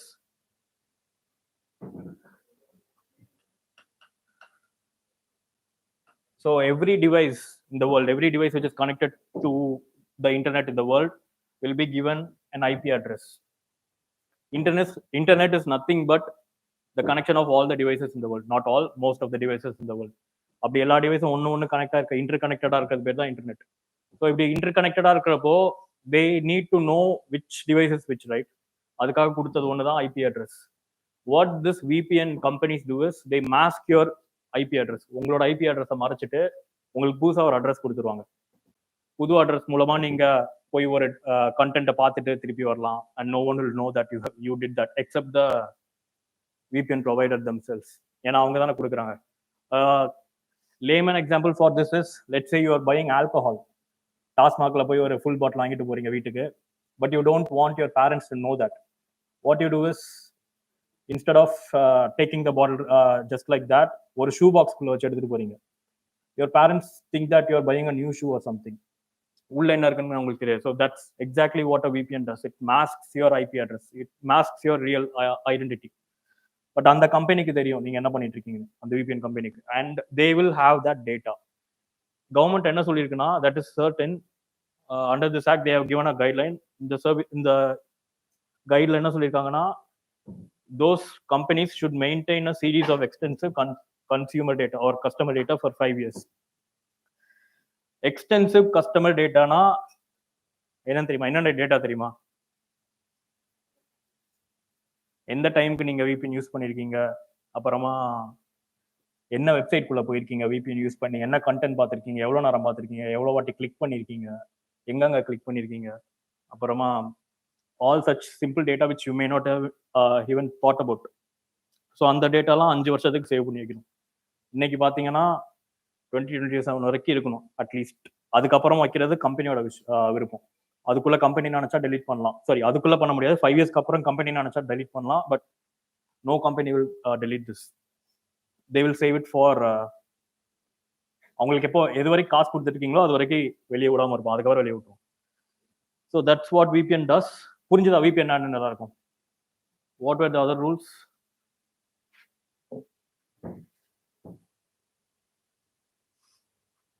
So you might be of a threat to national security. VPN use பண்ணி you can even see how to make a bomb or build a gun or something like that. And அந்த மாதிரி vulnerable security issues எல்லாம் they'll be listed under this. இந்த மாதிரி issue இருந்துச்சுன்னா நீங்க VPN use பண்ணாலும் மாட்டிப்பீங்க, because these company will report it to the government. So அதுதான் இந்த கிளாஸ்ல சொல்லியிருக்காங்க. ஃபர்ஸ்ட் ஒன் வந்து it is not related to VPN, but if you read it, it's self-explanatory. இது எக்ஸ்பிளைன் பண்ணணுமா? You people know what a cryptocurrency is and data center company என்னன்னு தெரியும். Okay. So this is the reason why the government came up with these guidelines. So what are the concerns here? Now we people are not subject to national importance. நம்ம சின்ன சின்ன விஷயத்துக்காக தான் VPN use பண்ணுவோம். But some people really need VPN to secure their privacy, because they like people of opposition party. If the government has all the control and means over the flow of data, then they can spy on opposition party. And let's say they can rig the election, not rig the elections, they can learn their election strategies and stuff like that. Is that healthy for a democracy? No. அதனால தான் ப்ரைவசிலாம் ரொம்ப முக்கியம் டெமோக்ரஸியில். And this new guideline is going directly against privacy. What I said is a mere possibility, just like wiretapping. Wiretapping should not be extensively used, correct? அந்த மாதிரி தான் in the guideline. They cannot keep snooping into what you do.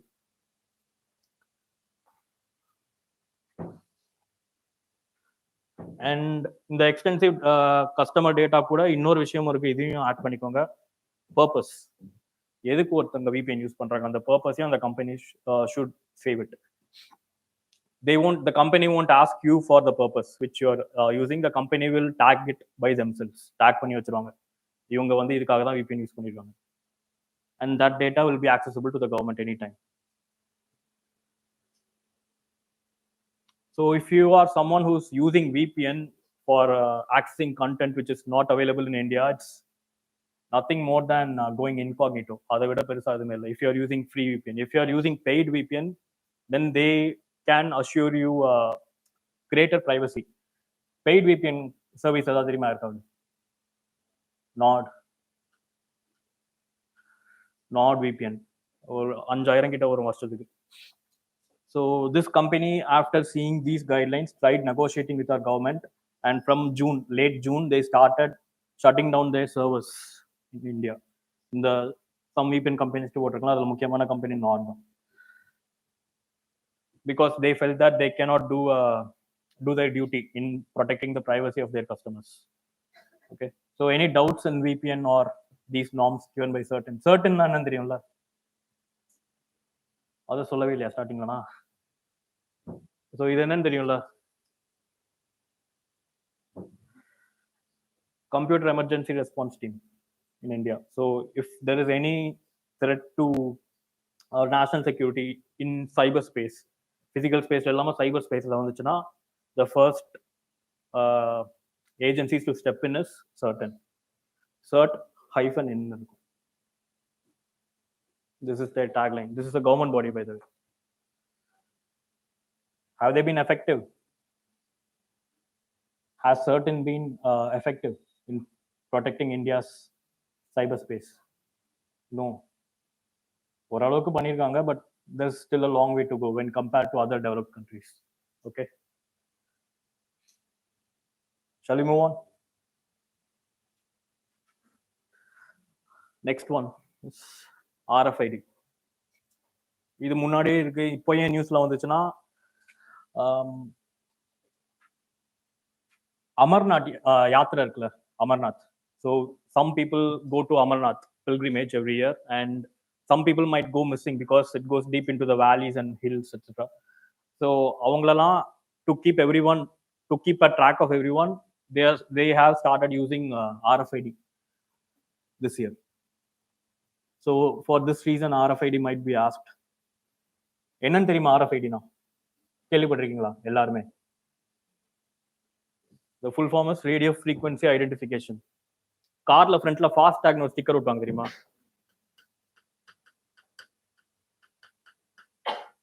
So that works on this technology, RFID. வேற எங்க இந்த technology use பண்றாங்க? Debit card வேற. Before that, how did this technology evolve? First, யார் கண்டுபிடிச்சது? So there should have been a good reason to invent a technology, right? யார் கண்டுபிடிச்சிருப்பாங்க?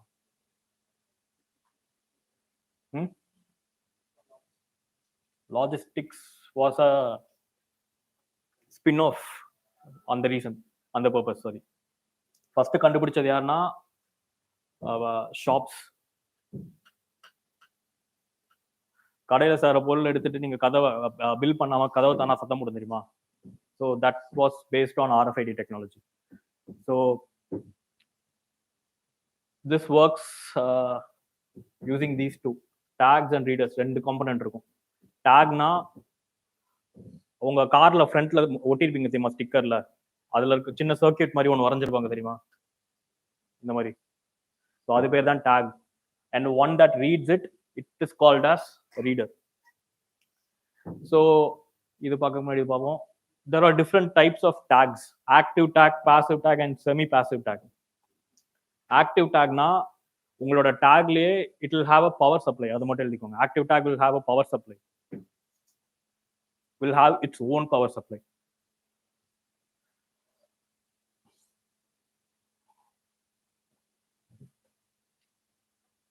Passive tag will not have a power supply.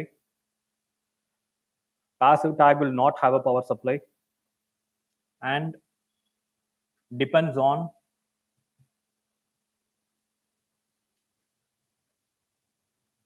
the signal from the reader. Depends on the signal from the reader to transmit data.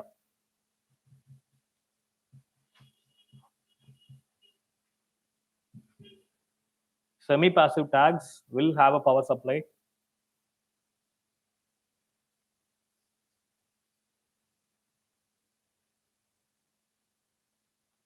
But still require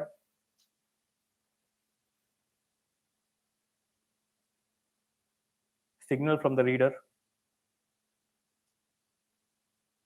to transmit data. So இது ரெண்டுத்துலையும் power source இருக்கும். இதுலயும் இருக்கும், இதுலயும் இருக்கும், இதுல இருக்காது. So பாசிவ்க்கும் semi பாசிவ்க்கும் அப்போ என்ன வித்தியாசம்? பவர் சோர்ஸ் மட்டும்தான் வித்தியாசமானா எஸ் இட் இஸ். அண்ட் பாசிவ்ல how does passive work without a power source? இது ரெண்டுத்தையும் பார்க்கும்போது பவர் சோர்ஸ் தேவைன்னு தெரியுதுல்ல. So how does passive work without a power source? When it gets, if it's getting too technical, just bear with it. கொஞ்சம் தான். Okay, whenever there is a passive tag like this, let's say this is a passive tag, external receives the signal and there is something called as rectifier. People who have studied ECE or computer science may know what a rectifier is. Analog signal it converts into digital electricity. So in the electricity மூலமா தான் இது வேலை செய்யுது, அவ்வளவுதான். That is how it gets electricity or power. Rectifier வழியா. Okay, that's it. Nothing technical, more technical about that. So most of the tags present in the world right now are passive tags. Most tags present in the world right now are passive tags because they are inexpensive. Fast tagல இருக்கிறதும் passive tag தான். And in some Western countries like USA, where people need to keep track of their dog or their little child, sometimes they stick a tag on their children or the dog. Dog ஓட காலர்ல இல்லைன்னா பசங்களோட பாக்கெட்ல ஏதாவது tracker போட்டு வச்சிருப்பாங்க. They will be active trackers, active tags. They constantly keep emitting signals.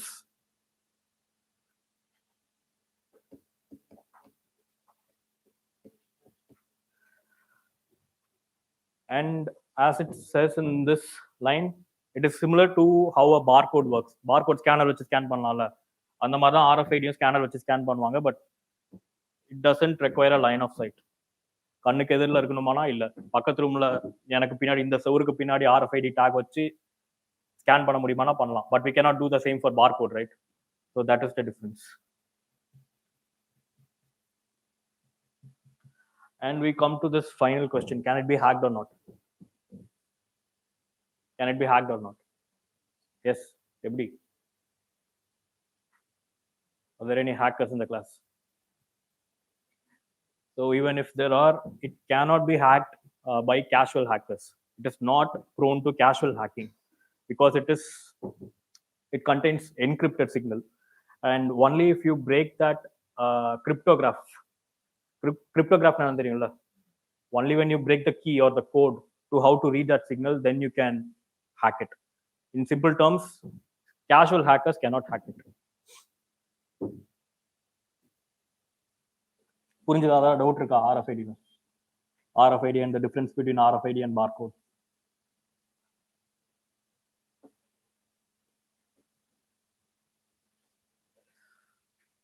So there was 5G. 5G was rolled out in May or June this year. So that's why we are studying this. Vidya Sundarima, has any of you used 3G? 3G லாம் use பண்ணிருக்கீங்களா? இல்லை school படிச்சுட்டு இருந்தீங்களா? Use பண்ணிருக்கீங்க. Okay, 3G 4G எல்லாம் use பண்ணிருப்பீங்க. அப்போனா now some of you might even have access to 5G. So முதல்ல இருந்து எல்லாத்தையும் பார்த்துருவோம். 1G னா என்னன்னு. Just read this. It's self-explanatory. புரியாத இடத்துல நான் சொல்றேன்.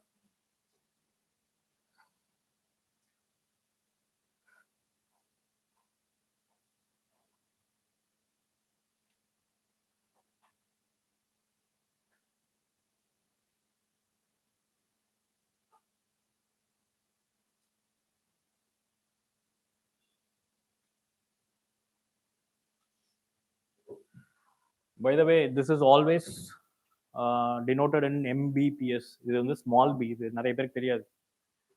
இன்டர்நெட் கம்பெனி வந்து உங்களுக்கு 100 mbps சொல்லியிருப்பாங்க. நீங்க ஸ்பீட் டெஸ்ட் ஒரு வெப்சைட் இருக்கும், அதில் போய் போட்டு பார்த்தீங்கன்னா 16 mbps காட்டும். The difference is small b na it's bits, capital B இருந்துச்சுன்னா bytes. A lot of us do not pay attention to this. Commercial space la they always use capital B, small b, because number அதிகமா வரும், பார்க்க பெருசா தெரியும் அதெல்லாம்.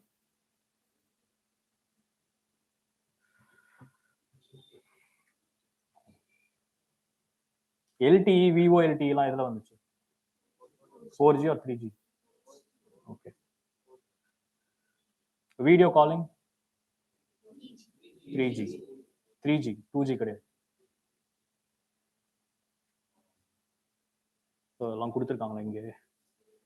Okay. What is IoT? Internet of Things.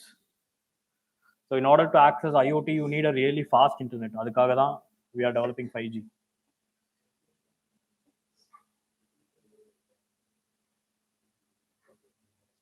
இந்த ஸ்டாண்டர்ட்லாம் யார் maintain பண்ணுவாங்க தெரியுமா? ட்ராயா? No, not TRAI.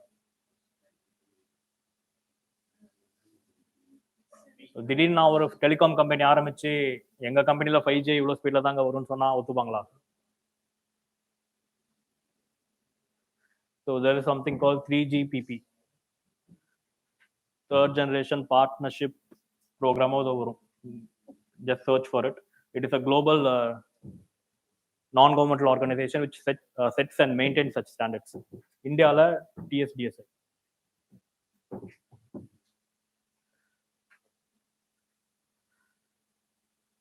So in 5G, 4G வரைக்கும் you just have to know the basics. 5G ல மட்டும் என்னென்ன இருக்கு பாருங்க, 3 பேண்ட்ல வேலை செய்யுது. In order, each band will have its own limitations as well as advantages. Low band வந்து it is limited to 100 mbps. 100 mbps. And இது எதுக்கு யூஸ் ஆகும் தெரியுமா? Low band for people who don't have specific speed requirements or industry level இல்லாம இந்த பெரிய speed ரெக்குயர்மெண்ட்டும் இல்லாத ஆளுங்களுக்கு sometimes there might not be proper coverage as well. அந்த மாதிரி இடத்துல the low band comes into play. Mid வந்து for people who have specific speed requirements. எனக்கு இந்த ஸ்பீடுக்கு மேலே வேண்டாம், என்கிட்ட இவ்வளோ காசு தான் இருக்கு, எனக்கு டவரும் பெருசாக கிடைக்கல, பக்கத்தில் சிக்னல் கிடைக்கல அப்படின்னா you go for mid. High frequencies, people who require the maximum performance to access all this cloud, gaming, IoT, etc.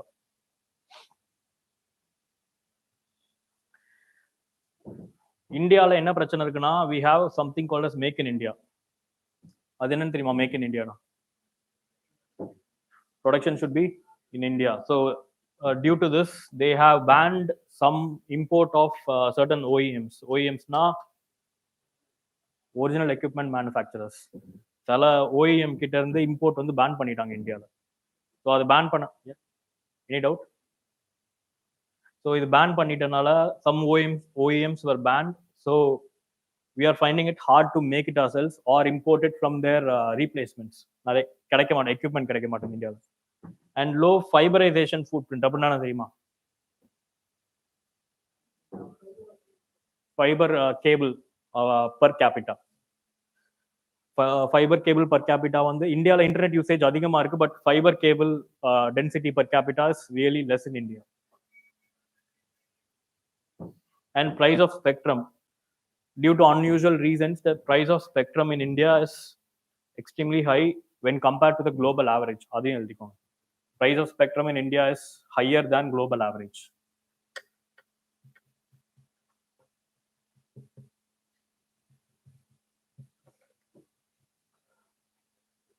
இந்தியாவில் price of spectrum லோவா இருக்குன்னு கேட்டாங்கன்னா than global average-னா it is a possible statement. Price of internet is different from price of spectrum. The companies pay the price of spectrum, which in turn falls on your head. So 5G வரப்போ காசு அதிகமாக இருக்கும் இந்தியாவில் இன்டர்நெட்டுக்கு. இப்போ கம்மியாக இருக்குல்ல 4G. 5G வரப்போ அதிகமாக இருக்கும் காசு.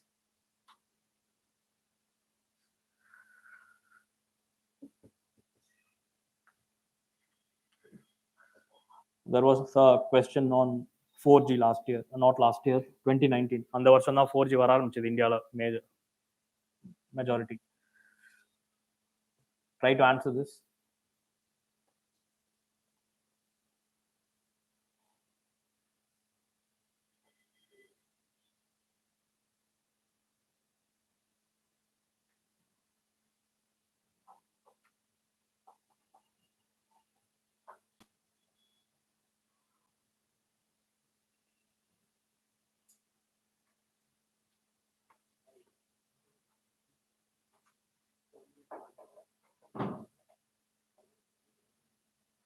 It is voice over, not voice only.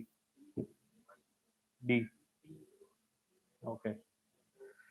D, neither one nor two. இதெல்லாம் 3G கிடையாது, 4G. Voice over. The next one is war deck. இது என்னன்னு தெரியுமா? War deck.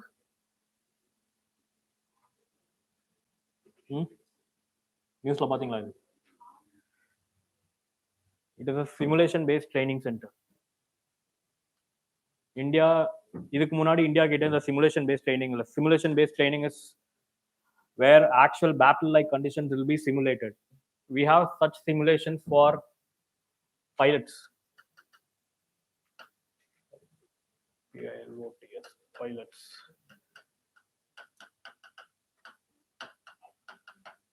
Flight simulator இருக்கு பைலட்டுக்கு, where you'll have a really good screen and seats and real actual flight controls, but computerல game விளையாடிட்டு இருக்கிற மாதிரி தான் இருக்கும். If you lose there, you won't die like real training. It's just a simulation. So this can be used to save lives, protect lives, and actually impart training without harming the life. You don't have to kill the soldier in the name of training. So அதுக்காக use பண்ணிக்கலாம். And there'll be have VR war games. VR headset இருக்குல்ல, VR headset மாட்டிட்டா the soldier will be simulated actual battle like conditions. So he can be trained in such ways. It will be used by the army. இங்க கொடுத்திருக்க ஆர்மினா, and note this down as well. Metaverse enabled gameplay. I'll tell you another thing. Will it be used only by the army in Keta? Tappu. It will be used by some of the central armed police forces as well. Forces like ITBP, BSF, SSB, CASF, CRPF. Even those forces will be able to use this model.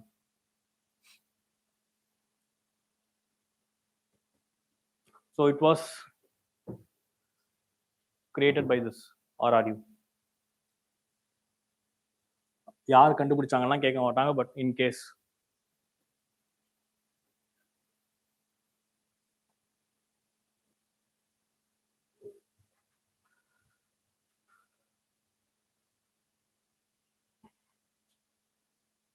any doubt here?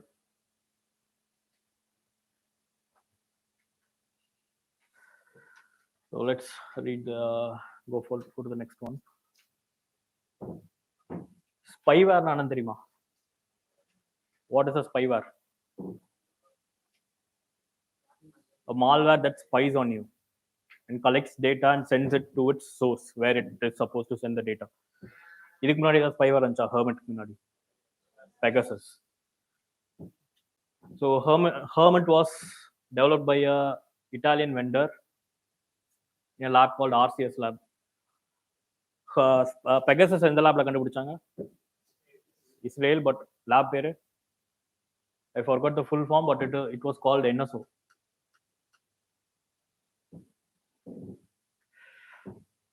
So இதோட primary consumer யார்? Customer யாரு? Government.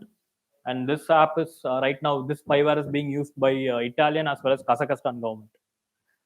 இந்த ரெண்டு கண்ட்ரில கண்டுபிடிச்சிருக்காங்க use பண்றதா.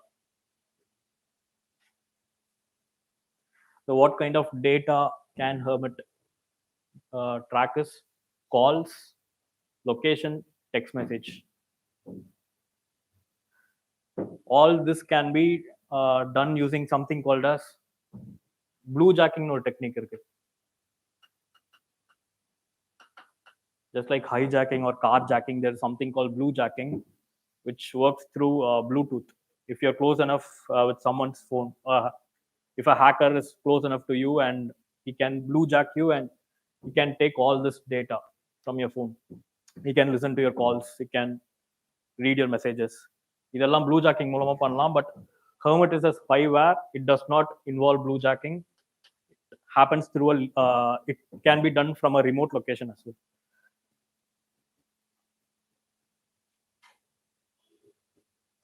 Done. Just read it faster. Nothing important there.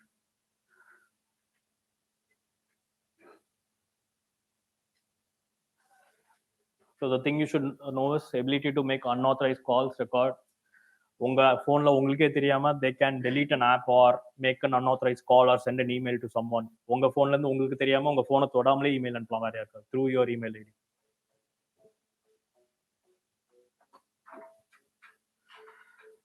Okay, any doubts with this? It literally can do anything with your phone that you people are doing right now. You don't do anything more than this, right? With your phone, email அனுப்புவீங்க, phone பேசுவீங்க, you browse through social media, you browse through the internet, and you send messages, etc. Nothing more. And another important thing is this one. Root na anandrima for people computer science background. You know what root is? It's like having administrator access to your phone. Android devices like can access root. Apple la root nu sollave maatanga. So that's why Android mattu kuduthirukku, but it can have similar access on Apple phones as well. So image la kaamichirukka mari it can attack both Apple as well as Android device. Adhu ena vechukkonga. Apple mattum kettaangana illa. It can attack iOS as well. Any doubts here? Huh? Internet service providers. So இந்த இதுக்குள்ள அர்த்தம் கேட்குறீங்களா? ஐஎஸ்பிஸ்னா நம்ம ஊர்ல Airtel ஜியோலாம் இருக்காங்கல்ல, so they are ஐஎஸ்பிஸ். அவங்களோட consent மூலமா attack நடத்துனாங்களா இல்லை அவங்களுக்கு தெரியாமலே பண்ணாங்களான்னு இன்னும் தெரியல நம்மளுக்கு. They probably had some connection with the ISPs because it was restricted to only these two countries. வேற எந்த கண்ட்ரிலையும் பெருசாக கண்டுபிடிக்கல. Any other doubts?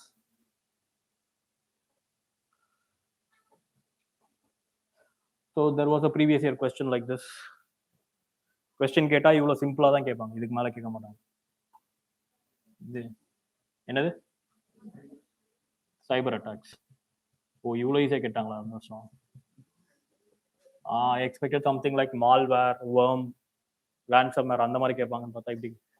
Okay, so இந்த வருஷம் அப்படி கேட்கலாம். பெகசஸ், ஹெர்மெட், இன்னும் 2-3 ஏதாவது ஸ்பைவர் பேர் கொடுத்து இதெல்லாம் ஸ்பைவேரா என்னன்னு கேட்கலாம், அவ்வளோதான்.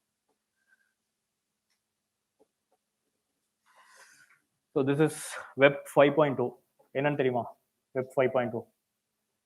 And before that, read this. There was a question in this year's prelims.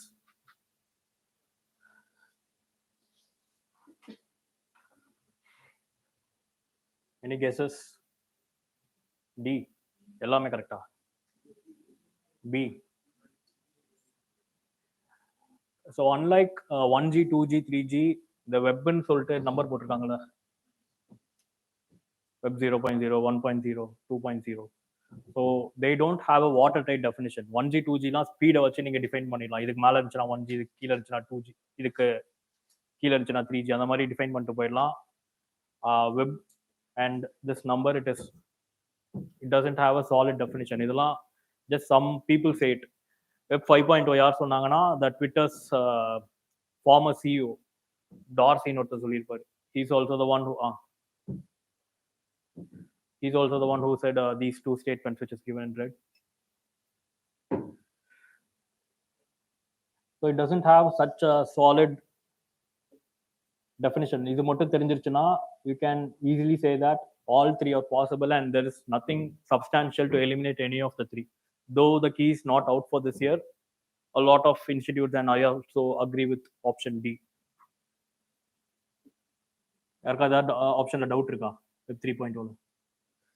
So now let's go to 5.0. Read these two statements given in red. It was said by Dorsey.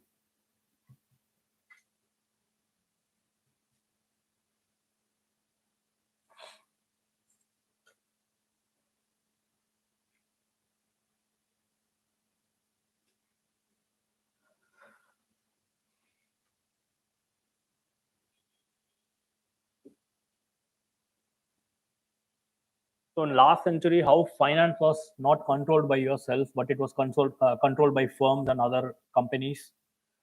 Your information right now, because we are living in the information age, money is not everything, but information is right now. And everything is being controlled by various venture capitalists and limited partners. So unga data unga control illa, mattavanga dhaan use pannittu irukanga unga data ungala vida. That is Web 3.0. 5.0 is aiming at changing all this, and it is trying to put you in control of your own data. So Web 0.0 na, it was the time where they were trying to develop the internet. It was during 1970s and 80s. Web 1.0 na, read only web. It won't even allow you to click on hyperlinks. அது எதுவுமே இருக்காது அதுல. ரொம்ப பழைய internet 1990s ல இருந்த internet. Web 2.0 was the one which was present during 2000s. Social media வர ஆரம்பிச்சது. Things like Orkut, Facebook, etc. And Web 3.0 was called the execute web, where you can where there were open source softwares present on the internet, etc. And ஏன் இந்த வருஷம் 3.0 கொடுத்துட்டு அடுத்து உடனே 5.0 வந்துருச்சு, 4.0 அங்க போச்சுன்னா there is nothing new about 4.0. It is just 3.0 but with mobiles. இது வந்து நான் மொபைல் டிவைசஸ் 3.0 வந்தது எல்லாமே, 4.0 வந்தது எல்லாமே mobile devices. So nothing new about 4.0. And 5.0 is the future right now. So does this make sense to anyone?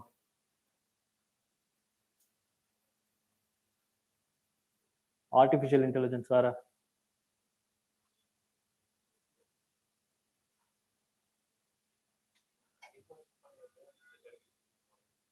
Depends upon your mood, the service will be provided.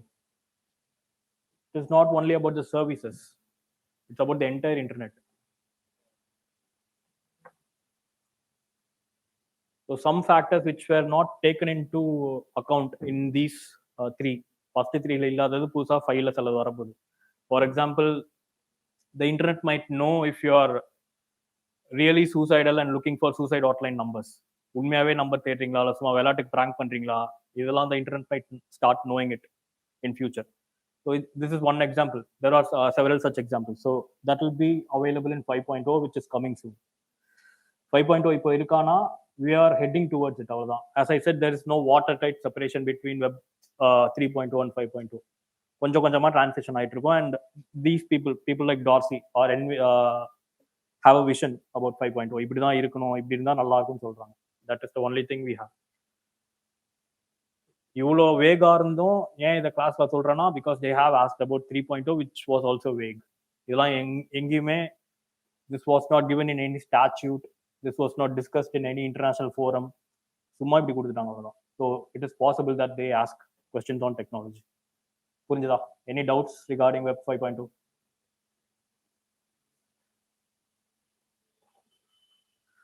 Hyperloop. This, a lot of you might have studied what this is, but this one is an indigenous hyperloop which is being, there was a MOU signed between Indian Railways and IIT Madras to create this. IIT Madrasல Avishkar ஹைப்பர்லூப்னு ஒரு team இருக்கு.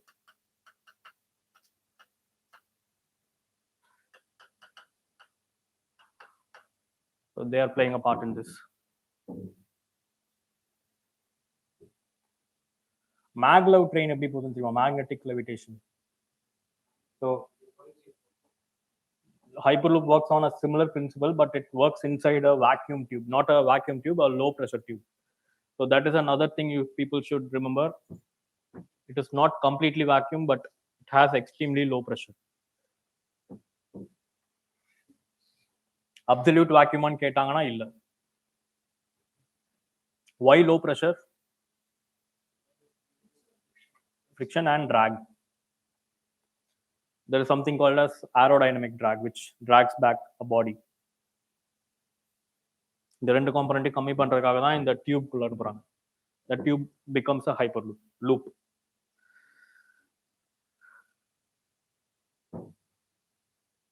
So is there anyone who don't know what magnetic levitation is? Magnetic levitation explain பண்ணுமா இருக்காது? Magnetic levitation, okay. So there will be opposing poles of magnet. Current coil குள்ள அனுப்புனா மேக்னெட்டா மாறும் தெரியுமா? சாதாரண copper காயில்ல current pass ஆச்சுன்னா மேக்னெட்டா மாறும். This is 10th standard science, எல்லாருக்கும் தெரிஞ்சிருக்கும். So they keep sending current in such an alternate way that they keep changing polarities of some modules. ஒரு மாடியூல் இருக்கும், கொஞ்ச நேரத்துக்கு இது நார்த் போலா இருக்கும், இது சவுத் போலா இருக்கும், இது நார்த் போலா இருக்கும். The next microsecond this becomes south pole, this becomes north pole, and this becomes south. The polarity can be changed by sending currents in such alternating sequence. இந்த மாதிரி அனுப்புறப்போ you people know that like poles repel. Unlike non-like poles, they attract. North and south they attract, south and south they repel. So இந்த மாதிரி இருந்துச்சுன்னா it will attract. So let's say there is a north pole here.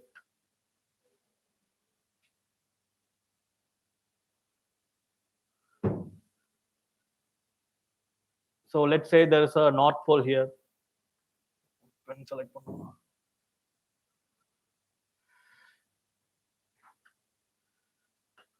north pole on the track and the north pole on the body of the train. இது என்ன பண்ணும்? இதை பிடிச்சி தள்ளி விட்டுரும், ஏதாவது சைடு, இந்த சைடு தள்ளி விடும், big due to the inertia. இந்த பக்கம் தள்ளும், இந்த பக்கம் அதே டைம் சவுத் போல் இருக்கும். The south will be attracting this, and when by the time it moves here, this will change into north and this will change into south and this remains north.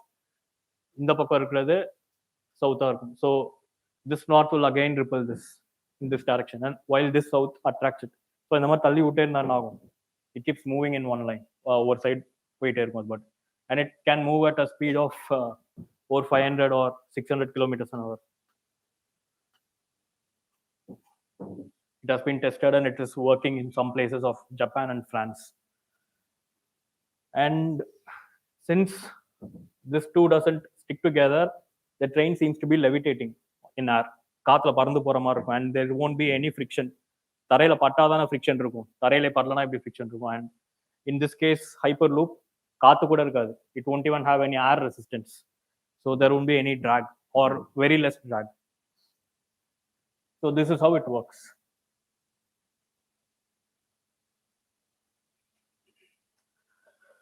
And this in the speed la inno we don't have any trains right now. This is in experimental. Na sonna speed la irukku, this is experimental, and we don't know what could happen. Adha issues la kuduthirukanga. Effects on passengers, we don't know what effect it could have on passengers, because it could accelerate really fast and decelerate really fast as well.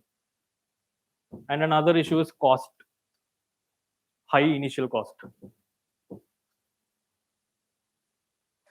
and capacity romba kammi. Unlike normal trains or aeroplanes or ships, the capacity is really less. Does this fall under the category of trains? Either train category la varuma, enna category la varum? We have 4 types of transport: road, rail, water and air. Idu enna category la varum? Air, train. This falls under a 5th category called hyperloop. It has a separate category for itself. 5th category. Unlike the first 4 category, this is a 5th category. Taniya or category.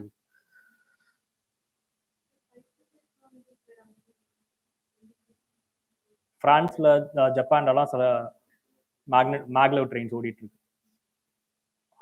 அது தாண்டி ஃபாஸ்டா போல. இன்னும் I said this is an experimental stage. போக முடியும் அதால, but இன்னும் போக ஆரம்பிக்கல. 750 miles per hour. 750 miles per hour னா கிலோமீட்டர் per hour எவ்வளவு வரும்? 1.6. 750 into 1.6 and can someone tell me? அவ்வளோ கிலோமீட்டர் per hour அவ்வளோதான்.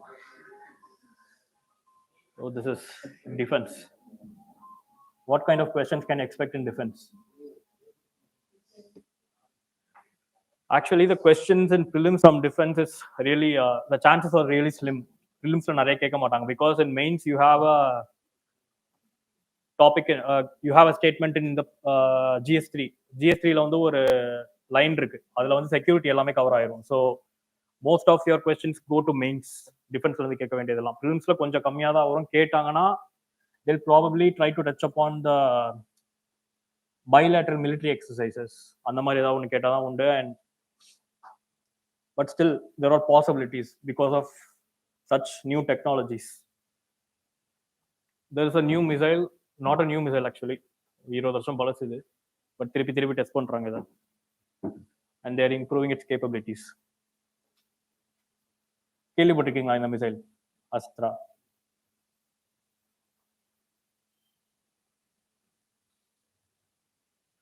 Can anyone tell the full form of this? When of you play video games, flight simulator அந்த மாதிரி fighter games, yeah. BVR is beyond visual range. Beyond visual range, air to air missile. Air to air missile. Write it.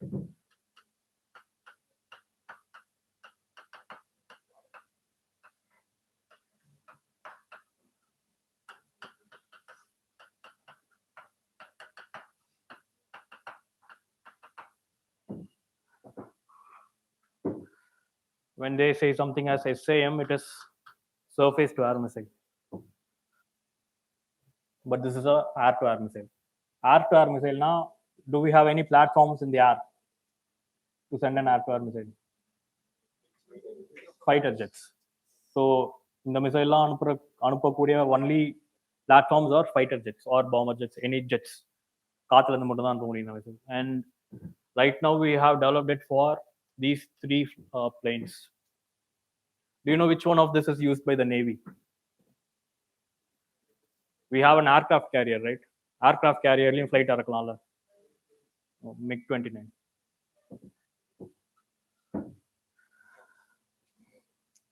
This one is used by both Air Force as well as Navy. Carrier la land ஆக capacity MiG-29 மட்டும் தான் இருக்கு, அந்த ரெண்டு பாயிண்ட்ல. So BVR can engage beyond 20 nautical miles. What's the meaning for that?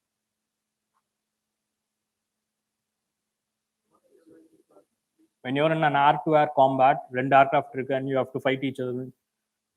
பார்த்தா தானே missile அனுப்ப முடியும். But if you have this missile, any BVR missiles, then you can shoot at your enemy even if they are not in your sight. உங்க கண்ணுக்கே தெரியாததுக்கு முன்னாடி, if your radar finds out, you can fire this missile. 20 nautical miles na, it is roughly 35 to 37 kilometers. கண்ணுக்கு தெரியாது அவ்வளவு தூரம்லாம் நேரா பார்த்தா, because the earth is curved in nature. So the range of this, maximum range of this missile is 110 kilometers. அதை ஞாபகம் வச்சுக்கோங்க. And we are in the phase of developing Mark II as well, Mark II of Astra. As expected, அது 150 மேல இருக்கும் அதோட range. Nothing more on this. There is a less possibility இதெல்லாம் கேட்கறதுக்கு, கேட்டாதான் கேட்பாங்க. Okay, shall we move on? There is a good possibility of this being asked, SFDR, because in the technology I think there has a question. Ramjet la irundhu question vandirukku. Ramjet na enna theriyuma? நடத்துறாங்களா சயின்ஸ்ல? What is ramjet? What is a jet engine? How is it different from a rocket? Oxidizer? Okay, அது இங்க கொடுத்துருக்கேன். நான் கொடுக்காதது. Okay, வேற. The most key difference between ramjet, scramjet and jet engine is these engines won't have a spinning component. Spinning component irukadu. Jet engines will always have a turbine which spins in order to suck air in. Adu vandadhaan it will undergo combustion. So this blue part is compression, where the air gets compressed, and this red part is combustion, and this part is exhaust. So காத்து உள்ள வரதுக்கு it requires a turbine to spin and suck in some air. இதெல்லாம் start ஆகுறதே this starts only after supersonic speed. இது hypersonic speed தான் இதெல்லாம் ஸ்டார்ட்டே ஆகும் இந்த engine. Until then this engine until you reach Mach 5. Mach நானும் தெரியும்ல, Mach is speed of sound. 1 Mach is exactly the speed of sound. Mach 5 na 5 times the speed of sound. So until you reach Mach 5, this engine doesn't even start breathing air. Only after Mach 5, this starts breathing air. So that is scramjet. In the technology, ramjet not in scramjet. So PIB it enables missile to intercept aerial threats at very long range at supersonic speeds. Yeah, so I have given the exact thing here. So how it enables it. They haven't went for the explanation part, nor any expert video or Rajya Sabha TV debate. Adli engime kudukala idha patti eppadi intercept pannum. So you people also don't have to worry about it. Idu pannum avladha. So why these two engines are preferable is they can work in long ranges. Long range enable panna mudiyadala because it doesn't require a specific oxidizer like in jet engines or your IC engines. So it just makes use of atmospheric oxygen, which is really scarce. Adu parakra altitude la the oxygen in the atmosphere will be really less. So that's why it requires this speed. In the speed la porappo nariya kaathu ulla pogum. That means more oxygen will enter. Possibility of oxygen entering is also high. So adanal da indha speed la pona da this engine will even start. Adu varaikku you need either of these two engines to keep the flight running.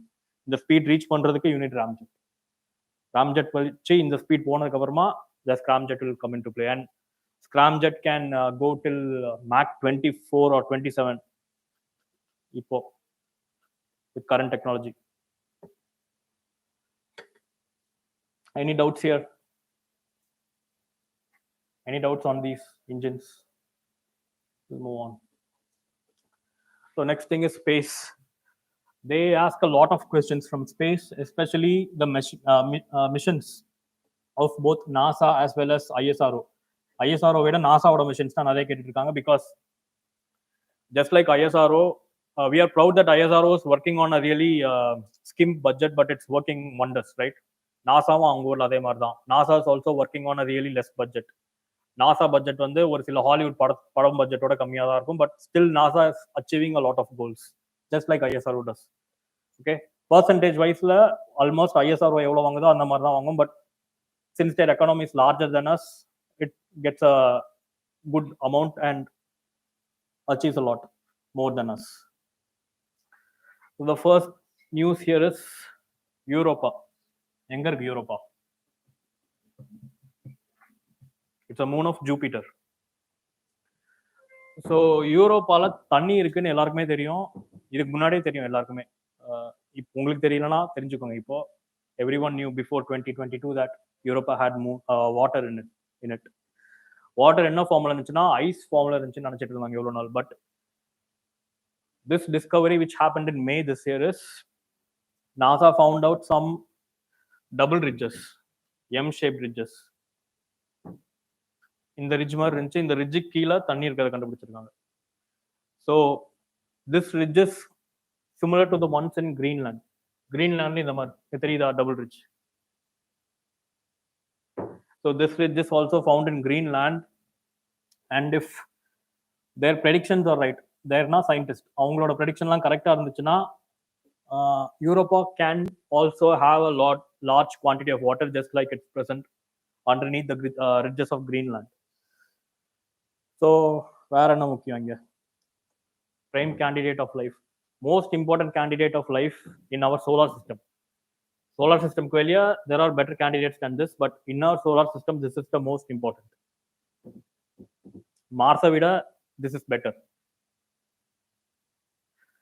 And this one is also important.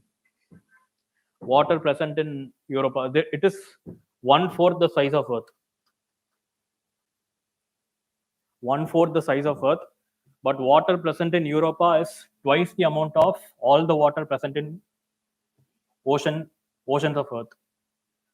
உலகத்துல எவ்வளவு தண்ணி இருக்கு? We study that a lot of our planet is made of water. Around 70, 75 77 75 to 77% of area is covered by water. But அதை விட double the amount யூரோப்பால இருக்கு, while being 1/4 of its size. இதை ஞாபகம் வச்சுக்கோங்க. கிளிப்பர் மிஷன் வந்து எங்க அனுப்புறாங்க?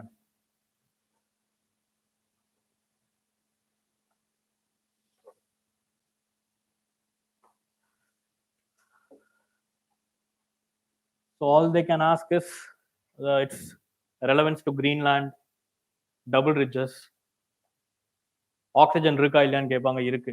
It has a thin atmosphere of containing oxygen. Candidate for life இல்லையான்னு கேட்பாங்க. It is. And clipper mission எங்க போகுதுன்னு கேட்பாங்க. வேற எதுவும் கேட்க மாட்டாங்க. Okay, any doubts here?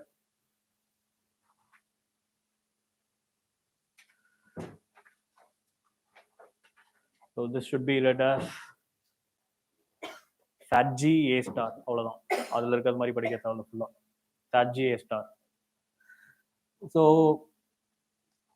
black hole னா என்னன்னு தெரியுமா? What is a black hole? IAS gravity. எந்த இடத்துல இருக்கும் அது? எந்த இடத்துல இருக்கும்? Where will be a black hole? Center of galaxy. It will be present almost at the center of every galaxy. எல்லா கேலக்சிக்கும் நடுவுல there will be a black hole. So one thing you people know is that the planets revolve around a star, correct? Planets revolve around a star and satellites revolve around a planet. So how do stars maintain their position? Star ஒரே இடத்துல இருக்குமா, நான் வந்துட்டு எங்கேயாவது போயிட்டு இருக்குமா? Stars to orbit something. Stars are also moving. Everything is moving in the universe. So how do stars move? In the direction of move ஆகும்? How is it movement or orbit governed? It is governed by a center mass in a galaxy, which will நம்மளோட galaxy center milky week நடுவுல என்ன இருக்குன்னா, there is a really heavy object which has a mass of 4 million times that of solar system including sun plus all the planets plus all the satellites of these planets, asteroid belt, இதெல்லாம் சேர்த்தா ஒரு mass வரும் தெரியுமா? அந்த மாஸை விட 4 million times அதிகம் ஏதோ ஒரு ஆப்ஜெக்ட் இருக்கு, centre of gravity, centre of our galaxy. அந்த ஆப்ஜெக்ட் தான் black hole. So it is present in almost or virtually in the center of every galaxy. எல்லா கேலக்சிக்கும் நடுவுல ஒரு பிளாக் ஹோல் இருக்க வாய்ப்பு இருக்கு. So is this the first photography of a black hole? இதுக்கு முன்னாடி so இது வந்து this is a black hole, SATG A star. இது எங்க இருக்குன்னா black in the middle of Milky Way, நம்மளோட கேலக்ஸி. இதுக்கு முன்னாடி ஒரு கேலக்ஸி போட்டோ எடுத்தாங்க, அதுக்கு நடுவில் இருக்கு. It is called Messier 87. இப்படி ஒரு Galaxy, it is located several 1000 light years away from our planet. அதுக்கு நடுவில் இருக்க கேலக்ஸியை போட்டோ, பிளாக் ஹோலை போட்டோ எடுத்தாங்க.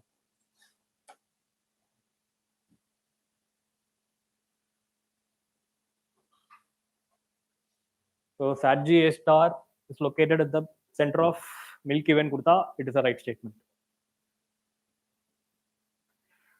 So it is captured in the photograph. It was made possible using Event Horizon Telescope. எங்க இருக்கு Event Horizon Telescope? Can anyone answer that? எங்க? Chile. வேற? Any other answer? Lagrangian space. Lagrangian point. Any guesses where Event Horizon Telescope is? So இங்கேயும் twist வைக்கலாம் அவங்க. Event Horizon Telescope is not one telescope. It is a series of telescope which is present across several continents. USல இருக்கு, ஆஸ்திரேலியால இருக்கு, நியூசிலாந்துல இருக்கு, south அமெரிக்கால சில இடத்துல இருக்கு. So Event Horizon Telescope is not one telescope. இதையும் ஞாபகம் வச்சுக்கோங்க. So it is located at several places.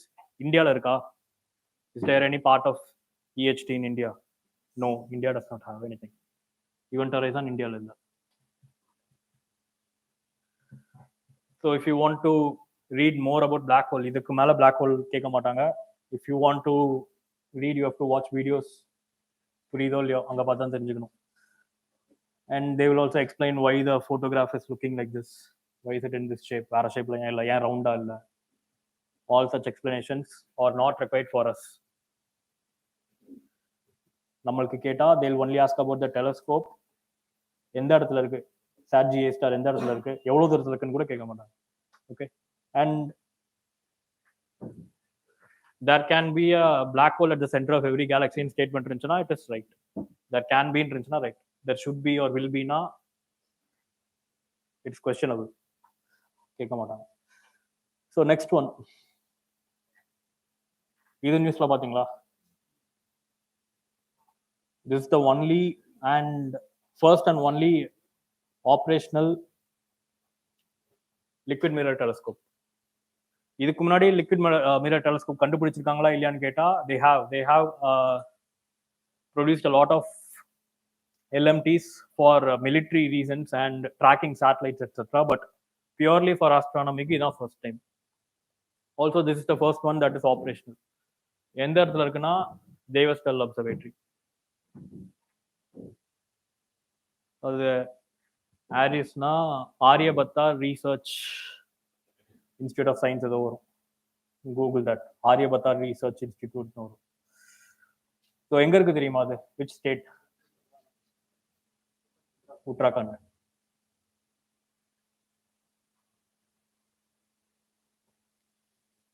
So what they could possibly ask is the difference between the conventional telescopes and liquid mirror telescopes. இது தவிர வேற எதுவும் கேட்க மாட்டாங்க கேட்டா. இது ரெண்டு கூட there are two other telescopes in that place. அங்க liquid mirror மட்டும்தான் தேவஸ்டல்ல இருக்கானா இல்ல.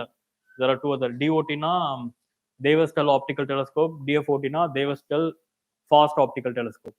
இது ரெண்டு இருக்கு. So it makes this becomes a third telescope in that region, in that observatory.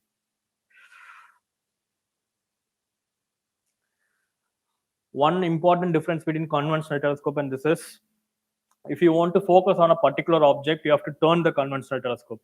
அதை திருப்பி அந்த ஆப்ஜெக்ட்க்கு நேரா ஃபோக்கஸ் பண்ணாதான் you will get the image in the conventional telescope. But in a liquid mirror telescope, அந்த டைரக்ஷன்ல சும்மா ஃபேஸ் பண்ணிட்டு இருந்துச்சுன்னா, which is all directions, it will be covering all 360 degrees. Fulla, the entire night sky will be always visible to you and you don't have to focus it or tilt it or change directions or anything. So that is the most important advantage of this. And you can always observe multiple objects, unlike conventional telescopes.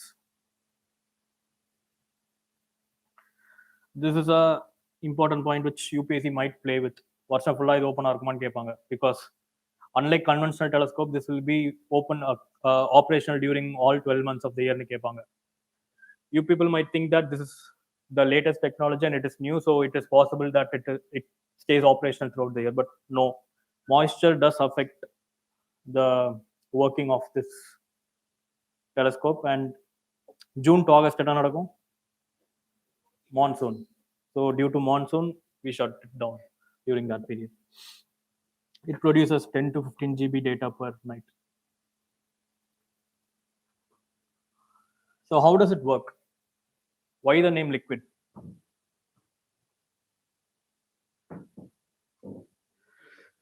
So telescope la lens la irukula, there will be a series of lenses and a mirror to get the image finally. Lens valiya image pass agi mirror la ulum and you look at that mirror. So that's how a conventional telescope works. In that the lenses will be there, but the mirror won't be there. Instead of mirror, you will be having a liquid mirror. Liquid mirror eppadi kedaikona, let's say there's a container like this and this is an axis of that container. Container kulla konjam mercury vechiruvaanga. Kuduthirukana. Okay, I have it. They'll pour some amount of mercury in this container and they will spin this container at a constant speed. Suthana enna agum? The mercury will go to the edges of the container, correct? So it will look like a mirror. So that's how this it looks like this. It will be spun at a constant speed. சுத்தி விட்டுட்டே இருப்பாங்க. எவ்வளவு mercury போடுவாங்கன்னா about 50 liters I think in this to get a diameter of 4 meter. 50 liter mercury போட்டு சுத்திட்டு இருப்பாங்க. Do you know how much 50 liters of mercury could weigh? Mercury தூக்கி இருக்கீங்களா? 13.6. So ஒரு சின்ன டம்ளரில் மர்க்குரி லைட்டாக ஊற்றிட்டு டீ கிளாஸ் இருக்குல்ல, டீ கிளாஸில் மர்க்குரி ஊற்றி தூக்குனா டம்பிள் தூக்குற மாதிரி இருக்கும். Not like water, it has a really high density. So 50 லிட்டரே ரொம்ப வெயிட்டாக கொஞ்சம். And this container is transparent as you can guess. Any doubts here? Any doubts? Doubt இருக்கா இருக்காது? So next one, Mars quack. So it was discovered by this InSight rover this year in June. Mars quack is not similar to earthquake because there are no separate tectonic plates on Mars. ஒரே ஒரு plate தான் இருக்கு.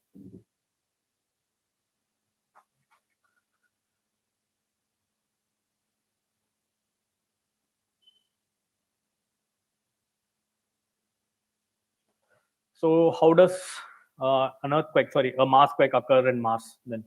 Earthquakeல tectonic plate shiftனால earthquake வருது. அங்க எப்படி quake வருது?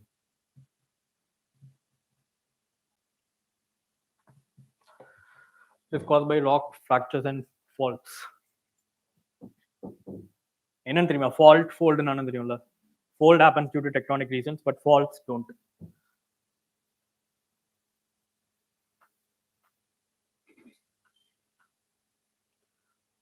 So let's say there is a mass like this due to some reasons, some natural reasons. இது ஒரு பக்கம் நவுந்துச்சுன்னா something here will start falling, கீழே விழ ஆரம்பிச்சிடும். So those are called rock fractures and faults. The only thing you have to remember here is it is difficult to detect. Easier to detect கேட்டாங்கன்னா இல்ல. எப்படி how they may frame the statement is it is easier to detect Mars quakes than earthquakes because Mars does not have tectonic plates. Mars does not have tectonic plate என்றது உங்களுக்கு தெரியும், படிச்சிருப்பீங்க, நல்லா ஞாபகம் இருக்கும். பட் ஈஸியா டிஃபிகல்ட்டான்றதை மறந்துடுவீங்க. So this is the thing that you have to remember.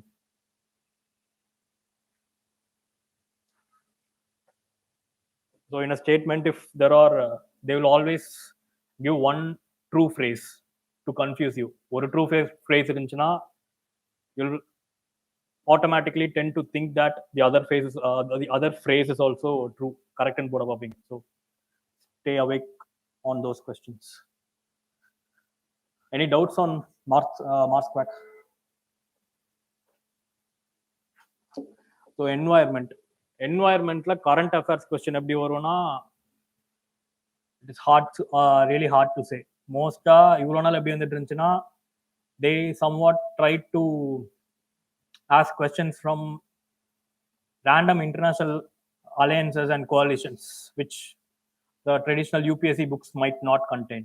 UPSC என்வாயர்மெண்ட்டுக்கும் சயின்ஸுக்கும் புக்கே கிடையாது, எதுவும் இருக்குன்னு வித்துட்டு இருந்தாங்கன்னா அதை ஏமாத்திட்டு இருக்காங்க, அவ்வளோதான். So these are really dynamic topics which change a lot. இந்த வருஷம் ப்ரிலிம்ஸ் எழுதுனீங்க, எத்தனை பேர் எழுதுனீங்க? climate action trackerனு ஒரு கொஸ்டின் இருந்துச்சுல ப்ரிலிம்ஸ்ல. did any of you know what that is? எனக்கும் தெரியாது எழுதுறப்போ. So but still managed to answer that one with elimination. So அந்த மாதிரி கொஸ்டின் வந்து எங்கேருந்து கேட்குறாங்கன்னே தெரியாத மாதிரி தான் கேட்பாங்க in current affairs. But we cannot search each and every thing. ஒருவேளை இது கேட்பானா அது கேட்பானு சொல்லிட்டு எல்லாத்தையும் படிக்க முடியாது. You have to stick with the trend எப்படி இருக்கோ அப்படி தான் படிக்க முடியும். So I have collated some content for this. இது நியூஸ்ல பார்த்தீங்களா?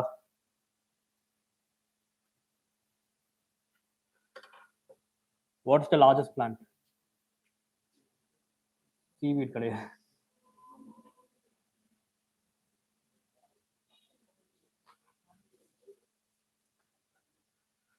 So before this, people should have some doubt.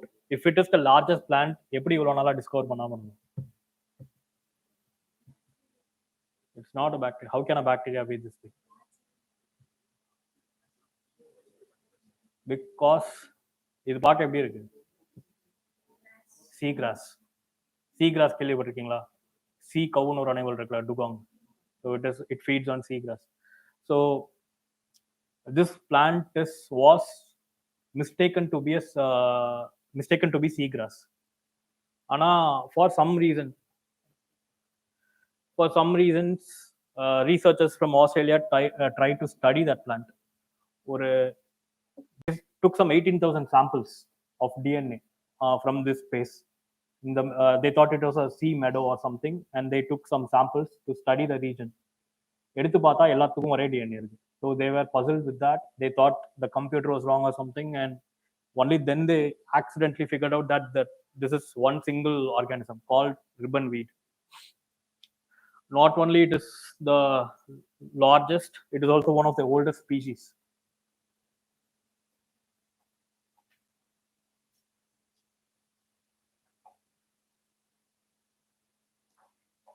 $4,500 years old.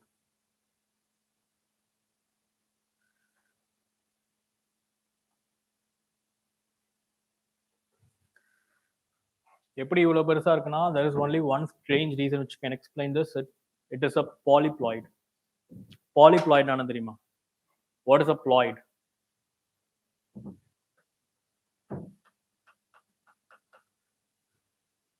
What is a ploid? அவன் உடம்புல எவ்வளவு குரோமோசோம்ஸ் இருக்கு? 23 pairs. 23 pairsல எப்படி 23 pairs எப்படி வந்துச்சு? Half from mother, half from father வந்துச்சா? So we are diploid. பாதி பாதி ஷாராய் வந்திருக்கு. And polyploid, as it suggests here, takes 100% of genome instead of 50% from both the parents. So எல்லாமே ஒரே parent கிட்ட இருந்து வந்திருக்கு. Or it is the parent of itself அப்படின்னு சொல்லலாம். And this polyploid works only in plants. It does not take place in humans nor in other animals. Plantla மட்டும் தான் நடக்க வாய்ப்பு இருக்கு. And even if we try to genetically modify, we can do that only with plants, not with animals.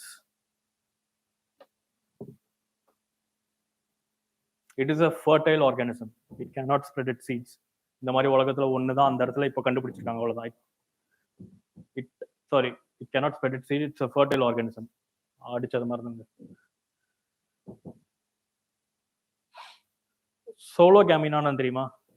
As the word polygamy, monogamy, try to guess what a sologamy is. Married themselves. So it is a champion of sologamy. It's like staying single for a long time. Oldest champion of sologamy. So எங்க கண்டுபிடிச்சாங்கன்னா, they discovered it in a place called Shark Bay on the west coast of Australia, in the side coast. Great Barrier Reef எங்க இருக்கு? East coast. So they may confuse with this statement as well. Great Barrier பக்கத்துல இருந்துச்சான்னு கேட்பாங்க, இல்ல. So Shark Bay is it has a highly volatile environment. அதனால தான் researchers went to study that place. அந்த இடத்துல இது இத்தனை வருஷம் வாழ்ந்துட்டு இருக்குன்னா, it is highly adaptable to that place, and possibly that was a reason why polyploid took place there. Polyploid doesn't take place in any other it is a rare condition which does not take place in a lot of plants. ரொம்ப ஒரு சில ஸ்பீசிஸ்ல மட்டும் தான் நடக்கும், and it happens only due to external conditions. Is there anything else?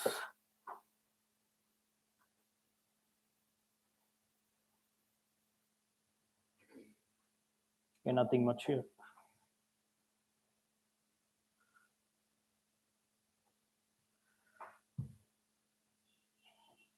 Nothing important here as well, except that this conference took place in 1972 and now it's 2022.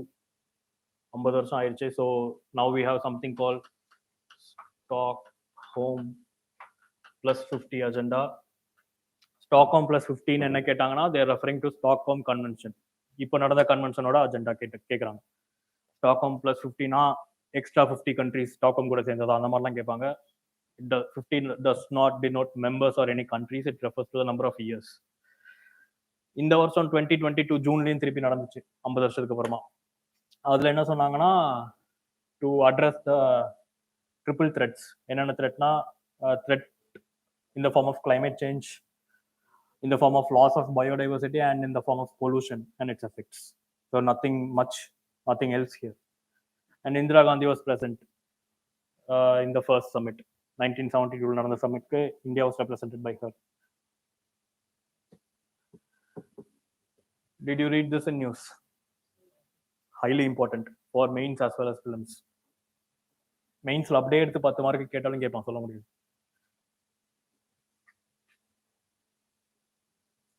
Where is that place? Kalol, Gujarat. So conventionally, urea comes in powdered form.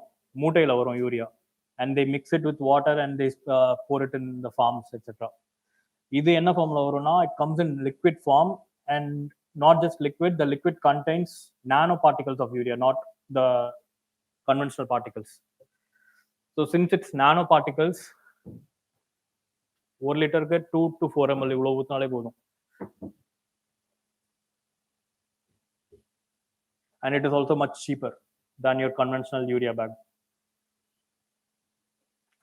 Conventional urea in the cost la irukum 3,500 la irukum 3,500 to 4,000 rupees in international market, and because of subsidies we get it for 300 rupees in India. Around evlo 90% subsidy la poirum. And this bottle, without any subsidy, we are getting it at less than the subsidized cost. So this is a really great innovation or invention in India.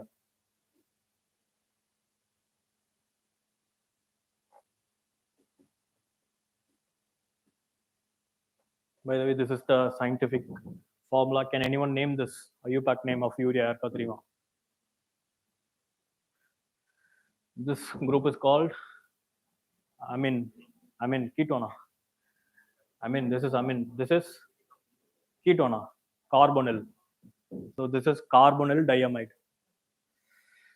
So eldikon carbonyl diamide in case they ask. Carbonyl diamide.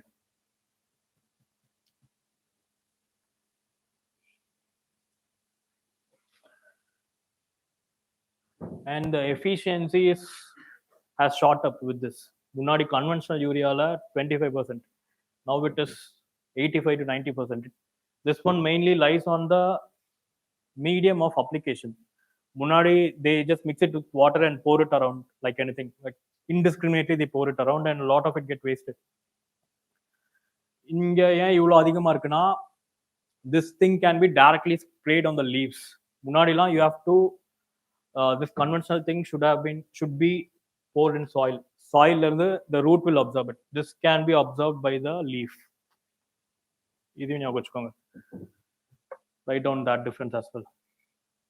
The stomata present in the leaf can absorb this one because it is made of nanoparticles.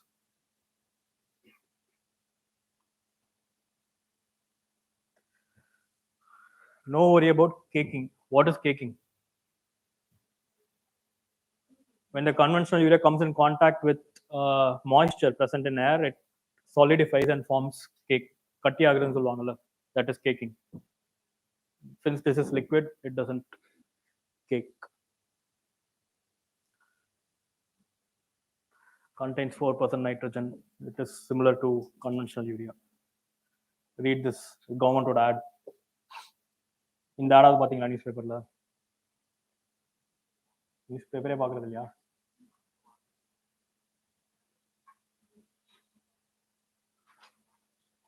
Do you people read government ads in newspaper? Sometimes they are more important than what's given in the actual paper. Paperல இருக்கிறது யாரோ எழுதுனது. Advertisement is given by government themselves.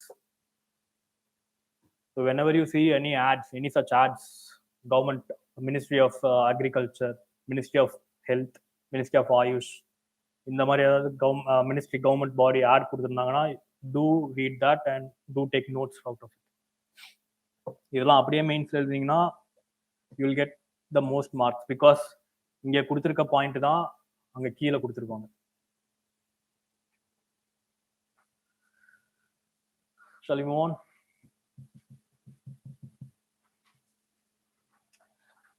So there was this forest conservation rules. It was notified under FCA 1980, and it replaced the older rules of 2003.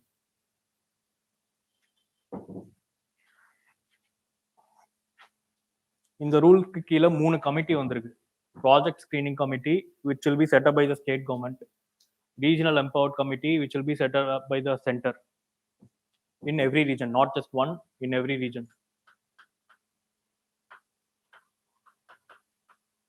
இந்த கமிட்டில என்ன பண்ணுவாங்க? Just read the act and tell me what these committees might do.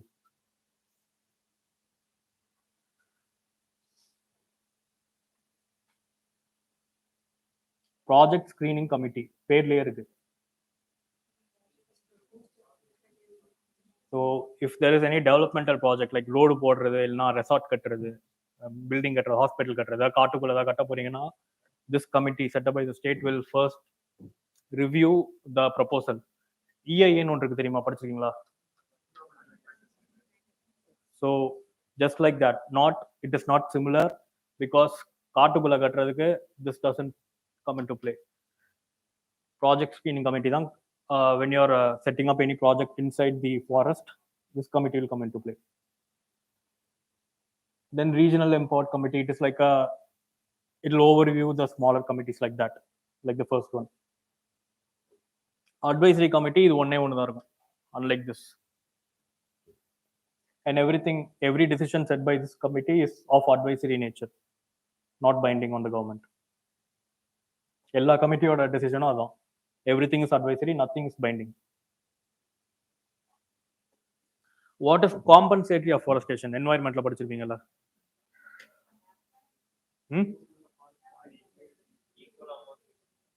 Equal amount? Okay. Okay. So இதுக்கு முன்னாடி compensatory afforestationல இருந்து ரெண்டு question வந்திருக்கு prelims-ல. I'll show you before reading this. Read this. Then that was on 2019. I didn't bring the other question. Just read this one. Any guesses? A. One only. And second and third. It is not mandatory.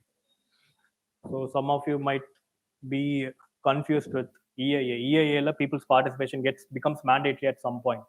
India கிடையாது. So anyway, in order to even answer the first statement, state level, national level, you should have at least read the act once. So I would also suggest you to go home and read these rules once. இதுல முக்கியமானது என்னன்னா இந்த மூணு committee, and this is what they said about compensatory afforestation.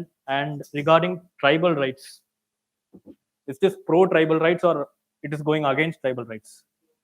Pro. Against. How against? It is a little against. It is conceived to be against, because some autonomy given to the Gram Sabha is taken away by this rules. Committee கிடையாது, government, because committee சொல்றது எப்படியும் இது binding கிடையாது. So it is taken by the central and state governments. So they were originally given some rights under FRA, Forest Rights Act 2006. அது வந்து சிலது, it looks like some provisions of this act looks like the government is snatching it away. Last one. So yeah, in the committee இருக்குல்ல, it is empowered to look at projects from 5 to 40 acres. Regional committees வந்து 100 acres மேல, sorry 100 hectares மேல. 5 ஹெக்டேருக்கு கீழே இருக்கிறது என்ன ஆகும்னா, there is no scrutiny. 5 ஹெக்டேருக்கு கீழே காட்டுக்குள்ள என்னன்னாலும் பண்ணிக்கலான்ற மாதிரி இருக்கு இந்த ரூல்ஸ்ல.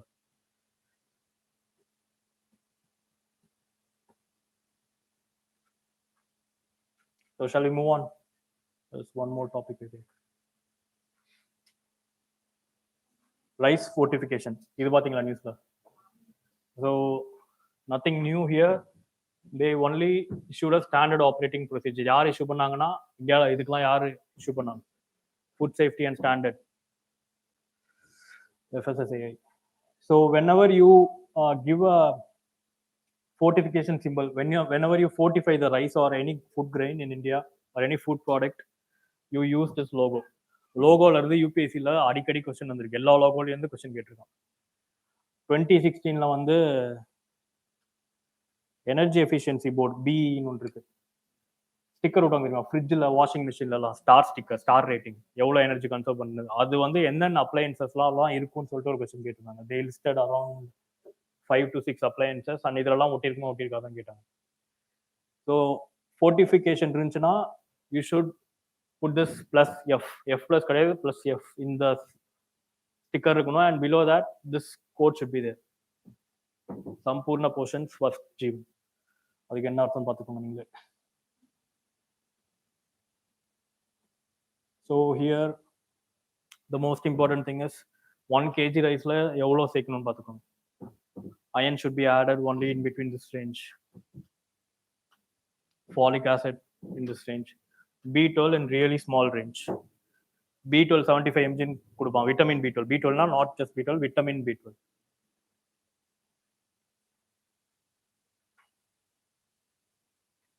And this is also important.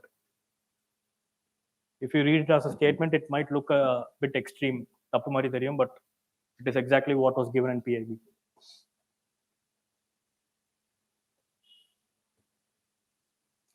FRK na fortified rice kernels.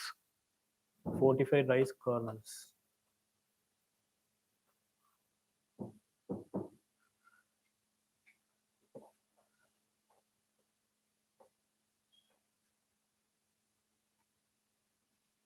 Shall we move on? So this thing was news. Removing toxic metals from soil.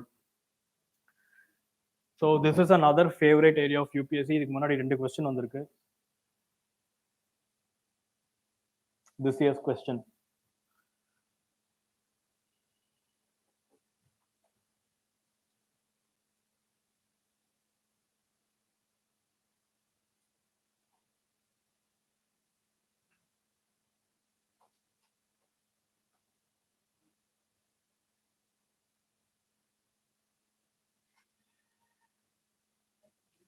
Option D, because it's talking about absorbing metals. அதனால சொல்லிட்டீங்க. This one, they asked one more thing.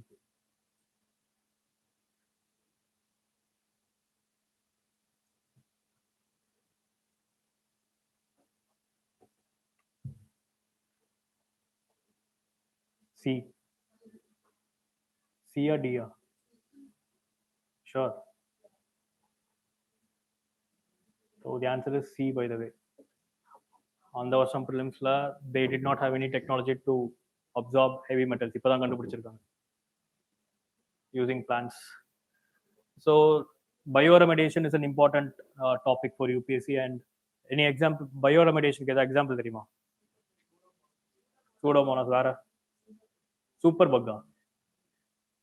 Super buck இதுக்கு bioremediationல use ஆகுமா? Super bug is something different. It's a public health concern. There was a bacteria called Oli zapper. கேள்விப்பட்டிருக்கீங்களா? Oli zapper. So anyway, this is a method of phytoremediation using organisms like plants, microalgae and seaweeds. Plants மட்டுமான்னு கேட்டாங்கன்னா இல்ல, other things also come. So there are some hyperaccumulator plants. இந்த plant என்ன பண்ணுனா, they thrive in conditions with high amount of heavy metals. Heavy metal absorb பண்ணி அதோட plant bodyல store பண்ணிக்கும், and at some point it dies like any other plant. அந்த plant செத்ததுக்கு அப்புறமா இல்ல உயிரோடு இருக்கும் போதே we can harvest those plants and we can extract those metals, and we should not let it go waste again. So இது வைக்கிறனால என்ன பிரச்சனை வரும்?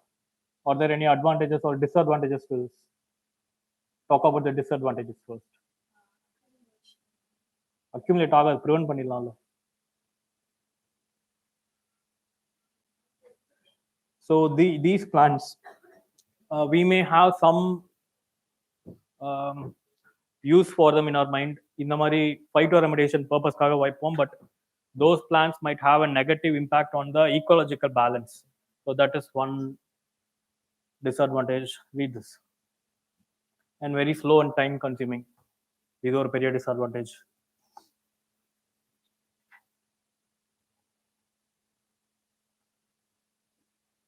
So these two are the only main disadvantages. இது ரெண்டும், it is a subset of one. Advantages கேட்கவே மாட்டாங்க, and even if they ask, you can deduce it yourself. Let's go to the next topic. So that's it, I guess. So it's time. We'll wind up. Any doubts? நடத்துனதுல புரியல. Oil eating bacteria? Super bugs are? I don't think so. Super bugs are bugs which are resistant to antibiotics. Another super bugs so long. I don't think so. Now particular being, or they call super bugs. Can anyone confirm it? Terila, I will just refer and tell you. Any doubts or questions? Okay, thank you.